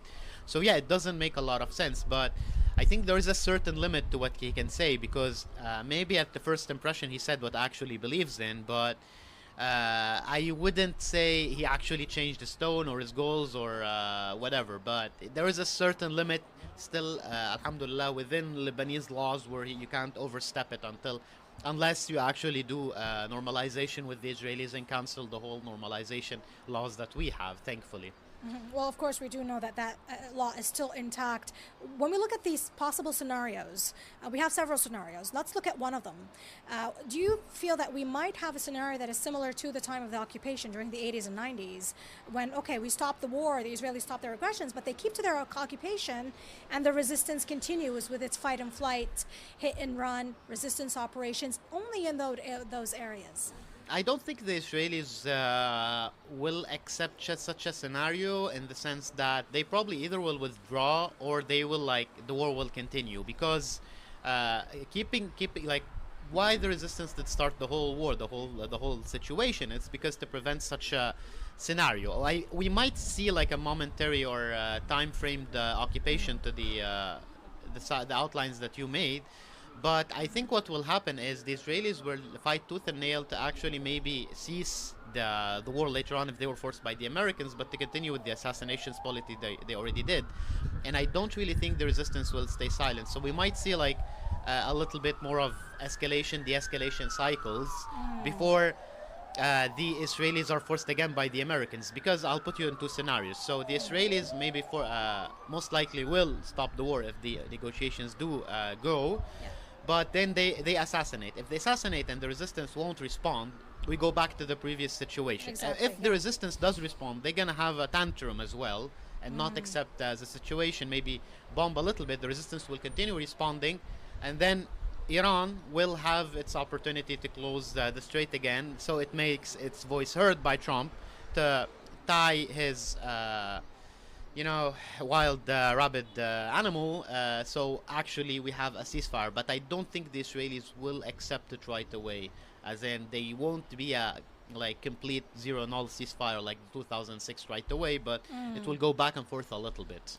That's why the resistance asked the people to just wait a bit. It's definitely going to be more complicated than what we saw in 2006, especially with a prime minister like Benjamin Netanyahu. We've seen what he's done in Gaza, and when we look at now the possibility and the premises for talks, let's break it down a little bit. Okay, so first of all, we have those, what seems to be small victories that could pave the way for a larger victory for the Islamic Republic of Iran and the alliance of resistance. First of all, the fact that Pakistan is the mediator, that is not something to the liking of Israel. You also have the fact that Iran made it clear in its statements that Lebanon will be included.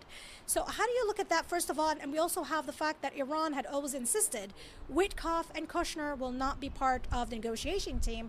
Now, they are going to be part of the negotiation team, but they're not leading the team. We have J.D. Vance, who is at the front line. We know that he is not a hawkish personality. So you have those two small victories. How do you look at them before we go into the details of the possibility? Well, the Americans will try tooth and nail to actually, extract what they want, despite the fact that Trump said that the 10 points they consider the 10 Iranian points a good basis to negotiate. I think some of the points Iran is willing to negotiate about, other points not, like the full stop of war on all the fronts, the Hormuz, deal, the Hormuz agreement that will be established, and the removal of sanctions, because that is a question of existence and national survival. Other situation may be regarding the nuclear material, regarding the American base. Certain arrangement, I think, can be made.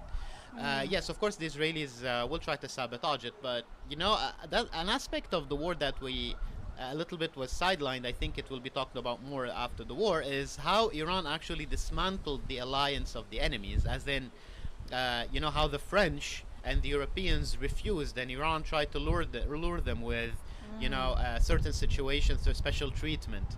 that was a genius move. And also regarding Pakistan's alliance, they say, with the Gulf countries, giving Pakistan more prestige and a diplomatic role actually also dismantled the previous statements by Pakistan hinting that they might like intervene on the side of Saudi Arabia.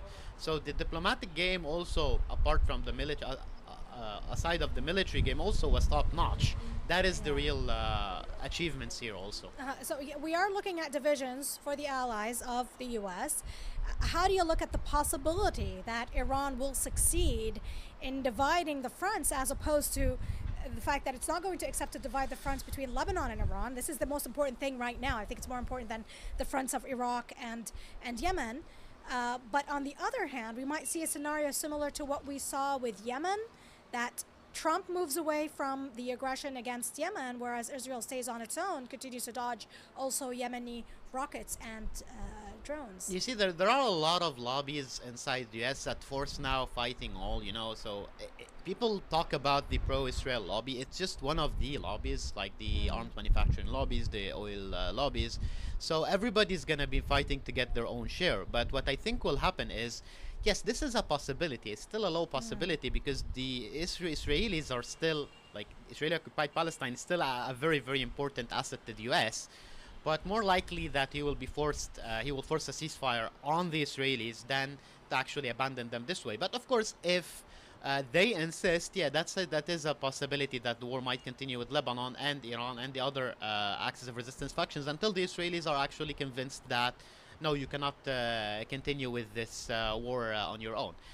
But the new realities is going to be, I think, a continuous but gradual, slow reversal of what happened during the last 3 years. Regarding NATO, I think the alliance is probably not going to survive in the medium future, maybe the near future, but the medium future, because what actually Trump pointed out to his allies and the direct attacks he made, and also the statements made by multiple NATO leaders saying this is intolerable, what the US is trying to do for the sake of the alliance itself. That is not something easy, but we were too busy with the missiles falling and the bombing here to actually notice and like to shed light on the importance of such statements made by Macron and the Germans, who were who were supporting the war at the beginning, but then after they got their hands burned, said like, no, this is a wrong strategy. We noticed that there was also a passage, I think, for one of the vessels of France. Does this make it also, turn sides, basically? Turn the tides, being closer to Iran than it is with the U.S. because of also personal issues with Trump? I don't think it will get to that point. There is the rift between the U.S. and, as we said, Europe is actually just growing, and it will continue to grow because of the priorities. So Europe has a more of an vested interest in fighting Russia and maybe caging it, and according to the European narrative, to not allow to have any influence on Europe, while the US is more focused on China and more was about to actually fall into a quagmire in the Middle East. The war still hasn't been decided yet how it will go, but that was not in any way in the European interest.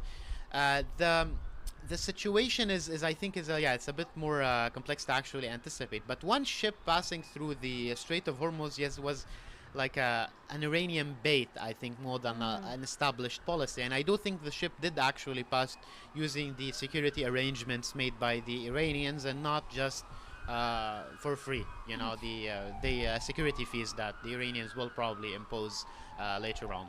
Well, we have, let's say, not 2 points, but there are 2, let's say, segments of the Iranian conditions or the Iranians' paper as a premises for the talks. You have the economic factor, you have the lifting of sanctions, you have the recompensation, and the fact that they can take tariffs from the Strait of Hormuz, which although they will share it with Oman, but that will be used also for reconstruction. And you have the fact that you have the unity of fronts where war needs to stop. The Israeli aggressions on all fronts need to stop.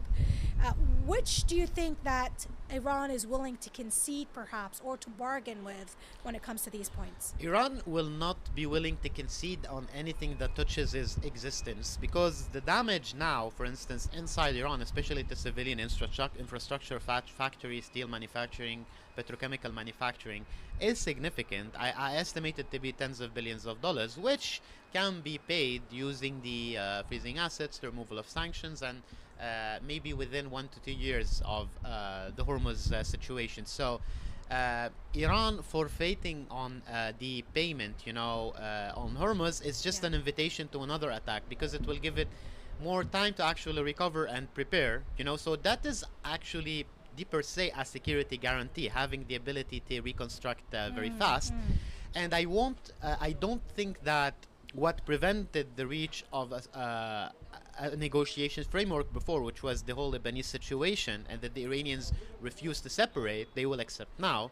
So I do think the removal of maybe some sanctions can be negotiated on a, I would say, more of an extended framework, but most of the significant sanctions will be removed before. And one of my friends did point out yesterday that the fact that if Hormuz framework was established, all countries will have to pay to Iran, and then the sanctions, because you have monetary exchange, the sanctions will be void technically for most countries. So Iranians, I think, rather voided the sanctions than to actually remove them. Plus the petrodollar will play also a less significant role in the future, but maybe on the level, just to give Trump some leeway. But the Hormuz situation and most of the sanctions and the Lebanese front now, I think it's actually not because it's a privilege, but rather it's an existential question. Maybe the nuclear file, you can make some concessions, because, as we said, the 60% uranium that do actually exist, okay, according to the West, can be used to make a nuclear bomb, but at the same time, Iran does have its own nuclear bomb, which is its hand over the global economy. So you can consider it also this way. But I don't think they will forfeit or give up on a nuclear civilian project, because it's a very question of prestige and national security also. How about the rocket program? We know that the Americans are looking at also even the range of the rockets that are built by the Islamic Republic of Iran. Of course, they have Israel in mind. They don't care about their the Arab monarchies in surrounding Iran. But the point is for those rockets not to reach the Israeli regime. Do you think that that is something Iran might concede? No, not at all.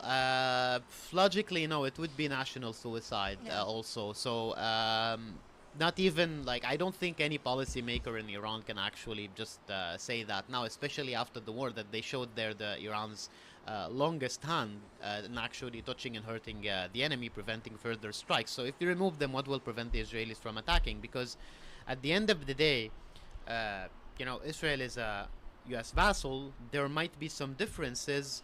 They share a lot of the common interests, but at the end of the day, America has interests around the globe.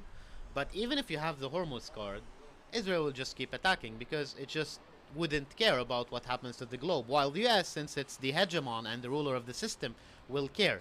So Hormuz, while is enough to deter the US, it's not enough to deter the Israelis, which are in no way capable of attacking Iran without the US support, logistics backing, AWACS, and refuelers. So no, it is a way to keep the Israelis at bay, especially if they want, not maybe to make a full attack or try to assassinate or do something. So I don't think they will negotiate on that. What Trump will go out and claim to sell it out as a victory is that, no, we just destroyed the missile program, there's no way they're going to rebuild it, and just forget about it. But I don't think the Israelis have a lot of say in this. Well, of course, Hegseth has already made some statements saying that they have really weakened the Iranian nuclear program and the rocket force for the Islamic Republic of Iran, and that it is weak. And it seems that they are already preparing the grounds for a statement of a so-called victory. But with the Strait of Hormuz, I want to elaborate on a point that you made. Now, many have, or some people, especially those Arab monarchies, they have, as regimes that have always used their territory for the U.S., and we know that it's not just now. We know that the assassination of General Qasem Soleimani was also launched maybe from one of those bases. But now they try to debate that Iran is militarizing the Strait of Hormuz. There's free passageway and so on. But this is, like you said, the only security guarantee that Iran has in order to reassure that there's no resuming of a war against it. But you also have the fact that this could change even the war of the seas.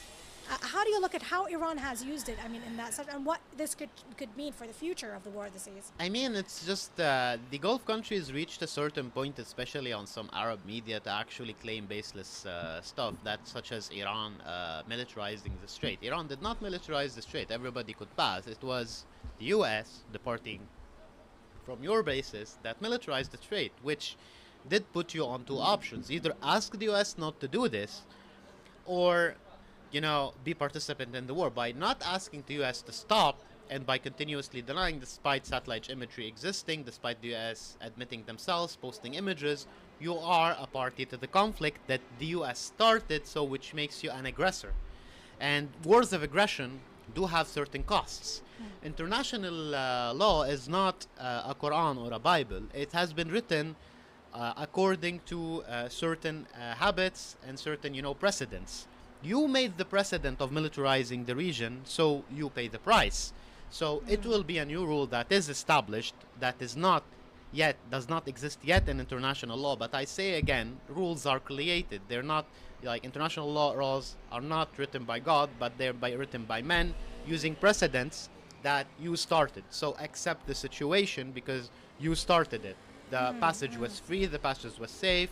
You created a certain framework in which one of the parties, which was the peaceful party, felt threatened, because what will guarantee that the Americans won't get military supplies in the Strait and use it to attack Iran again if Iran and Oman, which is a neutral party, don't guarantee that? So it's just a situation of reap what you sow. Iran has also begun a war, actually retaliated through striking at the petrodollar by taking Chinese yuan in that area in the Strait of Hormuz. Do you think that that will continue, or the U.S. will ask them also to go back to using of the U.S. dollar? And it is to the interest of China to have this done? I don't really know, because it can go both ways, because the whole situation regarding the asking in yuan actually, okay, it does hurt the U.S. a lot, but it doesn't necessarily benefit China, because I don't know if the Chinese want a higher demand on their currency at the moment, because it will make their export merchandise even more expensive. They might want to keep expanding horizontally their industry, and they didn't reach the level where they want to globalize their money. It's not that they can, prevent it, but, such agreements can be made, like between maybe China and Iran, depending on each party's what they want. I mean, it doesn't have to be with a single, currency. It can be with multiple currencies, a basket of currency, barter trade agreement, cryptocurrency, whatever. I think it was more of the action that was made by Iran during the war. It was more of to threaten the U.S. dollar, and to show that the U.S., that they're willing to go to the end to extract political and military concessions rather than a framework for a long-term future arrangement. So that can be decided based on the benefit of all the parties engaged in the discussions. Well, there are reports, and not verified, but Lebanese local channels have said that there was a vehicle that fired shots at the embassy in Lebanon, the U.S. embassy in Lebanon, and then just left the scene. We spoke about this with our analysts at the beginning of the war, that Iran says it has various legitimate targets. If the U.S. continues to support an Israeli aggression on Lebanon, do we see that even U.S. presence in Lebanon can also be a target for the resistance? Yes, because it's a major battle. Any attacks or refraining from attack that haven't or had happened against the U.S. at the moment is just up for the decision of the resistance, and not because they are not party to the conflict. So it's based on their calculation. While I think this is if it happens, I don't know who did it. It might be a warning shot. It might be like a singular, maybe action by somebody who lost his relatives. We don't know yet. Yeah. But I think, this could escalate outside of anybody's control, and it does show that it's a way to make your voice heard to Trump, that look, your rabid dog is actually not respecting the framework that you put, so either we go back to war or you put it on a leash. So that is the situation, I think. Yeah, because that also reminds us that, of course, we know Hezbollah up until now, it has been a very responsible player. It has played that role, whether in the targets that it focuses on, military targets, not, of course, not haphazard striking as the Israelis do, but there are always the possibility of individual action that, like you said, here in Lebanon, and many had said that even if Hezbollah stops their their attacks on the Israeli occupation, you always have the people of South Lebanon with the Israelis issuing a new evacuation order for the south of the Litani as well as southern suburbs of Beirut, that the people, the inhabitants of those border towns, are not going to take this lightly. Yeah, because, there is a habit, especially with the people, pro-American parties here in Lebanon, to portray the resistance as a foreign actor, or it's just like an Iranian, proxy, which is completely false by every academic analysis. We're not going to go into that, but no, the resistance does actually base a lot of his decisions on the interests of his people, and actually can be pressured by its own people to do one thing or the other. There was a big campaign at the beginning of, the Lebanese participation in the war to portray it as it was only for the sake of Iran, but logically speaking, no, it's just to grasp the strategic opportunity that was presented by the Israeli occupation with the attack against Iran, that you can actually achieve your political goals. It was 100% in Lebanese interest and, Hezbollah's community interest to actually do such actions. Maybe such an opportunity won't be presenting itself, especially with the Israelis playing God and saying that, no, we'll come after you. So what do you do? It was only a most logical, I would say, thing to do. Okay, there is an ideological component to it, of course, with the assassination of the leader Sayyid Ali Khamenei, but it's the most logical thing to do as well. I wanted to ask you on the time of the assassination, but this attempt by the Israelis, it's actually a U.S. and Israeli style of doing things, assassinating the negotiators during the time of negotiations. They've done that on and on. Is there also a fear that they might also have that plan for the negotiating team of Iran as they head to Islamabad?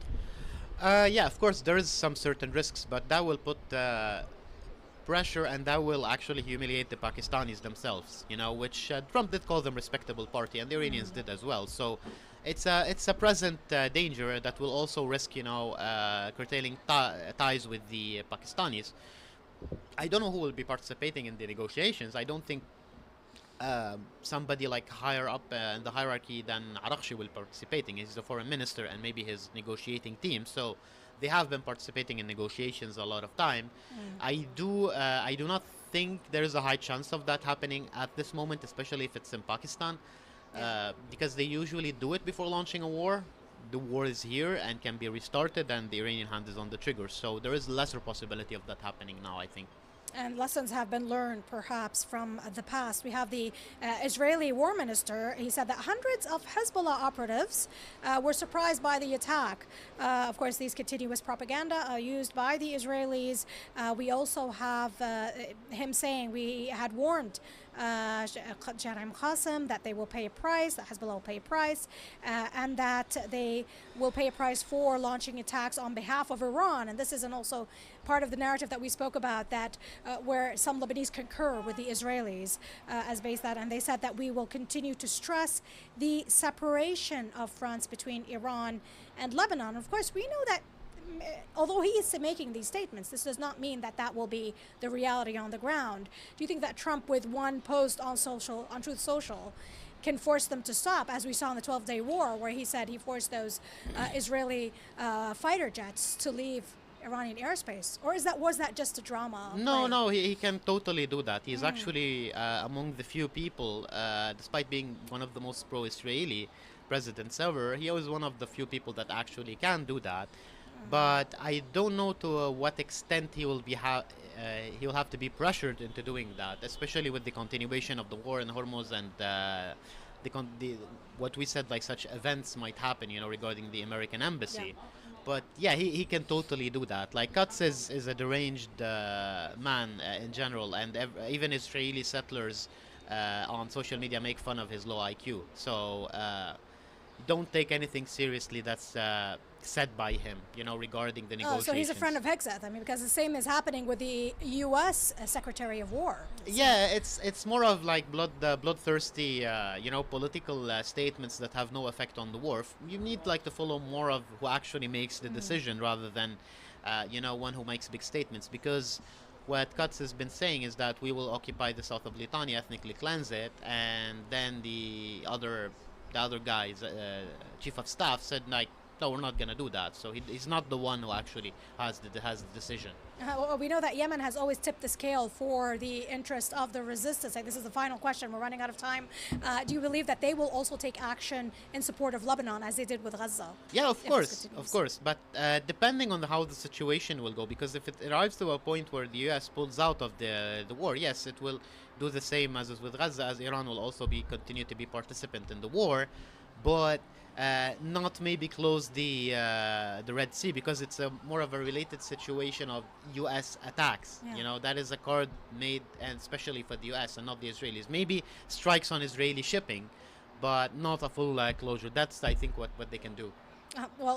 Thank you very much. Of course, it was great to have your insight, Mr. Ali Jazinov. Thank you for being with us here on Press TV. Just finally, we have a number of martyrs in the Bekaa. 18 people were killed as a result of a strike on a funeral procession. And so this is a continuation of the Israeli aggression that continues not only targeting civilian sites, but also the funerals that are burying the martyrs in certain areas, especially in the Bekaa. Of course, we will give you more on the latest. Stay with Press TV. Thank you for joining us for now on this round of talks. We'll, of course, see you next time, but goodbye for now.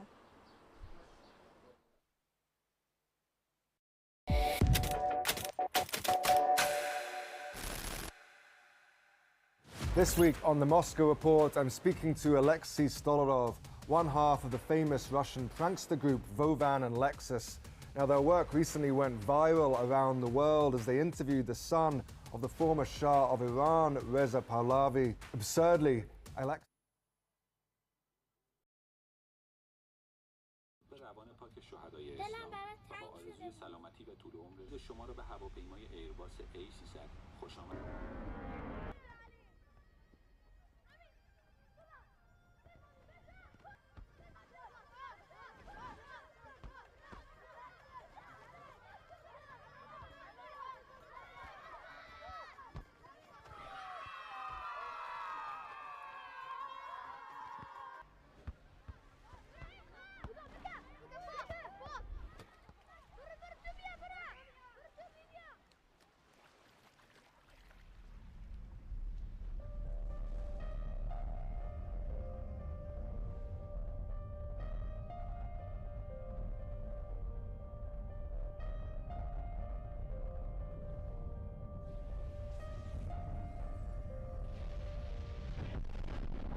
اگر صبور و شکیبا نه این که ساکت و سردم جهان به تجربه دیده همیشه مرد نبردم من از قبیله دریا من از عشیره طوفان آهای کشتی جنگی مراز نعره نترسان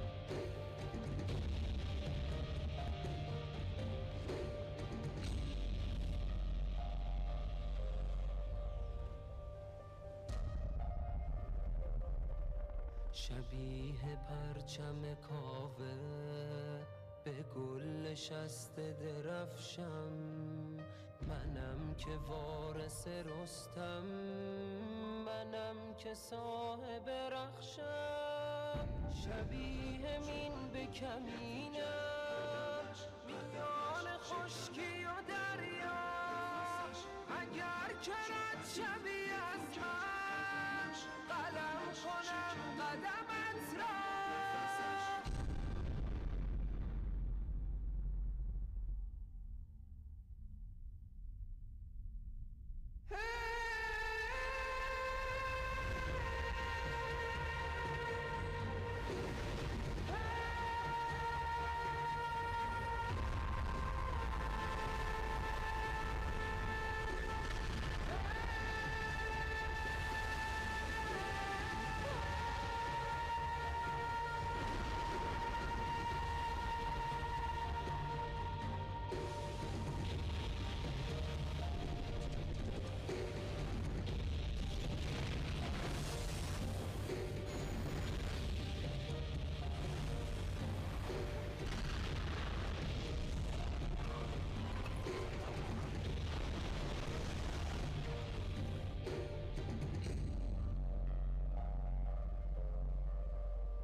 Welcome back to Press TV's special coverage of the events in the region. For the past 40 days, Iran and US and Israel have been at war with each other. Before this war entered its 40th day, there was a ceasefire, a 2-week pause, as some experts are calling it, in the conflicts in the region. Donald Trump announced that they have agreed to the 10-point plan that Iran's Supreme National Security Council laid out.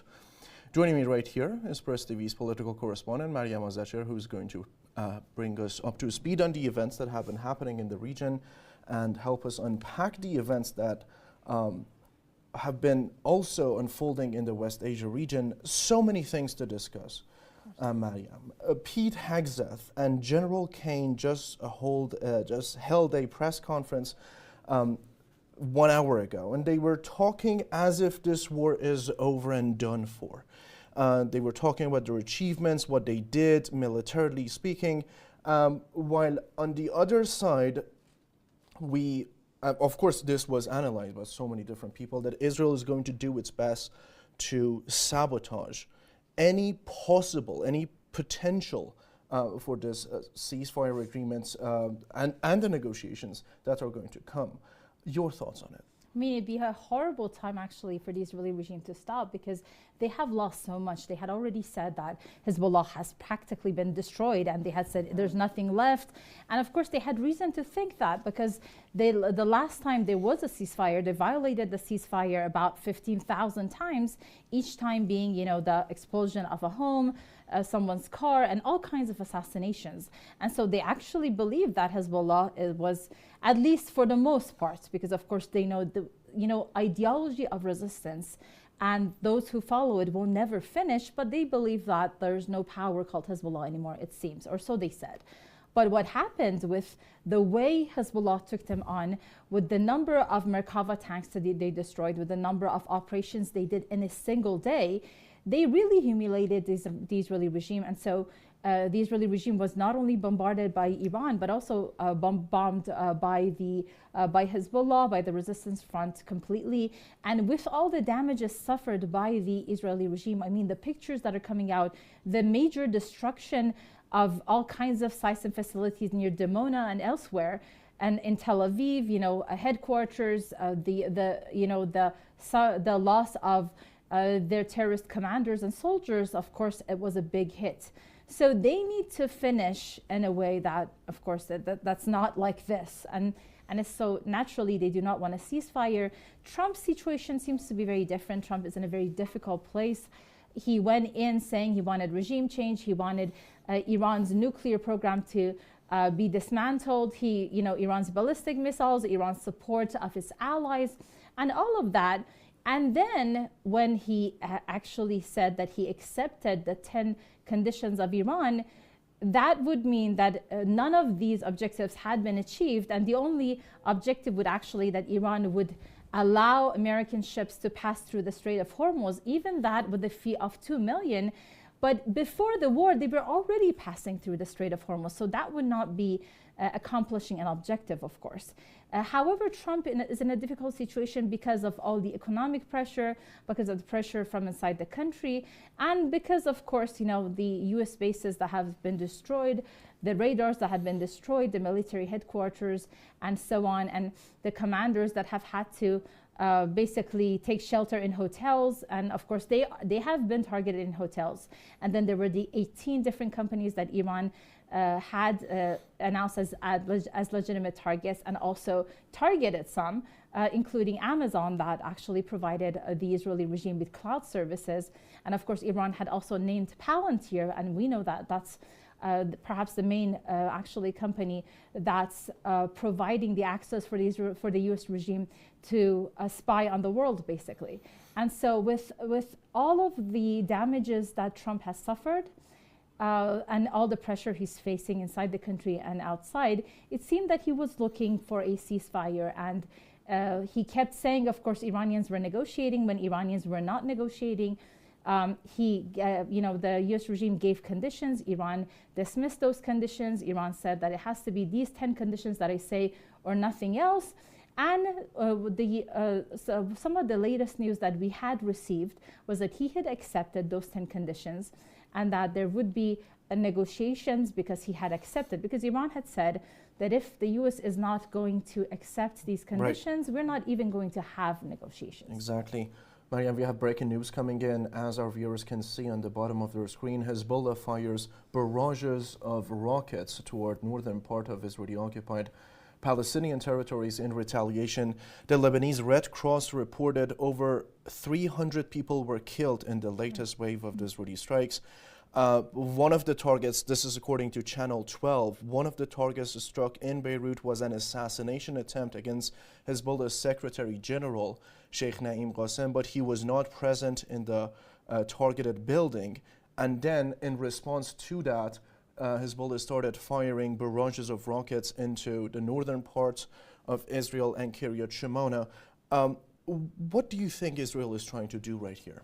I mean, we talked about this and we heard this before. Right after the June war, the 12-day war was finished between Iran and Israel, Israel went into Gaza and started targeting the people there with incendiary weapons. But at that the same set time, people on fire. Of course, but you see, they never, because with the Israeli regime, you never have a ceasefire. Ceasefire for them is only a chance to commit crimes in a different way so that it's not covered by the media. We saw how when they failed the project in Gaza after 2 years of carpet bombing Gaza, and yet they had to sit down and negotiate with Hamas so that actually there's at least some kind of ceasefire. They didn't want to do that. They didn't want to have to do that because they thought, and they had announced that they wanted to eradicate Hamas, and of course they ended up having to sit down and negotiating with the same resistance that they had said they were going to eradicate. However, of course they always continue with the violation of the ceasefire, and if the other side retaliates, then they say that, you know, that side broke the ceasefire, they violated the ceasefire. And we've had this in Palestine, in Lebanon, and of course, you know, they have been committing all kinds of atrocities today, actually.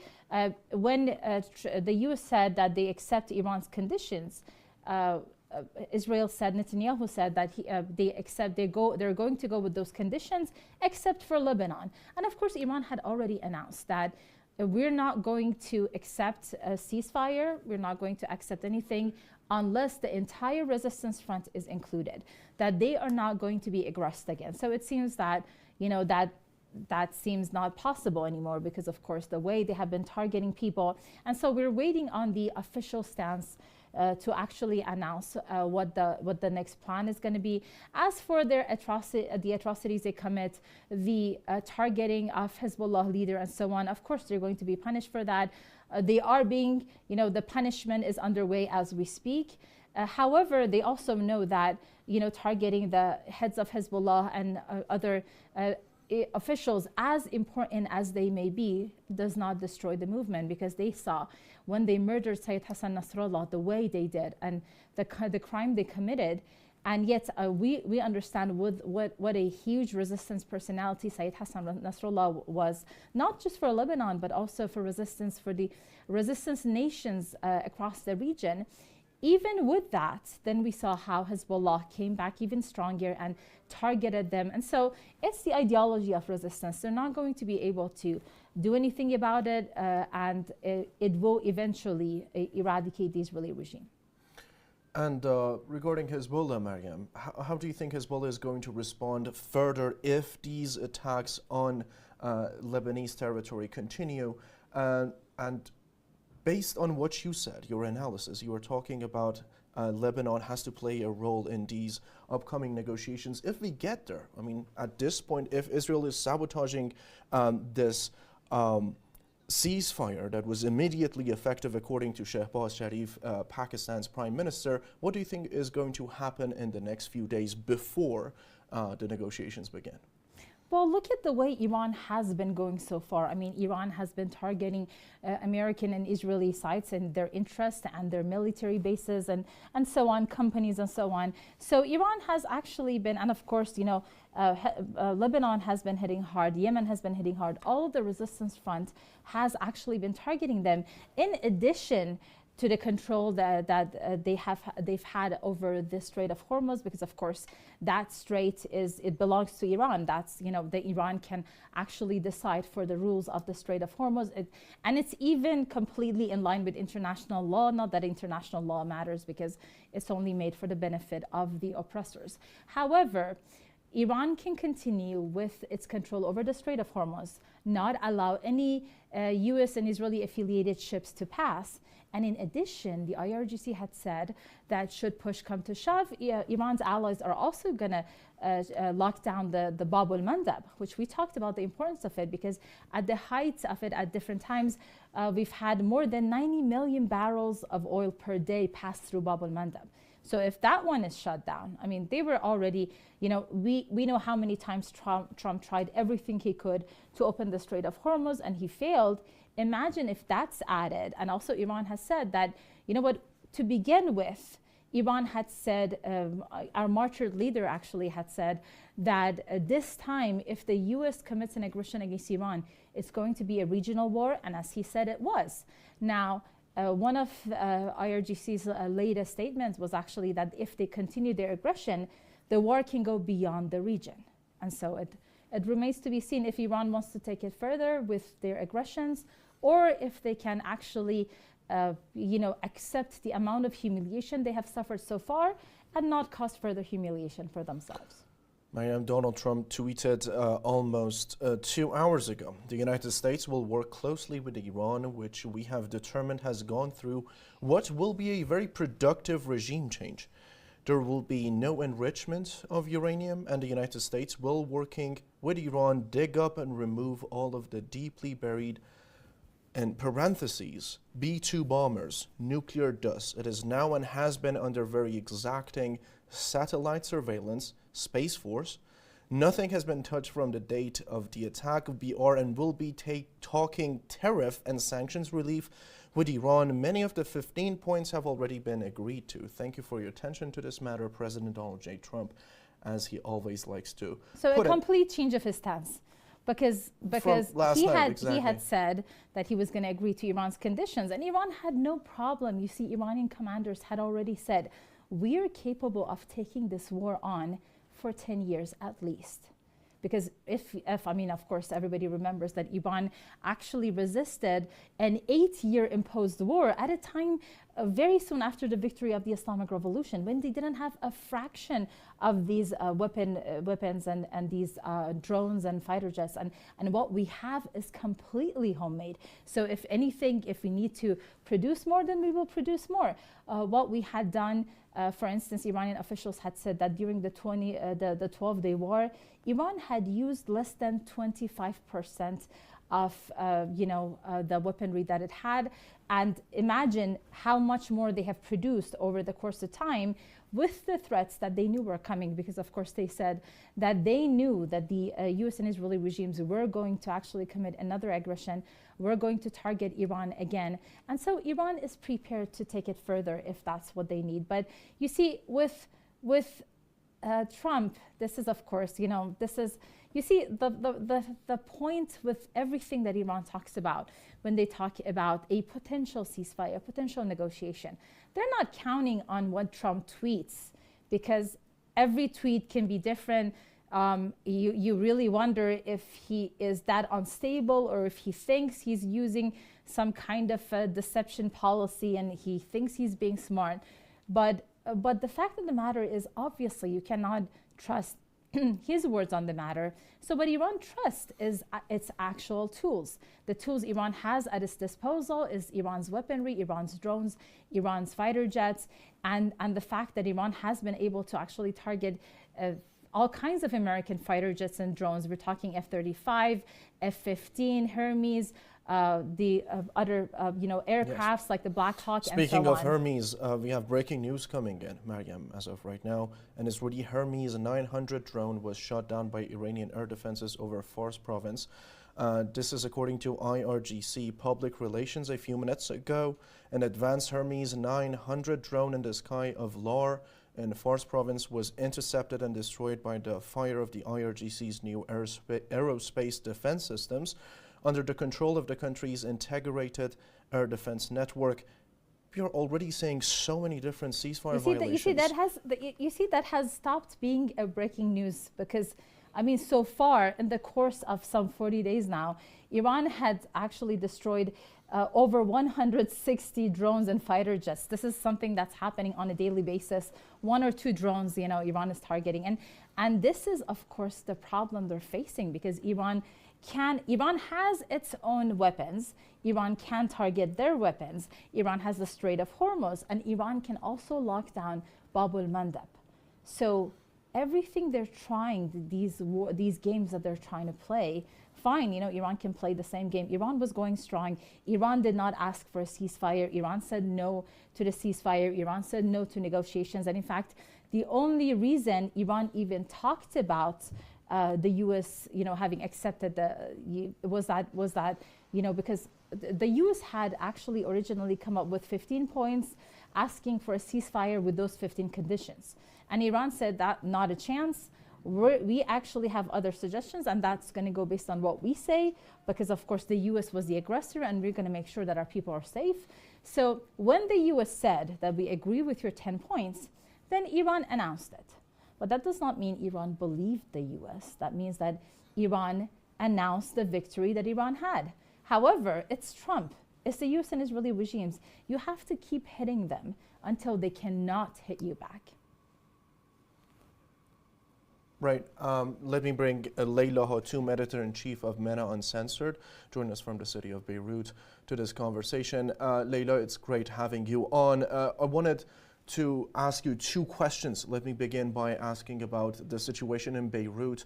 More than 300 people were killed and Hezbollah has retaliated. Also, we are saying major ceasefire violations. A Hermes 900 drone was just intercepted, according to IRGC's public relations, a few minutes ago in the city of Lar in Fars province, central Iran. All right. Good evening to you, to your viewers, and to your esteemed guests as well. And my condolences to everybody who had lost a beloved person or somebody they know, or basically they have somebody who's injured. May they actually have a speedy recovery.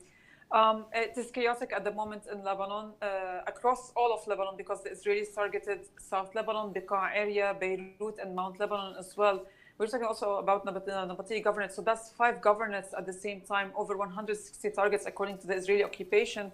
But that happened during rush hour in condensed and basically what you call heavily congested residential and commercial areas at a time when children were coming out of school.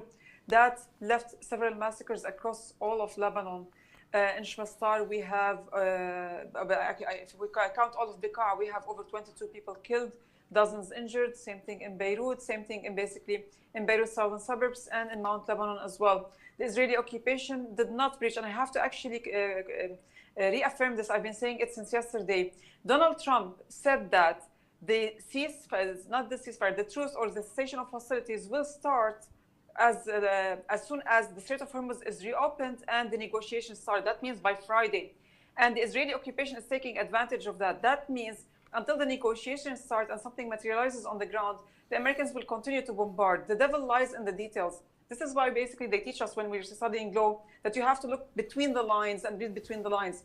Donald Trump yesterday, when he was announcing the truce, he actually said that this will start, or stopping bombardment of Iran and other places will stop the moment that the negotiation starts, and the negotiations will start on Friday.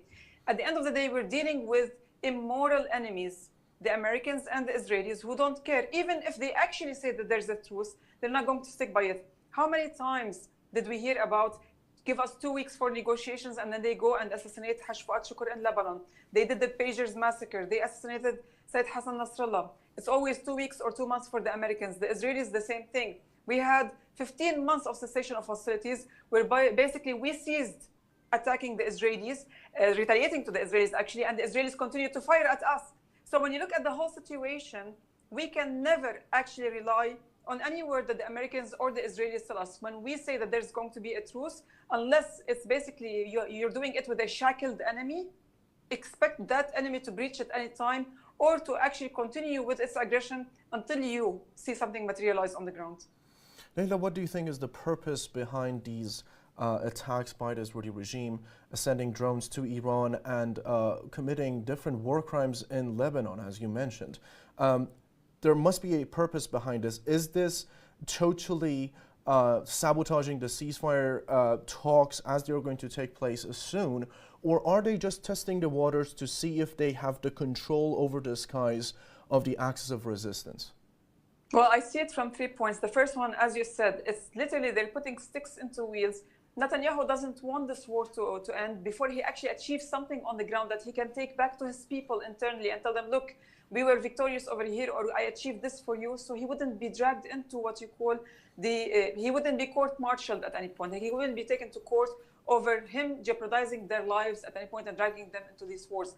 The moment that there's a truce, the Israelis will have a breather point where they are going to go back against Netanyahu, drag him to court, and aside from trying him for corruption cases, it will be trying him also for dragging them into wars, jeopardizing their lives, not being able to protect them, and losing face in front of the whole the world. I mean, like, at the end of the day, the whole global population hates them because of what happened, because the world saw the real face, because Gaza and Iran and Lebanon eventually and Yemen actually exposed the real face of the Israeli entity. So the first one is that Netanyahu wants to put sticks into wheels because he doesn't want to be dragged into court too soon before he achieves something on the ground that can protect him while he goes to court and tells them, look, I am what you call the crowned king over here, that I achieved this and this and that for you, right? That's the first one. The second thing is that Netanyahu wants to create what you call further lands for himself in Syria and in Lebanon, so that he can actually continue to create greater Israel. It has been his dream forever. He is actually the first one within the Likud party to stand against Ariel Sharon back in 2004 when it came to voting on leaving the Rosh Katif settlements in Gaza. And basically Ariel Sharon also wanted to withdraw from the occupied Palestinian territories in basically East Jerusalem and the West Bank. But towards the end, Netanyahu actually signed on it. He agreed to it eventually, but he was never pro it. So he wants to actually create further what you call settlements for the Israelis and take more land so he can create his greater Israel. And the third point is that he doesn't want to appear in front of his people as the one who is left out, that the Americans and the Iranians were the ones who negotiated this deal, and he was left out. They never took his advice. So it's up to him. Like he said, he's telling his people, this is a message to his people. The third point is a message to his people. Look at me. We are still strong. It is our say that goes, not anybody. Nobody can impose anything on us. And the internal, basically what you call social milieu in the Israeli entity is boiling at the moment. Everybody is angry about how they were left out, despite the fact that they were dragged into this war by Netanyahu, and they couldn't achieve anything. So he wants to actually send that message to his people that he is still hands-on, that it doesn't matter if the Americans say something, he can still basically pass this on everybody. We saw it in 2006 because the Israelis are hurting internally because of the hits that they have received from the Iranians, the hits that they have received from the Lebanese and from the Yemenis as well. They don't want to show their weakness, so they take it out against who? Against the civilian areas and the weaker parts of the societies that they are attacking, be it in Iran or in Lebanon. In 2006, we saw the same thing. Following the Israeli aggression on Lebanon, we managed to have what you call an agreement called the 1701, UN Security Council Resolution 1701.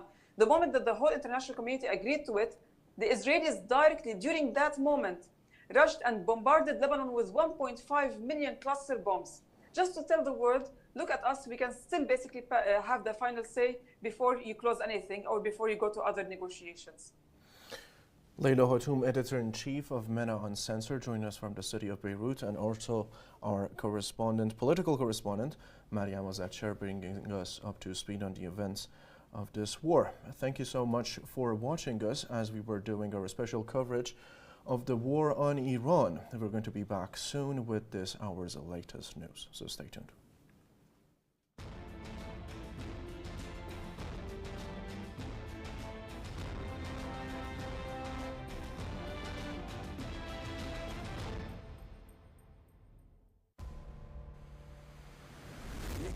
مستقل و دارای شناسنامه روشن تاریخی به نام فلسطین بر اساس یک توطئه وحشتناک غربی با سردمداری انگلیس در دهه 40 قرن 20 از ملت آن غصب و به زور سلاح و کشتار و فریب به جماعتی که عمدتاً از کشورهای اروپایی مهاجرت داده شده‌اند واگذار گردیده است. دولت‌های غربی در طول این سالهای متمادی همیشه رژیم فاسد رو کمک کردند، پشتیبانی کردند، در محافل جهانی از او حمایت کردند، انواع و اقسام کمک‌ها رو به او رسوندند.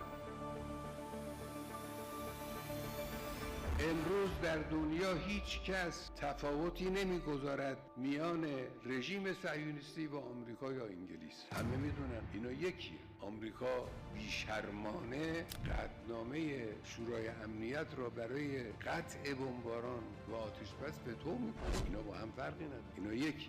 یعنی چه وتو میکنه؟ یعنی همدستی میکند در ریختن بمب بر روی کودک و زن و بیمار و پیر و مردم بی‌دفاع.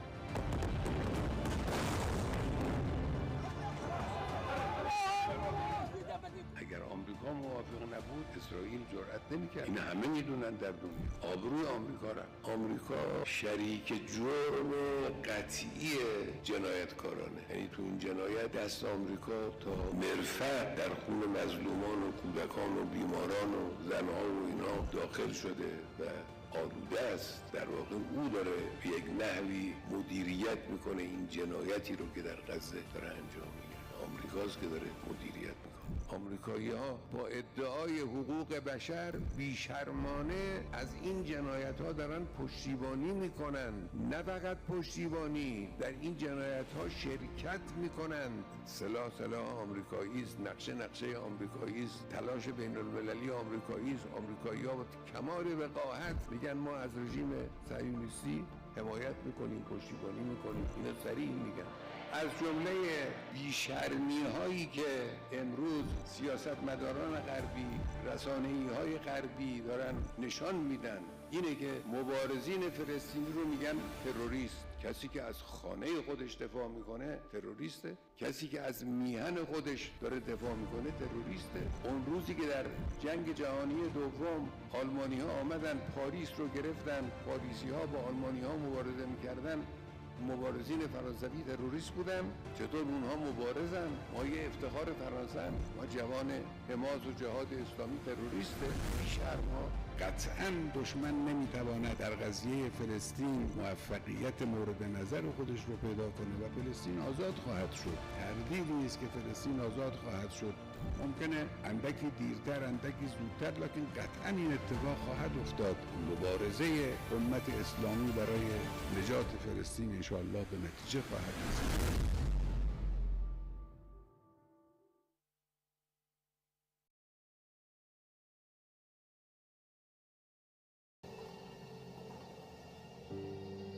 They were clearly marked, cameras ready, press vests on. They weren't hiding, they were telling the truth. And still, Israel assassinated them. In southern Lebanon, a place already scarred by years of conflict, an airstrike hit a vehicle carrying journalists. Among those killed were Fatima Ftouni, her brother Muhammad, and veteran war correspondent Ali Shai. A paramedic who rushed in to help was killed too. This wasn't just an attack, it was a message from Israel. Don't report the truth. Ali Shoaib had spent decades on the front lines documenting wars, occupation, and resistance. He didn't just report history, he stood inside it, fearless, relentless, always there. Fatima Ftouni believed journalism wasn't just a job, it was identity, it was belonging. She told the stories of her people, corrected misinformation, and gave a voice to those living under fire, right up to her final moments. Days before her murder, she reported on the killing of her own family by Israel. Still, she kept going, because for them, the mission was bigger than fear, to witness, to document, to make sure the world could not look away. But when journalists become targets, when even ambulances are struck, what does that say about the cost of truth? More than 270 journalists have been killed by Israel in Gaza alone since 2023. Many labeled, many accused without proof. And yet, the cameras don't stop rolling, because someone must show what's happening. Someone must tell the story. They knew the risks. They stayed anyway. And now, others are stepping forward, picking up the cameras, continuing the mission. Because the truth doesn't disappear when you silence the messenger. It only gets louder.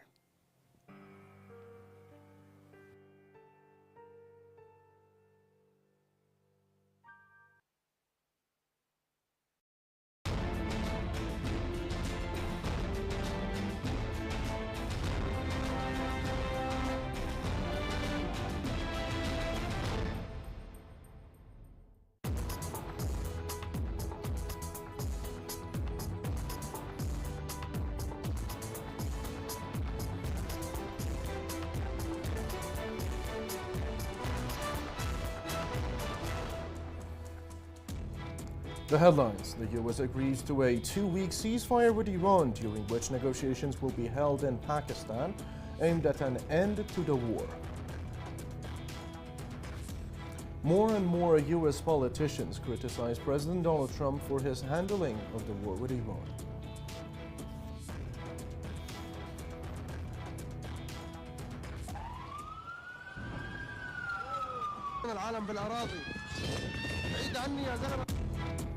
And also coming up, the Israeli regime has launched a major military operation against Lebanon, killing a large number of civilians.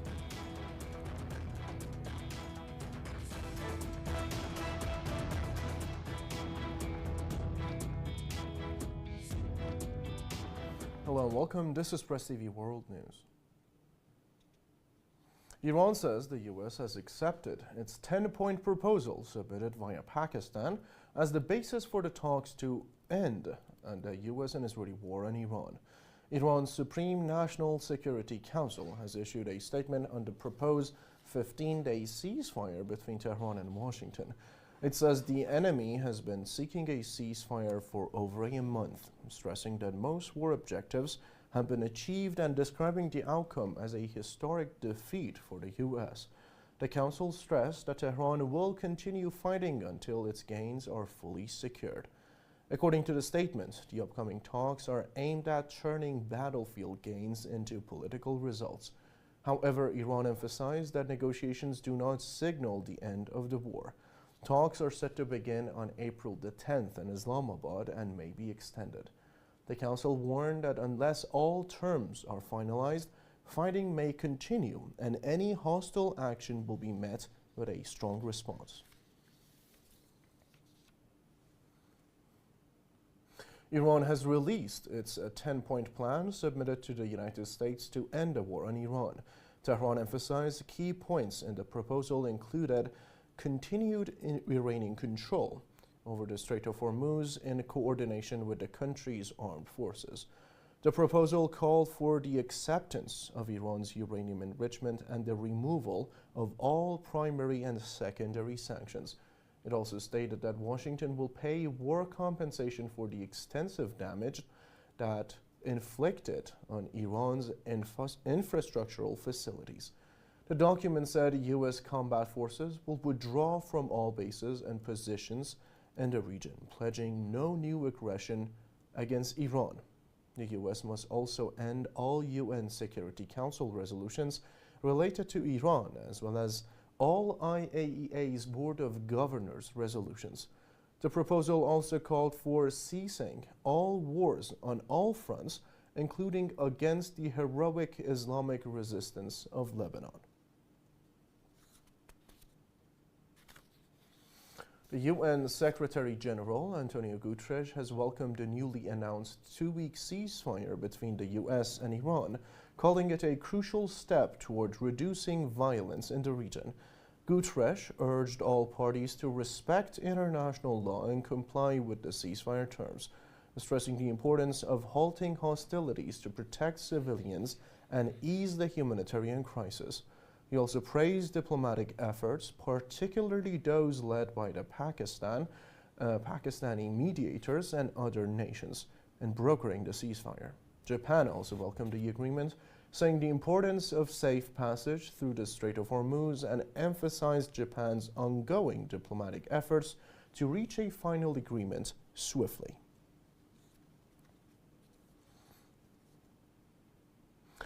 Iran has launched a major new wave of retaliatory strikes against strategic targets linked to the U.S. and Israel across the region, including energy facilities and military installations.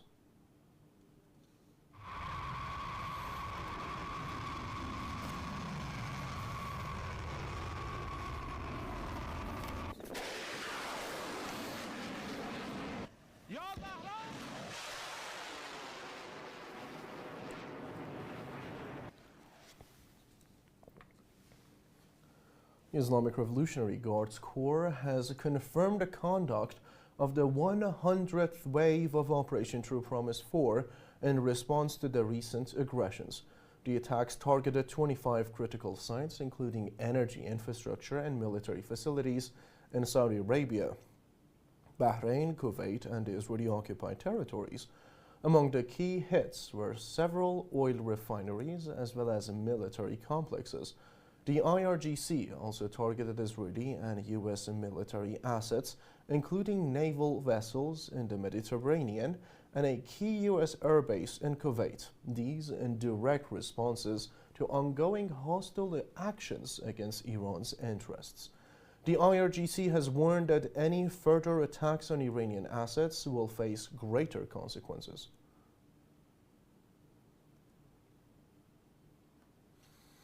Criticism of the U.S. president's handling of the war with Iran and announcement of a ceasefire is growing among lawmakers and officials. Congresswoman Alexandria Ocasio-Cortez said self-enrichment, insider trading, and corruption have put the Trump administration's pursuit of personal wealth against the well-being of the American nation. Senator Ed Markey said Donald Trump cannot threaten war crimes with impunity. Congress must reconvene to stop this war and remove him from the office. Senator Chris Murphy said it is astonishing that Trump took a military action that has given Iran control over a vital waterway it did not control before this war began.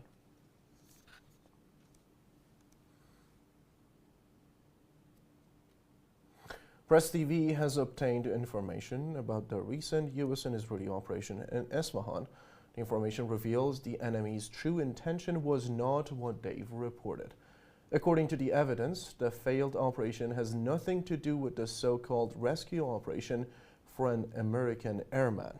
Evidence shows that the enemies wanted to infiltrate into nuclear facilities in Isfahan. The obtained information discloses Washington's miscalculations about the capabilities of Iran's air defense systems in the face of the enemy's aircraft. Some evidence suggests that the dismissed U.S. generals had warned the country's army about the risks of such an operation, but the U.S. War Secretary Pete Hegseth insisted on carrying out this operation. Multiple aircraft had been dispatched while Iran's armed forces were waiting for them. Following the failed operation, Trump hurriedly held pressers to put a lid on his failure and portray this mission as a rescue operation. But even Americans do not believe the Hollywood-style lies. The failure of this operation in Isfahan can be even worse than the U.S. Army defeat in Tabas operation back in the 1980s. Following is the reconstructed version of this operation. Watch.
The U.S. and Israel have attacked a synagogue in a Jewish neighborhood in central Tehran.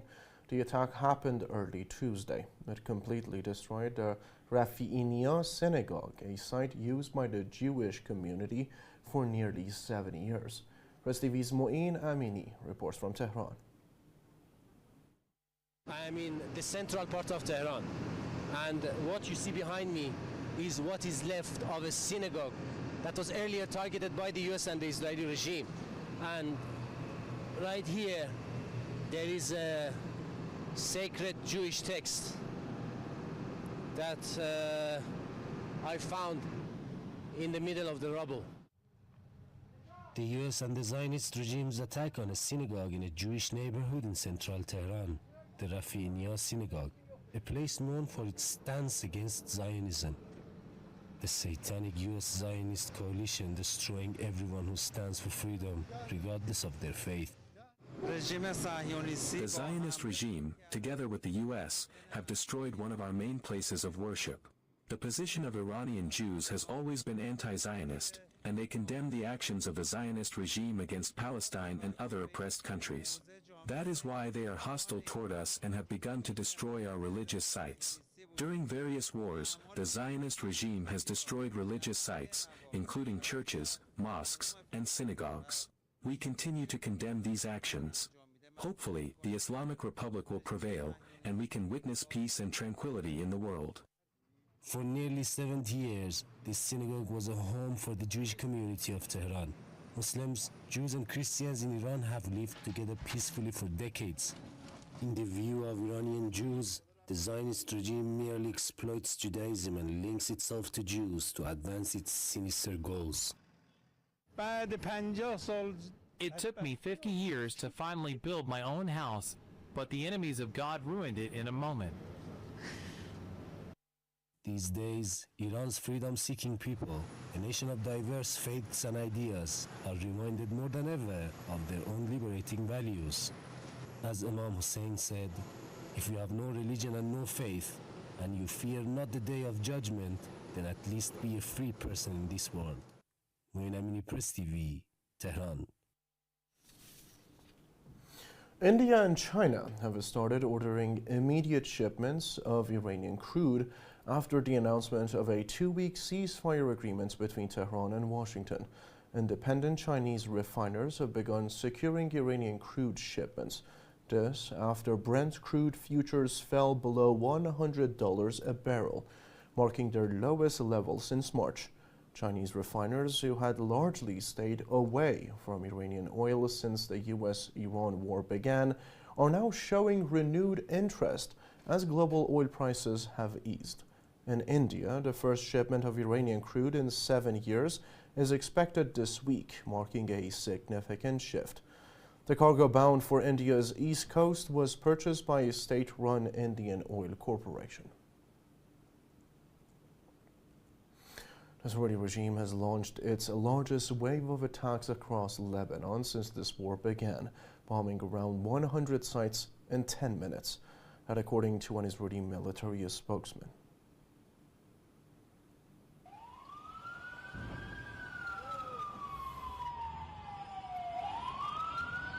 Ya Allah, Ya Allah, Ya Allah, في عالم بالبناية. هون على دوار الزيتونة، على دوار الزيتونة العالم بالأراضي. بعيد عني يا زلمة، بعيد عني ما في 100 متر. The strike came just hours after the U.S. agreed to a 2-week ceasefire with Iran. The Israeli Prime Minister says the truce with Iran would not apply to military operations in Lebanon. The Lebanese Red Cross has reported a high number of casualties, describing the situation as difficult. Hospitals across Beirut are urgently calling for blood donations. In the Bekaa Valley and the Baalbek regions, several areas have also been targeted. In the southern city of Tyre, 4 medical staff were killed when an Israeli drone struck an ambulance. In the coastal southern city of Sidon, 8 people were killed and around 30 injured in a strike on a cafe. Meanwhile, the Hezbollah chief has urged the people to remain steadfast, warning the enemy may resort to deception to avoid the image of defeat. Israel's attacks on Lebanon since the beginning of this war have killed over 1,500 people, including 130 children.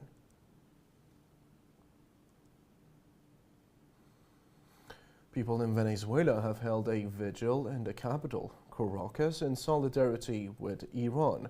The ceremony took place outside the Iranian embassy. Press TV's Gladys Cuaseta was present there and sent us this report. What was organized by Venezuelan social organizations as a vigil in solidarity with the struggle and resistance of the Iranian people held outside their embassy in Caracas turned into a collective celebration of Iran's moral victory over the United States and the Zionist entity of Israel. With candles, chants, and flags, this was a rejoice for life. From here, from the Embassy of the Islamic Republic of Iran in Caracas, Venezuela, we stand together with the Iranian people and the Venezuelan people, celebrating this great victory for self-determination, the right of peoples to self-determination, which must be respected under international law. This is a great victory, but it is one of many we must achieve for humanity. We know very well that the Iranian people are willing to do anything, to face whatever comes, and to give their all to preserve their homeland and their dignity, and that, well, the gringos can't really handle that, and that is taking a historic toll on them as well, in the sense of what they've already done in other contexts, like what happened in Vietnam, when they had to withdraw. And, well, Iran is representing a beacon of hope and dignity for the world right now.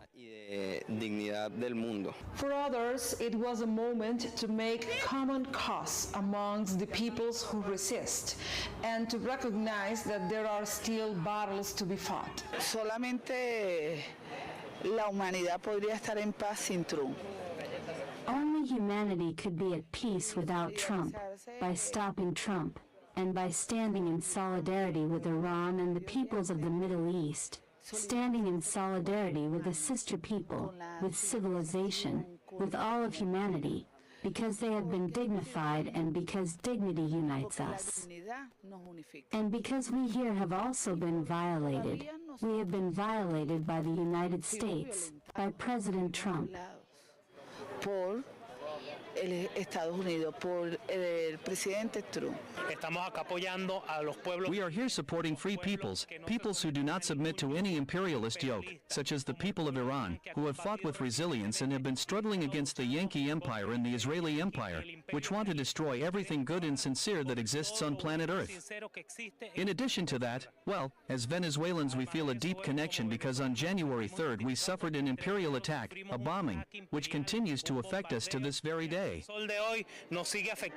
Venezuela and Iran recognize each other as brothers in resistance, struggle, and victory. Dear sisters, dear brothers, dear revolutionary people of Venezuela, a dignified, sovereign, and free people who have gathered here today in front of the Embassy of the Islamic Republic of Iran to show solidarity with the people of Iran, who are a dignified, resilient, and fighting people.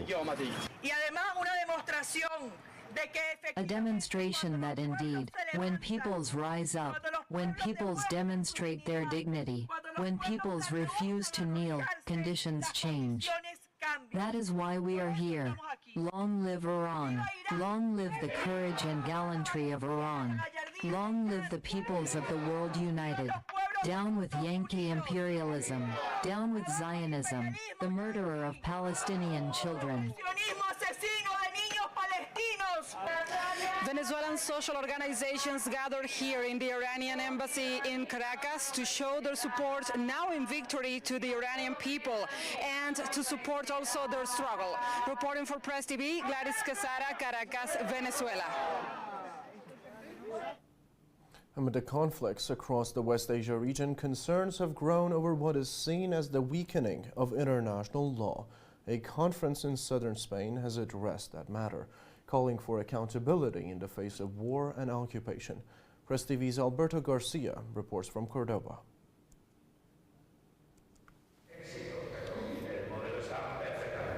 At the University of Cordoba, Spanish lawmaker and jurist Enrique Santiago addressed what he described as a systematic breakdown of international legal norms, linking it to escalating conflicts in Palestine, Lebanon, Syria, and Iran. He warned that these crises are not isolated but part of a broader pattern of unchecked power and growing disregard for international law. The United States shows deep contempt for international law, clinging to hegemony through its only remaining advantage, military force, whose use in global relations violates that very law. Israel exploits this, advancing its Greater Israel project from the destruction of Palestine to expanding into Lebanon, Syria, and now confronting Iran to eliminate regional balance. Imperial powers disregard international law to impose dominance. Drawing on his experience in international negotiations, including his role in Colombia's 2016 peace agreement, Santiago argued that global institutions are failing to uphold the legal framework designed to prevent aggressions and protect sovereignty. He stressed that selective enforcement has weakened the credibility of international law. Iran has the right to defend itself against illegal and illegitimate aggression. International law allows a strong response within the framework of the laws of war, especially when violators ignore fundamental legal principles. Academics at the conference echoed these concerns, warning that repeated violations are eroding both the credibility and effectiveness of international law worldwide.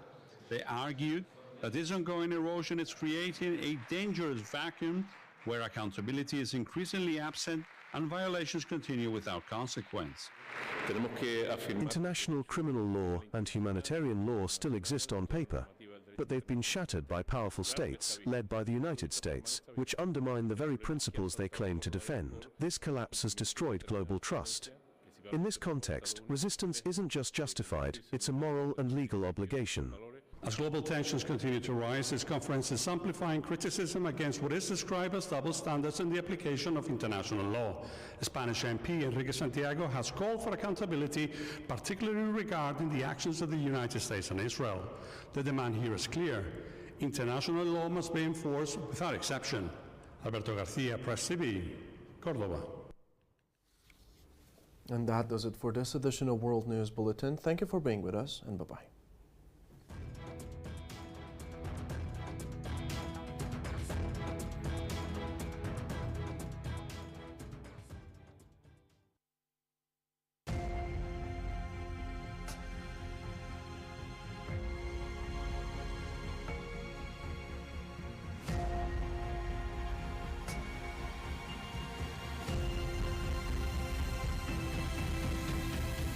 Western media try to distort his image, but his story runs deeper.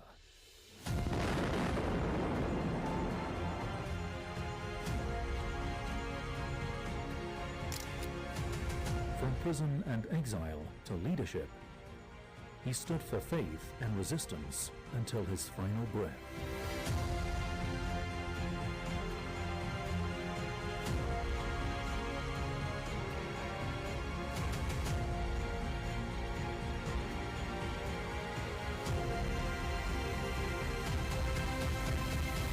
He was martyred by the U.S. Zionist Front for standing against their oppression.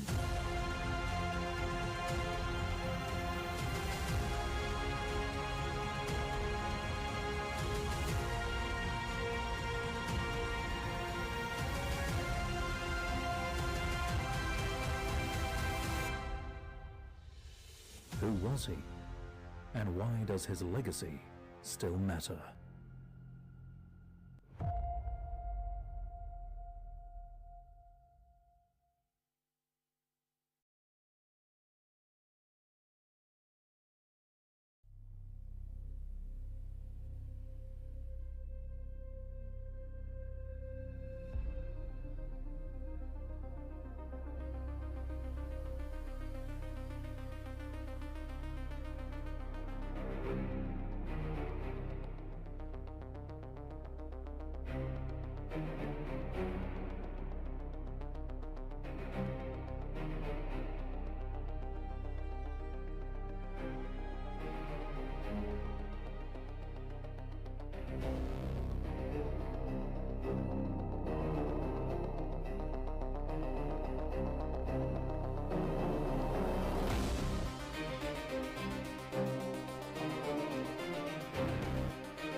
We are back with Press TV's special coverage of the war on Iran. As we were going to enter this war's 40th day, there was a ceasefire announced by the both sides.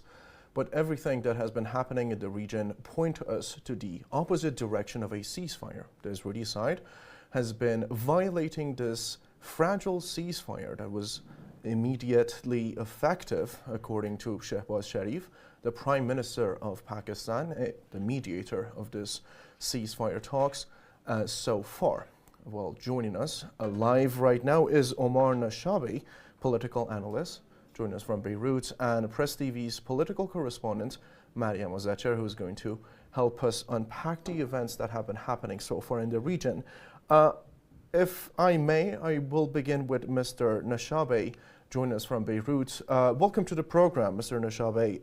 There are so many things happening in the region. Ceasefire violations have been the thing in the last few hours. Regarding that, Shehbaz Sharif, Prime Minister of Pakistan, tweeted, violations of ceasefire have been reported at a few places across the conflict zone, which undermine the spirit of the peace process. I earnestly and sincerely urge all parties to exercise restraint and respect the ceasefire for 2 weeks as agreed upon, so that diplomacy can take a lead role toward peaceful settlement of this conflict. But if Israel has been violating these so-called coming up negotiations, what do you think their purpose is? For having me. I am speaking to you from Beirut. Well, in Beirut, just a breach of a ceasefire agreement, it was far more than that, because the attack is the largest attack on a capital city, on Beirut, the largest attack since the beginning of this confrontation with the Israeli entity. It is they bombed apparently the first reports. I just want to make this clarification before answering the question. The first report shows that we have 100 sites that were bombed, civilian sites that were bombed in 10 minutes. That's like 3 hours ago, and the hospitals are filled with people. We are calling people to come and give. We have a leak, there's a blood missing, and there are some very serious people seriously wounded. The locations that were bombed were residential homes, businesses, near schools and kindergartens, officials from the Lebanese government nearby their homes, the Lebanese army in the location where the Lebanese army has some barracks. They bombed it too. They bombed areas not just in Beirut but all over the country, and this is not just a breach, as I say. So what is it about if it's not a breach? Well, the Israelis in every war, this is not the first time they aggress Lebanon and they kill civilians in my country. Every time, even in 2006, every time we get close to a ceasefire, the Israelis become more aggressive, more violent, more criminal, and they kill more civilians. They're frustrated. They don't want to stop this war. They're frustrated that they have to because they're under pressure from the Americans. So the Israelis want to kill as many people as possible, as many civilians, as many children as possible, before they succumb and they abide by the Trump administration's pressure. However, I think it's in coordination. I think that the Israelis have requested this kind of, a period to actually bomb and kill innocent civilians from the Americans, and the Americans are doing like as if they're not in full control. We know very well that the Americans and the Israelis are one team. There is no possibility that the Israelis would be engaging in such a slaughter of civilians and killing people in Lebanon without the Americans being, in coordination with the Americans, or at least that the Americans know very well what the Israelis are doing here. This is the problem, and therefore I think they are threatening the whole agreement, because they are showing, it's not just they're bombing Lebanon, they're showing the Iranians, they're showing everybody that they don't respect any agreement. And I'm sure the Iranian leadership knows this very well, because in the past, the Americans and the Israelis had, they do not respect any agreement, and it was clearly evident in past events. So what is happening today is that Netanyahu went mad. He is like a mad criminal, killing innocent civilians. The streets here in Beirut, in many neighborhoods, are filled with destruction and blood and children's toys. There is a massacre, several massacres that were committed in my city. And that is on the same day where people are supposed to have a more hopeful feeling that there is a ceasefire coming. Mr. Nishabi, based on the fact on the ground that the Iranian side has been the victor of this conflict so far, and Donald Trump doesn't want to continue this war, do you think he is going to be able to constrain Netanyahu this time around?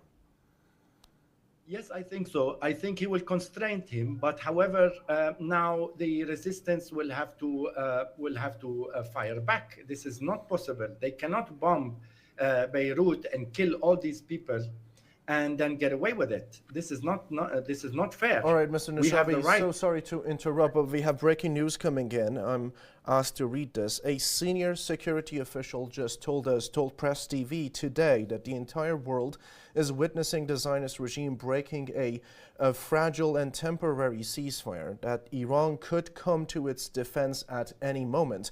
This regime is raising the cost of the agreement for the United States by violating the ceasefire, by simultaneously attacking Lebanon and Iran. And now is the time for a mediating country to play a role in putting this aggressor regime in its place. If this ceasefire breaks down, the Zionist regime will be the cause of it, and we will punish the aggressor, and this relief created by the guided opening of the Strait of Hormuz will quickly end. Your reaction? It's clear. We expected this from our Iranian brothers, our Iranian partners in this fight against this demonic Zionist aggression that started with Gaza and moved to other parts, moved to Lebanon, moved to Syria, Iraq, Yemen, and also, of course, when they attacked Iran and the people of Iran. Now Iran is victorious. The people of Iran have showed incredible unity that was undefeatable by any army and by any technology, because the people were united and they were standing behind their leadership, and they fought for their dignity and for the dignity of Iran.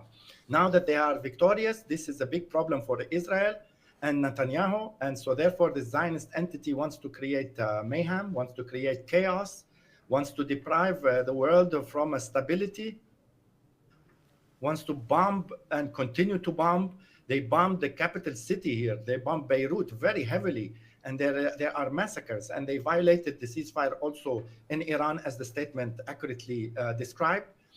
This does not show any seriousness. However, I think that the Americans are responsible for that, and let's see how Donald Trump, who started this war anyway, is going to handle the situation. He is responsible for that, for not for allowing the Israelis to do what they're doing, because I don't think that the American military are in the dark here. They know very well what the Israelis are doing. They have American officers in Tel Aviv who follow up in the same army command centers.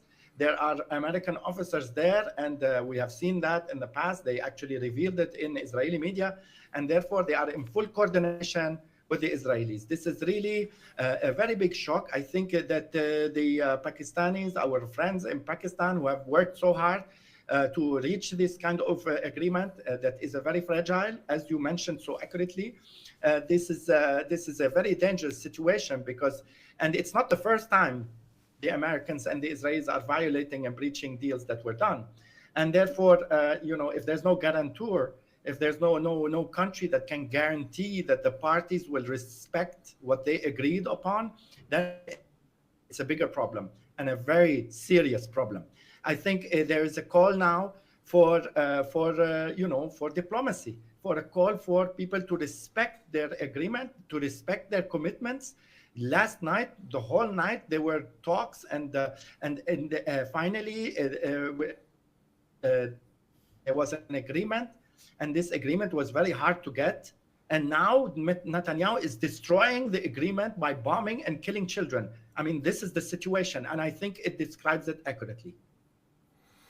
Mariam, back to you on this recent report that we got from a senior security official. Our viewers can also see at the bottom of their screen that a top security official told to Press TV that the world is witnessing the Zionist regime violating a fragile and temporary ceasefire. If this ceasefire breaks down, the Zionist regime will be the cause, and we will punish the aggressor. And this relief created by the guided opening of the Strait of Hormuz will also quickly end.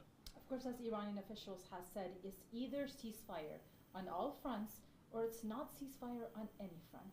And they have already seen how Iran can shut down the Strait of Hormuz.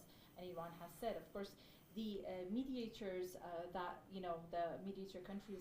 All right. It seems that we are having, so sorry to interrupt, but it seems that we are having problems hearing your voice, Mariam. I'm just going to read this recent report that was given to Press TV by a senior security official today, that the entire world is witnessing the Zionist regime breaking a fragile and temporary ceasefire, meaning there was a Hermes 900 drone that was intercepted in Lar, which is in Fars province, central Iran, by the newly established air defenses of the Aerospace Division of the IRGC, and also a massacre which was unprecedented since, by some accounts, since the 1986 massacre back in Lebanon, and then that Iran could come to its defense at any moment. This regime is raising the cost of the agreement for the United States by violating the ceasefire, by simultaneously attacking Lebanon and Iran.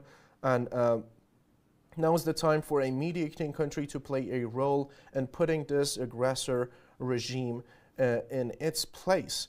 On that point, Shehbaz Sharif, the mediator, the Pakistani Prime Minister, which is the mediator of the ceasefire, said violations of ceasefire have been reported at a few places across the conflict zone, which undermine the spirit of peace process. I earnestly and sincerely urge all parties to exercise restraint and respect the ceasefire for 2 weeks as agreed upon, so the diplomacy can take a lead role towards a peaceful settlement of this conflict.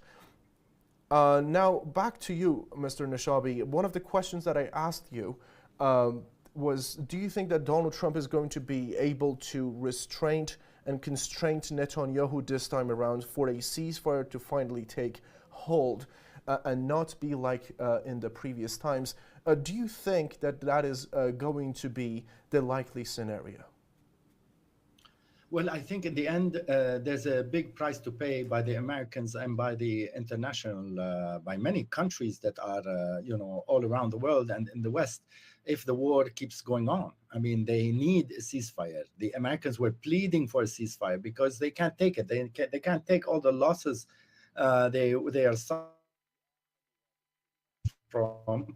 Especially on the economic level, with the closing of the Hormuz Strait. Or the Hormuz Strait is not closed, actually. It was never closed. It was just restricted for some ships that were American and allied to the American who were bombing Iran. So therefore, it's only logical that these ships would not be allowed to go through Iranian waters if they are aggressing the Iranian people and the Iranian government. So I think the price is too big to actually lose the ceasefire. They need the ceasefire. So therefore, I think that Trump will put a lot of pressure on Netanyahu. However, Netanyahu is a very dangerous criminal. And he has shown this in the past. In fact, he is a wanted criminal, wanted by the International Criminal Court in The Hague. He's a fugitive from justice. He's running away from justice. Of course, he's going to violate any agreement. He's a criminal. He's a wanted criminal by the International Criminal Court. And that's not, kind of propaganda against him. This is a fact. I invite anyone watching this program to double check, go to the website of the ICC and check that Benjamin Netanyahu is considered a fugitive from international justice. So a criminal who's running away from international justice, who's wanted by the International Court, and who has not been arrested because the Europeans don't arrest him, and the Americans put sanctions on the judges who actually issued the arrest warrant. This guy, of course, he's going to violate any agreement. Of course, he's going to kill children as he killed all these civilians in my city, in my capital, in Beirut today. And he is with more crime, bombing Hezbollah. Well, Hezbollah are on the front in the south, where his tanks are suffering a very big defeat in front of the soldiers of Hezbollah. So he can't beat Hezbollah on the front in the south. He comes and bombs innocent civilians in Beirut, saying that he's hitting the infrastructure of Hezbollah. The infrastructure of Hezbollah is in the south, okay? The south that he has bombed for a couple of years. Now, let's see. So will Trump be able to control him? Well, Trump is going to do everything that he can to control Netanyahu, but you know how powerful the Zionist lobby is in Washington. So you should take that into consideration. You should take that big slogan that they always talk about, that they need to protect the Zionists and protect Israel. That could have a lot of pressure and could play an important role in this matter. So let's see. And Netanyahu is he's a crook. I mean, he knows how to actually attack in a way where to create more harm, more damage, and make something, destroy the situation to a point where it cannot be repaired anymore. So I hope he doesn't do that. I mean, he's a very creative criminal. We have to remember that he did the pager attack on innocent civilians here in Lebanon, where he bombed, did something unprecedented in international crimes. And he did that here in the same city. Today, in the hospitals, the doctors, I just spoke on the phone with a friend of mine who's in the emergency, and he was talking very quickly, and he just for 2 minutes, he told me it's the same thing. It's the same thing like it was during the bombing of the pagers, where you had like hundreds, thousands of people who lost their eyes, lost their fingers because they were looking at the pager, and the pager blew up in their face. And they brought in like hundreds of people to the hospitals. I mean, really, I admire how our hospitals have this capacity to take in all this large number of people who are on the verge of death, who are losing blood.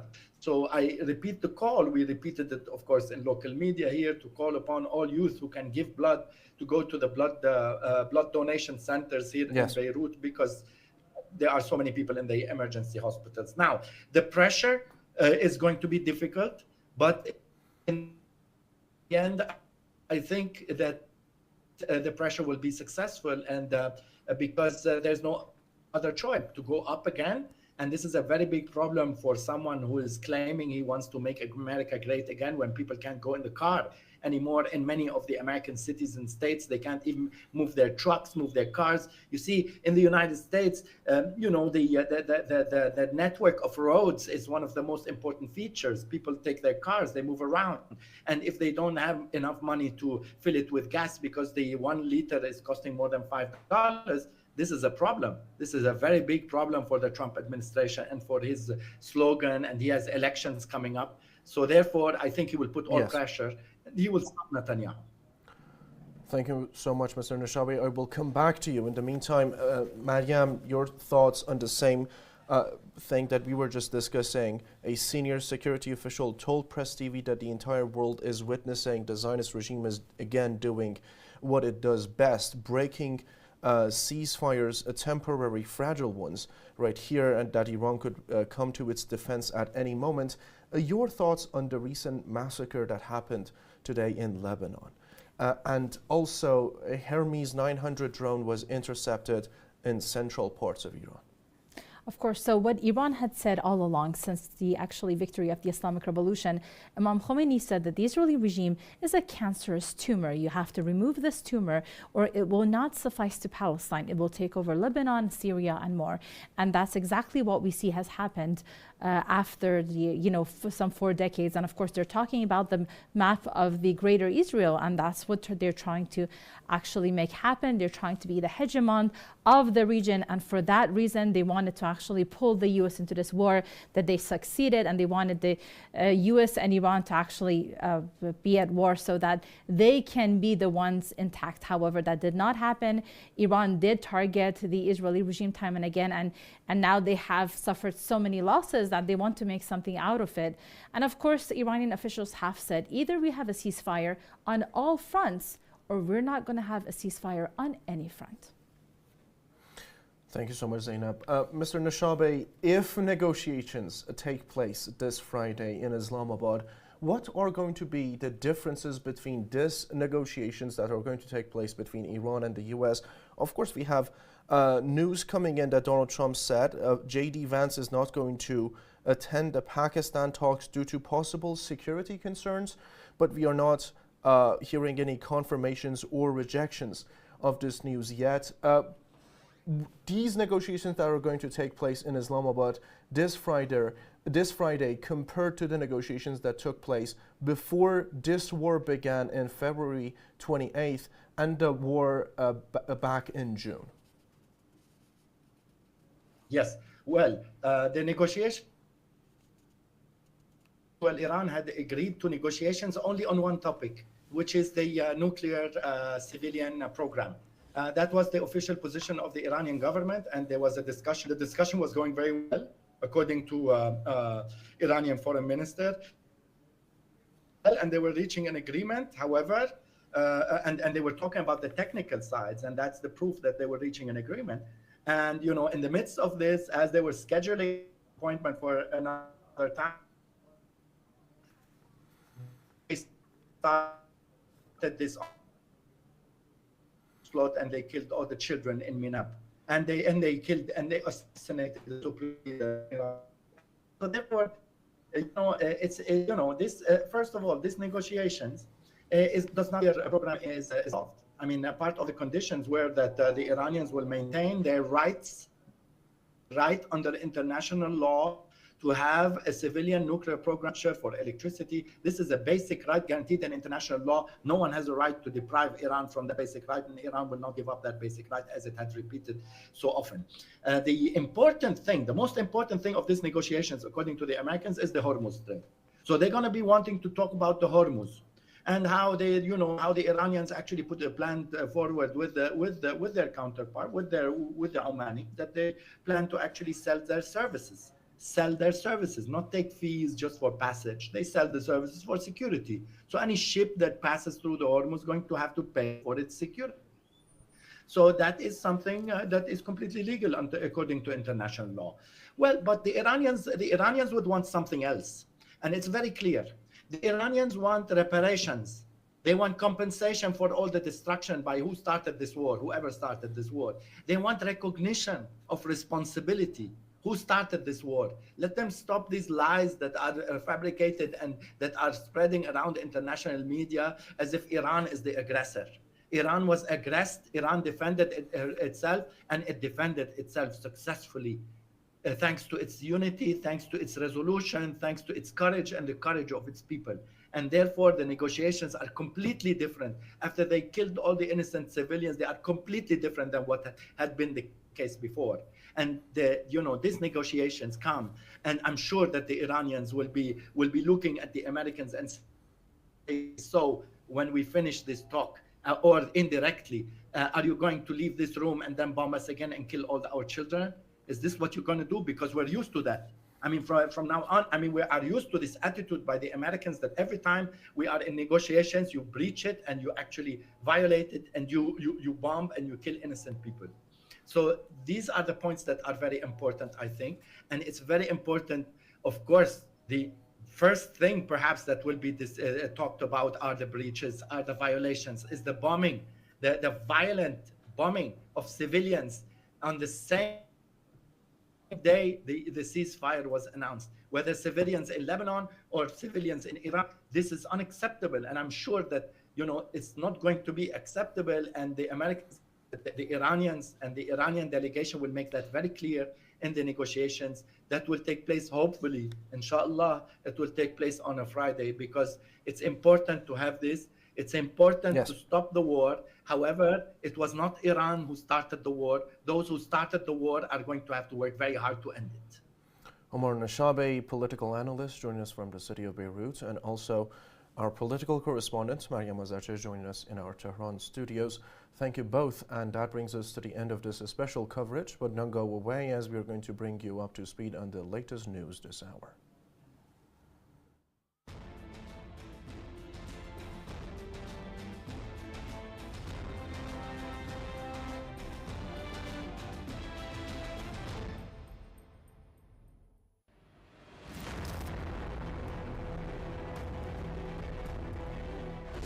راه حل مسئله فلسطین مقاومت و مبارزه. هر کسی که از راه مقاومت پاشو کنار گذاشت از فلسطینی ها ضرر کرد. اسرائیل صادق نیست در خواست صلح. اگر صادق هم بود غلط میکرد و او حق نداره در اینجا. اما صادق هم نیست. اون کسانی که در راه مذاکره وارد شدن مجبور شدن تحمیلات دشمن رو قبول کنند. اگر یک لحظه پاشون رو از مسیر تحمیلات دشمن دور گذاشتن یا حذف شدن یا تحقیر شدن که شما نمونه های هر دوشو ملاحظه کردید و دیدید. بعضیا رو حذف کردن، بعضیا رو هم تحقیر و تدلیل کردن. راه قدس، راه فلسطین، راه نجات مسئله فلسطین و حل مسئله فلسطین جز راه مبارزه نیست. این رژیم وحشی و گرگ صفت که سیاستش اینه که با مشت آهنین با بیرحمی و سنگدلی با مردم رفتار بکند و آدمکشی و کودککشی و حمله به مناطق و ویرانگری اصلا براش مهم نیست و انکار هم نمیکنه، این رژیم علاجش جز از بین رفتن و نابود شدن نیست. علاج مقاومت قاطع و مسلحانه در مقابل این رژیم. این علاج در مقابله با رژیم صهیونیستی دست قدرت باید از سوی فلسطینی ها نشون داده بشه. گروه های فلسطینی در مقایسه با گذشته قدرتشون نمیشه گفت چند برابر، شاید 10 برابر. آدمی مثل یحیی سنوار رو کشتن، شهید کردن، این ضربه ها رو وارد کردن، برای این حال مردم ایستادن. اونا به این خیال بودن که مردم رو زیر فشار قرار بدن تا مردم خودشون علیه حماس بایستند و قیام کنن. عکس شد، مردم بیشتر طرفدار حماس شدن. رژیم صهیونیستی در حادثه طوفان الاقصی ضربه فنی شد. یعنی حماس به عنوان یک گروه مبارز، نه به عنوان یک دولت، نه به عنوان یک کشور با امکانات زیاد، به عنوان یک گروه مبارز توانست دولت غاصب صهیونیست رو با اون همه امکانات ضربه فنی کنه. در داخل غزه و داخل فلسطین نیروهای مقاومت دارن به قرآن عمل میکنن.